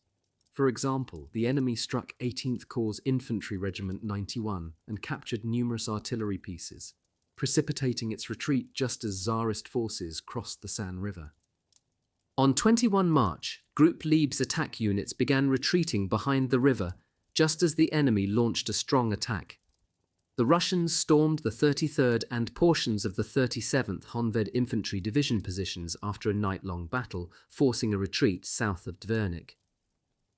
Meanwhile, general conditions continued deteriorating as roadways remained in a wretched state, requiring constant maintenance and repair. The swollen San River swept away bridges which required replacement and worsened the 18th Corps situation. Stormy but thawing conditions during early 20 March reverted to frost and an icy snowstorm during the day. After a week of battle, Second Army no longer possessed any large intact combat units to halt the escalating enemy threat, thus neutralizing its offensive strength. The battered army retreated to its original jump-off positions. The enemy seized the dominating Zolobina Heights and seriously threatened 18th Corps' flank positions when they crossed the San River, because defending units could not delay the enemy advance. A meagre half-battalion reserve force proved insufficient to restore the situation. As heavy snow covered 19th Corps positions, Tsarist troops attacked its 29th and 41st Honved Infantry Divisions, forcing them to retreat. Simultaneously, the enemy forced 10th Corps' 24th Infantry Division's right flank units off the Beskid ridges, exposing 34th Infantry Division positions. Because the Russians could easily hurl those units back, the order came to prepare a new rearward Habsburg defensive position. However, little progress occurred because they threw rear echelon labour units into battle to stem the enemy tide. The Russians also interrupted South Army's renewed offensive efforts by establishing new resistance lines immediately following a forced retreat. Meanwhile, if the enemy forced the Second Army further rearward, it would endanger South Army's left flank positions. The failure of Army Group Flanders-Boltin to achieve any further success finally forced South Army into a defensive posture. Meanwhile, the fortress Przemysl situation had become increasingly desperate. The garrison was on the verge of starvation, and the slaughtering of horses between 20 and 21 March left only enough animals to perform the most basic duties. Fortunately, the enemy did not launch serious attacks against the fortress on 19 to 20 March, but during the night they assaulted defensive Sector 8th after a heavy artillery bombardment. During the next day, sustained Russian artillery barrages targeted the fortress's north front positions at the Siedliska group. The Russians then unleashed storm attacks against the northern, western and northeastern citadel sectors and the Pod Mazurami defensive positions. On 20 March, fortress artillery fired their remaining shells. Habsburg troops dumped rifle ammunition into the San River, and preparations commenced for the destruction of all militarily useful objects. General Falkenhayn telegraphed Conrad that because the Carpathian operations held no hope for success, particularly in view of the imminent surrender of Fortress Przemysl, Conrad should assume a defensive posture and launch an offensive against Serbia. South Army troops should participate in the Balkan campaign to secure transport of ammunition supplies to Turkey and perhaps influence Bulgaria and possibly even Romania to become allies. By the end of March 1915, Foreign Minister Burian concluded that Russia could not be defeated in the near future. He thus urged Conrad to take Falkenhayn's advice and launch an attack against Serbia. The renewed German pressure to initiate a Balkan campaign stemmed from the possible renewal of Entente attacks at Gallipoli and their continuing efforts to acquire Balkan allies. Axving Corps' 11th Infantry Division battle report reflected the situation of many Habsburg units during this battle phase. The division front extended more than 10 kilometers. The 1st Landsturm Infantry Brigade defended a 4,000-pace front with its 5 remaining companies drawn from 4 different regiments, numbering approximately 700 rifles. Only 2 companies of reserve troops remained until fresh replacement troops arrived. 2nd and 3rd armies could not plug the multiple gaps that the Russians punched through their lines. 2nd Army possessed no reserves, but neither Conrad nor 3rd Army was aware of this dire situation, nor of the army's deteriorating situation. 3rd Army also could not maintain its forward lines when its numbers steadily declined, and thus the enemy threat to the 2 armies' inner flanks increased substantially. 2nd Army received instructions to transfer any dispensable manpower to 3rd Army. Meanwhile, the Russians pierced General Testiansky's inner flank defensive position. Defending the Ung Valley roadways and rail line along the heights of the adjacent Uzok Pass became critical as Group Suomai's ability to defend its front with only one traversable communication line became increasingly questionable.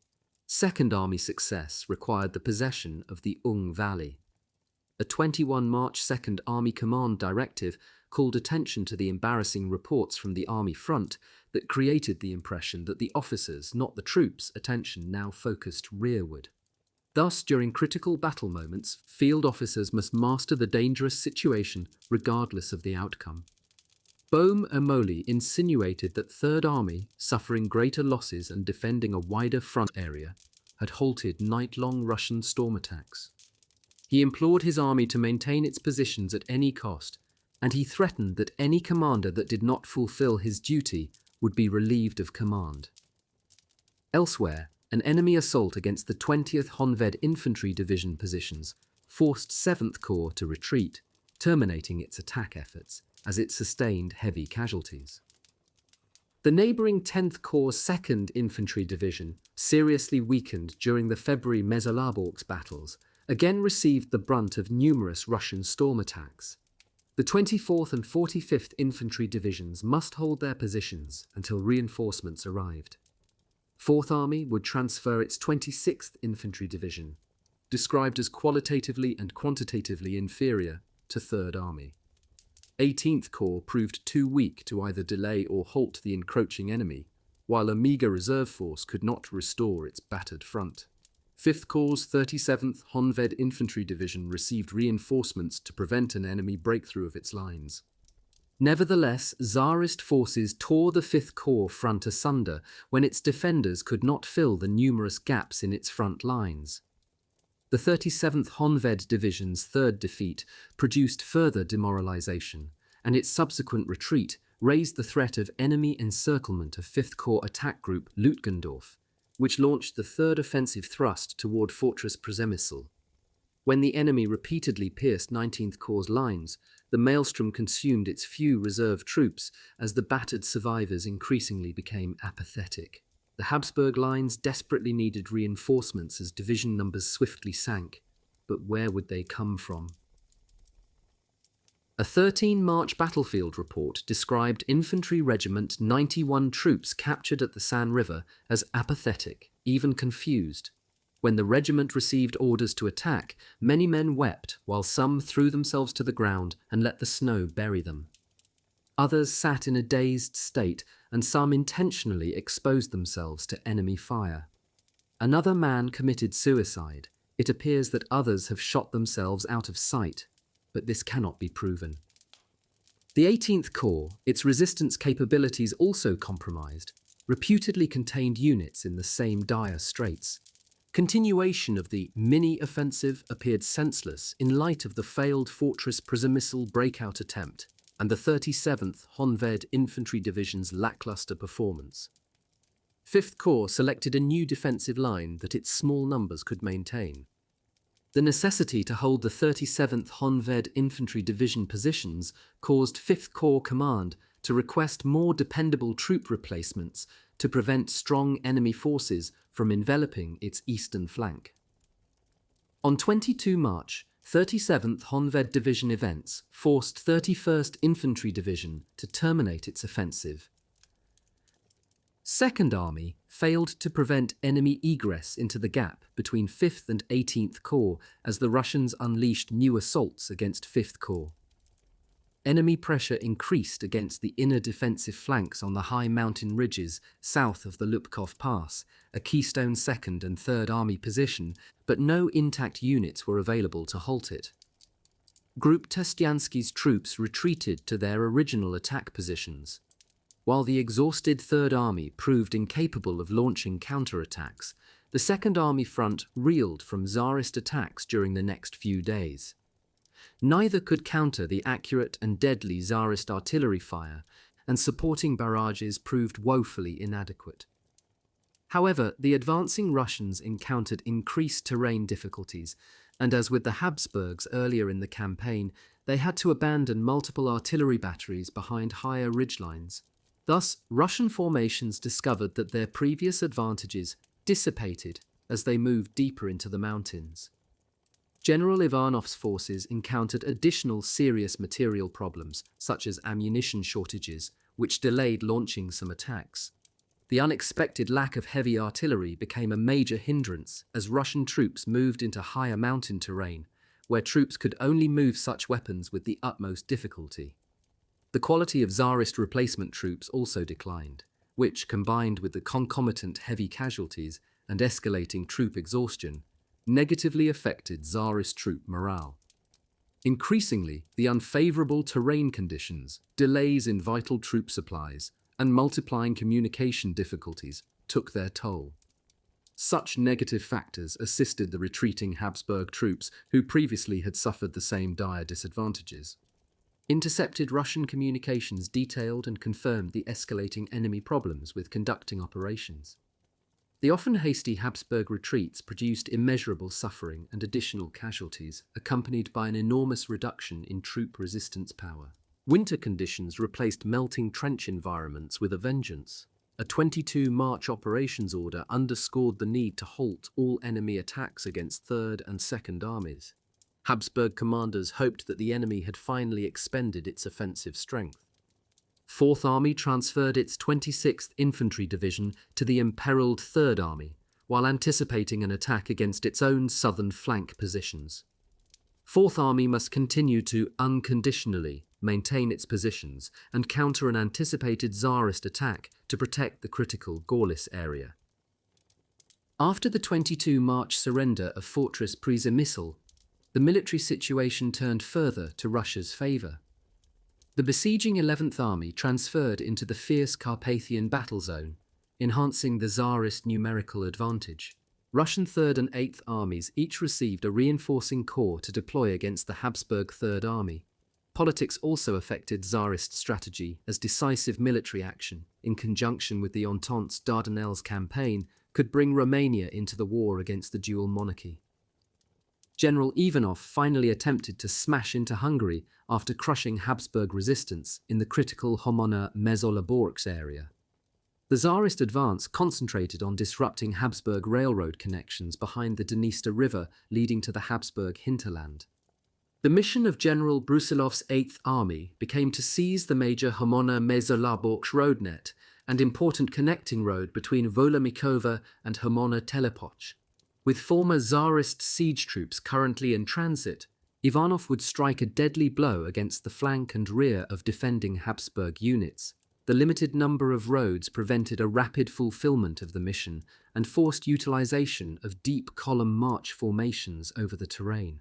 As the Russians smashed into the main Beskid Ridge's defensive positions, Habsburg 3rd Army northern flank forces suffered severe losses, and the army possessed inadequate reserve formations to counter the new onslaught.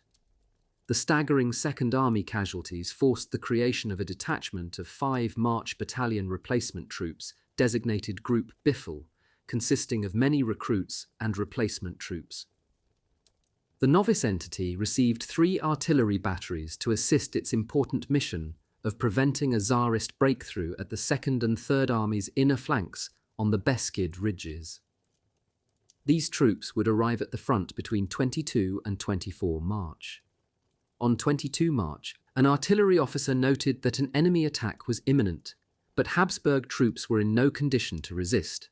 Indeed, a Habsburg retreat ensued over the main Carpathian ridges. In the meantime, the antagonists divided areas to gather straw and hay and forage for potatoes, causing the officer to remark that such sharing was only possible in an ehrlicher, honourable, war with the Russians. He wrote that one had the feeling that friend and foe agreed, "Don't bother me, and I won't bother you." As for artillery, we had to learn new shooting techniques because this is the first time in the mountains. It was difficult to observe the effectiveness of the artillery fire because of distance, snow, and wooded areas. Bushes and steep ridges all prevented observation. The snow cover, in particular, proved to be a major deterrent. As for artillery, we had to learn new shooting techniques because this is the first time in the mountains. It was difficult to observe the effectiveness of the artillery fire because of distance, snow, and wooded areas, bushes, and steep ridges all prevented observation. The snow cover, in particular, proved to be a major deterrent. On 23 March, the day after the capitulation of Fortress Przemysl, the Field Army's mission remained to repel enemy attacks. The day before, the fortress fired off heavy artillery shells, stuffed all gun tubes with explosives, and detonated them. They destroyed train installations. They took all the excess rifle ammunition and buried it or threw it into the San River, while demolishing all defensive works, slaughtering horses, and burning paper money. Available reinforcements bolstered the threatened 2nd and 3rd Armies' fronts. 5th Corps transferred all dispensable forces to the more threatened neighbouring 18th Corps' Wetliner front, the recipient of incessant attacks throughout the night. These hurled stunned defenders behind the river, where they received orders to hold their positions until reinforcements arrived. The heaviest fighting, however, occurred against 10th Corps, survivors of the serious February battle at Mezőlaborsz. After the Fortress Przemysl capitulation, The enemy threatened to break through both army fronts. Exhausted Third Army troops could not halt the Tsarist offensive by launching counterattacks as Second Army Command requested.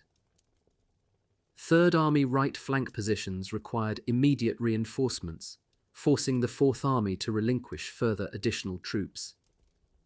When the Przemysl garrison surrendered, Emperor Franz Joseph reputedly wept upon hearing the news. Some European historians have compared the fall of the fortress to the surrender of Stalingrad during World War II. 3 former siege divisions captured Dukla Pass during the April 1915 Easter Battle. Meanwhile, the gap between Second and Third Army's inner flanks expanded.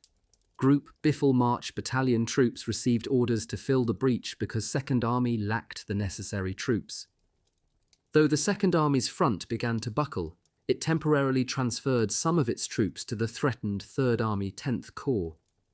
The unrelenting enemy successes against Third Army's critical right flank positions, however, also endangered Second Army positions north of the frontier ridges. The deteriorating Third Army situation prompted Bohum Ermolli to request permission for a Second Army retreat. Conrad, however, refused the request, citing morale and political considerations, particularly Hungarian leaders' fear of an invasion of their homeland. Fifth Corps continued to bear the brunt of ferocious enemy attacks as its situation grew increasingly desperate. Morale plummeted as troop numbers proved too weak to defend the Corps' extended San River front. Tsarist counterstrokes neutralized all previous Habsburg offensive gains, forcing the thinning defensive lines to retreat further behind the main Carpathian ridgelines. However, the reeling armies came to enjoy an inherently stronger defensive advantage, as they now forced the enemy to maneuver on higher mountain terrain. The Russians hurled 100,000 troops against the Hamona railroad junction on 23 March, causing the Second Army defenders to buckle from the powerful attack. Conrad's customary order to defend all positions proved impossible to fulfill. In one blow, Russia had established numerical preeminence and increased the threat of an invasion onto Hungarian soil. On Army Group Flanzer-Boltin's front, the Russian 8th Army struck the flank and rear of his forces, battling the Tsarist 9th Army on the Dniester River front. The enemy's objective became to encircle Flanzer-Boltin's forces in the Styr River area, which, if successful, would threaten all northwest Carpathian mountain crossings. Major battle also erupted on Third Corps' front. Earlier, 3 full-strength Tsarist regiments attacked the 22nd Infantry Division. The Corps lacked sufficient reserves to deflect an attack against its right flank position, where just 1 reserve battalion was available. Only 6,800 soldiers, many of them ersatz troops, defended that portion of the front. Therefore, the Tsarist action threatened to break through the entire Corps' front. The Fourth Army Chief of Staff argued that another offensive effort by his army had absolutely no chance for success. He insisted that Fourth Army's 100,000 soldiers opposed 80,000 well-entrenched enemy troops, while its already limited offensive capabilities had been further compromised by the transfer of the 26th Infantry Division to Third Army. The Army mission remained to prevent the diversion of opposing enemy troops to Third Army. In desperation, Conrad nevertheless insisted that Fourth Army launch an offensive action. Habsburg casualties continued to mount.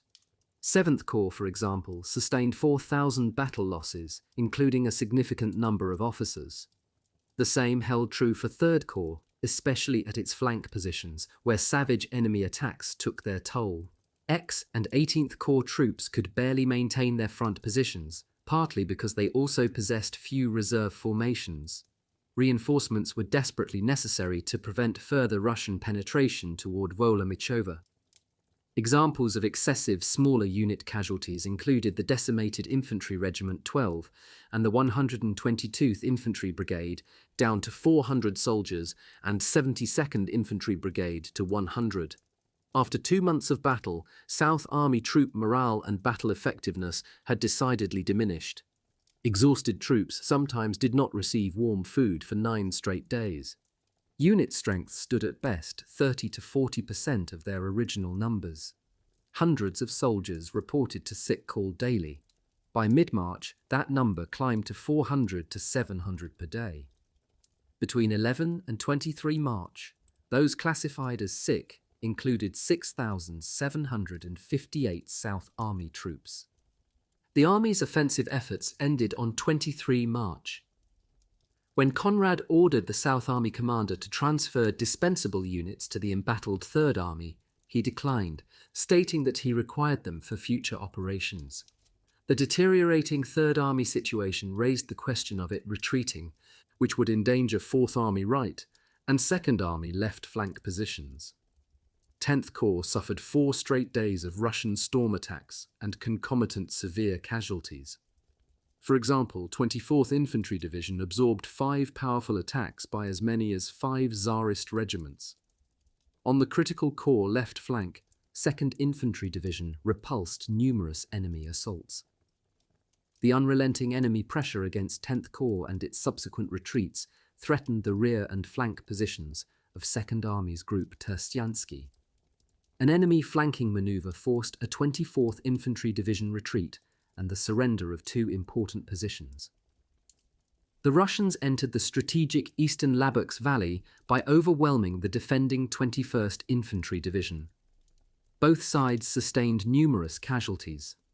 Third Army Command frantically appealed for reinforcements, while Second Army shortened its front by a Group Terstiansky retreat to free up troops to assist Third Army.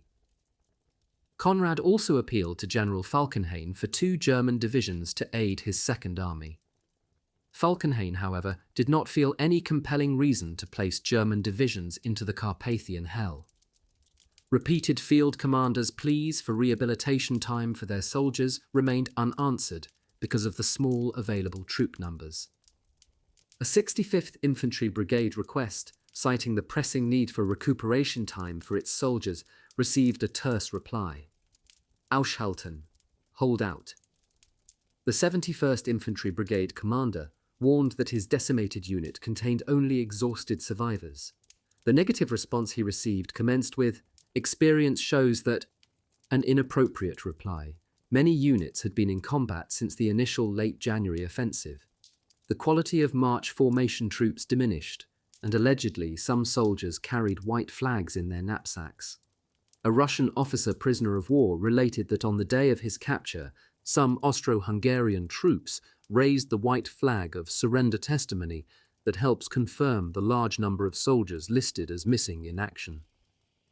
In one incident, the Russians captured 5 officers, including 2 battalion commanders and 700 soldiers.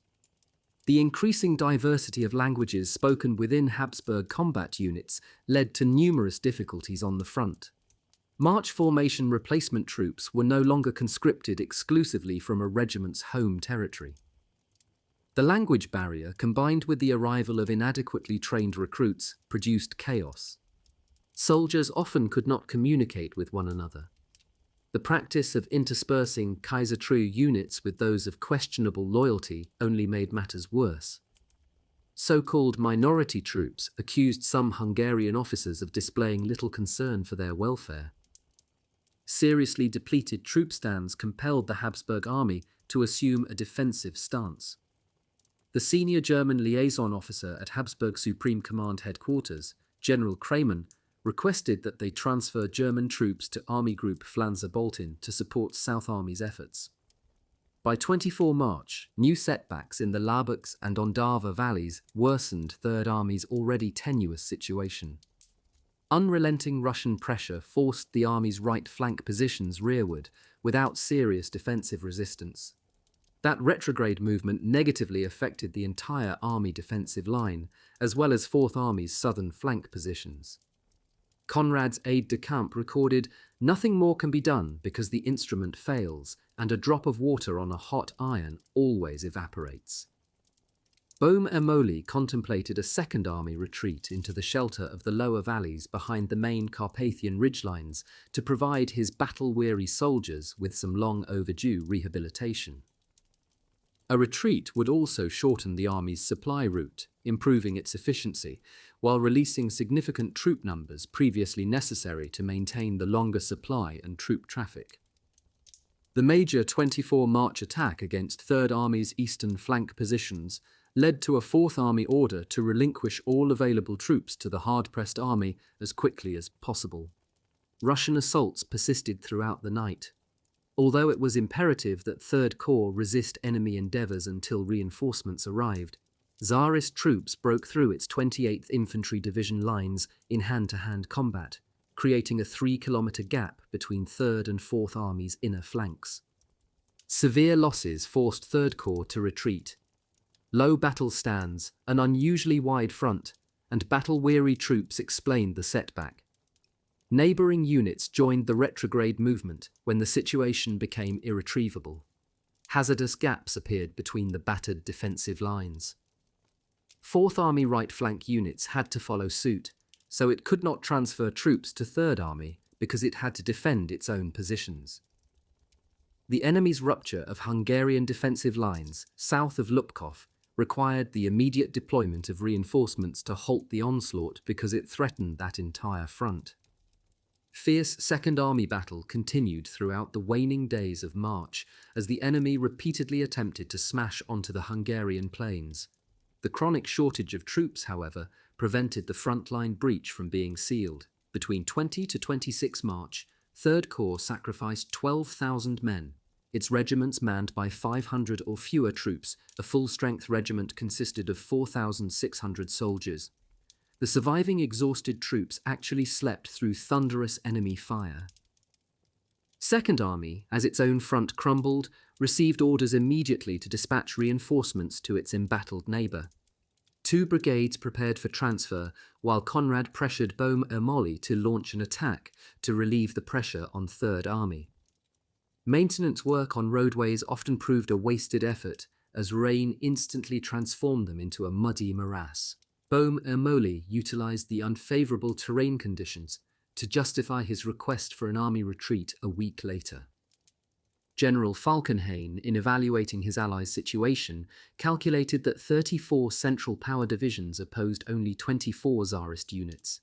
He asked his liaison to Conrad whether German divisions would make a major difference on the Carpathian front. General Kramer, the ranking German liaison officer, acknowledged that the number of divisions was accurate. However, he added that Russian divisions consisted of considerably greater numbers than Habsburg entities, and that any German divisions transferred to this front could only help to achieve local successes rather than a decisive victory. Between 26 to 27 March, the Russians continued to pound Second and Third Armies. They seized sizable amounts of territory but sustained severe losses for their efforts. The Russians, attacking the entire 7th Corps front, tore the 20th Honved Infantry Division's right flank asunder. However, developments particularly threatened 10th Corps' 2nd Infantry Division. The deteriorating Habsburg situation forced Falkenhayn to transfer the weak German Beskiden Corps, German Reserve Corps, to the reeling 10th Corps Leibourz Valley position to prevent disaster on that sector. Meanwhile, cold-related deaths finally began to subside, but cases of intestinal illness multiplied. Numerous instances of typhus resulted in the introduction of an immunization process. 9th March battalion units would not reach the front until the end of April. But any delay in the deployment of replacement troops could spell disaster for the Habsburg military situation. This prompted an urgent appeal to transfer the replacement battalions to the front as soon as possible. The urgency of the situation resulted in an abbreviated timetable for troop training. The unravelling of the Third Army front continued to threaten Second Army's left flank positions. Böhm-Ermolli's entire frontage began to crumble, which would force the army back to the northern frontier ridges, creating an even more serious predicament.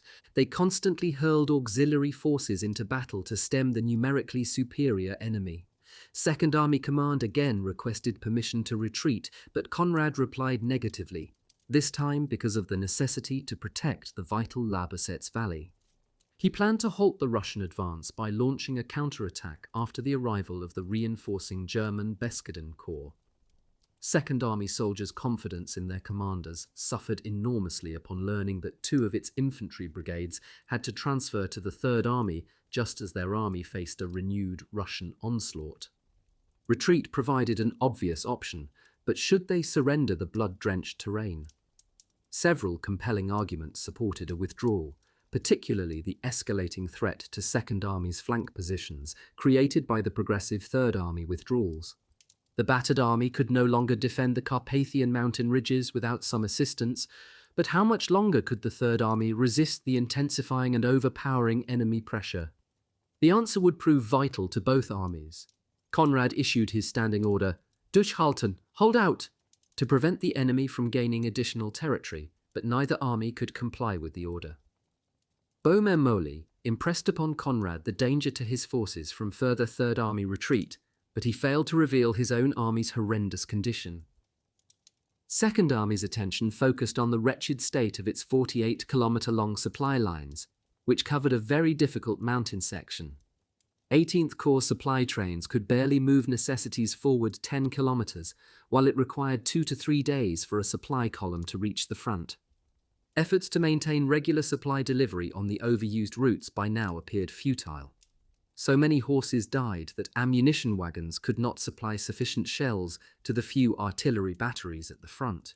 In addition, if Third Army utilized the Leibachsee Valley Road, if forced to retreat, they would have to share it with Second Army left flank units. By 27 March, the Habsburg military mission had become to halt Russian assaults and hold present lines until German reinforcements arrived, but because the Russians still held the initiative, they could pierce Habsburg positions wherever they chose. 3rd Corps' 28th Infantry Division would attack the enemy at Sekova because Corps flank protection required occupation of the ridges. The attacks soon faltered, as the seriously depleted ranks attacked full-strength Russian units, resulting in retreat. On 28 March, the Russians renewed their tenacious thrusts between the Lupkov and Uzok passes. The single traversable Habsburg supply line and Hungarian invasion route at Cisna received particular enemy attention. As artillery units directed guns to rear echelon stations for repair, they continued to return in inoperable condition. Second Army sustained 47,000 casualties during the second half of March. The 37th Honved Infantry Division suffered more than 50% losses, while reports estimated 5th Corps and Group Surmai losses as high as 7,000. Habsburg troops surrendered the blood-soaked, battle-scarred Manilova Heights on 28 March. It became questionable whether any of the mauled Habsburg units could maintain their positions for much longer. 9th Corps attempted to attack through deep snow in conjunction with 3rd Corps action at the 3rd and 4th Armies' inner flanks, but strong enemy resistance halted its efforts. Aggravating the situation, 3rd and 4th Armies failed to agree on a mutual strategy relative to their inner flank situation, a problem detailed in numerous 4th Army logbook entries. The Third Army crisis continued unabated, while Tsarist assaults against the 2nd and 3rd Armies' inner flanks and 3rd Army mid-front kept them inflamed. The Carpathian Front was in danger of collapsing. During the afternoon of 28 March, the Russians smashed through Habsburg 10th Corps' defensive lines. The Russian strategy to seize the Homona railroad centre and then storm onto the Hungarian plains appeared to be on the verge of success. Tsarist forces also pierced Group Testiansky's front, forcing a swift retreat on the Baligrod and 18th Corps fronts. The entire Second Army would soon follow suit, while the arrival of 2 4th Army divisions temporarily halted the 3rd Army's left flank retreat. On 29 March, the raging battle between the Lupkov and Uzok passes spread into the Ondava and Laboch valleys. 10th and 17th Corps struggled to maintain their positions until the arrival of the German Beskiden Corps. The rapid diminution of Third Army fighting capability raised serious questions as to whether it could persevere much longer. The chronic lack of reserves compounded the crisis as the Russians continued to receive reinforcements. A decisive enemy assault on Palm Sunday sought to bind 18th Corps troops to deliver a fatal blow through Wola Michova.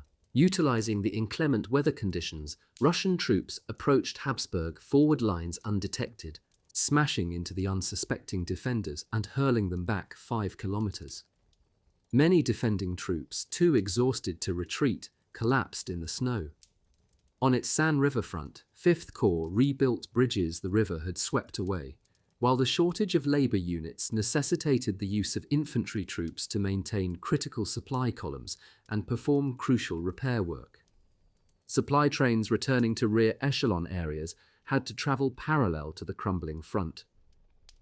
Dense fog hampered 5th Corps' efforts to defend its positions at Polonina, which a single company could have easily accomplished under more favorable circumstances. Mounting Russian pressure along the upper San River region increasingly threatened Second Army flank positions. More than 1,000 civilian workers prepared and maintained the steep approaches to Group Surmai's positions.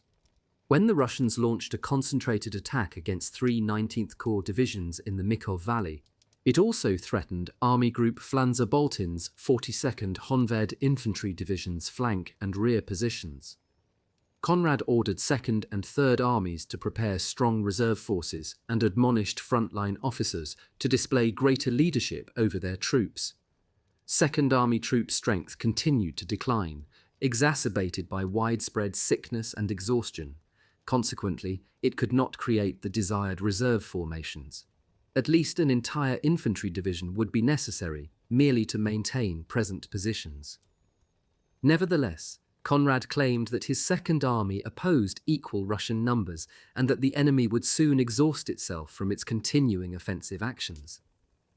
In view of escalating losses, Przemysl feared that his troops would be unable to resist the persistent enemy pressure much longer.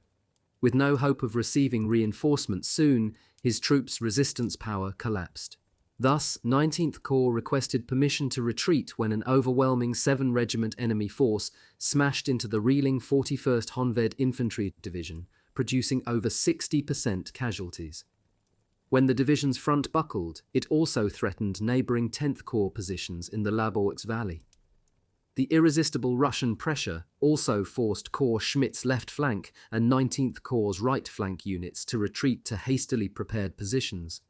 Casualty numbers were staggering. 4th Corps' 32nd Infantry Division lost 2,300 men in battle and subsequent retreat on 27 and 28 March. 5th Corps' 37th Honved Infantry Division suffered 2,400 casualties, while 13th Landwehr Infantry Division reported 1,530 losses from the 28 March battle and retreat.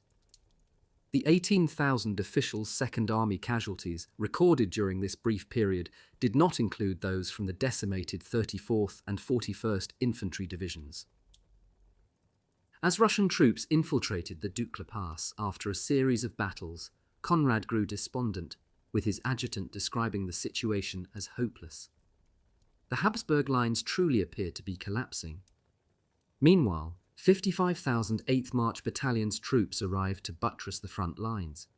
General Trzcianski, however, warned that his exhausted troops could not hold their positions, and that the lack of reserve units assured they could not thwart any enemy breakthrough attempts. Despite Przemysł's command to hold your positions to the point of total sacrifice, the 13th, 32nd, and 43rd Infantry Divisions retreated. 5th Corps troops, meanwhile, fled their positions under no enemy pressure, assisted by the fog conditions in the higher mountain elevations. After another sound defeat, the 37th Honved Infantry Division retreated during a raging snowstorm under the cloak of darkness. Poor supply route conditions produced chaos. The Russians again did not press Conrad's badly beaten troops, but 5th Corps must regain its surrendered San River positions, and V and 18th Corps must hold their front lines. Otherwise, the Russians could attack 19th Corps' 29th Infantry Division positions and rapidly overrun the dazed 37th Honved Infantry Division. The ultimate collapse of this front and defeat of the newly deployed 8th Corps' 9th Infantry Division finally forced a Second Army retreat. Though Conrad calculated the opposing troop numbers to be approximately equal, Second Army estimated that its 110,000 soldiers opposed 156,000 Tsarist troops.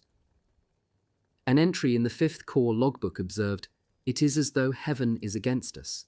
When we attack, it starts snowing and more than 1 meter deep. When the Russians attack, the snow freezes and movement is possible." Under favorable weather conditions, one defending regiment could easily resist an entire enemy corps in the mountains. But dense fog and snow enabled smaller Russian troop units to overrun Habsburg positions with relative ease. The increasing threat of a breakthrough of the Second Army front north of Cisna resulted in the transfer of undermanned, weary western flank infantry units to the most seriously threatened area. Unrelenting Russian attacks on the entire Habsburg front interfered with the usual transfer of troops from less active portions of the front to hotspots. In addition to the unavailability of reserve troop formations, the inhospitable march conditions ensured that any reinforcements hurrying to the front arrived too late to affect the tide of battle. Pessimistic frontline reports to army headquarters caused Bohum-Ermoli to reflect that the commanders, not the troops, focused their attention rearward, while the neighbouring Third Army continued to maintain its positions under perhaps much greater difficulties. Bohum-Ermoli implored his field officers to inspire further effort from his mauled army to force the enemy to pay dearly for every inch they had conquered earlier at such great human sacrifice. Junior officers, however, responded that the overtaxing of frontline soldiers' capabilities made continued resistance of the enemy risky at best. The preceding week-long sacrificial attacks caused the common soldier to further lose faith in his commanders. Hoping that his subordinate commanders had exaggerated their negative reports, Bohum-Ermoli took a supreme gamble by ordering his army to continue defending its present positions for a few more days, disregarding the fact that his officers readied themselves to retreat. Ignoring Second Army's predicament, Conrad ordered it to attack to take pressure off the Third Army. A General Staff officer's daily log entry summed up the situation. The Second Army is pitiful, the 37. Honved Infantry Division is hurled back and the 42. Honved Division is broken through. Multiple army reports blamed weather conditions for military failures, but Conrad's unrelenting attack orders ignored the radical weather changes. Reports described the unfolding Carpathian tragedy as a crazy, terrible crime. An artillery officer complained that he was horrified at the nonchalance and negligence of the Habsburg Supreme Command. The inevitable result: the poor soldiers melted away in a shocking manner, because no one stood up to Conrad and his operations bureau. An example of the travesty, Field Jaeger Battalion 11 attacked with no artillery support, sustaining over 50% losses. Another officer complained that as frontline soldiers starved, weather conditions continued to retard supply efforts. Overnight, icy conditions required that supply movement only be limited to late morning hours if the sun came out. Commencement of the Carpathian April-Easter battle finally halted Tsarist efforts to break through the tenuous Habsburg positions along the lower mountain ridges at the Hungarian frontier. The hastily transferred German Beskiden Corps finally joined the battered Habsburg 10th Corps on the Labrux Valley front and successfully reversed the unrelenting Third Army travail. Weather played a crucial role in the Easter battle. However, this time, in a reverse of fortune, the Russians suffered more. Snowstorms followed by melting temperatures produced flooding and water-filled trenches in the valleys, with icy terrain in the higher elevations. In some lower areas, water saturated the ground to the extent that the corpses of fallen soldiers remained in an upright position. The Russians paid a heavy price for their early April successes, as growing indications suggested that the Tsarist esprit de corps had reached its limit. This indicated that the Russians no longer possessed adequate forces to exploit their successes. The Tsarist offensive halted, and they paused before preparing to launch another effort in early May. Fateful events would interfere with their plans. One positive consequence of the severe Carpathian winter weather was the eradication of some battlefield diseases. However, rising temperatures heralded renewed widespread outbreaks of cholera. Indolence on behalf of the populace and local civil authorities exacerbated the appalling sanitary and supply situations. Oftentimes, their short-sightedness hindered the implementation of preventive sanitary measures. Immunization programs often met passive resistance, and troops ignored good hygiene practices. Soldiers, out of necessity, wore the same uniforms for weeks and months at a time, and rarely bathed, shaved, or cut their hair. This provided fertile ground for the spread of infectious diseases, particularly typhus, which also ran rampant on the Serbian front. Before discovering the connection between the spread of disease and lice, typhus sometimes claimed as many lives as battle. However, new delousing methods rid the Carpathian armies of this devastating illness. The Balkan theatre also influenced Habsburg military calculations, while British and French landings at Gallipoli near the Dardanelles raised the spectre of possible Turkish defeat. This caused General Falkenhayn to again propose a rapid crushing of Serbia to open access to Turkey, at least to seize the northeastern Jegatine corner of the country. But where would Conrad find the troops for this military action? Then the failed Gallipoli campaign opened the Balkan Peninsula to Central Power expansion, resulting in the fall 1915 conquest of Serbia by combined Austro-Hungarian, German and Bulgarian forces after the Gorlich-Tarnów offensive had removed Russian pressure in the Carpathian Mountains and driven Romanov troops hundreds of miles into their own territory. Meanwhile, in early April, Habsburg troops clung to the crests of ridges and passes against increasingly vehement Russian attacks. Conrad continued to hope that the horrendous Russian losses, particularly those suffered during the Leibutz Valley melee, would weaken Tsarist numbers. The arrival of Fortress Przemysl siege divisions belied this speculation and provided renewed Tsarist numerical advantage. Several important questions arose, one being the critical protection of the Ung Valley heights located before the Uzok Pass area. Could Group Shermai defend Second Army's extreme eastern flank area and Uzok Pass despite possessing only one usable communication line? In addition, enemy encroachment threatened South Army's left flank positions into the Ung Valley. Could this key terrain be defended? Upon its deployment behind the reeling 10th Corps front, the weak German Beskidan Corps prepared to halt the consistent Tsarist military successes in the Laborz Valley and regain some terrain. Exhaustion finally overcame the Russian forces. Snow conditions caused serious delays in Tsarist troop movements and frequent supply stoppages. In the meantime, the Habsburg Second Army finally retreated behind the main Carpathian ridgelines to occupy much more favourable defensive positions, while further complicating Tsarist logistical problems. The Tsarist Easter attack enjoyed an initial advantage of more favourable weather conditions and a lack of intact Habsburg defensive units. Thus, until mid-April, the Carpathian front remained in constant crisis as the Russians continued to batter the hapless defenders. The unfavourable Second Army pre-retreat positions at the last high Carpathian ridgelines unnerved the defending troops because it appeared that another major Tsarist thrust would easily bludgeon through their defensive cordon.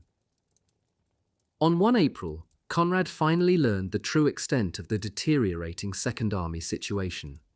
He immediately ordered the transfer of several divisions from the rupturing Third Army front, with the important proviso that it occur only after the Beskidan Corps deployed on the 10th Corps front. Second Army had already reported that it could no longer maintain its ridgeline positions when another collapse of 5th and 18th Corps' inner flank positions forced the army to retreat. The deteriorating situation at the Cisna supply centre portended its impending loss. The enemy also attacked potential retreat routes, precluding an orderly rearward movement.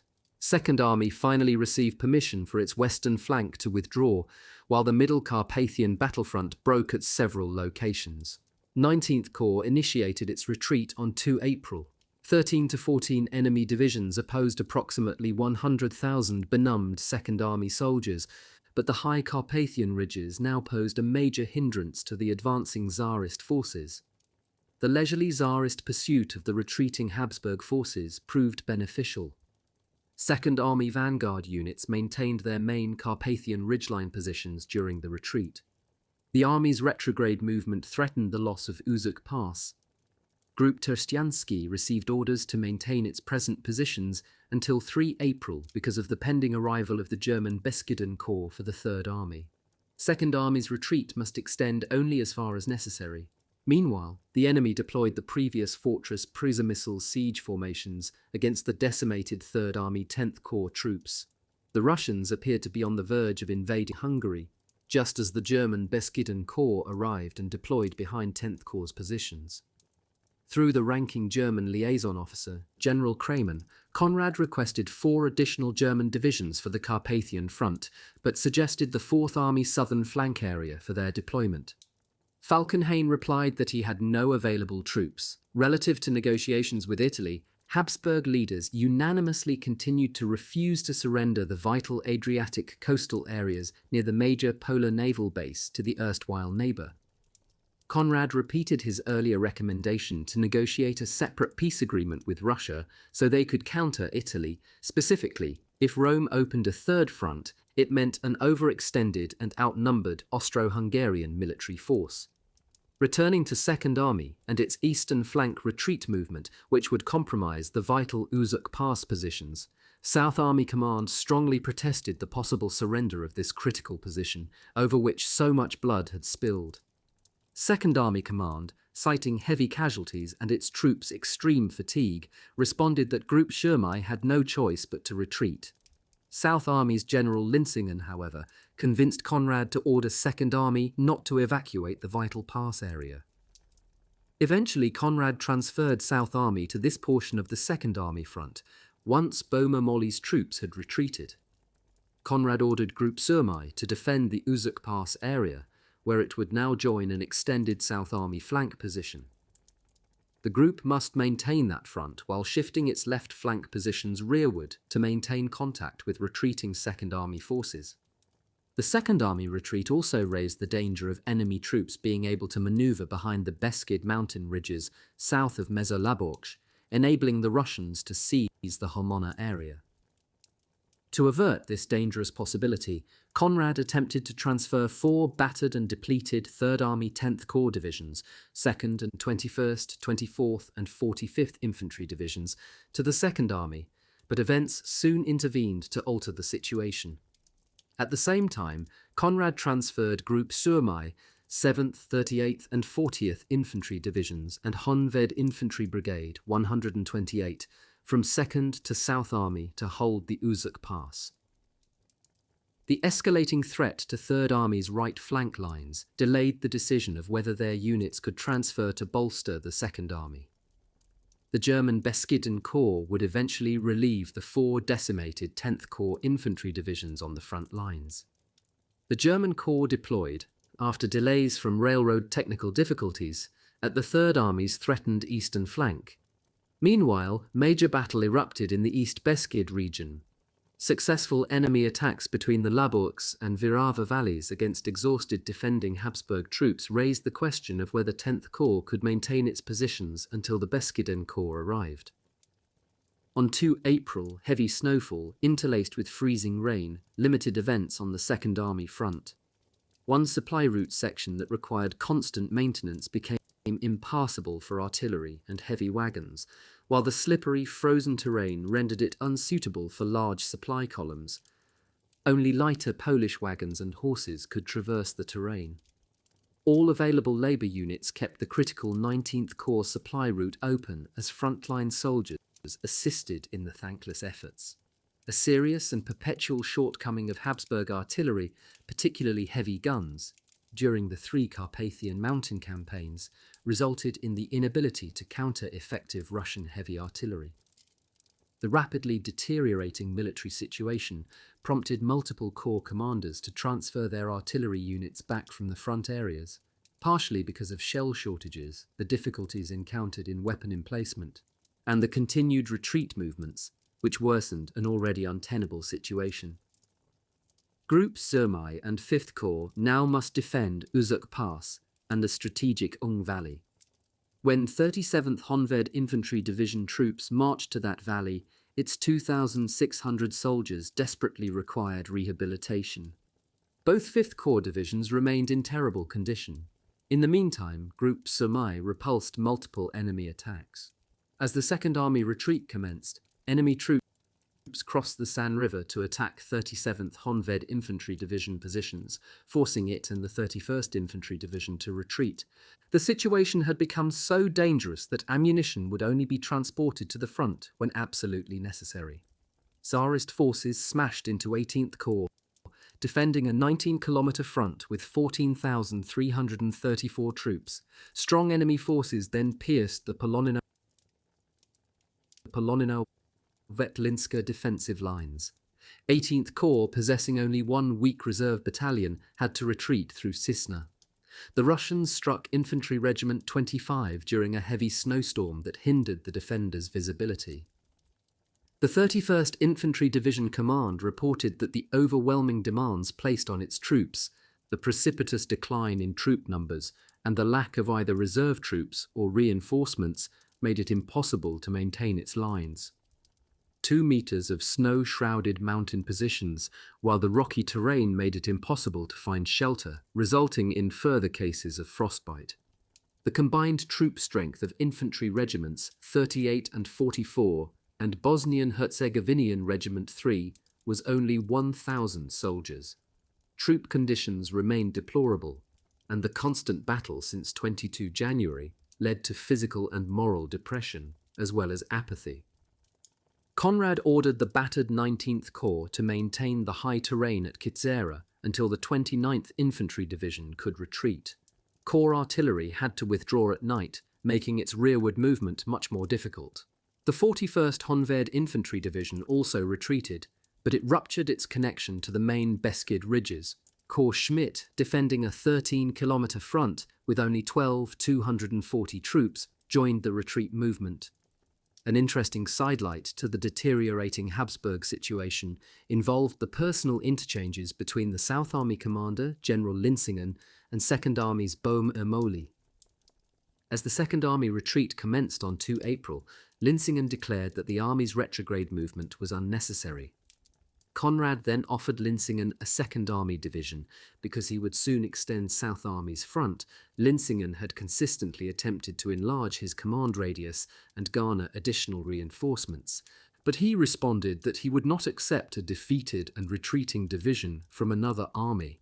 Noting the mutual accusations exchanged between Habsburg 2nd and 3rd Army commands, Colonel Schneller, section leader of the General Staff Italian Group, scorned the helplessness of the Second Army. Each army blamed the other for its unfavorable situation, leading Schneller to write that the Big Brother, the Germans, would resolve the multiple military difficulties. When Conrad approved the transfer of Group Schirmay to General Linsingen's command, he ordered that it maintain its present positions and not join the Second Army retreat. This extended the South Army front from 60 to 100 kilometers. Its western flank positions now stretched from the Stier River west over Uzuk Pass. Linsingen convinced Conrad that if his left flank units retreated, the Russians could capture the important Ung Valley Railroad and roadways connecting to the Uzuk Pass. Group Schirmay therefore shortened its front beside the South Army left flank positions. This specific area witnessed heavy battle during the first week of April as the Russians advanced toward the Ung Valley, seriously threatened South Army's flank units.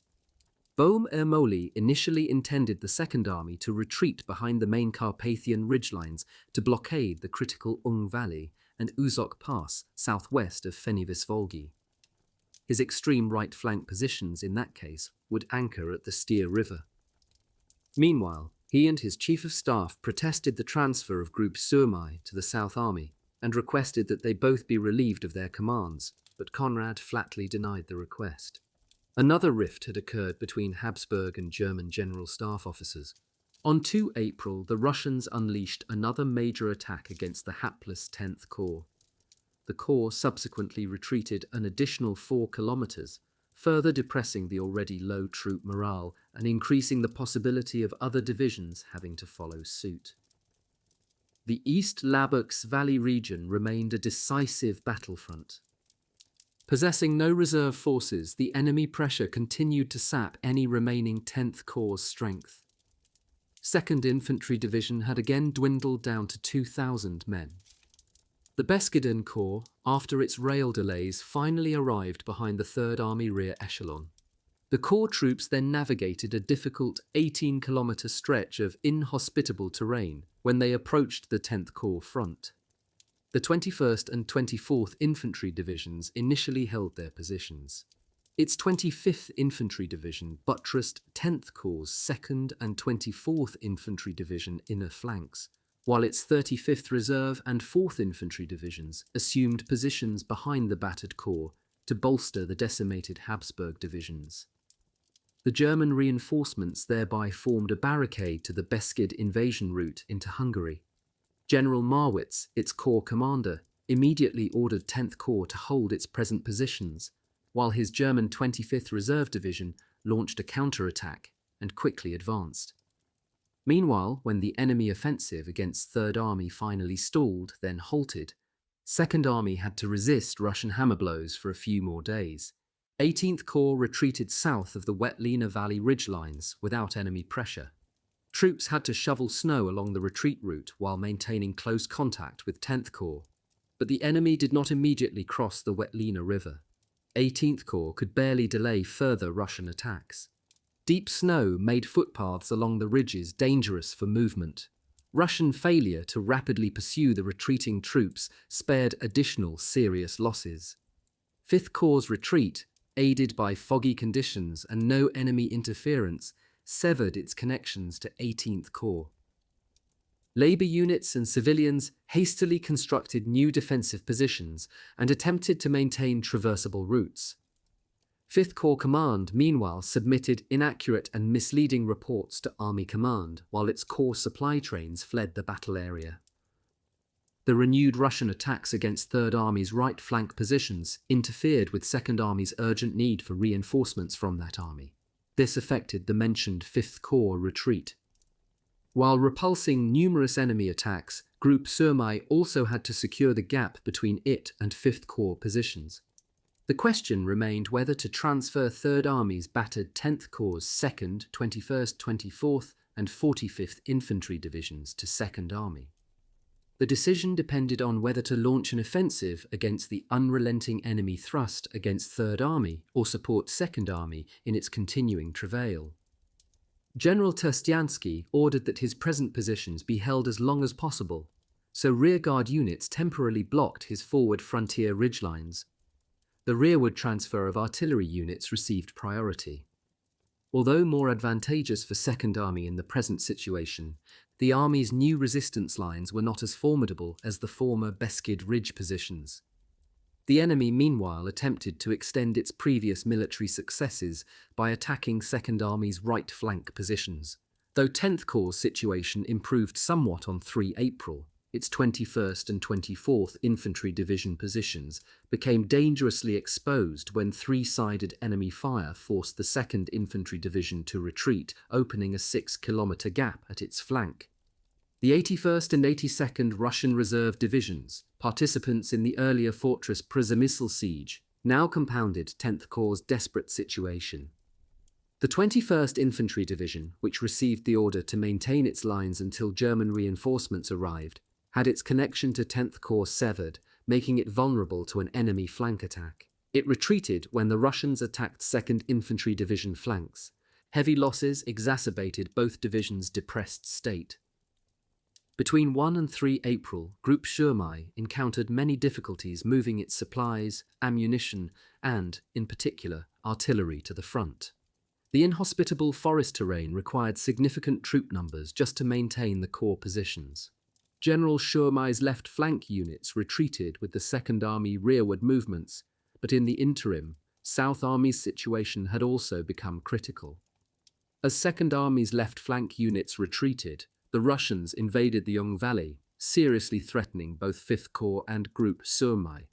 This caused Somme to request reinforcements to prevent the Russians from advancing through Patakafalu in the Ung Valley. The Russians also attacked neighbouring 7th Corps' 17th Infantry Division lines when 10th Corps commenced its retreat, also forcing that corps to retreat. Labour crews began to prepare a second retreat route, while just 3 companies of reserve troops were available to reinforce the threatened lines. The Habsburg military situation had become so critical that General Bolfras of the Emperor's military chancellery stated, "We are on the verge of catastrophe. The existence of the monarchy is anyone's guess." Difficult terrain conditions on its extended front also contributed to Second Army losses. Army Group Terstiansky protected a 30-kilometer front with 40,000 soldiers, while 5,618th Corps troops defended a 14-kilometer area. General Terstiansky estimated that his 40,000 soldiers opposed 90,000 enemy troops as battle erupted at his right flank. If his forces must retreat, it would unhinge at least an entire corps front. 19th Corps' 29th, 34th, 41st and portions of the 9th and 27th Infantry Divisions now consisted of only 25,728 soldiers, or the equivalent of 1.5 full-stand divisions. Corps Schmidt's 13th, 32nd, 43rd and portions of the 27th, 31st and 44th Infantry Divisions numbered only 12,240 soldiers, less than one full-stand division.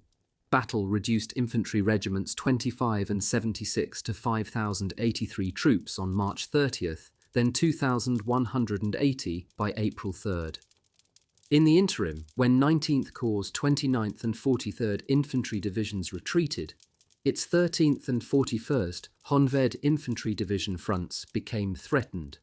The Russians attacked the battle-weary 17th Corps' 1st Landsturm Brigade, then hurled the Corps' right flank units back, recreating a gap between 3rd and 4th Army's inner flanks. 3rd Army's right flank forces withdrew to the next Beskid ridgeline defensive positions. The excessive lack of artillery pieces through loss and damage remained persistent problems. Entire batteries fell silent either from guns in repair or lack of shells. 10 Second Army field howitzer batteries required repair. The lengthy turnaround time for such service signified that many guns remained out of action for long periods. Troops abandoned artillery during their many retreats. A Second Army advantage, after its early April retreat, it had shortened its supply and march approaches, and it could now deploy numerous additional artillery batteries in the forward front lines, at last providing adequate artillery support for the defending troops. On 3 April, an artillery captain recorded that his troops' recent rehabilitation lasted only 1 or 2 days. He bemoaned the enormous Russian artillery numerical superiority, and the fact that even the slightest noise led to knee-jerk reactions by his troops. He related that moving his company's artillery pieces 8 kilometers required 24 hours, noting that the Russians were obviously cognizant of Habsburg artillery positions and concentrated their heaviest guns to counter them. This forced periodic battery position changes, which required the preparation and movement to new gun emplacements on inhospitable mountain terrain. Intermittent periods of melting temperatures worsened the situation by turning the ground into a quagmire. During his troops' short rest period, he normally placed his soldiers in an infection hospital to restore their nerves. The unit desperately needed reinforcements, and its cannons required repair. The shortage of weaponry remained a significant problem. The Austrian Steyr factory produced only 20,000 rifles during March, the lone Hungarian factory 8,000. War Minister Carpathian claimed that with an additional 200,000 weapons, he could transfer a similar number of troops to the front. Artillery was also in short supply. Only 70 new guns were presently available. Conrad became infuriated with Second Army leadership when repeated localized enemy breakthroughs caused some commanders to surrender entire front positions, immediately threatening neighboring units. Conrad threatened to remove any commander who surrendered his front lines without proper reason. Second Army defended its thin lines to protect Hungary until late April. Retreating over major ridgelines during early April, the mountainous terrain separated the various units that would later reunite. When Russian assaults hurled the Third Army left flank positions rearward, only Fourth Army's right flank threat to the advancing enemy prevented catastrophe. The question remained, could Habsburg troop numbers prove sufficient to halt the unrelenting enemy onslaught? Only the last Hungarian Carpathian frontier ridges now separated Second Army from the enemy. 18th Corps' battlefield state was indicative of other Carpathian front units. Blizzard conditions prevented the effective corps cooperation necessary to offset Russian numerical superiority. Severe losses devastated the corps, and no hope existed for reinforcements. Deep snow provided some cover for the weary surviving troops, who remained in constant danger of a surprise enemy attack. Meanwhile, the increasing emergence of nationality problems exacerbated the situation. On 3 April, Prague Infantry Regiment 28 numbered approximately 2,000 men. By the evening of 4 April, only 150 men remained. At least 3 companies of non-wounded soldiers surrendered to the enemy without firing a shot. This created a dangerous situation for the neighbouring 8th Infantry Division, whose exposed flank sustained numerous casualties. This incident became the most infamous example of reputed Czech treasonable activity and one of the first mass desertions during the war. But contrary to some historiographical accounts, the regimental band did not march across the freezing mountain terrain covered with a metre of snow. In actuality, enemy fire had almost completely decimated the regiment's officer and non-commissioned officer corps, and the unit received inadequately trained and armed troops. In addition, the ersatz troops received their rifles upon arrival at the front, where they encountered bitter cold temperatures while in an indefensible position. Archduke Friedrich dissolved the regiment in this early example of mass desertion. Military High Command utilized the incident to attempt to expand its authority over the Bohemian civil administration because it had failed to halt subversive activities. On Easter Sunday, unarmed Russian soldiers climbed out of their trenches on the Habsburg Fourth Army front and at Fortress Przemysl's perimeter to present gifts to their opponents. The Habsburg soldiers reciprocated on the Orthodox holiday. Conversely, on the Carpathian front, savage battle continued. The case of Infantry Regiment 42 provides important insight on the constant difficulties encountered in transporting supplies, as its trains required 5 hours to move 4 kilometers on a 400-meter incline path. The snow-covered Beskid ridges disrupted all operations. By day, troops could find themselves knee-deep in water. By night, they endured bone-chilling conditions. Thousands of animals perished. The Habsburg army needed to maintain its positions on 4 April, although Second Army surrendered additional terrain. Superior Tsarist numbers overpowered Second Army's vanguard units, protecting the main Beskid ridgeline. On 4 and 5 April, the Russians stormed the Kabila Heights, initiating a week-long bloody battle over that Tsarist objective.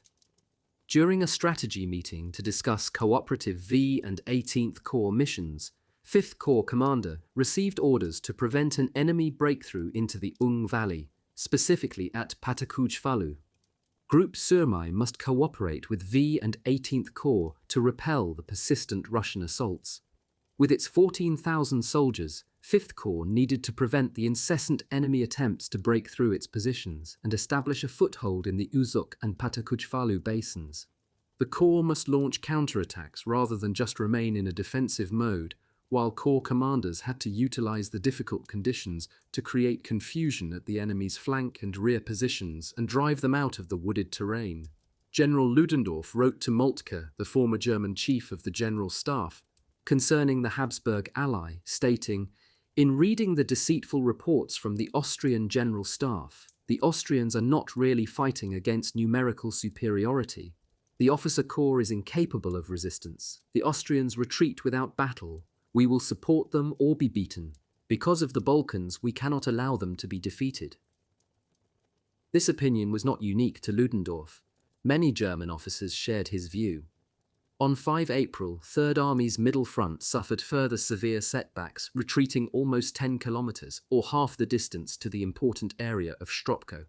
Simultaneously, the Russians smashed the Habsburg 3rd and 4th Armies' inner flank connections. Thus, the overpowering Tsarist military successes against Third Army also threatened Second Army.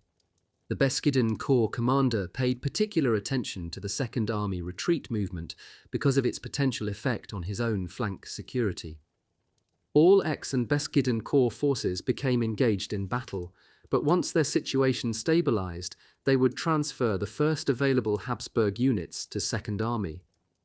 The enemy progress against Second Army also forced Group Surmai's left flank positions rearward. The Russians finally succeeded in breaking into the Ung Valley. Their goal was to seize Cheremcha, which finally occurred on 11 April after fierce battle. The terrain conditions continued to significantly influence Second Army battlefield events, limiting fighting to skirmishes or small battles. The perceived Russian objective to penetrate the army's western flank positions demanded that they deploy all available reserve forces behind the 19th Corps' right flank area to prevent local setbacks that could produce even greater crisis. 18th Corps received the last available Habsburg reserves, so none remained for 19th Corps' extended front. The Russians expanded their attack to Kozialta, which developed into a bloody battle. A discussion relative to Group Terstiansky's strategy on 5 April emphasized that it must maintain and improve its positions as well as cooperate with neighboring units. It also needed to utilize terrain features to launch offensive thrusts at enemy flank positions and counterattacks. Conrad and the Second Army commander would not accept passive leadership and made the creation of reserve formations to conduct offensive operations a priority. They would transfer additional artillery units forward, since the newly established Second Army defensive terrain favored the deployment of additional guns. Several approach roadways to the Army's new positions became available, expediting supply and troop movement, as well as presenting far better maintenance conditions than experienced earlier along the higher mountain ridgeline elevations. The military situation demanded that the Second Army lines hold regardless of the circumstances. It was crucial that Italy remain neutral to avoid another war theatre that could prove fatal to Austria-Hungary. The Habsburgs had no troops to prevent Italy and Romania from invading the dual monarchy to gain their perceived irredenta. The present Carpathian Mountain defensive lines must therefore hold, despite Second Army's crumbling front and South Army Group Surmai's buckling defensive positions. Intelligence reports surmised that Italy probably would not declare war during the latter half of April if the present Habsburg lines held. Launching an offensive against Serbia, as suggested again by General Falkenhayn, lacked purpose, particularly in the present dire circumstances.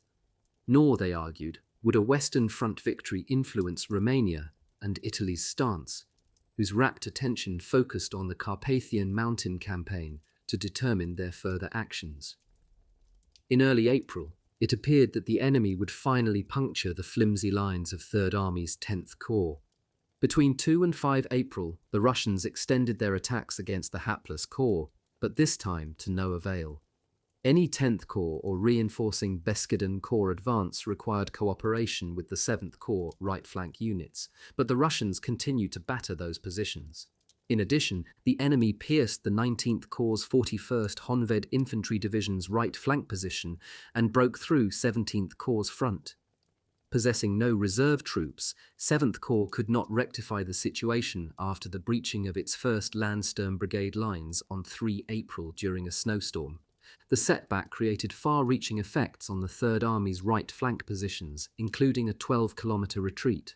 7th Corps, although absorbing enormous losses, halted the Russian attacks, but a 17th Corps retreat forced V and 7th Corps to follow suit. It became questionable whether the new Second Army defensive line would hold, and it raised the question whether the Beskiden Corps should halt its initial successful offensive effort because of the neighbouring army's second, deteriorating situation. On Easter Monday, the Beskiden Corps conquered the eastern Labutz Valley Kobila position. However, Army Group Terstiansky's repeated setbacks threatened to destabilize the entire Second Army situation. Successful operations hinged on the formation of strong reserve forces, but where would they come from? All available troops and auxiliary forces struggled merely to maintain their porous defensive lines. The situation of Second Army's right flank position remained so critical that they requested replacement troops before they had completed their basic training. On 6 April, the Russians began a major offensive against Third Army south of Mezolaborsk and also attacked the Second Army. This resulted in a request for Third Army to transfer its 4 combat-fatigued 10th Corps divisions to buttress Bohm-Ermoli's buckling lines. Meanwhile, just before the Russians seized the important Polonina-Wetlinska positions, the defending infantry received orders to hold the heights positions until the removal of supply trains. Only one route existed for the retreating supply trains to Cizna. Corps Schmidt likewise initiated a retreat, while 18th Corps left flank units retreated without enemy effect. The Russians broke through defending lines between Kozialta and Nagypolani. The Russians then unleashed a powerful attack against 7th Corps positions at Stropko. Second Army required reinforcements merely to hold its lines, so Conrad ordered 4th Army to transfer yet another of its divisions as soon as possible. It became the 51st Honved Infantry Division. In the interim, 7th Corps' 1st Landsturm Brigade, with its lines broken through, increased the danger of a Tsarist envelopment. Moreover, there were still no available reserve forces. Meanwhile, the Beskiden Corps commander ordered that 10th Corps' 21st Infantry Division prepare for transfer to 2nd Army because of its serious setbacks.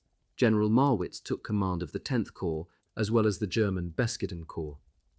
Combat entangled all 4 10th Corps divisions, so none could transfer. Meanwhile, the increasingly dire Third Army situation led to a countermanding order relative to transferring any of its troops to Second Army. Russian attacks also struck the new 5th Corps left flank defensive positions on the dominating heights northeast of Patakafalu, intended to protect the Ung Valley Railroad line and roads. The Russians fully recognized the strategic importance of the area. Meanwhile, the early arrival of the inadequately trained 9th and X-March battalions, originally scheduled to arrive on 20 April, led Conrad to contemplate planning a renewed general offensive along the entire Carpathian front. Although the battered Habsburg army required reinforcements just to defend its elastic defense lines, Conrad considered attacking again. The Russians, meanwhile, focused their attention on the Ung Valley, in particular between the 2nd and South Army's inner flanks. Enemy forces penetrated Second Army lines at 3 locations, and on 7, 8 and 11 April, the Russians again stormed Group Surmai's positions. The group's situation remained critical for several days, while on 80 April, the enemy launched an assault against its battered forces in the Kitsera area, where they drove the 7th Infantry Division back to the entrance of the pass. Lacking reinforcements, General Surmai would be unable to maintain his positions much longer, particularly when his middle units retreated to the Uzuk Pass, but the left flank held at Cheremcha. Yet by mid-April, despite all the repeated crises, Habsburg lines held, setting the stage for the successful early May 1915 Gorlish-Tarnov campaign.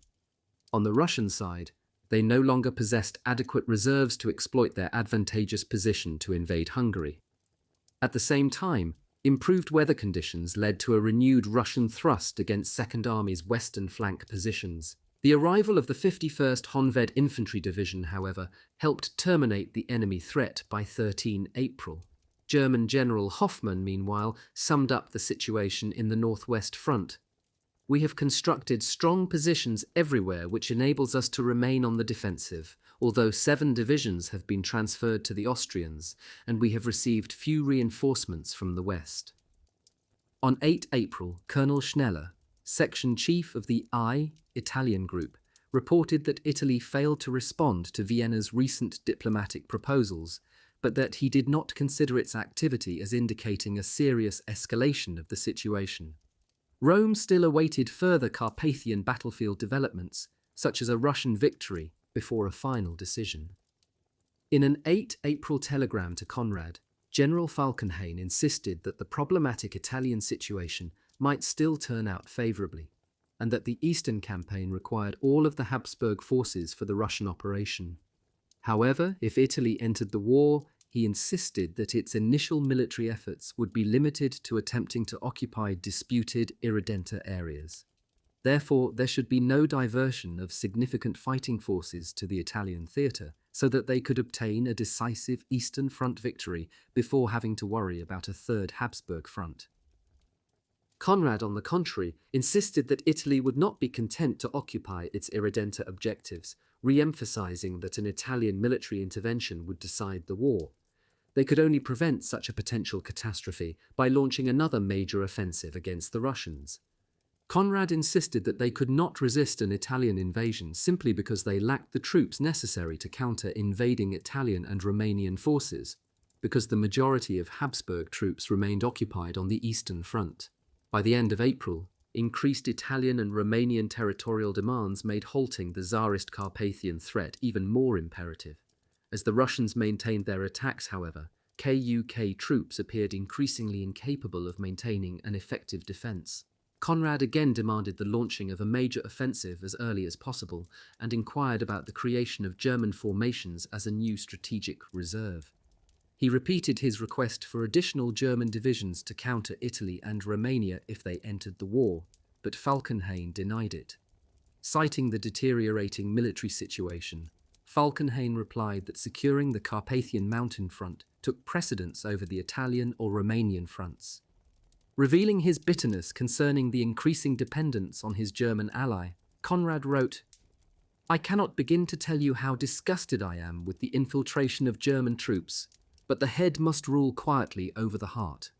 Conrad telegraphed Falkenhayn on 9 April, again requesting German reinforcements so that he could delay an invading Italian force if they declared war. He insisted that the Italians, not Vienna, intentionally dragged out negotiations, intending to intervene in the war at an advantageous moment. To his surprise, Falkenhayn then informed Conrad that he could transfer an additional German corps to the Habsburg front. It would create an allied German-commanded army, but receive its orders from Habsburg's Supreme Command. In a 10 April telegram to Falkenhayn, Conrad accepted the fact that they must obtain an Eastern Front victory before he concerned himself with a potential Italian invasion. Nevertheless, he repeated his request for 7 German divisions for deployment against Italy. Achieving a rapid Eastern Front victory depended upon maintaining the Carpathian Front defences, a much more difficult task after the surrender of Fortress Przemysl and release of Tsarist siege troops to deploy on the major battlefield. Meanwhile, as the Carpathian situation continued to deteriorate, the chief German liaison officer at Habsburg Supreme Command informed Conrad that he must maintain his present positions at all cost. General Kramer informed Falkenhayn that the Habsburg army displayed indications of imminent collapse. On the Carpathian front, the commander of a 10th Corps division panicked, resulting in the entire corps retreating. General Marwitz, commander of Beskiden Corps, relieved the commander of his position and reported to Conrad that both 10th Corps and neighbouring Second Army's morale remained poor because of the troops' combat fatigue. Conrad then received a welcome telegraph confirming the transfer of German troops to the Carpathian front.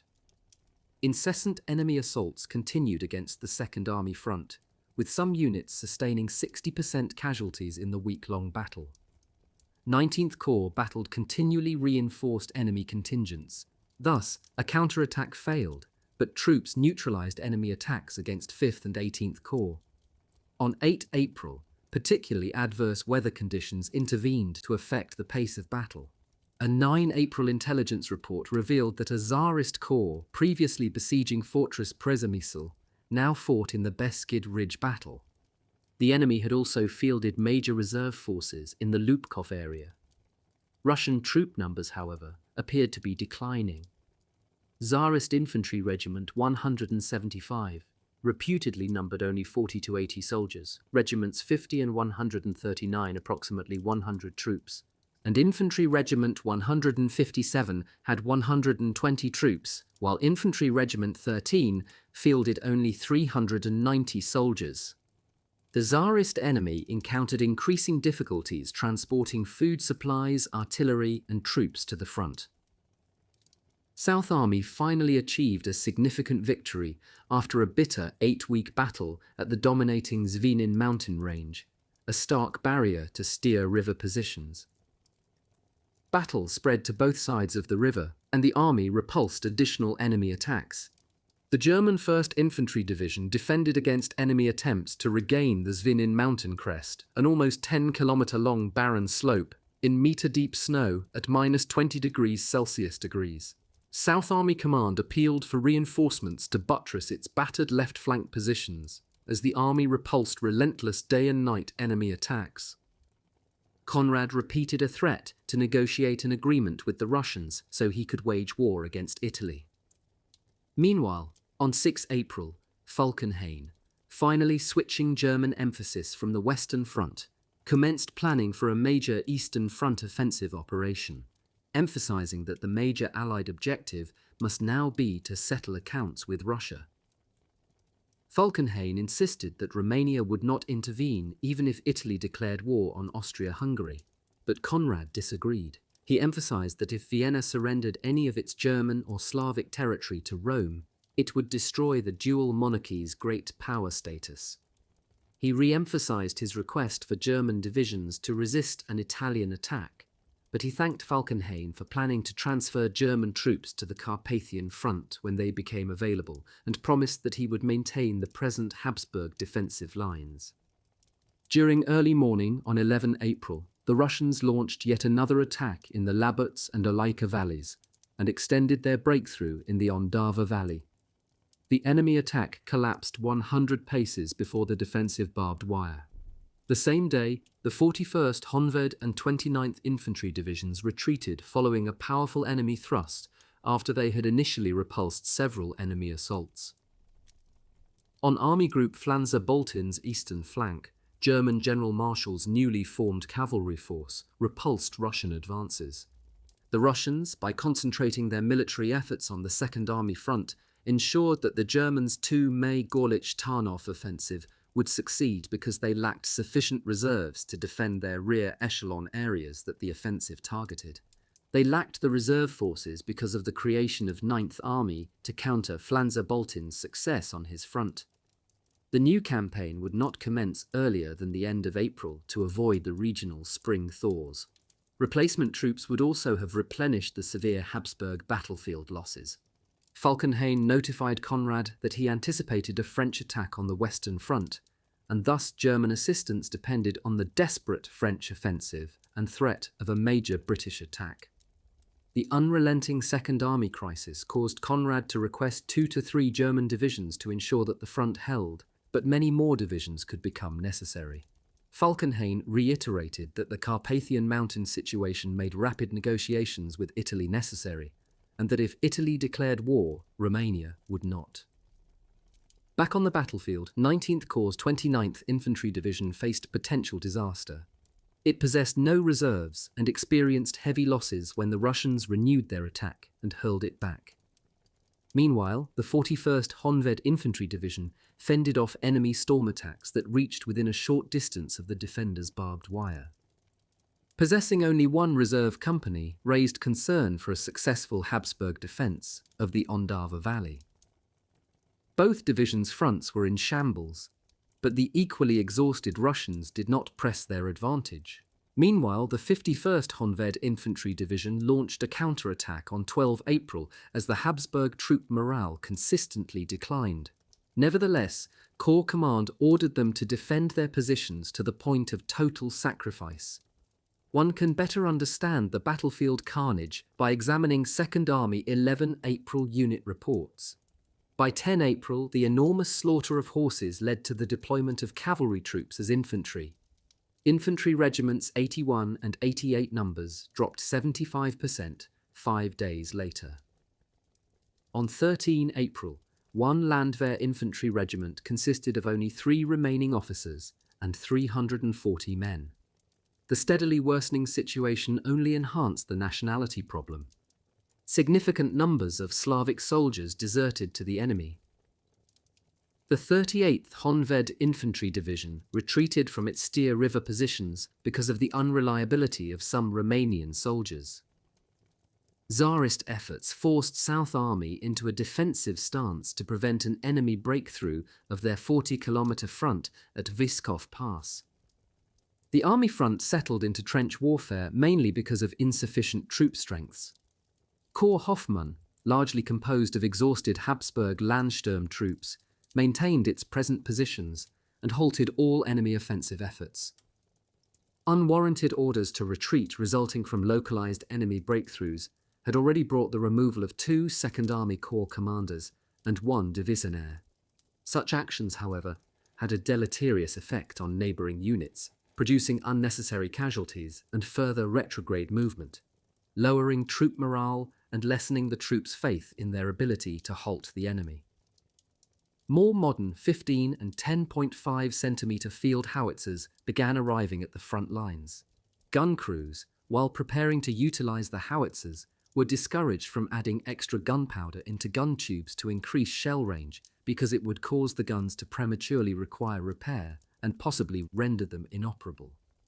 On 12 April, the Russians launched further attacks, and Conrad issued the customary order to his troops to halt the enemy at any price until reinforcements arrived. When Conrad could not guarantee with complete certainty that his front would hold, it convinced Falkenhayn that he had to buttress his ally.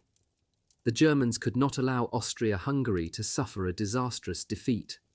The Habsburgs continued to deploy every possible rifle into the front lines, and they hurled supply train and ammunition column troops, even civilian wagon drivers, into frontline duty.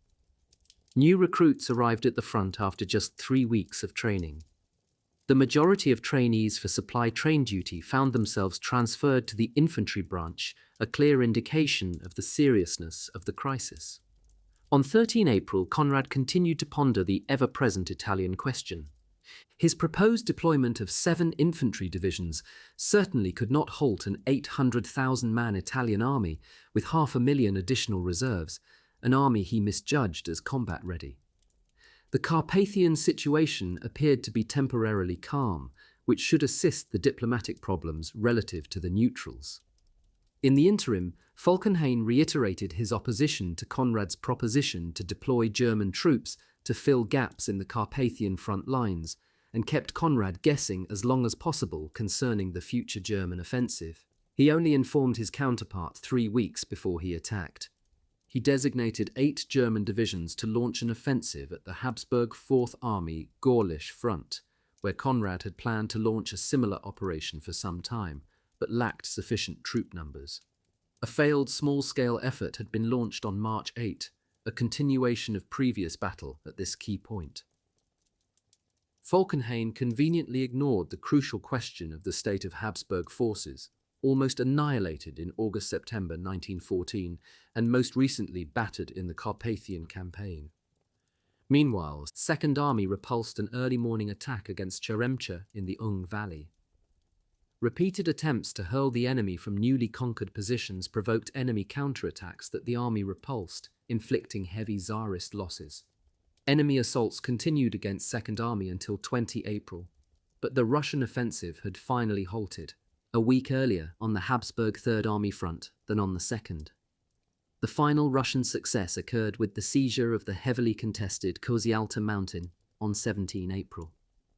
Unsuccessful Habsburg counterattacks to regain it, lasting until 20 April, produced the usual heavy losses.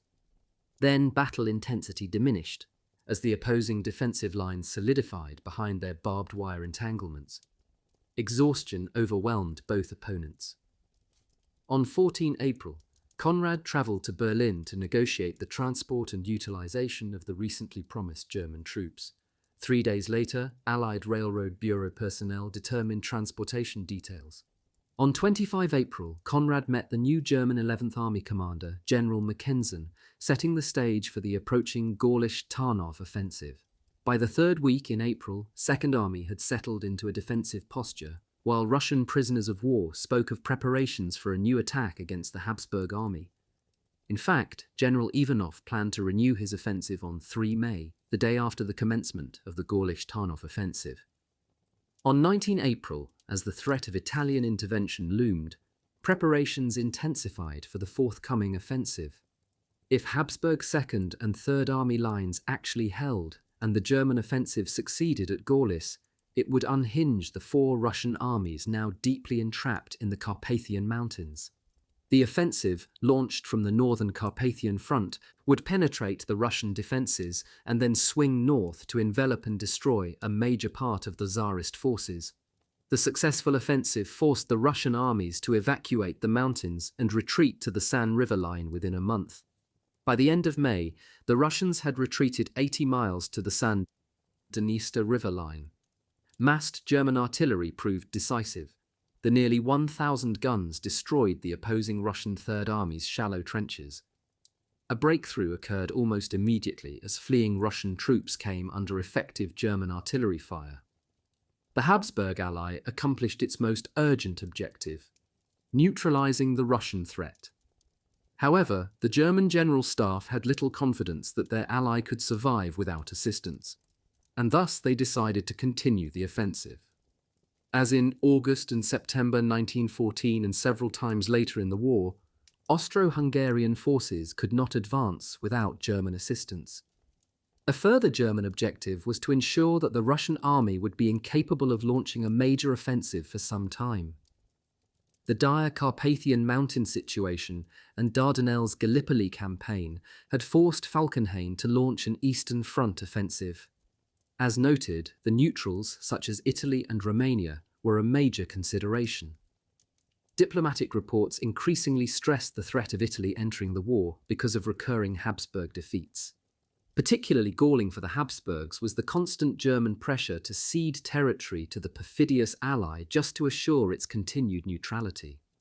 Moreover, German high command became concerned over the trustworthiness of Slavic units that had begun surrendering to the Russians during recent battles because it intended to retain the initiative on the Eastern Front.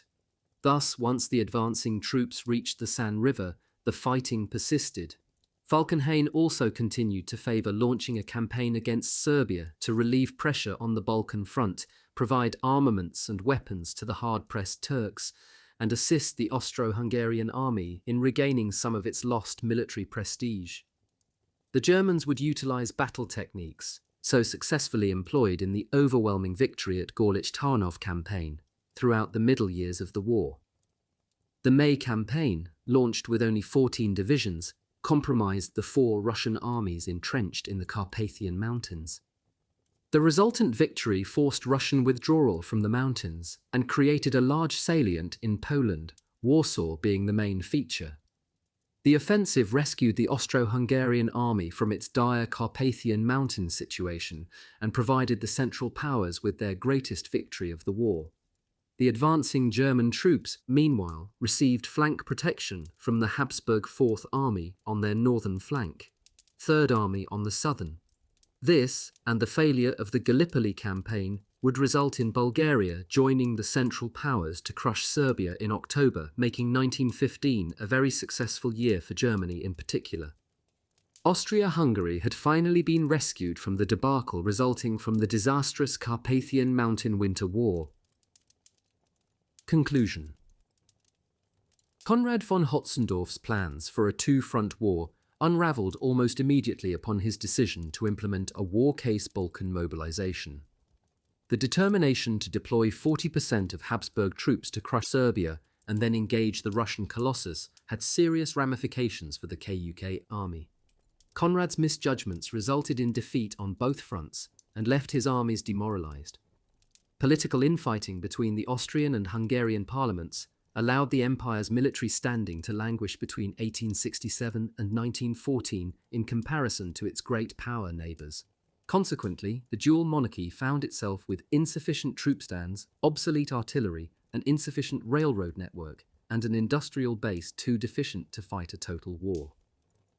The assassination of Archduke Franz Ferdinand produced consensus among Habsburg leaders to declare war against Serbia. A war with Russia was only feasible with German military assistance, but Konrad abhorred relying on Germany.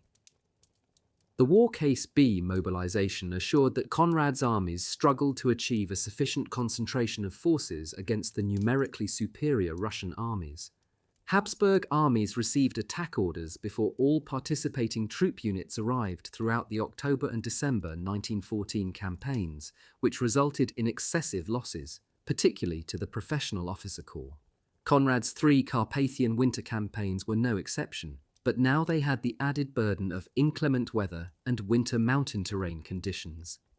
In addition to Habsburg Supreme Command's inability to achieve a sufficient concentration of force against the powerful Russian armies, it failed to provide and coordinate effective artillery support to the infantry.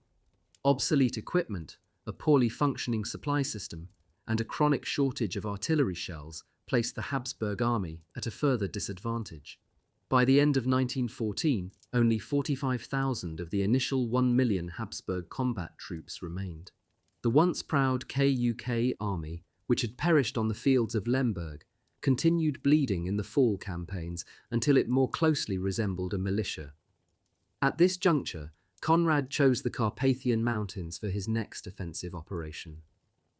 During the successful early December Limanova-Lepanov campaign, it became clear that Habsburg troops seriously required rehabilitation, reinforcements, weapons, and more artillery shells.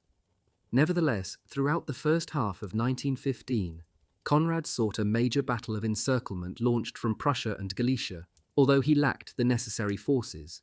His inability to meld his army's capabilities with his strategic battle plans was a major flaw of Conrad's military leadership.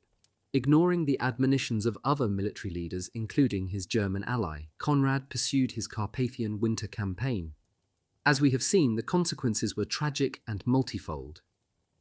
A staunch proponent of the cult of the offensive, Conrad ordered massive frontal attacks, producing extreme and avoidable losses. The high casualty rates resulted in a major portion of the Habsburg army being composed of replacement troops or recruits. During October, November, and December, Austro-Hungarian and German units fought side by side in common operations. Commencing in October, General Conrad instigated a fateful process by attempting to outflank the Russians' far western flank positions from his extreme right flank. This placed the Habsburg armies squarely in the Carpathian Mountains terrain, not intended for maneuvering massive armies. Moreover, Habsburg armies relieved the antiquated, long-neglected fortress Przemysl, which fell to the Russians in September 1914, for a brief period in early October. Russian troops besieged the fortification again the first week in November, transforming it into the focal point of General Conrad's war planning until its surrender on the 22nd of March 1915. In its first significant victory of the war, the Austro-Hungarian army soundly defeated Russian forces at the Battle of Limanova-Lepanov. Meanwhile, on the Balkan front, Habsburg forces suffered 3 humiliating defeats. At the end of 1914, the Habsburg military faced several critical problems. To seize the initiative, General Conrad determined to attack. The concern that the Russians would outflank Habsburg forces on their extreme right flank is understandable. Therefore, Conrad sought the initiative against a numerically superior foe, possessing superior artillery, strong prepared positions on higher terrain, and, during much of the Carpathian campaign, more favorable road and railroad connections to their mountain positions. However, in his efforts to encircle the Russians' extreme left flank positions, Conrad placed Fortress Przemysl in the center of his strategy, resulting in the Carpathian Winter War, the first example of total warfare conducted on mountainous terrain. The horrendous losses sustained during this campaign equaled the bloodbath battles of 1916, Verdun, and the Somme. There were no historical models to use while planning for such a campaign, although indications of its potential terrible consequences were evidenced during the November-December 1914 Carpathian mountain warfare. The real tragedy was the mental and physical trauma on the hundreds of thousands of troops on both sides of the lines. Blizzards, freezing temperatures, intermittent sleet, wind and snow intermixed with thawing conditions created a nightmarish existence. Enormous casualties resulted from sickness, frostbite, and the ominous White Death. Snow buried the wounded who could no longer stand. Others succumbed during the wrenching cart rides down mountain slopes. Some exhausted soldiers who dared to stop along the mountain trails froze to death. Maintaining a steady flow of supplies was almost impossible, with thousands of horses dying in the mire during the melting conditions and more succumbing to the exertion of pulling heavy loads up the snow and ice-covered paths without sufficient feed and cover. Austro-Hungarian soldiers invariably encountered a numerically superior enemy. Thus, as casualties mounted, and with no reserves or inadequate or no reinforcements to insert into the thinning front lines, gaps appeared that could not be closed. The soldiers could not be relieved for rehabilitation, as could their enemy. Much of the blame for the flawed Carpathian Winter War strategy can be placed on the Habsburg Supreme Command. All 3 campaigns shared common characteristics. There was an obvious lack of preparation and forethought in the planning that resulted in faulty decision-making. There was a general failure to concentrate troop mass at the most significant attack points. and insufficient reserve troops were available to maintain momentum if victory occurred. The customary tactic of withdrawing troops from a non-threatened area to reinforce one under attack foundered when the Russians struck entire army fronts, as occurred 3 days after the initial attack when the Russians launched their counterthrust on 26 January, and again immediately after the Second Army Offensive in late February 1915. The German ally again had to rescue its floundering partner. The subsequent Gorlice-Tarnów offensive produced the greatest Central Powers victory of the war and relieved Russian pressure in the Carpathian Mountains. In addition, the success prevented Tsarist armies from sweeping into the Hungarian plains, knocking Austria-Hungary out of the war and keeping neutral Romania from entering the war against the dual monarchy. However, just as the Gorlice victory train was gathering speed, Italy chose the inopportune moment to declare war on Austria-Hungary. Fortress Przemysl, a major focus of early 1915 Carpathian campaigns, surrendered on the 22nd of March 1915. The Habsburg army sustained at least 800,000 casualties in its futile efforts to rescue the garrison of 120,000 men. By the time the fortress finally capitulated, the once proud KUK army was reduced to a militia army. Germany, meanwhile, extended its command structure into the dual monarchy's military establishment, first in the creation of the South Army, and then again with the deployment of the Beskiden Corps, which saved the Habsburg Third Army front from disaster in its extended Laybux Valley campaign.